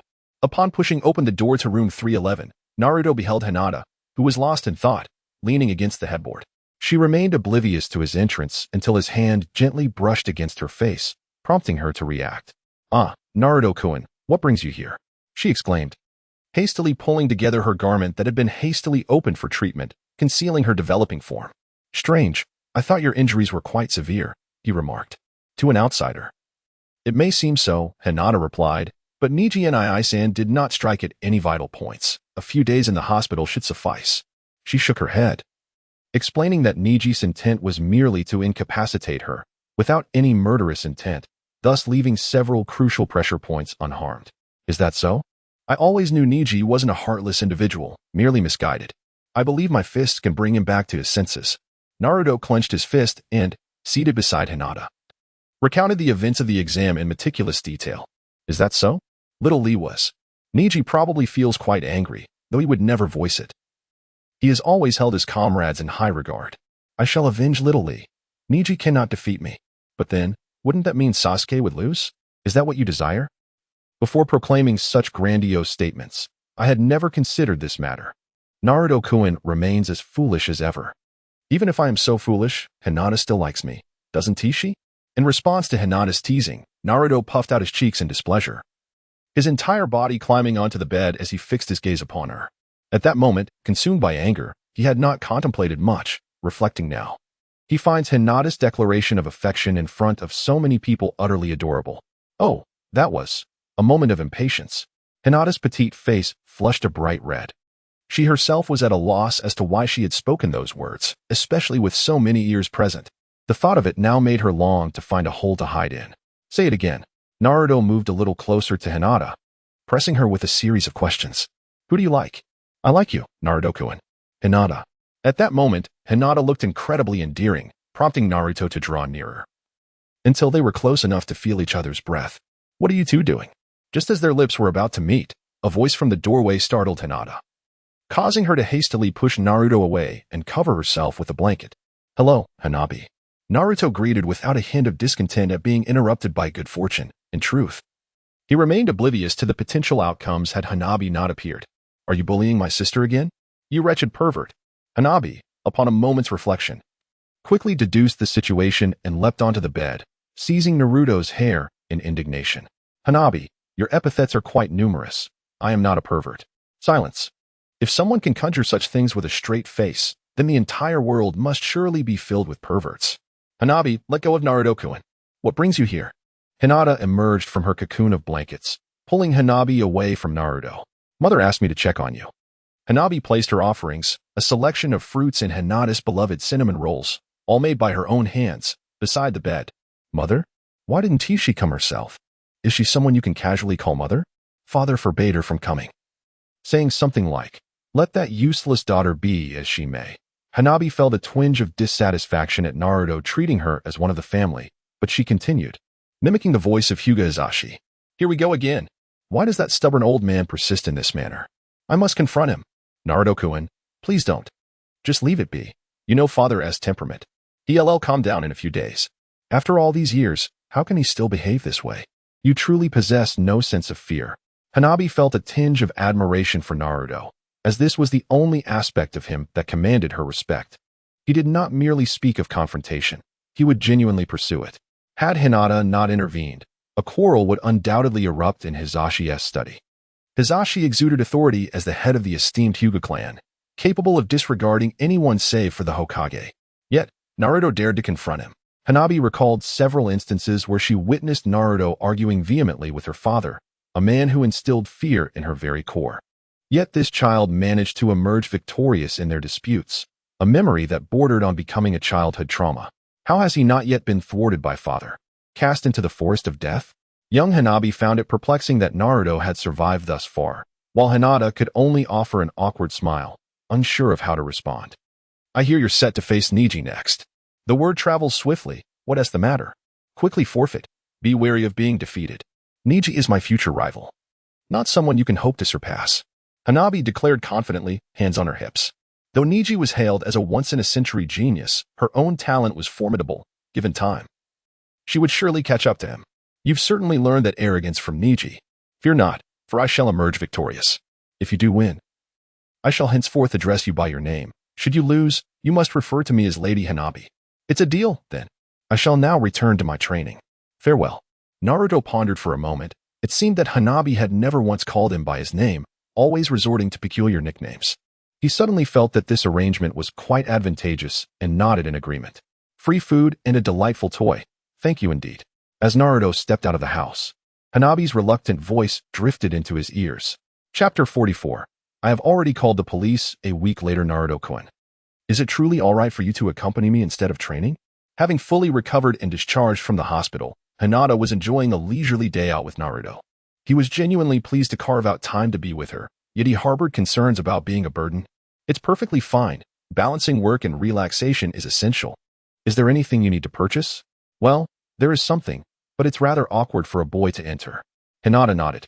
Her mother had entrusted her with an important task, buying lingerie for herself, as comfort was paramount. There's no harm in having Naruto-kun help you choose. After all, you will be wearing it for him. Before they set off, Hinata's mother cast a teasing glance at her daughter, causing Hinata to blush furiously, nearly fainting. Her mother had never lost her penchant for playfully teasing young couples. Is that so? I too feel that strolling down the street like this makes it difficult to enjoy ourselves. Transformation. Although Naruto had grown accustomed to the unkind gazes surrounding him, he did not wish to disturb Hinata's enthusiasm. Therefore, he resorted to the transformation technique, assuming the form of a female character he often portrayed. Hinata marveled at the sight of the well-dressed twin-tailed girl beside her, having believed Naruto was only capable of transforming into a version that wore no clothing. This way, they would remain oblivious to his true identity, allowing Hinata to visit her desired shop. Perfect. Yet, why did it seem that the stares intensified? 5 minutes later, Naruto observed the onlookers with curiosity. Unlike before, the older men and younger individuals averted their gaze upon making eye contact with her, only to steal glances moments later. Why was this happening? A wave of frustration surged within Hinata, realizing she was overshadowed by her boyfriend's allure.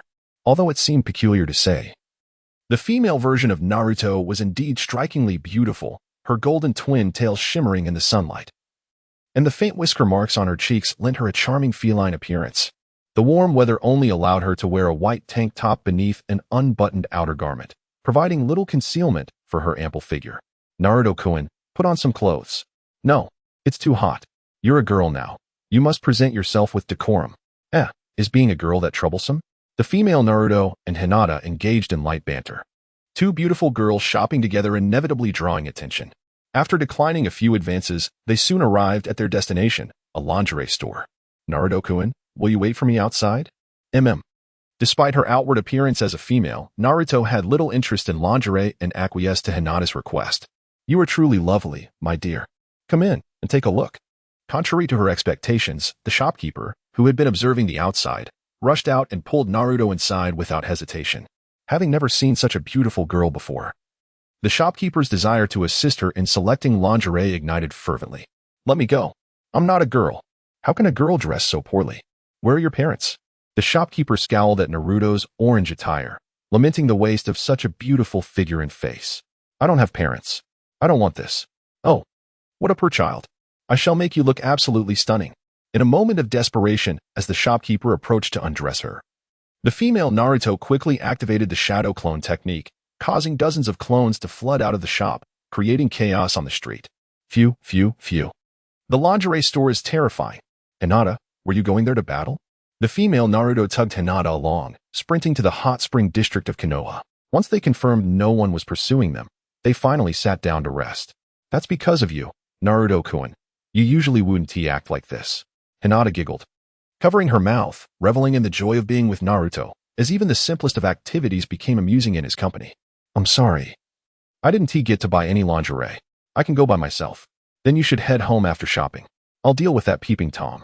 The female Naruto pointed to a suspicious figure lurking in the corner of the hot spring street, embodying the role of a vigilant ninja who would not tolerate such behavior. Good luck."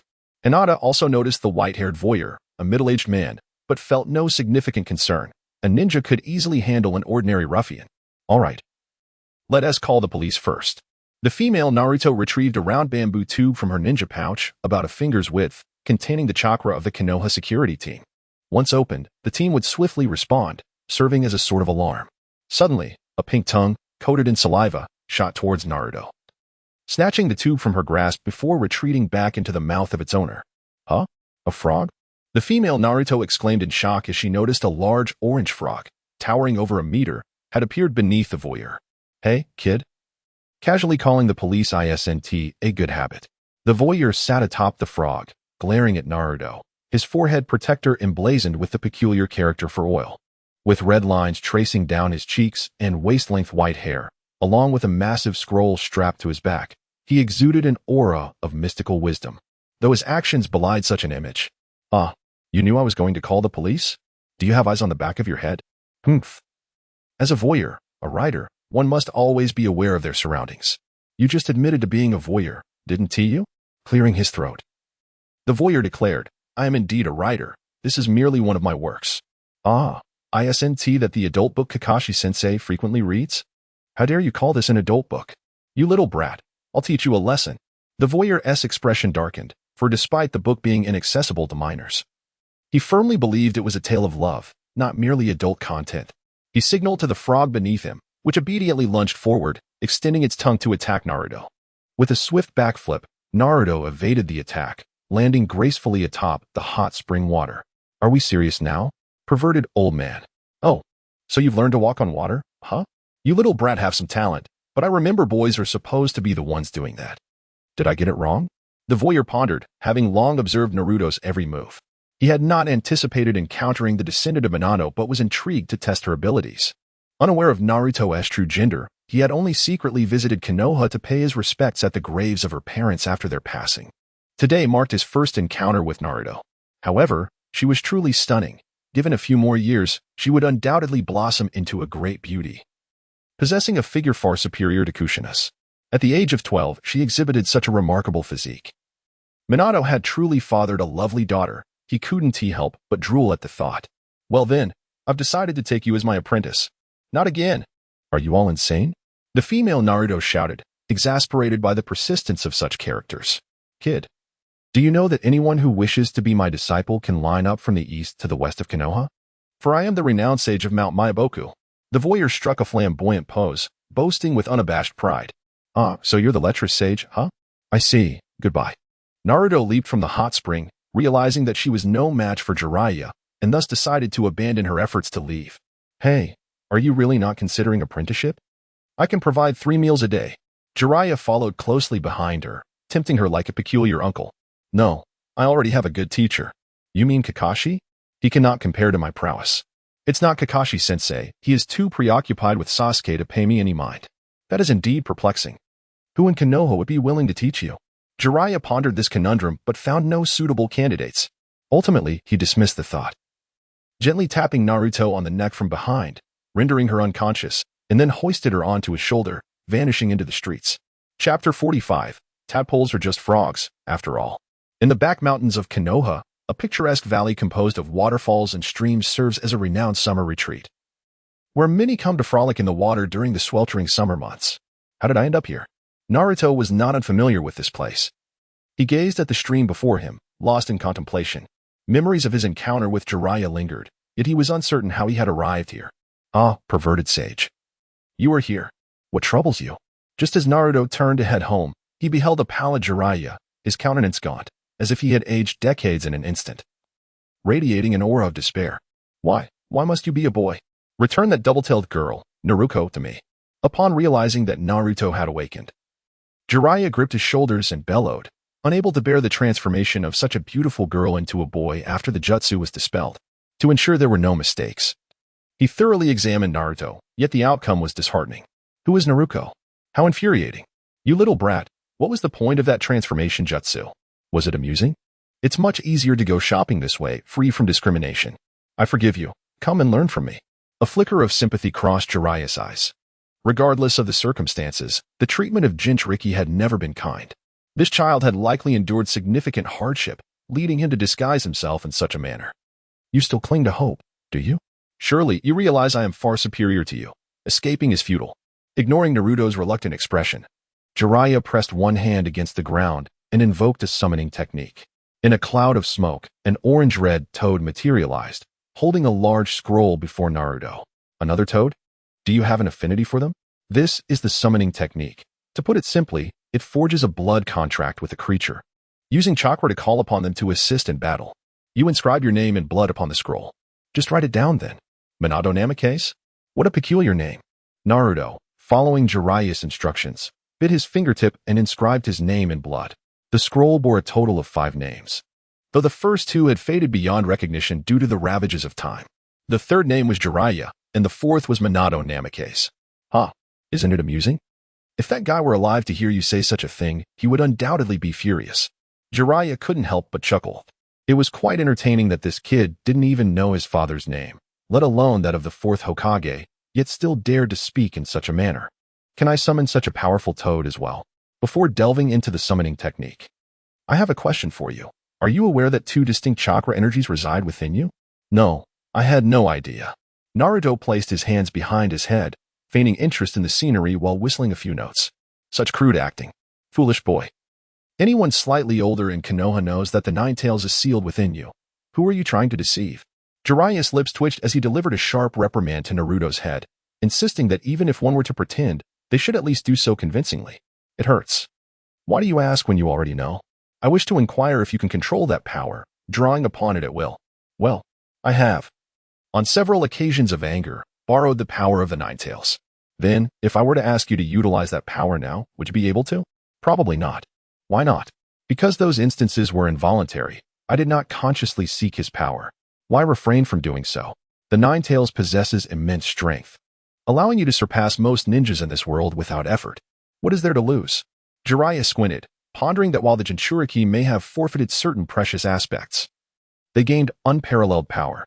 He wished to ascertain whether Naruto possessed a mindset worthy of such strength. Otherwise, it would merely breed a monstrous killer. No, I do not wish to casually borrow his power. That is my true intention. Why? What does the 9 tails signify to you? It is a friend. True friendship is not about one party continuously borrowing from another. I do not wish to pursue that path. Naruto closed his eyes and pondered for a moment before responding without a hint of confusion. Since his encounter with the 9 tails, he had always maintained a certain aloofness, often employing peculiar tactics that led Naruto into embarrassing situations. Nevertheless, Naruto regarded him as a friend, firmly believing that the 9 tails did not genuinely harbor the disdain he often expressed. Indeed, he may be a fool, but I do not despise him. Listen carefully. The hand seals for the summoning technique are as follows: pig, dog, rooster, monkey, goat. Give it a try. Jiraiya chuckled with delight, reflecting on the saying that a tiger begets no dog. Though still young, a flicker of ambition already burned within him, perhaps a testament to the will inherited from his father. Pig, dog, rooster, monkey, goat, summoning technique. Naruto nodded, biting his finger.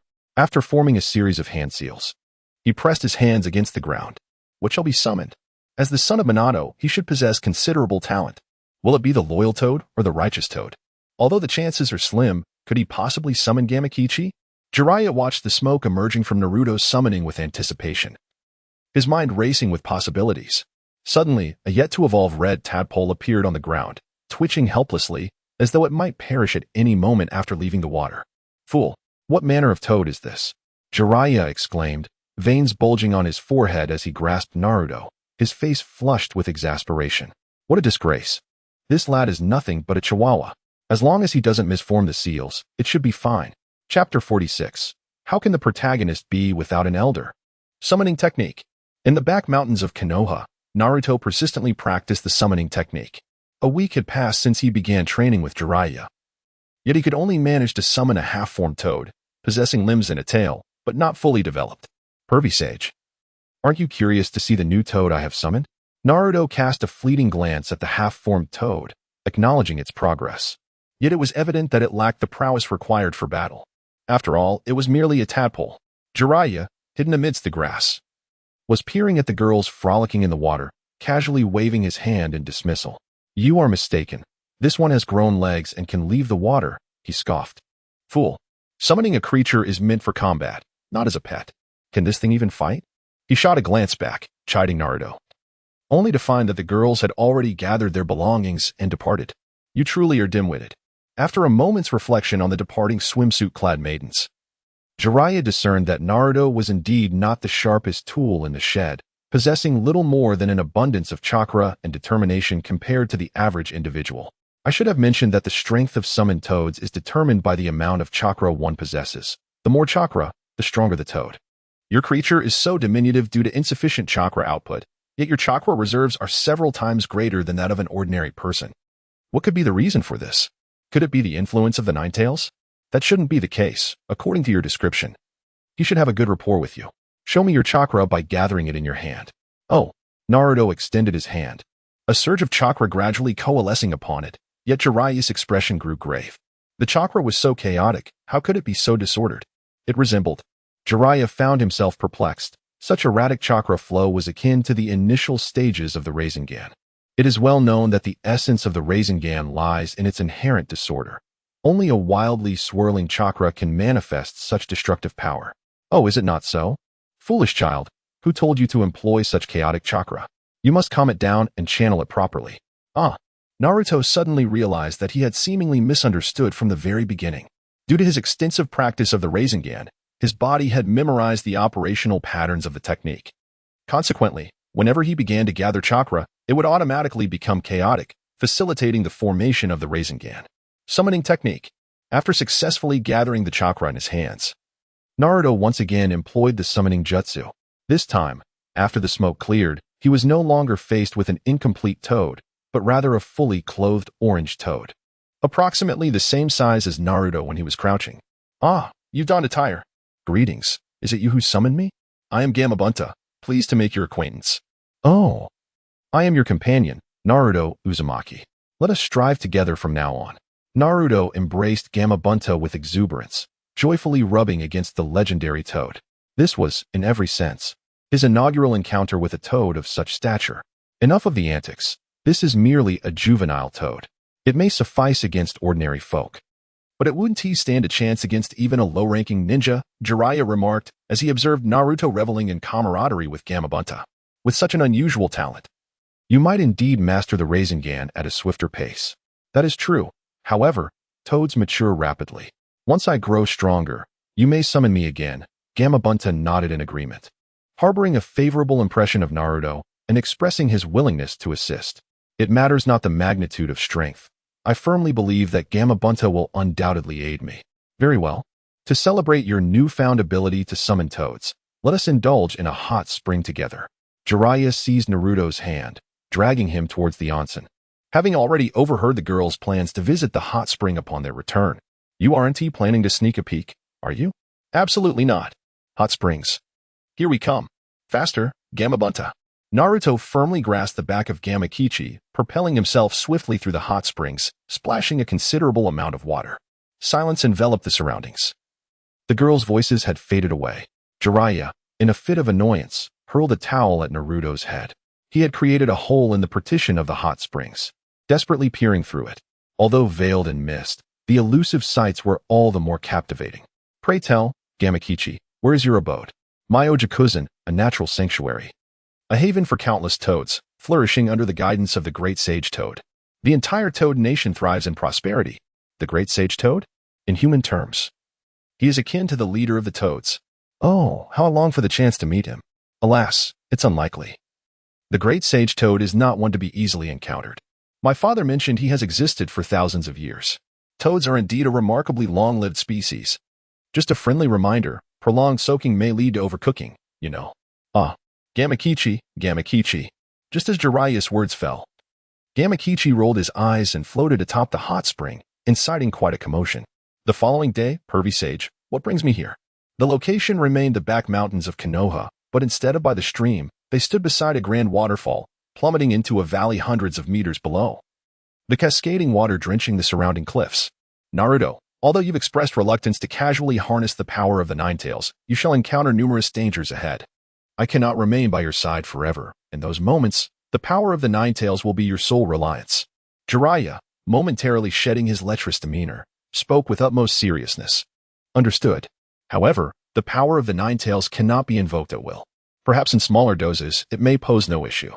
Yet should your body be suddenly enveloped by a surge of the Nine Tails chakra, it could become overwhelming. Therefore, your task is to gradually acclimate your body to it. Even so, as you say, I cannot access it now. Naruto anxiously grasped his hair, realizing that to borrow power, he must first confront the Nine Tails in the ceiling space. However, achieving this while fully conscious appeared impossible. He would at least need to succumb to slumber. Naruto, if the Nine Tails is truly your friend as you claim, then survive. Jiraiya remarked with an enigmatic smile, gently tapping Naruto's forehead. Instantly, a sensation of weightlessness enveloped Naruto as Jiraiya propelled him off the cliff. Whoa! Aya! The howl of the wind filled his ears, prompting Naruto to scream in terror. The sheer cliffs offered no holds, devoid of even a solitary branch. Thoughts of impending doom coursed through him, and his consciousness began to wane. Kid, do you have a penchant for jumping off cliffs? When Naruto regained his senses, the enormous visage of the Nine Tails loomed before him, its sharp teeth bared in discontent. It recalled their first encounter, where Naruto had plummeted from a great height. And now history seemed to repeat itself. Well, this time I was pushed, Naruto retorted. Is this what you call a good master? The Nine Tails' gaze shifted to Minato, who had been fervently encouraging Naruto to heed Jiraiya's guidance ever since he learned of their mentorship. Jiraiya-sensei may be a bit extreme, but he does trust you, Minato added. Kid, if you wish to wield my power, then take it, the Nine Tails declared. Observing the scene from within Naruto, it understood Jiraiya's ulterior motive. That scoundrel was resorting to such measures to compel it to lend its strength to Naruto, a truly audacious move. Yet, given that Naruto regarded it as a friend, it felt compelled to acquiesce, albeit reluctantly. Is this truly feasible? Stop rambling. Just take it, the Nine Tails commanded. It concentrated a tremendous amount of chakra, precisely at the threshold that Naruto's body could endure. Fiery red chakra enveloped Naruto, flowing into him ceaselessly. Summoning technique. Naruto opened his crimson eyes, formed a series of hand seals, and spread his fingers wide. A visible surge of red chakra erupted forth, and after a cloud of smoke dissipated, a colossal toad materialized in the air. The toad appeared to be dozing, its pale belly facing the sky, with its eyes half closed. It took a considerable amount of time for it to comprehend the current situation. Now only a short distance from the ground, it promptly enveloped Naruto, cradling him on its belly, bracing its back against the impact with the earth. With a thunderous crash, the heavy mass struck the ground. And Jiraiya finally emerged from the valley's depths, shrouded in swirling smoke and dust that obscured his view. Naruto, are you still alive?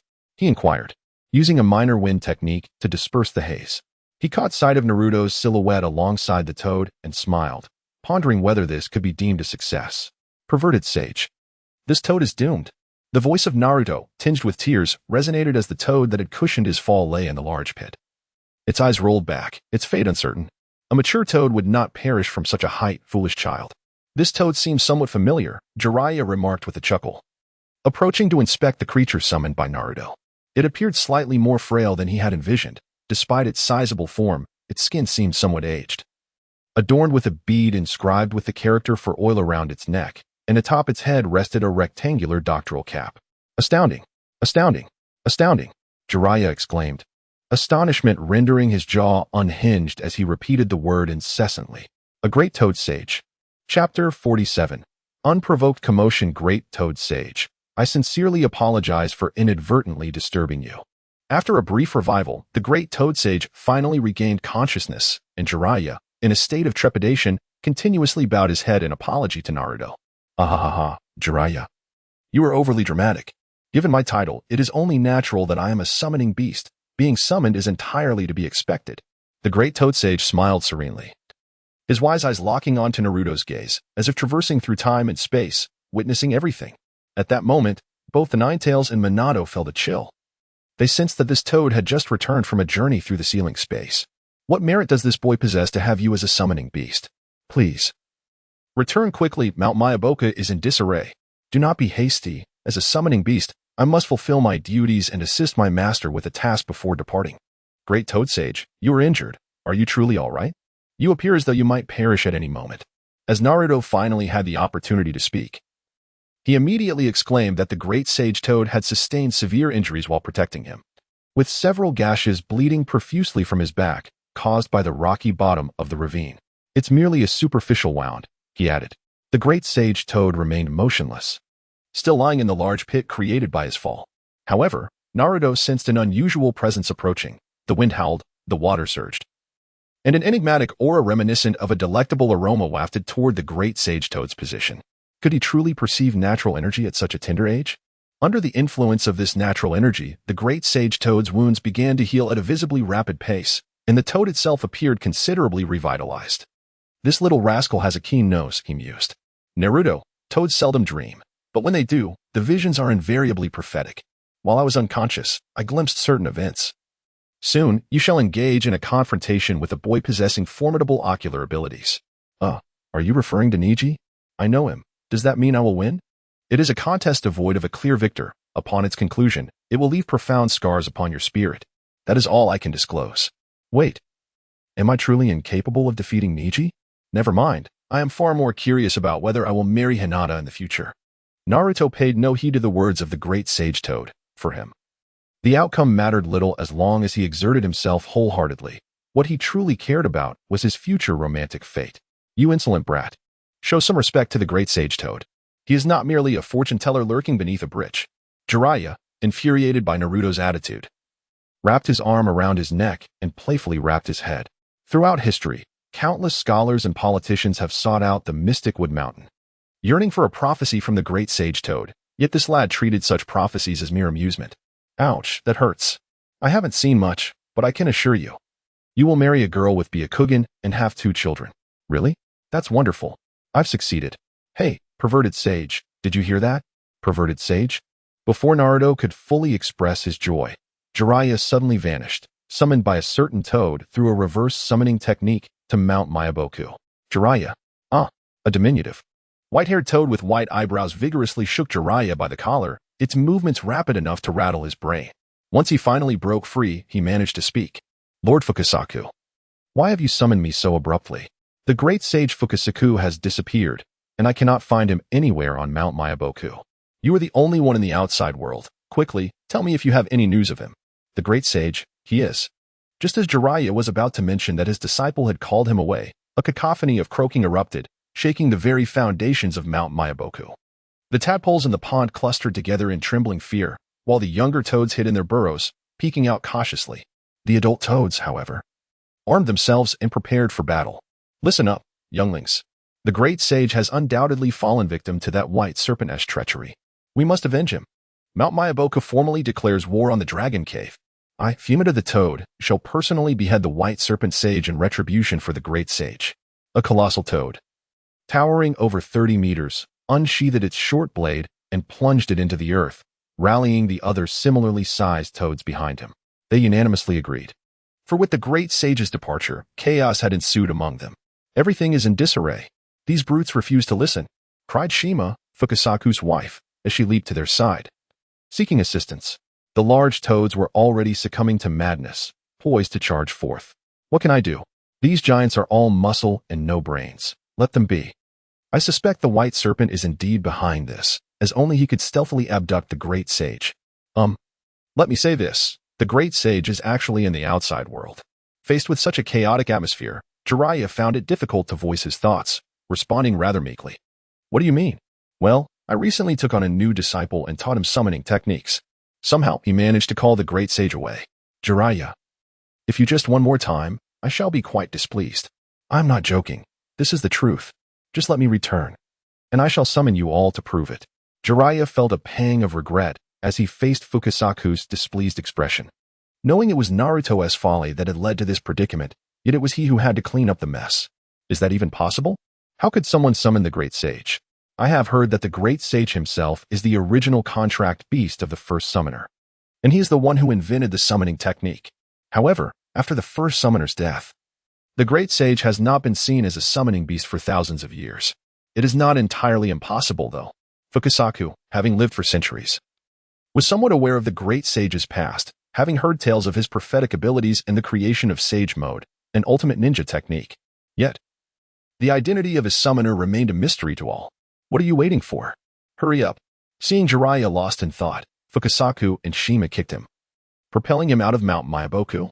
Ha ha ha, continue on.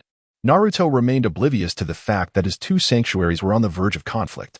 At that moment, he was engrossed in the tales recounted by the Great Sage of the mountain, which revolved around his past and a long-standing enmity with the serpent.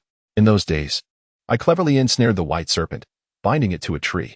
Who could have anticipated its excessive length? Ha ha ha. The jovial atmosphere was palpable. Upon returning to Naruto's side, Jiraiya felt an overwhelming urge to chastise him. Having faced countless perils in Myaboka Mountain, he found it exasperating to witness the two, an elder and a youth, sharing a hearty laugh devoid of decorum. Ah, you lecherous sage, you've returned. The stories from the Great Sage of the mountain are simply hilarious. Very well, as long as you find joy in it, Jiraiya conceded, relinquishing his thoughts. After summoning two toads with his summoning technique, he retreated to a corner, pondering in silence. Naruto barely had time to witness two dark figures erupting from the smoke before he felt his body ensnared. The two toads thoroughly examined him from head to toe before finally releasing their grasp. He appeared to be nothing more than a mere child. How could he possibly summon the Great Sage Toad? Though his chakra was slightly above average, it hardly seemed sufficient to conjure a sage. Perhaps it was merely a 1 in a million chance that his chakra resonated perfectly. After Shinsaku and Shima inspected Naruto's body, they positioned themselves on either side of the Great Sage Toad, resigning themselves to the inexplicable nature of the event. Great Sage Toad, please return. Myaboka Mountain is in disarray, they spoke in unison. The matter of how Naruto summoned the Great Sage had become trivial. What truly mattered was calling him back to quell the chaos wrought by the other toads. Well then, farewell, Naruto. We shall have ample opportunities to meet again, the Great Sage Toad acknowledged, aware of the likely turmoil awaiting him at Myaboka Mountain. After nodding at Naruto, he vanished in a puff of smoke. Child, you are henceforth forbidden from summoning the Great Sage Toad, or else you shall face dire consequences. Shinsaku exclaimed, alarmed. The implication was clear. The Great Sage Toad seemed intent on reappearing, and Shinsaku was not eager to endure such an experience again. Naruto was startled by the terrifying visage of the toad, retreating behind Jiraiya until they departed. Who are they, you may wonder? They are one of the existing sages of Mount Myaboku. You should tread carefully if you have caught their attention. Speaking of which, isn't it all the perverted sage's fault for pushing me down? Naruto suddenly recalled that the entire incident stemmed from Jiraiya's push, puffing his cheeks in dissatisfaction as he spoke. Ahem, let us put an end to this matter. I'll treat you to ramen, and I want 10 bowls. Chapter 48. What is so great about Sasuke? Come with me. Oh, Shikamaru, what a coincidence. In the streets of Konoha, after turning a corner, Naruto unexpectedly encountered Shikamaru. Coincidence can also be a nuisance, as it implies I must be seen as an outcast along with you all the way to the hospital. Shikamaru scratched his head. Indeed. As he had predicted, the gazes of the onlookers had shifted. However, he remained indifferent, preferring to count the clouds in the sky rather than dwell on such trivialities. Don't sweat the details. What are you up to? Look, Choji has eaten too much barbecue and ended up hospitalized. Shikamaru sighed, reluctantly holding the fruits in his hands. Tomorrow marks the start of the official matches, yet here I am, accompanying a fool to visit another fool. That certainly aligns with Choji's style. And you? I'm going to see Lee. I've crossed paths with him a few times due to Niji. Although he harbors feelings for Sakura, I doubt she'll visit him. You truly possess a certain charm. Tomorrow is the main event, and your opponent is Konoha's top rookie. Mind you, last year's champion, this year's top contender is still uncertain. I absolutely refuse to lose. Indeed, even fools have their advantages. They lack the burden of fear. Shikamaru ruffled his hair, harboring little faith in the lagging Naruto. He could not fathom where Naruto's confidence originated. Had it been him, he would have certainly forfeited. Such an opponent could not be defeated merely by intellect. The hospital appeared particularly desolate today. As they spoke, the two had arrived at Konoha Hospital, where the reception area was devoid of people. And the nurse at the counter had long vanished, leaving only a sign proclaiming on lunch break. Fewer people was a blessing, sparing them from unnecessary troubles. Who knows? Perhaps something unexpected might emerge. Naruto made a face, playfully mimicking a ghost next to Shikamaru. To clarify, I do not believe in the existence of ghosts. Shikamaru, you go ahead. Perhaps due to the daylight conserving energy, the empty corridor was devoid of lights, and faint sounds of patients' moans echoed around. Naruto instinctively positioned himself behind Shikamaru, startled by his own words. In Rock Lee's hospital room, Sakura placed flowers by Lee's bedside, silently wishing him well. Lee lay quietly asleep, unaware that his goddess had come to visit. Recently, while visiting Sasuke, Sakura inadvertently spotted Lee, who, despite his disability, continued to train diligently. Though the doctors claimed recovery was impossible, Lee persisted, refusing to accept his fate. Inspired by his indomitable spirit, Sakura made it a point to visit him whenever she could, offering him a flower, for he was the first boy to confess his feelings to her, despite his looks being overshadowed by Sasuke's. Since Lee was asleep, Sakura did not linger and departed. After her exit, Gaara, who had been perched on the ceiling, gently descended to the floor, gazing at the slumbering Lee, lost in thought. Moments later, the cork from his gourd fell to the ground, and fine sand began to envelop Lee's body, ready to crumble at the slightest touch. Shadow mimicry technique. Gaara realized he was unable to move, and his gaze shifted towards the doorway, where two figures had appeared, seemingly out of nowhere. One of them cast a shadow that connected with his own under the sunlight. Gaara, are you here to see Lee as well? Naruto appeared oblivious to the significance of the scene before him and, with delayed realization, inquired. Fool, can't you discern the situation? This individual is certainly not a friendly guest. Shikamaru regretted his decision to accompany Naruto to observe Lee, realizing too late that he should have stayed home and indulged in slumber. Gaara, this enigma, was far beyond their capacity to confront. Leave, or I shall eliminate you both. Gaara cast a disinterested glance in their direction, too apathetic to utter any superfluous words. You have already triumphed in the competition. Do you harbor any personal grievances? I have previously stated that none have survived an encounter with me. You shall not be the exception. Utterly self-centered, Shikamaru thought, but do not be deceived by our demeanor. We still possess our trump cards from the preliminaries. You are not our match. Feeling pity for himself in attempting to reason with a monster, he feigned bravado and declared, Oh, how do you know? Naruto was astounded, having not realized when he had revealed his Rasengan. Indeed, you have some insight. I merely sought to intimidate him.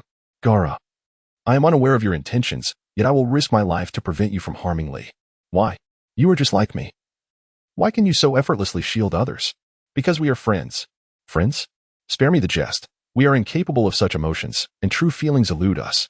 We are merely chunks of flesh bound by hatred and murderous intent. You are truly insufferable. On what basis do you make such a claim? We were all born as monsters destined for battle. I was nourished by my mother's life, sealed within me by my father, the Hokage, who imprisoned Shikaku. You are no different. The gaze of the villagers reveals it. We are of the same ilk. Such matters. Naruto recalled a troubling past. Memories from before he encountered the Nine Tails and Minato. Despite his desire to forget, those memories lingered, causing turmoil within his soul. Do not dwell on it. The reason you have yet to be killed is that your character remains relatively intact, unlike mine, which has succumbed to mental turmoil. Should you display any signs of such instability, the people of your village would be all too eager to eliminate you, much like my father did. Your father attempted to assassinate you? Shikamaru gazed at Gaara in astonishment. Living in the peaceful village of Konoha, he had never heard of such paternal betrayal. Indeed, ever since my mental state deteriorated, they feared I would lose control.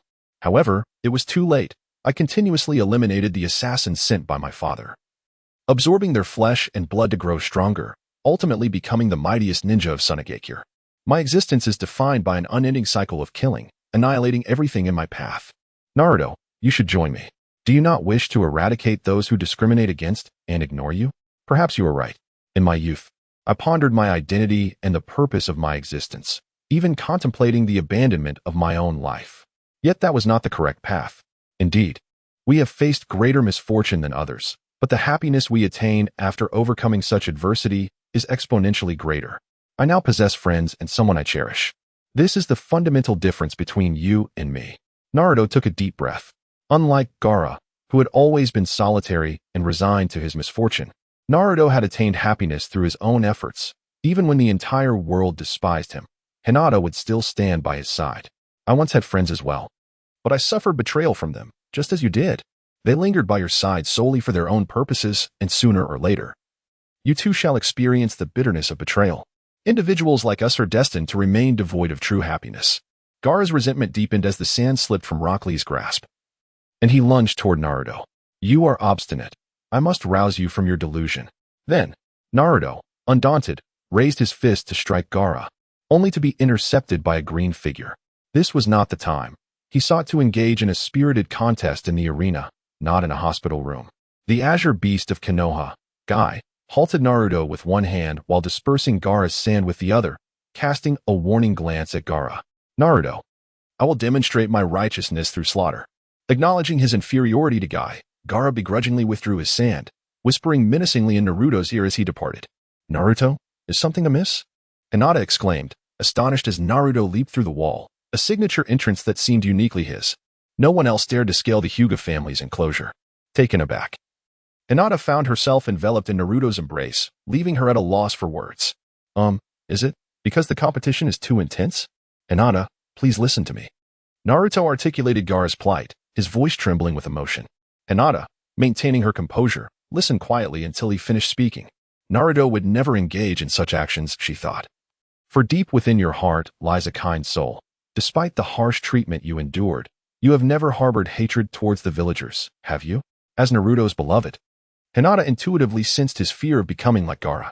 She gently leaned against his shoulder, offering encouragement by patting his back. Of course, if I had been asked before the age of 4, I might have empathized with Gaara, but not now. Unexpectedly, Naruto's embrace of Hinata was not solely born from confusion. Perhaps there was a hint of it, yet he chose not to acknowledge it. Then why are you holding me? She inquired. I merely wish to remind myself that you have always been by my side. You fool, what do you intend to do? Defeat him. Make him understand the error of his ways, and then become his friend. You can do it. Naruto's thoughts may seem foolish and naive. Yet Hinata firmly believes in his potential, for he, like her, is a person of his word. Chapter 49, An Unyielding Fate.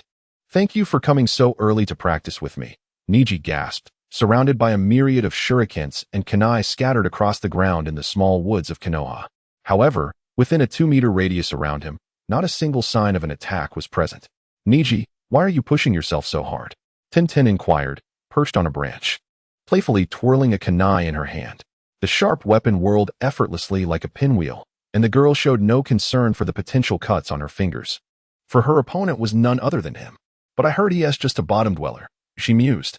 Even a lion uses all its strength to catch a rabbit, doesn't he it? Tintin truly saw nothing remarkable about Naruto, only maliciously speculating that perhaps Neji feared the infamous 1,000 years of pain, which indeed was rather terrifying. You might not believe it, but that kid is far stronger than I am, Neji stated earnestly, recalling the countless times he had witnessed the explosive power Naruto displayed as a child, an energy that even Jounin could not contend with. If he did not strive with all his might, defeat was a certainty. Haha, I thought you were the type who would never crack a joke. Are you trying to relax yourself before the competition? Tintin chuckled, patting Neji on the shoulder as she took his hand and led him to the venue known as Kaiki Castle. Meanwhile, the individual she referred to as a bottom dweller remained blissfully unaware, soundly asleep in bed. Naruto-kun, it's time to wake up. Hinata gently nudged him, drawing back the curtains to let the sunlight pour in, finally rousing the sluggard from his slumber. Hinata, what brings you here? Naruto rubbed his eyes, gazing curiously at Hinata, who was bustling about the room. A glance at the clock revealed it was only 7 o'clock, despite the fact that the match was not set to commence until 8. I feared you might be late, so I arrived early, just as I suspected. Hinata stood by the window with her hands on her hips, resembling a dutiful wife as she expressed her grievances. In truth, she had been there for some time, quietly seated at the bedside, observing Naruto's peaceful slumber until the designated hour to awaken him arrived. I was actually planning to get up, he replied. Breakfast is ready, so hurry and eat. Hinata urged, gesturing towards the table adorned with a typical spread of white rice, miso soup, and grilled fish. Oh, did you make this specially for me? Naruto inquired. Well, I assumed you would settle for instant noodles, she retorted. Thank you. Naruto picked up his chopsticks and began to devour his meal with great enthusiasm. And upon witnessing his fervor, Hinata could not help but smile with joy. Naruto-kun, I specifically asked my father to allow me to watch your match from his side. It is a special invitation from the Hokage, seated in the esteemed viewing area at the pinnacle of Kaiki Castle. I will be sure to watch over you closely. I will win, but do not push yourself too hard. Hinata gently adjusted Naruto's collar before departing his home, making her way to the competition venue. Kaiki Castle, the most magnificent edifice in the Land of Fire, loomed like a fortress, its grandeur befitting its name. The venue for the final matches was nestled in the heart of Kaiki Castle, encircled by towering walls several meters high, encompassing a circular arena of approximately 200 meters in radius, dotted with sparse trees to facilitate the combat of the ninjas. Lord Kazekage, your arduous journey is appreciated. At the highest tier of Kaiki Castle, the privileged viewing area offered the finest perspective, accessible only to those of considerable stature. Others occupied the more modest seating. Hajie Hayashi, invited by the Hokage, sat alongside his two daughters in this esteemed area. At that moment, a figure resembling the third Hokage approached, flanked by guards from Sunagakure. The third Hokage nodded in acknowledgement, inviting him to take a seat.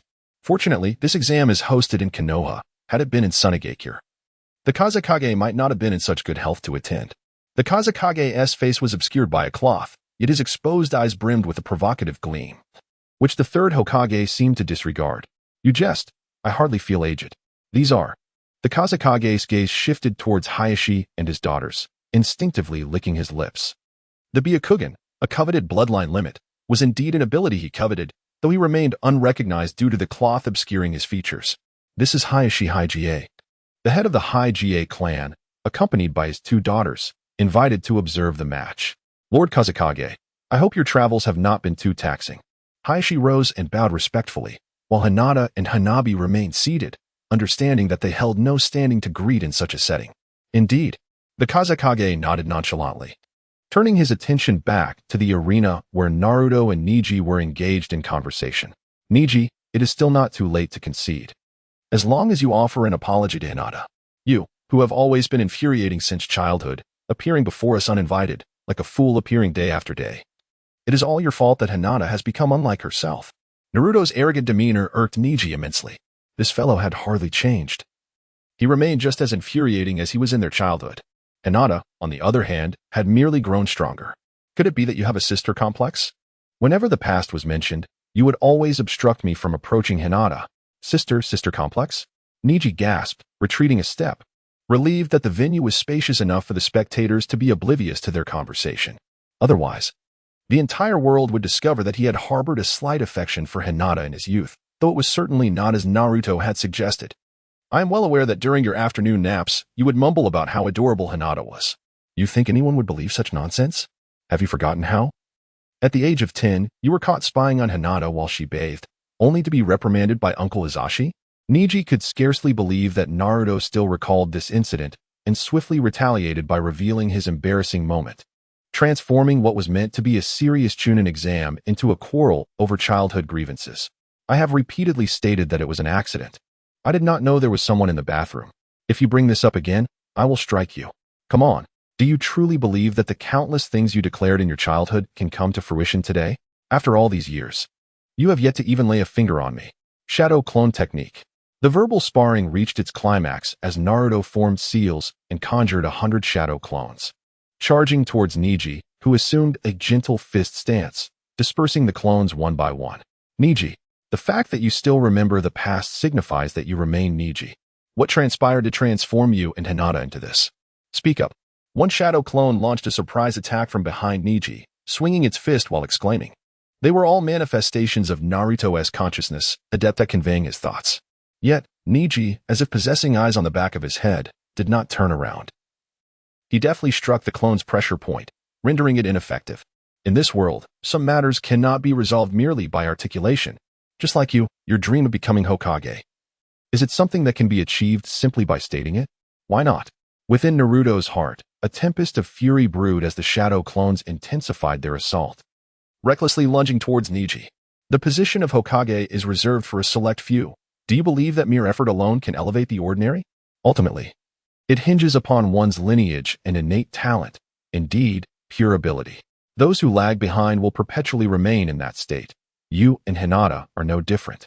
She could not best me in her youth, and as she matured, nothing changed. She remains but a trailing shadow due to her branch family status.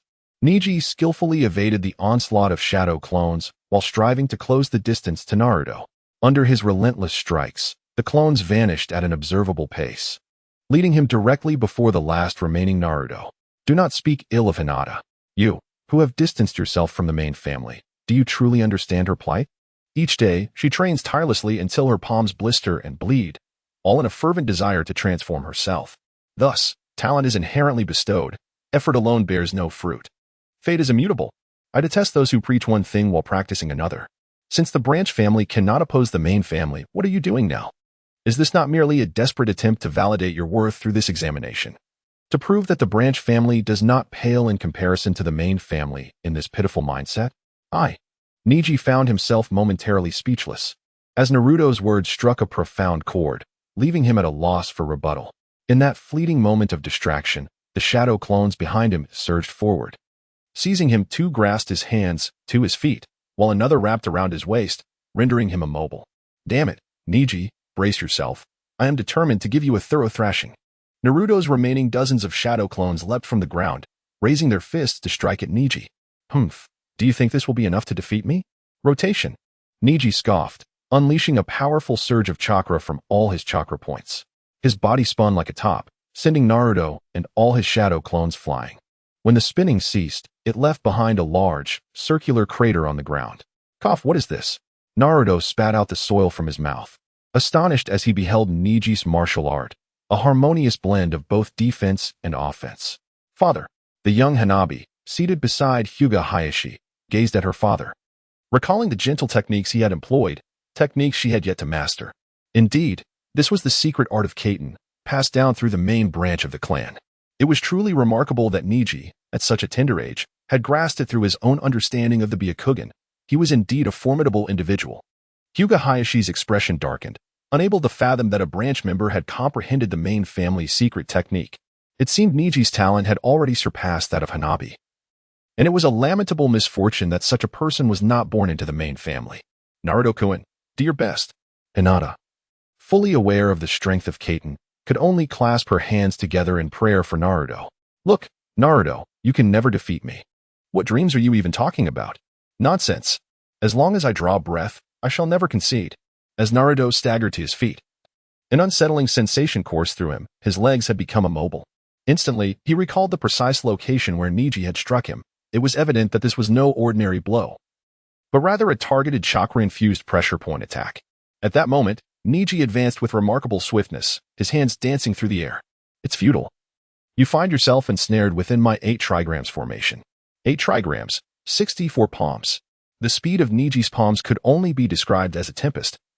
And under the relentless barrage of 64 strikes, Naruto was sent hurtling through the air, both internally and externally overwhelmed by the force of the assault. The referee can declare the outcome now. Huh? Who are you saying is lost? Before the referee could utter a word, Naruto gradually rose once more, spitting a mouthful of blood, defiantly locking eyes with Neji. To endure 64 palms and still be able to move, what a fearsome individual you are. Even without chakra, I possess unyielding resolve. I vow to awaken you, and I have always remained true to my word. Naruto spat blood, yet his gaze bore no trace of confusion. It mirrored the resolute look of Hinata from that time, a gaze that incited anger within Neji. You truly are an irritating pest. Perish. Neji, unable to contain his fury, was well aware that there were vital points on the human body. Although he had never targeted them before, his rage clouded his judgment, and he was prepared to use Naruto as his first experiment. Kid, it seems you found yourself in a predicament. Utilize my power. Just as the situation became dire, the voice of the Nine Tails resonated in Naruto's ears.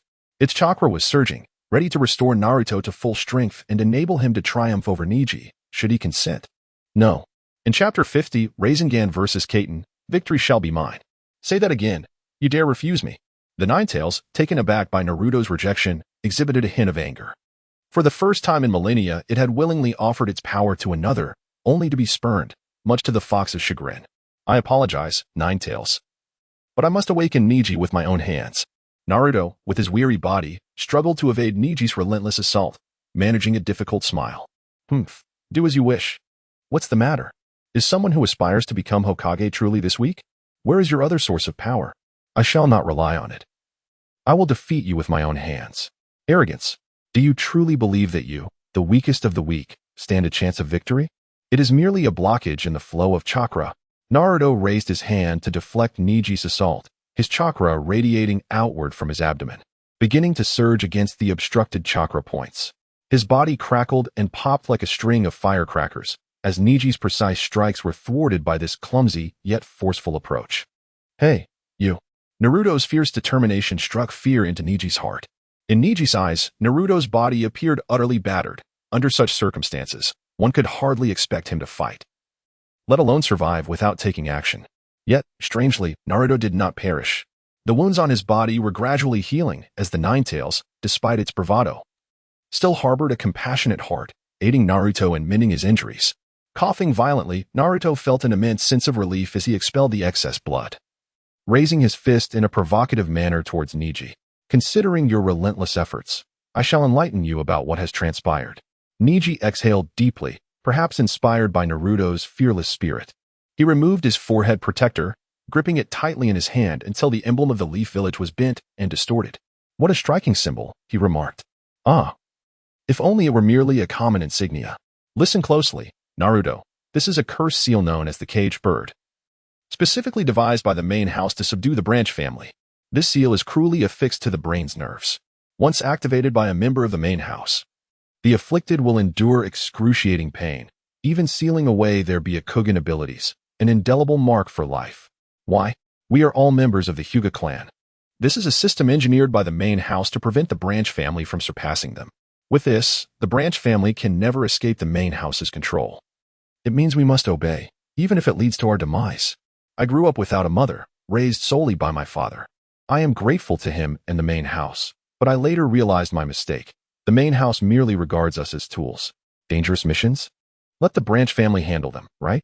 Such words from the main house sound like a jest. All the arduous and menial tasks fall upon us, while the main house seems content to reap the rewards. What is the branch family, then? We are not even worthy of being considered mere appendages of the main house. The fate of two twin brothers was determined by the order of their birth, and thus, your destiny was sealed when you engaged me in battle. You cannot win. This was the secret Neji uncovered as he matured. His father, Hayashi, risked everything to fulfill the tasks assigned to the clan, accumulating more scars with each endeavor. Yet the main house remained unbothered, a reality that fueled his growing disdain for them. Enough of this farce. No one has the right to unilaterally dictate another's fate. I shall defeat you here and prove that destiny can be shattered.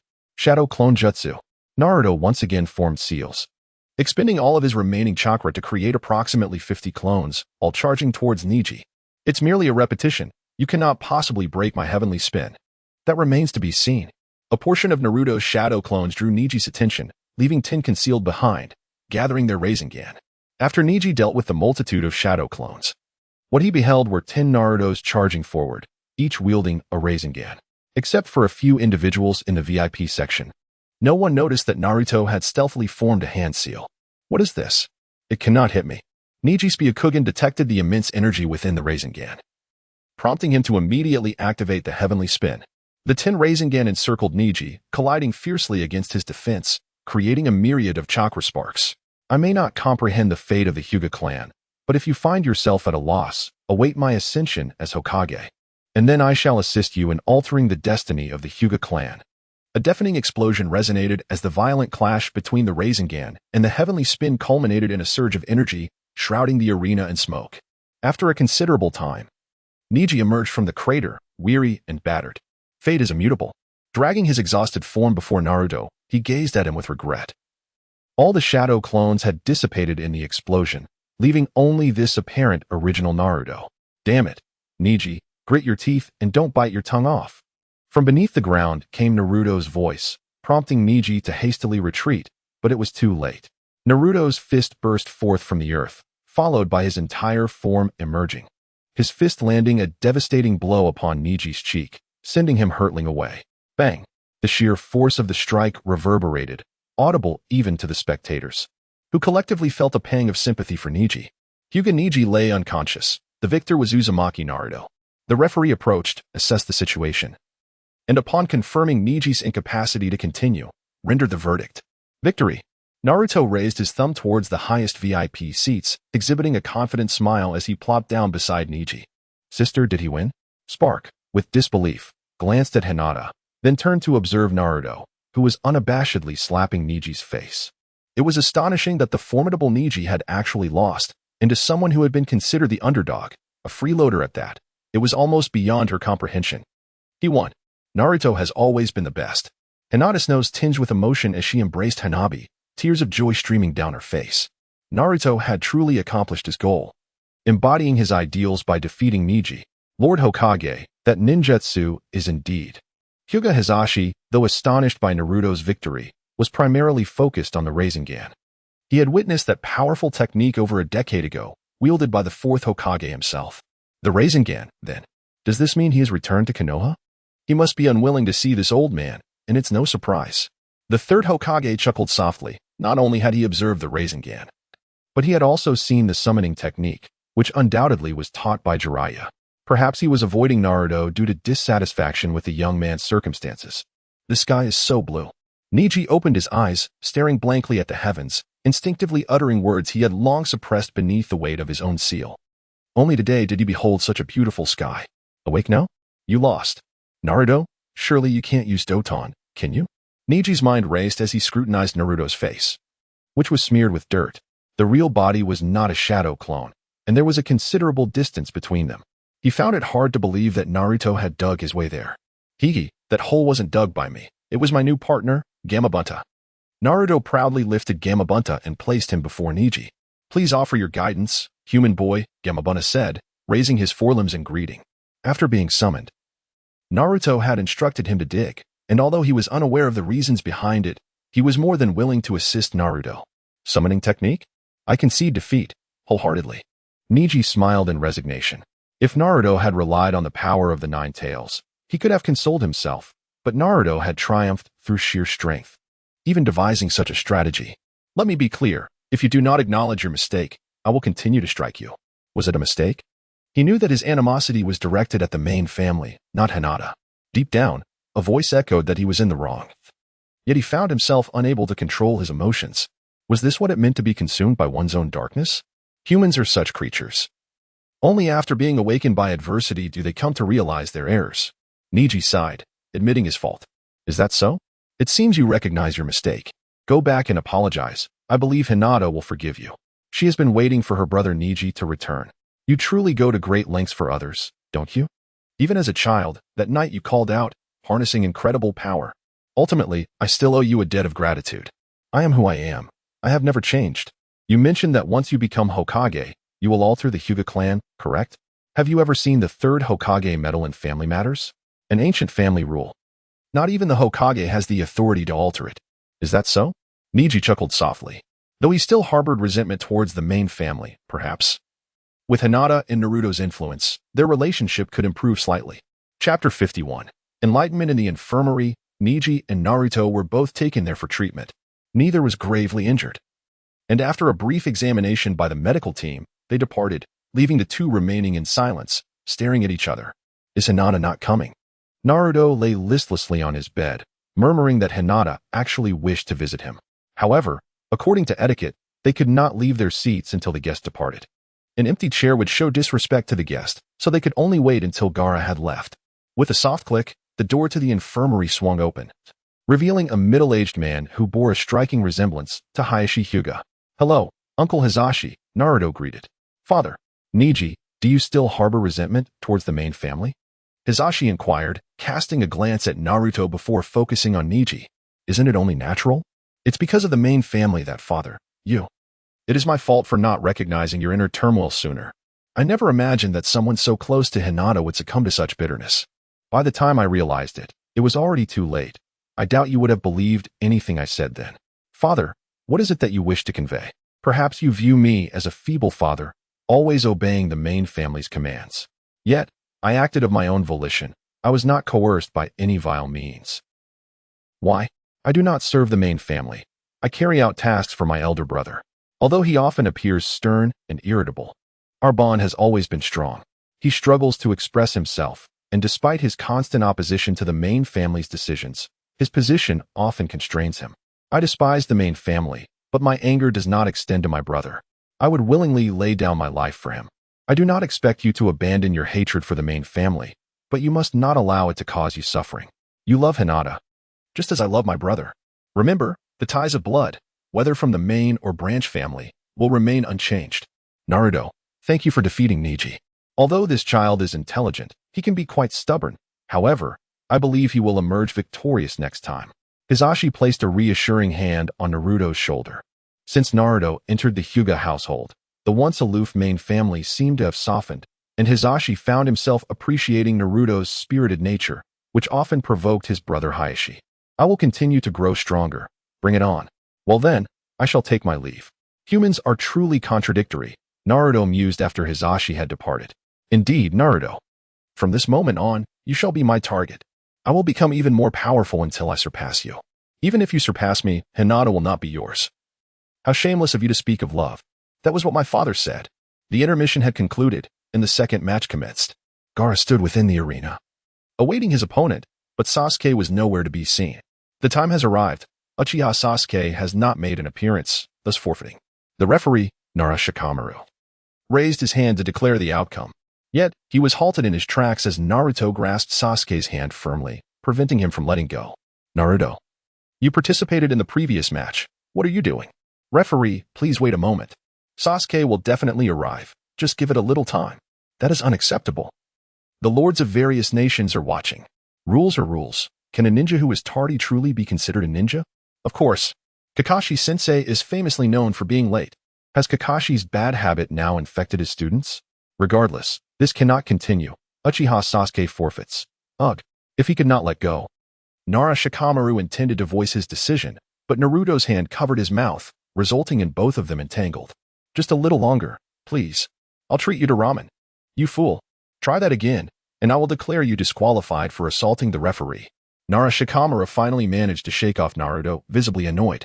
Thousands of spectators, including the Hokage, were watching, and many were laughing. He had not come to entertain. Whoever comes is fine. If that guy doesn't show, you can take his place. It doesn't matter who I fight. Gaara, growing impatient with the farce, exuded an intimidating aura that enveloped Naruto. Hey, can I take Sasuke's place? Of course not. What do you all think this Chunin exam is? I have not fallen so low as to require a backup to fight for me. A figure swiftly vaulted over the walls of the arena and landed gracefully behind Naruto, gently tapping his head. Sasuke, you finally made it. Naruto gazed at Sasuke with surprise. It had been a month since they last met, and he noticed that Sasuke's hair had grown slightly longer, and his attire had changed. Bandages, similar to those worn by Lee, wrapped around his arms, indicating he had undergone rigorous training. Naruto, thank you for buying me some time. I'll take care of the rest. Sasuke expressed his gratitude softly, aware that had it not been for Naruto's antics with the referee, he would have already lost his qualification by the time he arrived. Truly, it was a fool willing to assist him. Now do you see that face? Strike him hard. Naruto pointed at Gaara's face, causing the latter's veins to bulge with rage, and before departing, he made sure to further infuriate his adversary. Get lost. Unable to tolerate it any longer, Nara Shikamaru kicked Naruto away, sending him crashing into the audience. Naruto, you truly remain as reckless as ever, Sakura sighed, helping the fallen Naruto, who seemed to be the only one bold enough to toy with the referee. Oh, Sakura, what a coincidence, he exclaimed.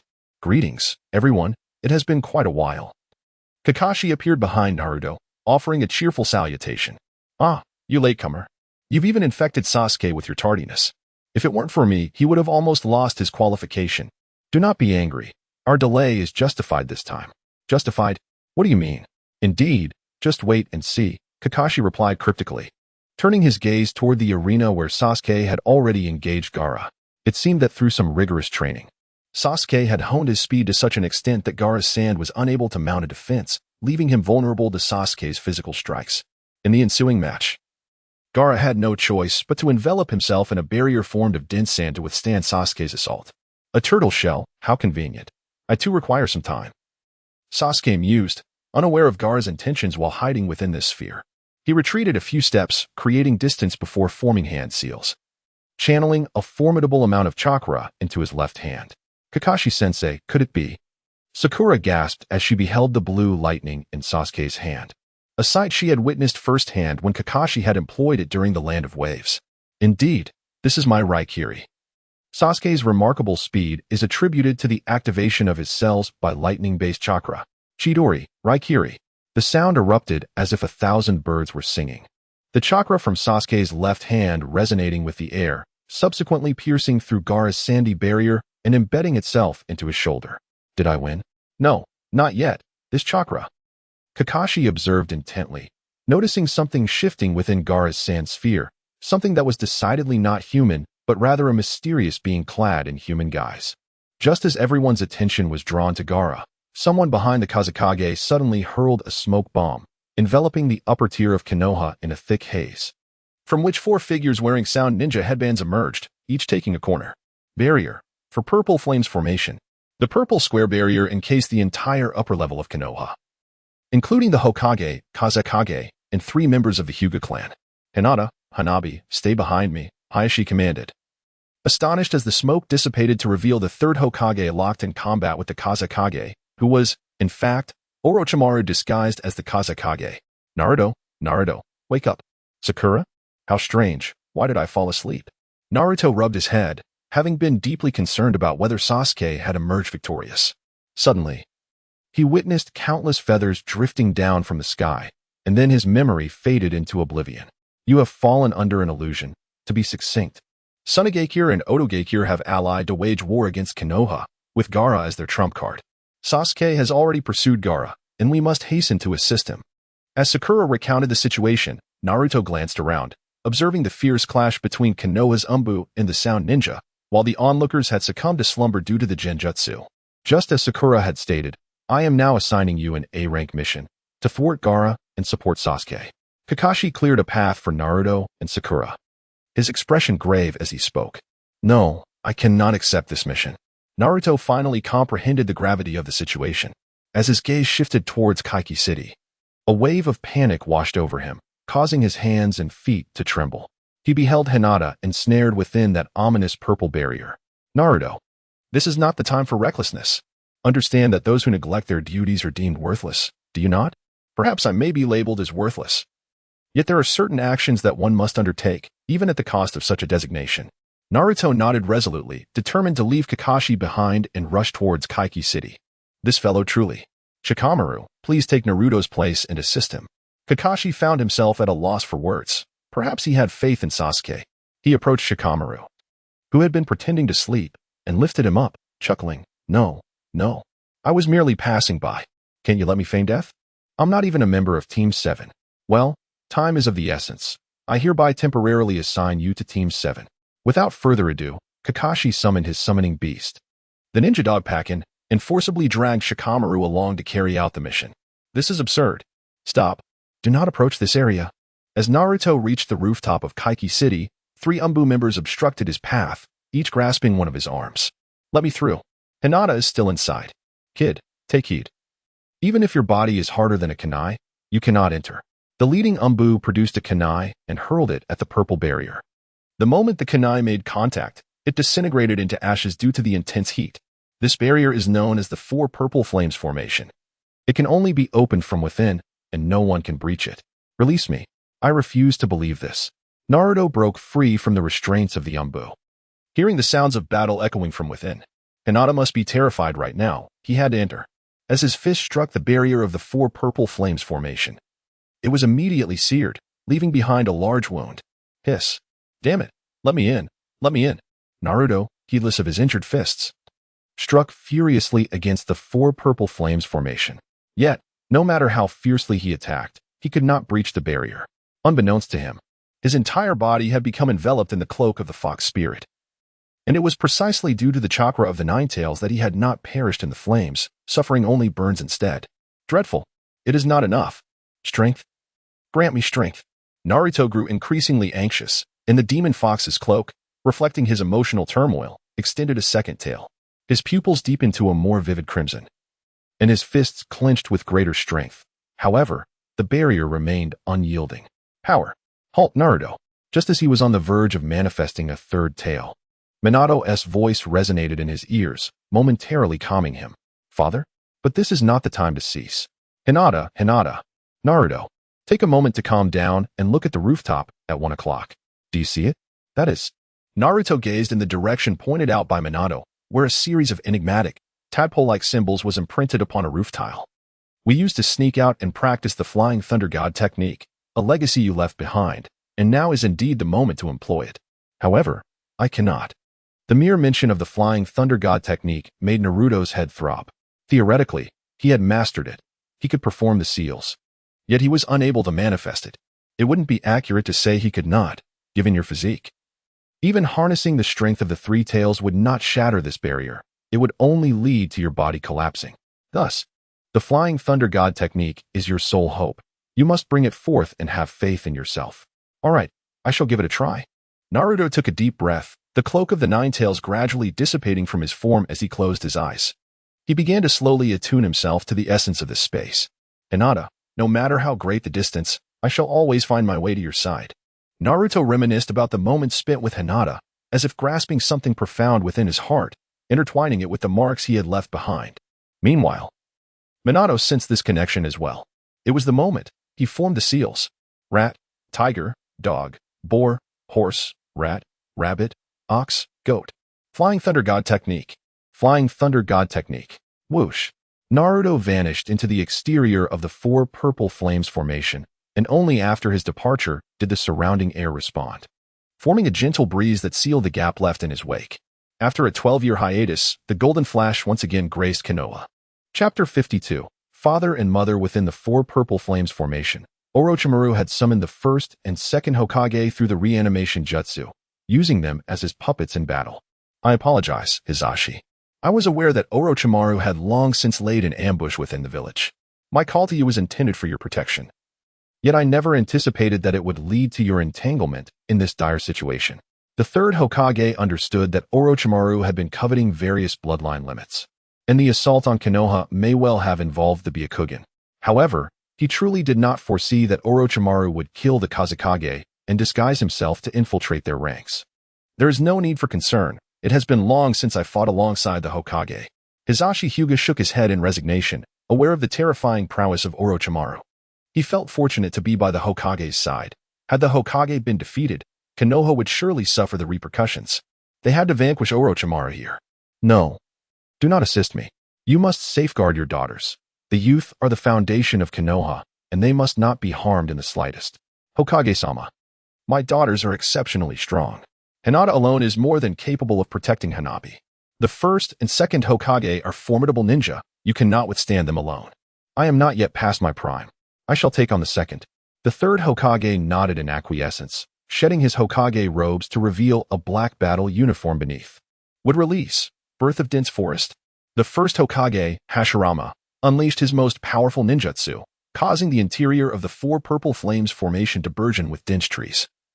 Resembling a primordial forest, branches, as if animated, surged toward Hisashi. Byakugan. The 360-degree defense of the Byakugan proved effective, no matter from which direction the branches attacked.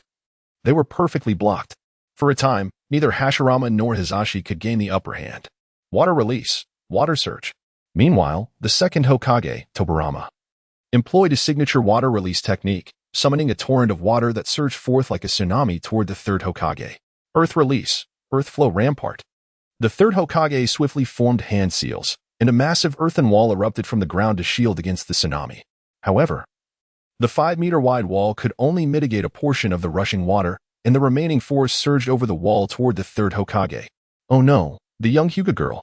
Realizing the impending danger, the third Hokage rushed to save her, but the second Hokage had already surfed the wave to confront him, engaging in hand-to-hand combat. Sister. Hanabi was utterly mesmerized by the scene unfolding before her. despite her considerable strength at such a young age. The proximity to a battle of Hokage caliber rendered her paralyzed with fear. Hanabi, do not worry. I will protect you. Though Hinata was afraid. There were times when fear could not serve as an excuse. She positioned herself in front of Hanabi, activating her Byakugan, and raised her hands to confront the oncoming tsunami. 8 trigrams, 64 palms. Cough. As her hands met the torrent, Hinata coughed up blood. Until that moment, she had been unable to comprehend the sheer force of the water. Such a deluge could easily lead to fractures or even death upon impact. Was this to be the end? At the very least, she must protect Hanabi. Hinata's hands grew increasingly feeble as she resolutely abandoned her resistance against the tsunami, turning to embrace her sister, using her back to shield her from the onslaught. Rasengan. Huh. Naruto, wielding the Rasengan, shouted fiercely as he propelled it towards the tsunami. The Rasengan collided violently with the wave, slicing through it like the fin of a breaking wave. At last, the oncoming tsunami lost its momentum, dissipating into a cascade of water droplets under the force of the Rasengan. Hinata, are you all right? Naruto stood amidst the rain formed by the crashing waves, turning his head to smile at Hinata. Naruto-kun, am I dreaming? How did you get in here? Hinata, momentarily taken aback, gazed at Naruto in bewilderment. She had learned from her father that such barriers were impenetrable, and she never hoped for Naruto to enter. Yet, at this moment, she witnessed an astonishing miracle. I told you, I will protect you, Hinata. No matter how far the distance, I will always come to your side. My words are my bond as a ninja. Naruto helped the two sisters to their feet and, upon noticing that they were unharmed, he breathed a sigh of relief. However, he observed that Hanabi's delicate face was smeared with moisture, the origin of which remained uncertain, whether it was from splashes of water or tears. Hanabi, are you all right? Just stay behind me. Naruto yearned to reach out and wipe away the tears adorning Hanabi's face. The young girl, startled, swiftly swatted his hand away and took it upon herself to dry her cheeks. How did he get in? The third Hokage, who had been closely monitoring Hinata's situation, gazed at Naruto in astonishment, his mind momentarily overwhelmed, leaving him vulnerable to several swift strikes from the second Hokage. Oh dear, this is indeed perplexing. The 4 purple flames formation, currently the most exceptional barrier ninjutsu, cannot be breached from the outside. However, there exists a certain ninjutsu capable of disregarding any barrier, often referred to as the nemesis of barrier techniques. You are aware of this, aren't you, Master Saratobi? Orochimaru stated with a gleeful lick of his lips. His inaction stemmed from his intent to observe Naruto's movements. He had noted the moment someone attacked the 4 purple flames formation, and if Naruto could enter, he had resolved to reward him. Space-time ninjutsu, but how could he possibly? The third Hokage instantly recalled the fourth Hokage's Flying Thunder God technique. Yet he could not fathom where Naruto might have acquired such knowledge. What is impossible? This ninjutsu rightfully belongs to him, does it not? Taught by Jiraiya? That man, who only peeks at Tsunade while she bathes, would certainly not possess the capability if he were to be consistently beaten to a pulp. No, just because one can teach does not mean they can execute. Perhaps he merely imparted the theory to Naruto, and whether he could learn it would depend on his innate talent. While this possibility lingered, Master Saratobi, I did not come today for an academic discussion. Orochimaru, sensing that the conversation was veering off course, interrupted Saratobi's musings as Naruto approached the third Hokage's side. Why on earth are you here, Snake? Orochimaru. Upon encountering Orochimaru, a myriad of complex emotions flickered in Naruto's eyes: surprise, sentiment, and indignation. Ultimately, he struggled to speak, intending to call him Snake Uncle, but was met with a piercing glance from Orochimaru, compelling him to refrain. Naruto, do you know him? Of course, I am quite familiar with him, having faced him several times, all of which ended in failure. The host of the Nine Tails is also one of my subjects for research, Orochimaru said with a chuckle. He anticipated that Naruto's simple mind would be unable to reason his way out of the situation and had prepared a retort, which indeed incited the third Hokage's fury. Orochimaru, you scoundrel. However, he was taken aback to learn that the host of the Nine Tails had mastered space-time ninjutsu. Naruto Uzumaki, is it? To reward you for entering this barrier. How about I present you with a unique gift? Orochimaru said with a sinister smile, forming hand seals to invoke the reanimation jutsu once more. Orochimaru, you wouldn't dare? The third Hokage gasped in horror, attempting to intervene, but was firmly obstructed by the second Hokage, helplessly watching as 2 coffins emerged from the earth. With a crack, the wooden lids of the coffins slowly opened, revealing a man and a woman who stepped forth, possessing the complexion and eyes of ordinary humans, yet devoid of any vitality, merely animated corpses. Father, mother. Naruto gazed at the two individuals, rendered speechless. He recognized Minato. Yet his eyes were irresistibly drawn to the woman with flowing crimson hair. Her exquisite features and the warmth she exuded made it unmistakably clear that she was his mother. You should be grateful to me, Kyuubi brat. It is I who have granted you the chance to reunite with your parents in your lifetime. Orochimaru, the third Hokage, filled with fury, kicked aside the second Hokage and dashed towards Orochimaru to strike him. Why such anger, Lord Saratobi? You were not nearly as incensed when summoning the first and second Hokage. Is there something you regret regarding the fourth? Orochimaru easily deflected the third's attack, a smirk playing on his lips as he feigned curiosity. Do you not fear retribution for so brazenly toying with the dead? Rest assured, Lord Saratobi. The fourth soul is not here, as you know. I also failed to locate his mother's spirit, so these two are merely lifeless corpses. They will not inquire about their child's well-being. Are you relieved? How do you possess their corpses? They should have been disposed of 12 years ago. The third was infuriated, berating himself for feeling a sense of relief, even casting a guilty glance toward Hinata, who was still locked in combat with the first Hokage. His worries eased upon seeing the fierce struggle. This is undeniably thanks to Konoha's darkness. One is the solitary user of space-time ninjutsu, and the other is the corpse of the Uzumaki clan's descendant and the Nine-Tails Jinchuriki. The materials here are invaluable, as you must know, and I have paid a considerable price to acquire them. At a loss for words? Lord Saratobi, you truly have grown old. The once fiery Saratobi has perished. What I see now is a feeble, retreating old man. When you depart this world, can you honestly claim that you have never committed any wrongful acts in your life? You have decayed, much like Konoha itself. Rotting leaves are destined to be burned away. You, a devolved herbivore, can only be consumed by me. This Konoha no longer warrants existence. Chapter 53. The miracle of parents. Orochimaru was adept at manipulating emotions, striking at the very core of the third Hokage's guilt. He lived without pretense, yet at the end of his life, he committed a grave injustice against the fourth, causing his focus to waver. So please, die here, Lord Saratobi. Recognizing the opportune moment, Orochimaru unleashed a venomous snake that sank its fangs into the third's neck. To kill me is not so simple, Orochimaru. The third transformed into a mud clone, while his true self stood behind Orochimaru. What a stubborn old man you are. The fourth could not even reincarnate his soul for the village. After your death, you will be unable to apologize to him. Perhaps, as you say, I am not a worthy Hokage, burdening a mere child with the weight of the entire village. I shall not defend myself. All I can do is dedicate my life to the village, just as the fourth did. Let us perish together, Orochimaru. Oh dear, I am not quite ready to die. Your opponent is him. As the third prepared to fight with all his might, Orochimaru swiftly retreated, taking a high vantage point atop the earthen wall previously used by the third, while the second Hokage joined the fray. Curse you, Kyuubi brat, if you wish to live. Defeat them. At Orochimaru's command, Minato and Kushina's bodies began to advance toward Naruto, each brandishing their weapons. Devoid of souls, they could not utilize ninjutsu. Resorting instead to close combat, Minato wielded kunai, while Kushina brandished a frying pan. Dad, Mom. Observing that his parents showed no signs of holding back, Naruto felt a pang in his heart and could only draw his kunai to defend himself desperately. Naruto-kun, why do you not fight back? At that moment, Hinata, while shielding Hanabi, called out, having witnessed Naruto being forced back. They are my parents. How could I possibly harm them? Parents? Such a reality. Hinata gasped, her heart aching for Naruto, who faced the torment of confronting his resurrected parents only to clash with them. How much anguish must he endure? Mom, I have so many things to say to you, but why must we meet under such circumstances? Naruto, suppressing his tears, observed Kushina, wielding the frying pan with remarkable vigor.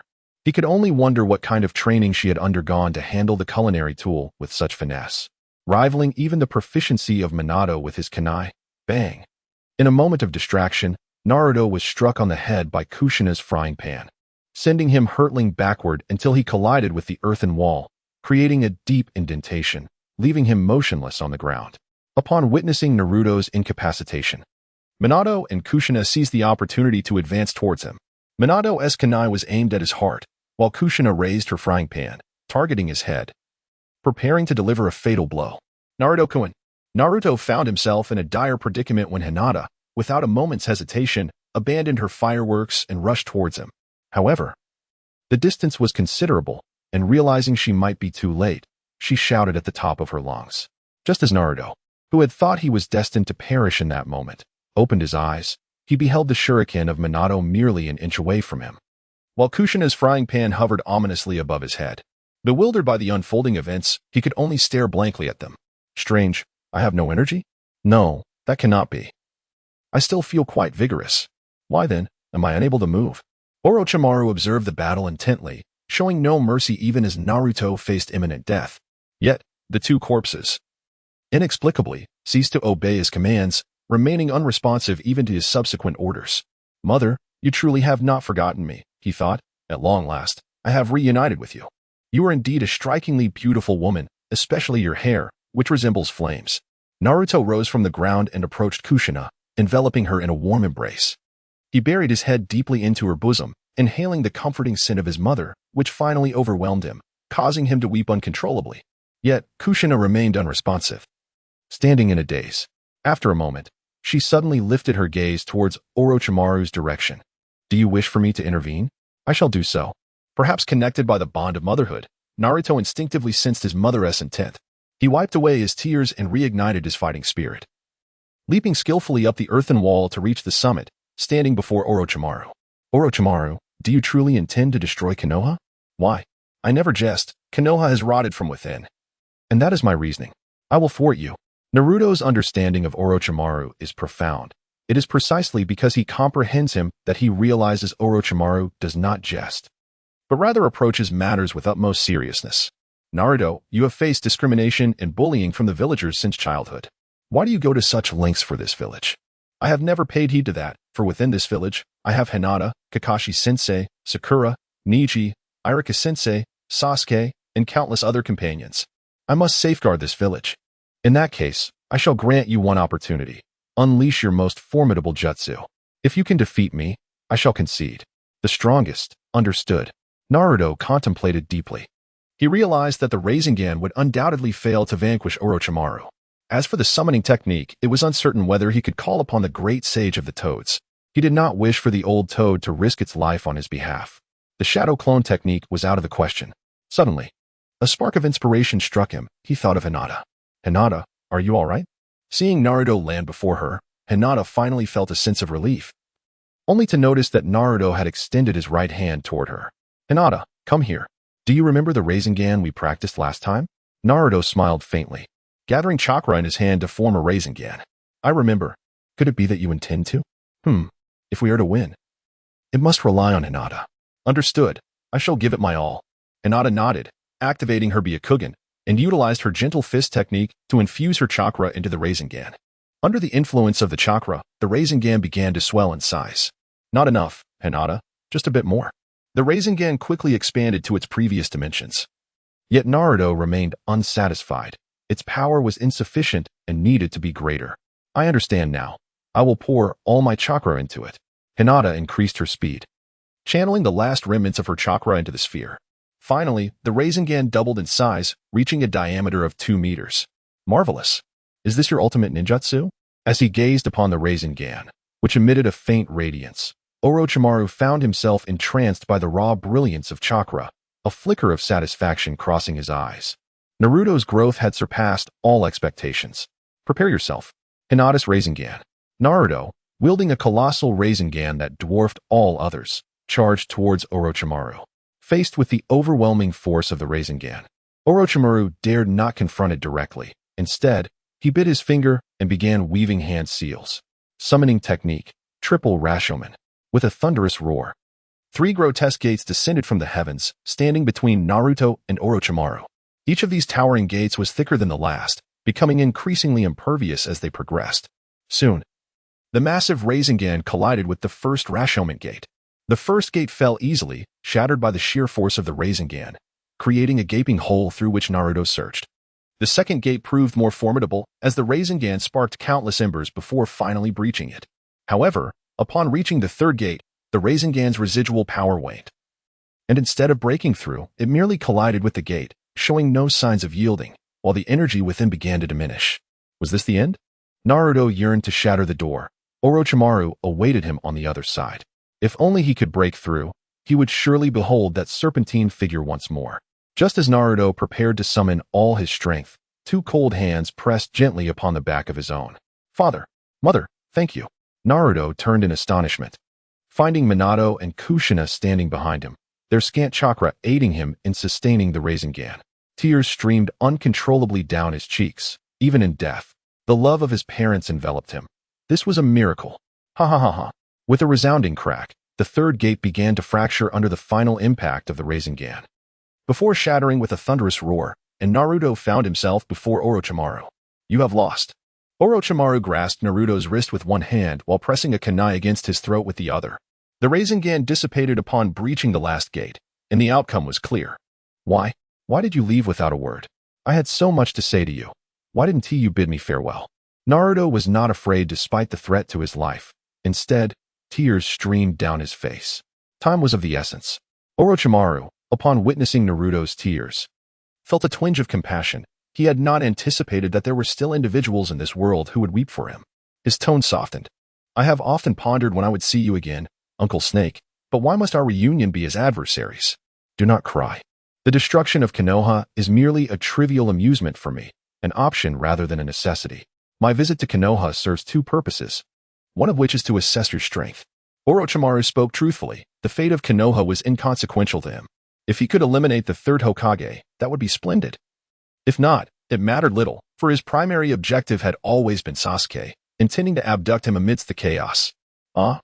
It has been over 7 years since I left you. If your strength has not reached the formidable level I anticipated, I shall personally eliminate you. A great serpent has no need for a small, stunted snake. Orochimaru's words were cold, and the aura of menace that accompanied them made Naruto acutely aware that he was not jesting. However, Uncle Snake had always been this way, and Naruto had long since grown accustomed to his chilling presence. You remain as terrifying as ever, Uncle Snake. There are two trials. First, regardless of the means you employ, you must enter the four purple flames formation. Second, you must breach the triple Rashomon. This is exceedingly difficult. You are being unfair. As my disciple, if you lack such strength, you have no right to exist. Wait, am I truly your disciple? I taught you the impure world reincarnation. Am I not a teacher? Indeed, I suppose that makes me a disciple, he chuckled. Naruto chuckled foolishly, perceiving himself as several levels beneath his peers. Now that the objective had been achieved, it was time for him to depart, reminding himself not to let anyone discover the nature of their relationship. Orochimaru, uttering these words, dissipated the soundproof barrier he had just established. The energies of the first and second Hokage had been utterly depleted, transforming into sand, revealing the two individuals who had summoned them as sacrifices. Unlike Naruto's parents, who had been summoned through the essence of their souls, these beings necessitated offerings. Orochimaru, that. My parents. You see, they are soulless husks, mere remnants for now. I cannot hand them over to you. Your power is insufficient to perform the Edo Tensei. Perhaps in a few years. Oh, then take care, Orochimaru. Thank this little rascal, Sarutobi-sensei. It seems your fate is not yet exhausted. I hope that when we meet again, it is not through the Edo Tensei. Orochimaru approached the panting third Hokage with a smile. Neither he nor Hinata Hayashi had the strength to continue the pursuit. Under Orochimaru's orders, the Sound Four dismantled the four purple flames formation, following him beyond the walls of Konoha. Orochimaru.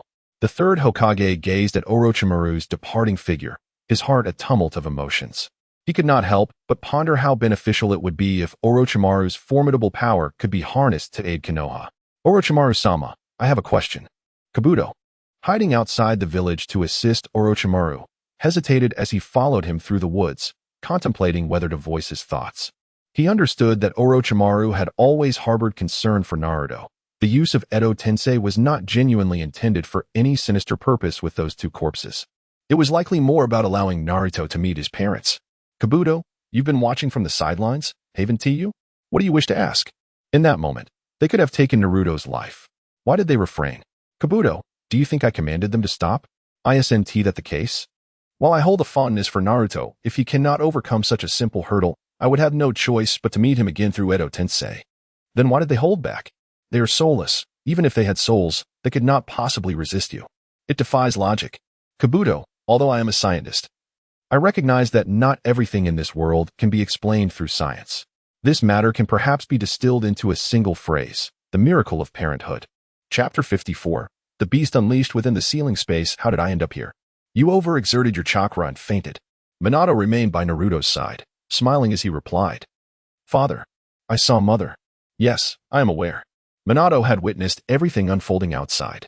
Initially angered, he later realized that Orochimaru did not harbor any malicious intent. Instead, he sought a simple reunion for the family. Upon seeing Kushina, he nearly succumbed to tears.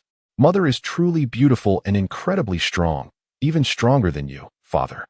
That blow nearly knocked me out. Naruto recalled Kushina's frying pan with a shiver, instinctively placing a hand over his chest in trepidation. His mother was notorious for her ferocity during her school days, earning the moniker Blood Red Chili Pepper. Minato chuckled softly. He had never mentioned Kushina in Naruto's presence, not from a lack of desire, but from fear. He feared that Naruto might weep over the absence of his mother. A sentiment Naruto, in his understanding, never pressed. Was it her hair color? No, it was her ability to leave those who mocked her in disarray. How terrifying. Naruto. You have grown stronger, Minato remarked, ruffling Naruto's hair. Reflecting on the days when the little boy struggled to even tie his own headband, he felt a pang of nostalgia. That child had blossomed into an exceptional ninja capable of contending with the legendary Sannin. Perhaps Orochimaru had gone easy on him, but nonetheless, he had earned his respect. Hadn't he? Isn't that a given? I aspire to be an even more dashing ninja than Dad and a mightier one than Mom. This isn't the moment for a chat with Dad. Sasuke is still waiting for me. Naruto suddenly recalled something and hastily attempted to leave the ceiling space. Wait, Naruto. You have no chakra left. It would be futile to go now. Minato grasped Naruto's arm, subtly directing his gaze towards the slumbering Ninetales. The Ninetales, with a disdainful lift of its eyelids, expressed its displeasure at Naruto's tendency to remember its existence only in times of need. Ninetales, could you lend me a bit of chakra, please? No, go away. Don't be so harsh, Ninetales. Just a little, just a tiny bit will suffice. Naruto nestled close to the body of the Ninetales, adorned with a most obsequious expression, provoking the creature's fur to bristle in annoyance. It was quite repulsive. Oh, then how shall you repay me? I can trim your claws. The Ninetales glanced at its own talons, which appeared to have grown rather long. I can clean your ears. The Ninetales' ears twitched slightly. I can groom your fur. The colossal body of the Ninetales shifted. Enough. I shall lend it to you. But you must heed my commands afterward. No problem. Naruto-kun, you're awake. Upon regaining consciousness, Naruto found his head resting upon Hinata's soft thigh during his unconsciousness. She once again had served as his pillow. What is everyone doing here? Naruto found himself surrounded by a multitude of onlookers, prompting him to inquire with curiosity. Not only were the third Hokage and Hinata Hyuga present, but Kakashi and several other Jonin instructors also regarded him with peculiar gazes. Naruto, I am profoundly grateful for your assistance during the most perilous moment for Konoha. Had it not been for you, this old body of mine would likely have met its end here. The third Hokage spoke first, although he was uncertain of how Naruto had accomplished it. The fact remained that he had indeed vanquished Orochimaru and driven him away. Without Naruto's intervention, his fate would have inevitably aligned with that of Orochimaru. And to assert that he saved his life would not be an exaggeration. Please, do not say such things, third Hokage. Protecting Konoha is my duty. For my family resides here. Naruto and Hinata exchanged a glance, and the young girl shyly lowered her head. I see. The third Hokage nodded with relief, a tear trickling down his cheek. Fourth Hokage, your will of fire has indeed been splendidly passed down to your remarkable descendants. Well then, Kakashi-sensei, I must embark on my mission. Sasuke is still waiting for me. Although I have many questions to ask you, I shall save them for your return. Naruto-kun, are you all right? Your chakra. Hinata, you are someone truly important to me, and my comrades are equally vital. I must go. Naruto-kun is always on the move. But I will prepare a meal and await your return. All right, see you later. Naruto nodded and, after a few swift movements, vaulted over the walls of Kaiki City, heading towards Sasuke's direction. In the woods surrounding Konoha, what could once be called a forest had transformed into a nightmarish scene. A colossal monster loomed amidst the foliage, relentlessly assaulting the landscape with its sand, reducing the once verdant expanse to barren earth. Trees were uprooted, and the air was thick with a choking cloud of dust. What manner of beast is this? Sasuke lay on the ground, immobilized, marks of the curse seal seeping across his body. After being defeated, Gaara had morphed into a gargantuan creature nearly 50 meters tall. It was fortunate that its size made it less conspicuous, or he would have met his demise long ago. Sakura, You should run. No. I will never abandon you, Sasuke. I found you. The monstrous entity spoke with a human voice, and Sasuke turned in astonishment. Behind him floated an eye formed of sand. Shikaku had utilized the Eye of Sand to locate them. Wind release, sand sphere. Shikaku unleashed a massive, transparent orb that was so immense that Sakura could not carry Sasuke to safety. She could only shield him with her own body. At the very least, protect Sasuke. With a resolute determination to sacrifice herself, Sakura suddenly felt a lightness around her waist and found herself whisked away from the sphere-esque trajectory, landing on another tree. Having Sakura protect you is rather uncharacteristic of you, Sasuke. Naruto carefully set down his rescued companions and, with a smile, remarked, You slowpoke, you took too long. I nearly got myself killed. Sasuke, observing Naruto's sigh of relief, thought to himself that with this slowpoke present, there was no need for fear. For the slowpoke was surprisingly dependable. I apologize, though I long to join you in vanquishing that beast. The combination of your Chidori and my Rasengan might yield an extraordinarily powerful jutsu, yet you seem in need of rest. Do not overexert yourself. Leave the remainder to me. Naruto, you fool. Why did you arrive only now? Sakura exclaimed, her frustration palpable as she repeatedly struck his head with her fists, tears streaming down her face. Truly terrified by the ordeal. It hurts, Sakura. This isn't the time to hit me. Surely, there must be a way, right? You're not just putting on a brave face, are you? Yes. Naruto raised his head to gaze upon the colossal monster, uncertainty gnawing at his heart. He had no choice but to resort to summoning techniques, leaving the identity of what he might conjure to fate. Little one, I wish to emerge. Huh? The sudden voice of the Ninetales caught Naruto off guard, leaving him momentarily stunned, questioning whether he had misheard. I said I wish to emerge, to meet my old friend. But won't your appearance frighten Sakura and Sasuke? How am I supposed to explain this to them? That is your concern, the Ninetales retorted. You promised to heed my words. Have you forgotten? Very well, I shall explain. Naruto conceded, and under the guidance of the Ninetales, their chakras gradually synchronized.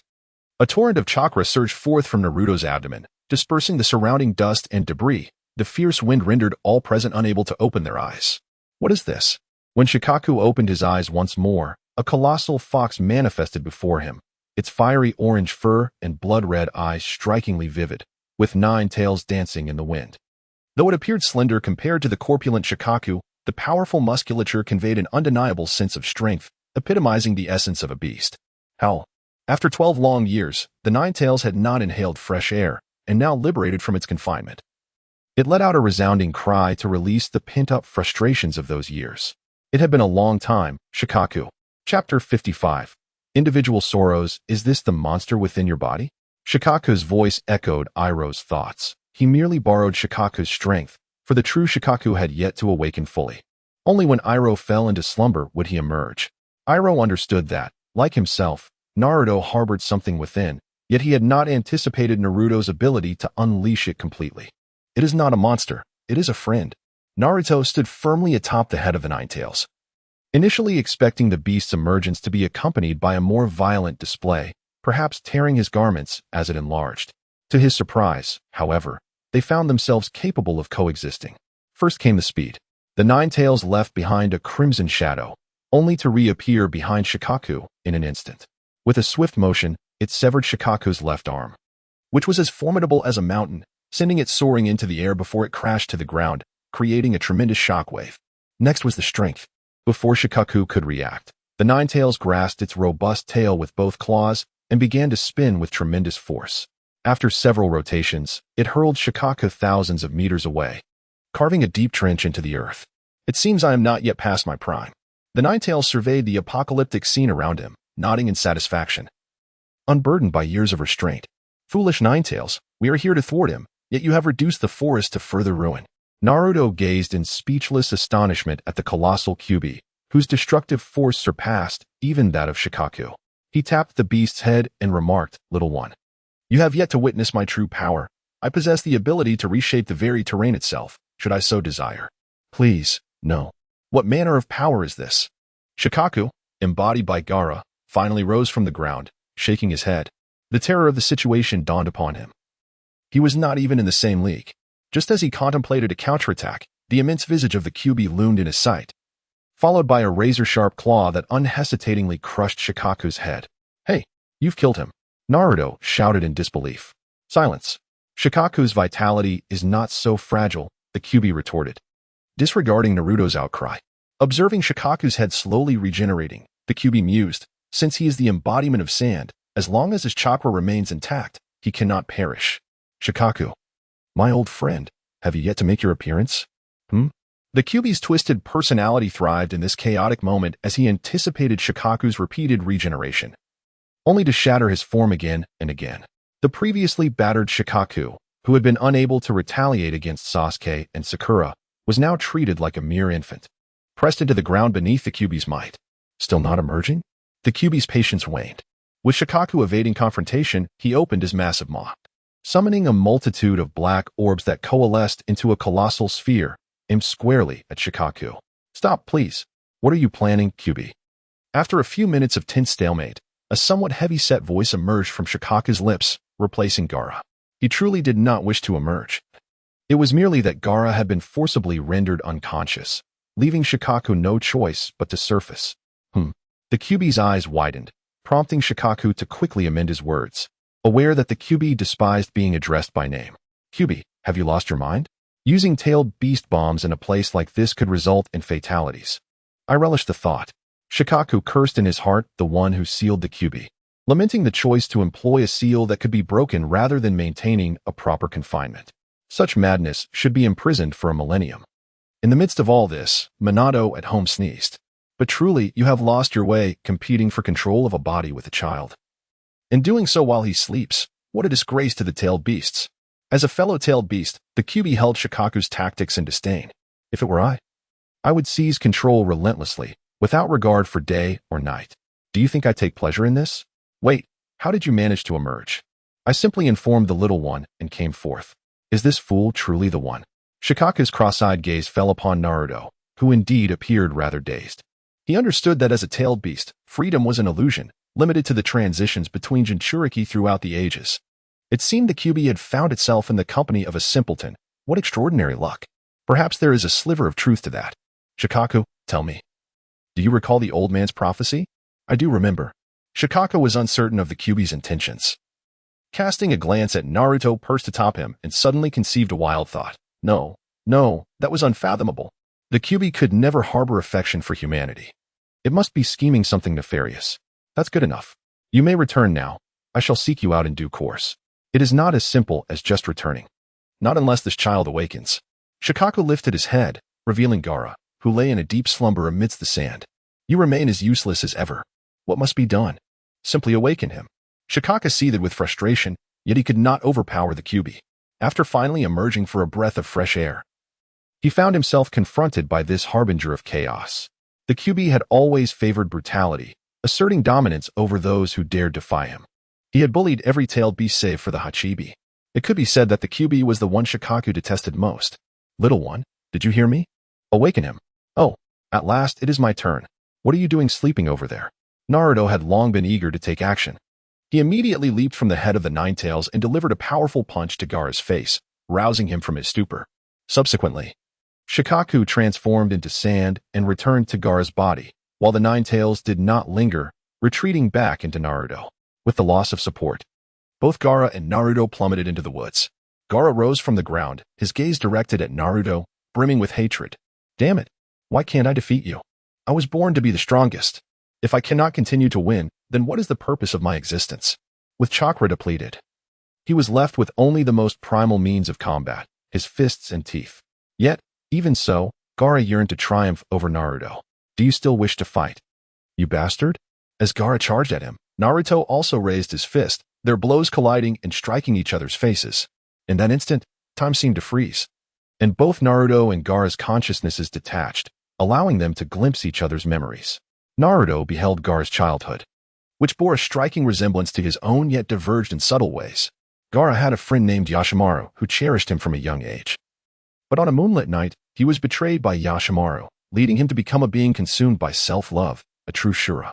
Conversely, Gaara glimpsed Naruto's early years, which were markedly different. He was feared by others, while Naruto faced a more tragic fate. He was despised, overlooked, and bullied. Yet, against all odds, Naruto, through sheer determination, garnered the recognition of a devoted circle of allies, and soon, the number of those around him multiplied. Gaara found himself perplexed, struggling to comprehend how Naruto achieved such a remarkable transformation. Gaara. Naruto suddenly regained his senses, shouting as he lunged at Gaara, pinning him to the ground and delivering a fierce punch. What the? I ask you, do you truly believe that Yashimaru wished to take your life? Of course. Ugh. Incorrect. Try again. He himself expressed his hatred for me. Ugh. Wrong. Rephrase. What exactly do you want?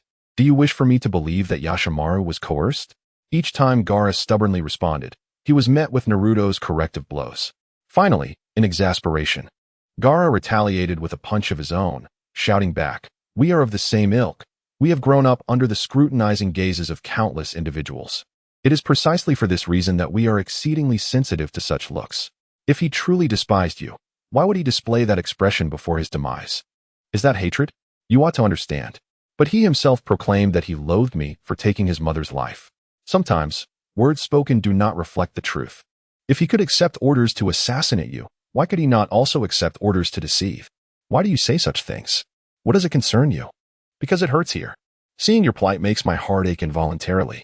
Naruto, at a loss for words, tore open his shirt and pressed Gaara's hand against his heart, crying out passionately. You. Gaara, taken aback by the rhythmic pulse emanating from Naruto's chest, found it unimaginable that two adversaries would expose their most vulnerable selves to one another, having been consumed by the fear of betrayal. He questioned whether such a way of existence was truly what he desired. If you are afraid, then place your trust in me. Allow me to be the friend who will never betray you. Yashimaru, how do we heal the wounds of the heart? The young Gaara clutched his aching chest and turned to the one person who cared for him. With a precious emotion known as love, came the response. In that moment, a solitary tear escaped Gaara's eye, swiftly sinking into the sand beneath him, finally acknowledging Naruto's sentiment. Only a fool would toy with their life so recklessly. Gaara, are you all right? Kankuro and Temari arrived just in time, positioning themselves protectively in front of him, eyeing Naruto with caution. Enough, I no longer wish to fight, Gaara declared. Shaking his head, Kankuro and Temari acquiesced, each supporting him as they departed. Gaara, will we be friends when we meet again? I don't know. Chapter 56, Jiraiya's Fury. Sasuke. Are you all right? After the tumultuous events surrounding Gaara had settled, Naruto returned to Sasuke's side, assisting him alongside Sakura as they made their way back toward Konoha. I can hardly believe you managed to defeat that monster, Sasuke remarked, having returned to reality from the chaos of the World War. He cast a complex glance toward Naruto, realizing that, despite the absence of his assistance, Naruto had adeptly resolved the crisis, leaving him with a twinge of dissatisfaction. Sasuke, I appreciate your efforts. Had you not worn Gaara down so significantly, I doubt I would have triumphed against him, particularly in the battle that ensued after that monster vanished. Naruto seemed to understand what Sasuke was contemplating and naturally expressed his gratitude. With both Shikaku and the Nine Tails being external forces, he realized that without them, he would likely be unable to breach Gaara's impenetrable defenses. It was through observing Sasuke's cursed seal that he recognized the tremendous effort Sasuke had exerted to overcome Gaara. It was indeed Sasuke's relentless determination that had unlocked Gaara's heart. Naruto, what exactly is that fox? Sakura finally could no longer contain her curiosity and inquired of Naruto. That is a summoning technique, he replied. What I summoned appears to be a fox, but in reality it is a toad. Naruto is incapable of deceit. Attempting to conceal the truth is a challenge more formidable than battling Orochimaru himself. After much contemplation, he finally conjured a rather peculiar response. A frog? Sakura's eyebrows twitched slightly. The absurdity of Naruto's fib was glaringly apparent. One would have to possess exceedingly poor eyesight to mistake a frog for a fox. Sakura. Refrain from inquiring further, Sasuke interjected, shaking his head. Each individual harbors their own secrets, and Naruto's are likely more numerous than those of an ordinary person. Yet, none of this bears significance. What truly matters is that Naruto remains their comrade. Oh. Upon their return to Konoha, Kakashi awaited them at the entrance. His gaze fell upon the cursed seal on Sasuke's body, and a hint of concern flickered across his face. Naruto, please visit the third Hokage's office. You too. Come with me for treatment, Kakashi instructed, gesturing for Naruto as he grasped Sasuke and Sakura's hands, vanishing from sight. Oh. Naruto realized that he was about to be taken for questioning, yet at that moment, the voice of Minato reached his ears, offering him an unexpected yet reasonable response. Perverted sage, what brings you here as well?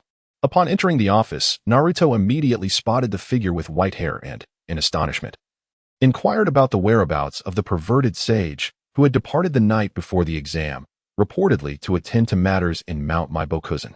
I am unaware, he continued. I just returned to Konoha and was apprehended here. Jiraiya, feeling somewhat helpless, recounted that upon his return from Mount Maibokuzen, he had witnessed the devastated streets. After inquiring further, he learned that Orochimaru had allied with the ninjas from Sunagakure to launch an attack on Konoha. Following the defeat of several Sunagakure ninjas, he encountered the third Hokage, who subsequently brought him here. Old man, you summoned me? It cannot merely be for reminiscing, can it? I wish to discuss Naruto with you. He is your disciple, is he not? Has this little brat caused any trouble? Jiraiya nodded, implicitly acknowledging Naruto's identity. I understand you harbor resentment towards me. I do not blame you for secretly taking him as your student. I shall refrain from mentioning the summoning technique and the Rasengan. But he has already mastered the Flying Thunder God technique, and you have yet to inform me of this? Jiraiya's expression was filled with confusion. Had it not been broad daylight and following a fierce battle, he might have suspected the third Hokage was inebriated. What are you talking about, old man? Look at Naruto's reaction. He claims it is not you. The third Hokage gestured towards Naruto, who was obediently standing behind Jiraiya, with a demeanor that suggested he was prepared to let his master take the lead. That little brat. Jiraiya realized that Naruto intended for him to take the blame. The normally mischievous Naruto was behaving unusually submissively. Naruto, please step outside. As the situation was becoming clearer, there seemed to be little purpose in Naruto remaining there. The third Hokage planned to discuss matters that could not be disclosed in his presence. Master, I shall see you later. Naruto obediently nodded, and before leaving, he respectfully bid farewell to Jiraiya, causing the latter to shudder as if he were transforming into a toad. This was Watergate's ill-conceived idea, shifting all responsibilities onto Jiraiya, who would have to manage the situation, whether he liked it or not. How infuriating. Sigh. During my most perilous moment, Naruto utilized the Flying Thunder God technique to infiltrate Orochimaru's Four Purple Flames formation and defeated him with a Rasengan. Rescuing this old body of mine, the third Hokage, pipe in mouth, recounted the events that had transpired. Would you believe it was I who taught him? Indeed. Watergate was your pupil. What do you intend to do next? I understand that the Flying Thunder God technique is exceptionally challenging to master, demanding extraordinary talent. It is not as rudimentary as the sealing scrolls suggest. Watergate had not even had the chance to document the technique before his untimely demise. If you knew of any shortcuts, knew of them, could you perhaps take on the responsibility of teaching Konoha's ninjas? If enough people learn it, and someone succeeds, the Flying Thunder God could indeed be synonymous with an expedited end to war. Old man, you've truly aged. Your thoughts are consumed by Konoha. Jiraiya gazed at the third Hokage in disappointment, refraining from inquiring how Naruto had acquired such skills or the hardships he endured, instead focusing solely on this jutsu. Elevating the village's power is the duty of every Hokage. Does this include the sacrifice of a child? To bear the weight of the village's burdens on a single child. Is this your legacy, Sarutobi-sensei? Jiraiya harbored a lingering anger, aware that the concealment of Naruto's identity might not have originated with the third. Yet he had consented to it. Moreover, he had not intervened when Naruto was bullied as a monster, and these series of events had clouded his perception of his mentor. Fortuitously, the boy had not been crushed by life's pressures into madness. Otherwise, not even the third would have had the face to confront Watergate. This is akin to what I told Orochimaru. The third offered no defense, his face betraying no emotion, as if he had grown accustomed to it. I will not teach it. I refuse. Jiraiya stormed out, the sound of the third's deep sigh echoing behind him. Chapter 57. If sisters fall into water, whom will you save? Days have passed since Orochimaru's assault on Konoha. Ever since Naruto rescued her that day, Hanabi had been observing him closely. Her father had mentioned that the jutsu he employed was one used by the fourth Hokage, a rare space-time ninjutsu, which earned Naruto newfound respect from her father. Yet, Hanabi could not discern any extraordinary qualities in Naruto. In her childhood memories, he was merely a fool, consistently defeated by Neji in their one-on-one matches. How could such a person triumph over Neji and avert a crisis for Konoha? Perhaps he was merely feigning weakness, disguising himself as an unremarkable ninja while being exceptionally powerful. Now, as Naruto sought out Hinata, Hanabi stealthily trailed behind him. If he were a trained ninja, he would surely detect her presence, and her sudden attack would be thwarted.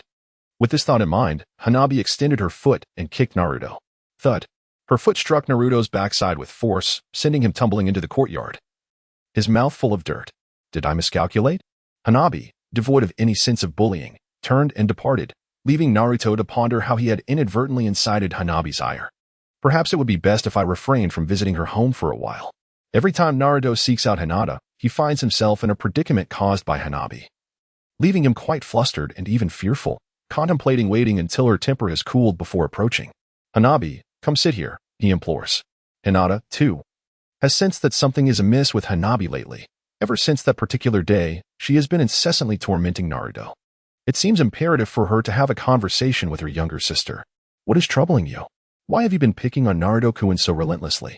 Nothing's wrong, Hanabi pouts, visibly irritated. The once gentle and demure sister now exudes a hint of their father's authority, all due to that foolish boy. Hanabi, regardless of your feelings towards him, Naruto-kun is the one who saved us. Could you not tone it down a bit? Always nagging. You both only have eyes for each other, never once considering me. You claim he saved us, but the truth is, he primarily saved you. If we had been in opposite positions, he would have undoubtedly rescued you instead. Hanabi, you are being quite unreasonable. Hinata shakes her head in exasperation, recognizing their father's stubbornness mirrored in her sister, along with a similarly strong sense of pride. However, such intense pride serves only to harm oneself and others. I hope you will reflect on whether Naruto-kun is truly as you portray him. I trust you will find your own answer. The following day, a torrential rain began to pour from the heavens, as if weeping for some unspoken sorrow. The deluge thwarted Naruto's training plans, leaving him to languidly peruse magazines at home. Naruto-kun, Naruto-kun, just as he contemplated venturing into the ceiling space to play with the Ninetales. Hinata burst through the door, completely drenched from the rain. Water dripped from her, and specks of mud clung to her, remnants of her unknown escapades. Hinata, what happened? Quickly. Dry yourself off. Naruto quickly grabbed a towel and dried Hinata, yet it did little to ease her anxious heart. Hanabi has run away from home. Yesterday, I spoke with her, and I may have been a bit harsh. Today, she left a letter in her room and vanished. What should I do? She has hardly ever left the house. What if she encounters unsavory characters? Hinata recounted yesterday's events to Naruto, filled with guilt. She never anticipated that such a young child could be so stubborn. Despite this, she did not blame Hanabi, but rather believed she had erred. So, it is my fault that this occurred. I shall go out and find her. I will certainly bring Hanabi back. No, I must go too. Hinata wished to accompany Naruto, but he pressed her into a chair. Hinata, your coming to find me indicates you have searched every corner of Konoha, exhausting every possible lead. And only then did you return, feeling helpless. Therefore, I shall venture to places you have yet to explore. Please, rest well. I leave this to you. Hinata's tense body relaxed slightly. Naruto's words affirmed that some places were unsuitable for her. Watching him dash out into the pouring rain, her heart warmed. He truly becomes reliable when it matters most. Above the Hokage rock in Konoha, there stood an abandoned wooden hut, said to have been built by the craftsmen who carved the original Hokage faces. As time passed, it fell into disrepair and was eventually deserted. At that moment, Hanabi hid within the leaky structure, staring blankly outside. It is so cold. She curled her small body tightly, burying her head in her knees, hoping to find warmth. The impulsiveness of running away from home had led her to this damp, chilly abode, leaving her hungry and filled with thoughts of returning. No, I cannot go back. If I do, that guy will surely laugh at me. Hanabi's stubbornness flared up again. If she returned, it would be the shortest runaway in history, and Naruto would undoubtedly look down on her. Just then, she heard Naruto's voice as he leaped through the dilapidated window, colliding with the wall. Hey, Hanabi, I found you. How did you get here? Hanabi gazed in astonishment at Naruto, who stood up, drenched yet visibly relieved upon seeing her. Hanabi, you've hardly ventured outside, right? Since you didn't want to be found, you must have hidden in a more obscure place. For someone unfamiliar with Konoha, it's challenging to find a hiding spot. So I thought of the less populated areas, and Hokage Rock was one of them. Are you really that clever? Faced with Naruto's unexpected intelligence, Hanabi momentarily thought it was her sister masquerading as him. The typically foolish Naruto could not possibly possess such nuanced reasoning. Come home. Your sister has been worried about you. Leave me alone. I don't want your pity. Hanabi swatted away Naruto's outstretched hand. It was always about her sister. In his eyes, there was no one else. And that was what she despised most about him. Hanabi, do you not realize how precious it is for someone to be concerned about you? Do you know why I am aware of these hidden places? Because in my childhood, I was often scorned. And only by hiding in such spots could I avoid being seen, allowing me to pass a day in solitude. Your sister rescued me from my loneliness, and for that, I am eternally grateful. Come back with me. So, you can just stay with your sister for the rest of your life. Why do you concern yourself with me? Even when we played together as children, your attention was solely on her. Have you ever considered how I felt trailing behind you both? From the moment Hanabi could remember, Naruto and Hinata had cared for her, and she initially cherished them both. However, as time went on, she realized that in Naruto's eyes, only Hinata existed, rendering her superfluous. Whenever something delightful occurred, his first thought was always of her sister, like that stag beetle, which she had loved dearly. Hanabi still recalled that summer when she and Naruto discovered a peculiar insect, only for him to catch it and immediately gift it to Hinata. I'm sorry, Hanabi. I had no idea you endured so much in your childhood. Perhaps I overlooked others a bit, but I have always regarded you as a younger sister. And Hinata has never disregarded you. That stag beetle, although I knew you adored it, I intended to give it to you. Unfortunately, it perished under my care. And despite our efforts, Hinata and I could not find another. If I have wronged you in any way, you may strike me. But please do not harbor resentment toward your sister. Naruto reflected upon himself, seemingly acknowledging that, as Hanabi had pointed out, he was indeed overly preoccupied with Hinata. He could only silently offer his apologies. You think I dare not? Go to hell. Hanabi attempted to lift her leg to kick Naruto. But the dilapidated state of the room caused the floorboard beneath her to suddenly crack, causing her to fall through and thwarting her kick. Puff, come out. Upon witnessing Hanabi's half-buried form, Naruto could not contain his laughter, and he quickly supported her under the armpits to pull her out. It hurts. Hanabi squinted and exclaimed as a splinter had grazed her pristine calf, and blood began to ooze from the wound. Wait a moment. Naruto unfastened his clothing and retrieved the meticulously preserved ninja tool pouch from within, untouched by moisture. He carefully extracted a roll of bandages to tend to Hanabi's wounds. Such thorough preparation, akin to that of an elderly matron. Is this meant as a compliment? Come now, you cannot possibly walk unaided in this condition. With a wry smile, Naruto crouched down while carrying Hanabi on his back. This time, she did not refuse and obediently climbed onto him. Her delicate frame reminiscent of the comforting presence he had felt when they were in the Four Purple Flames formation. You're taking advantage of me. Is it true what you said that day about protecting me? Of course, I would never lie. Well, I shall trust you this once. I will call you Naruto as promised. You remember, but I was hoping you would call me Naruto and I. Not a chance. I won't even call Neji brother. How about brother-in-law? Have you become so conceited?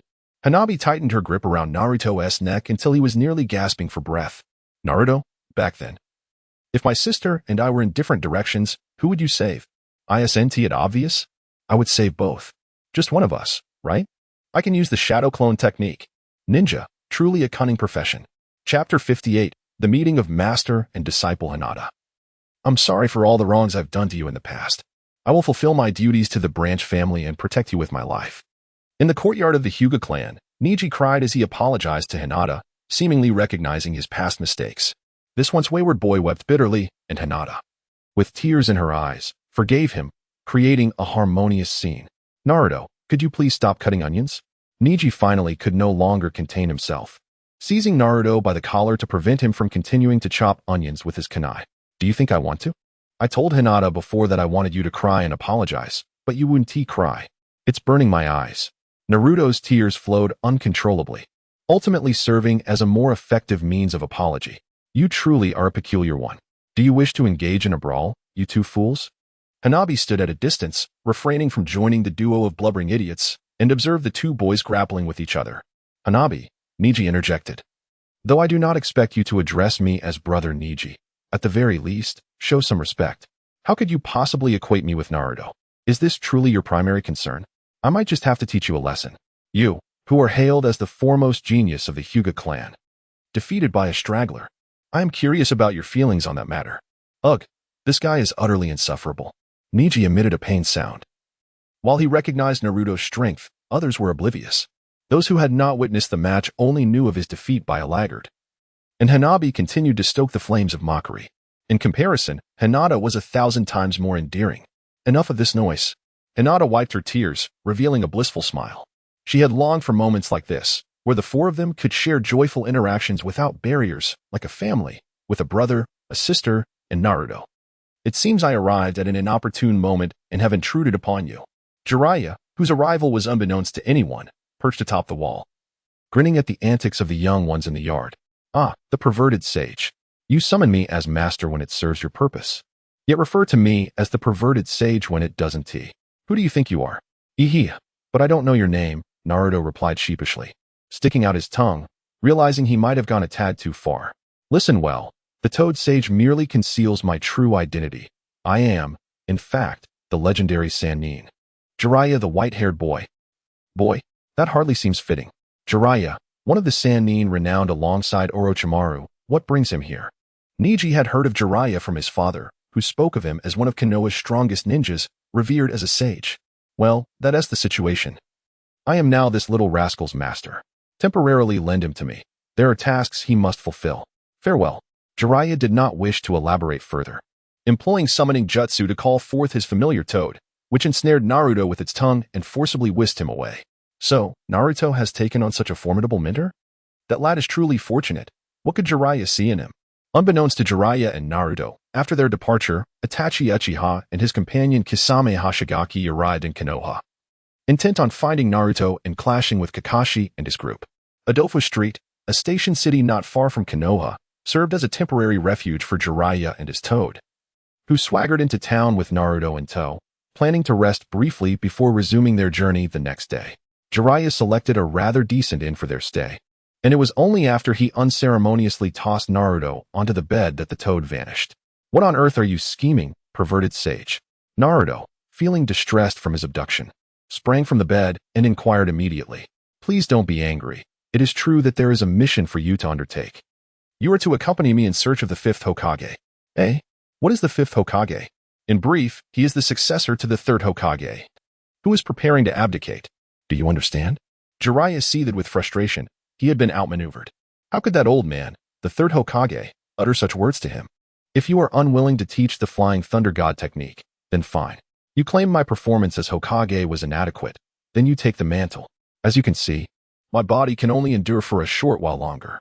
To prevent Orochimaru from launching another attack on Konoha, we need a younger and more powerful Hokage. With no other choice, Jiraiya resolved to find Tsunade as a bargaining chip and set out with Naruto to locate her. Is that so? I understand. I accept this mission. The 5th Hokage must be a remarkably strong and handsome individual, right? Cough, cough, you will see for yourself soon enough. Jiraiya shrugged, withholding the truth about Tsunade, who was merely a gambling old woman. By the way, Naruto, a few days ago, you left me to bear the brunt of a significant burden. Jiraiya locked the door behind them, revealing a sinister grin. What do you intend to do? Naruto gradually retreated until he was cornered by Jiraiya. Behold the wrath of a master. The ensuing scene was profoundly bloody, despite Naruto's desperate resistance with his shadow clones. He was ultimately subdued by Jiraiya and unceremoniously tossed onto the bed, bound and unconscious. Finally, that little rascal is asleep, Jiraiya remarked, gazing at Naruto's slumbering form. Having exerted considerable effort to induce this state, physically, he proceeded to tear open Naruto's shirt, revealing the seal on his abdomen. Let me see. This seal, it appears utterly superficial. Jiraiya mused, finding the seal alarmingly crude. How could his disciple produce such a shoddy seal? He decided to allocate a portion of his chakra to delve into the sealing space and uncover the truth. Initially, he expected to enter the seal with ease, but it seemed to resist him, denying him access. However, after a brief stalemate, the seal unexpectedly granted him entry, allowing Jiraiya's chakra clone to pass through. Master Jiraiya, you have arrived, greeted Minato, who seemed to have anticipated his presence, bowing respectfully as Jiraiya adjusted to the lighting of the sealing space. Minato, Jiraiya exclaimed, his jaw nearly dropping in astonishment. Thankfully, he was merely a chakra clone. Otherwise, he would have needed to reattach his jaw. He had initially intended to investigate the Nine Tails. If Naruto's Rasengan could be learned from Minato's writings, then the Flying Thunder God technique must have been imparted by someone, and the likelihood of that being the Nine Tails, whom Naruto referred to as a friend, was quite high. Yet, he had not anticipated encountering a deceased individual here. I knew you would come soon, Master. There isn't much to offer in terms of hospitality. Nine Tails, please greet Master Jiraiya, Minato prompted. Humph.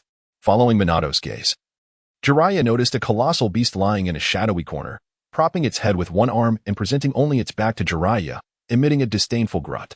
My apologies. That is merely his disposition. This scene felt eerily familiar to Jiraiya, prompting him to ponder the source of this DJVU.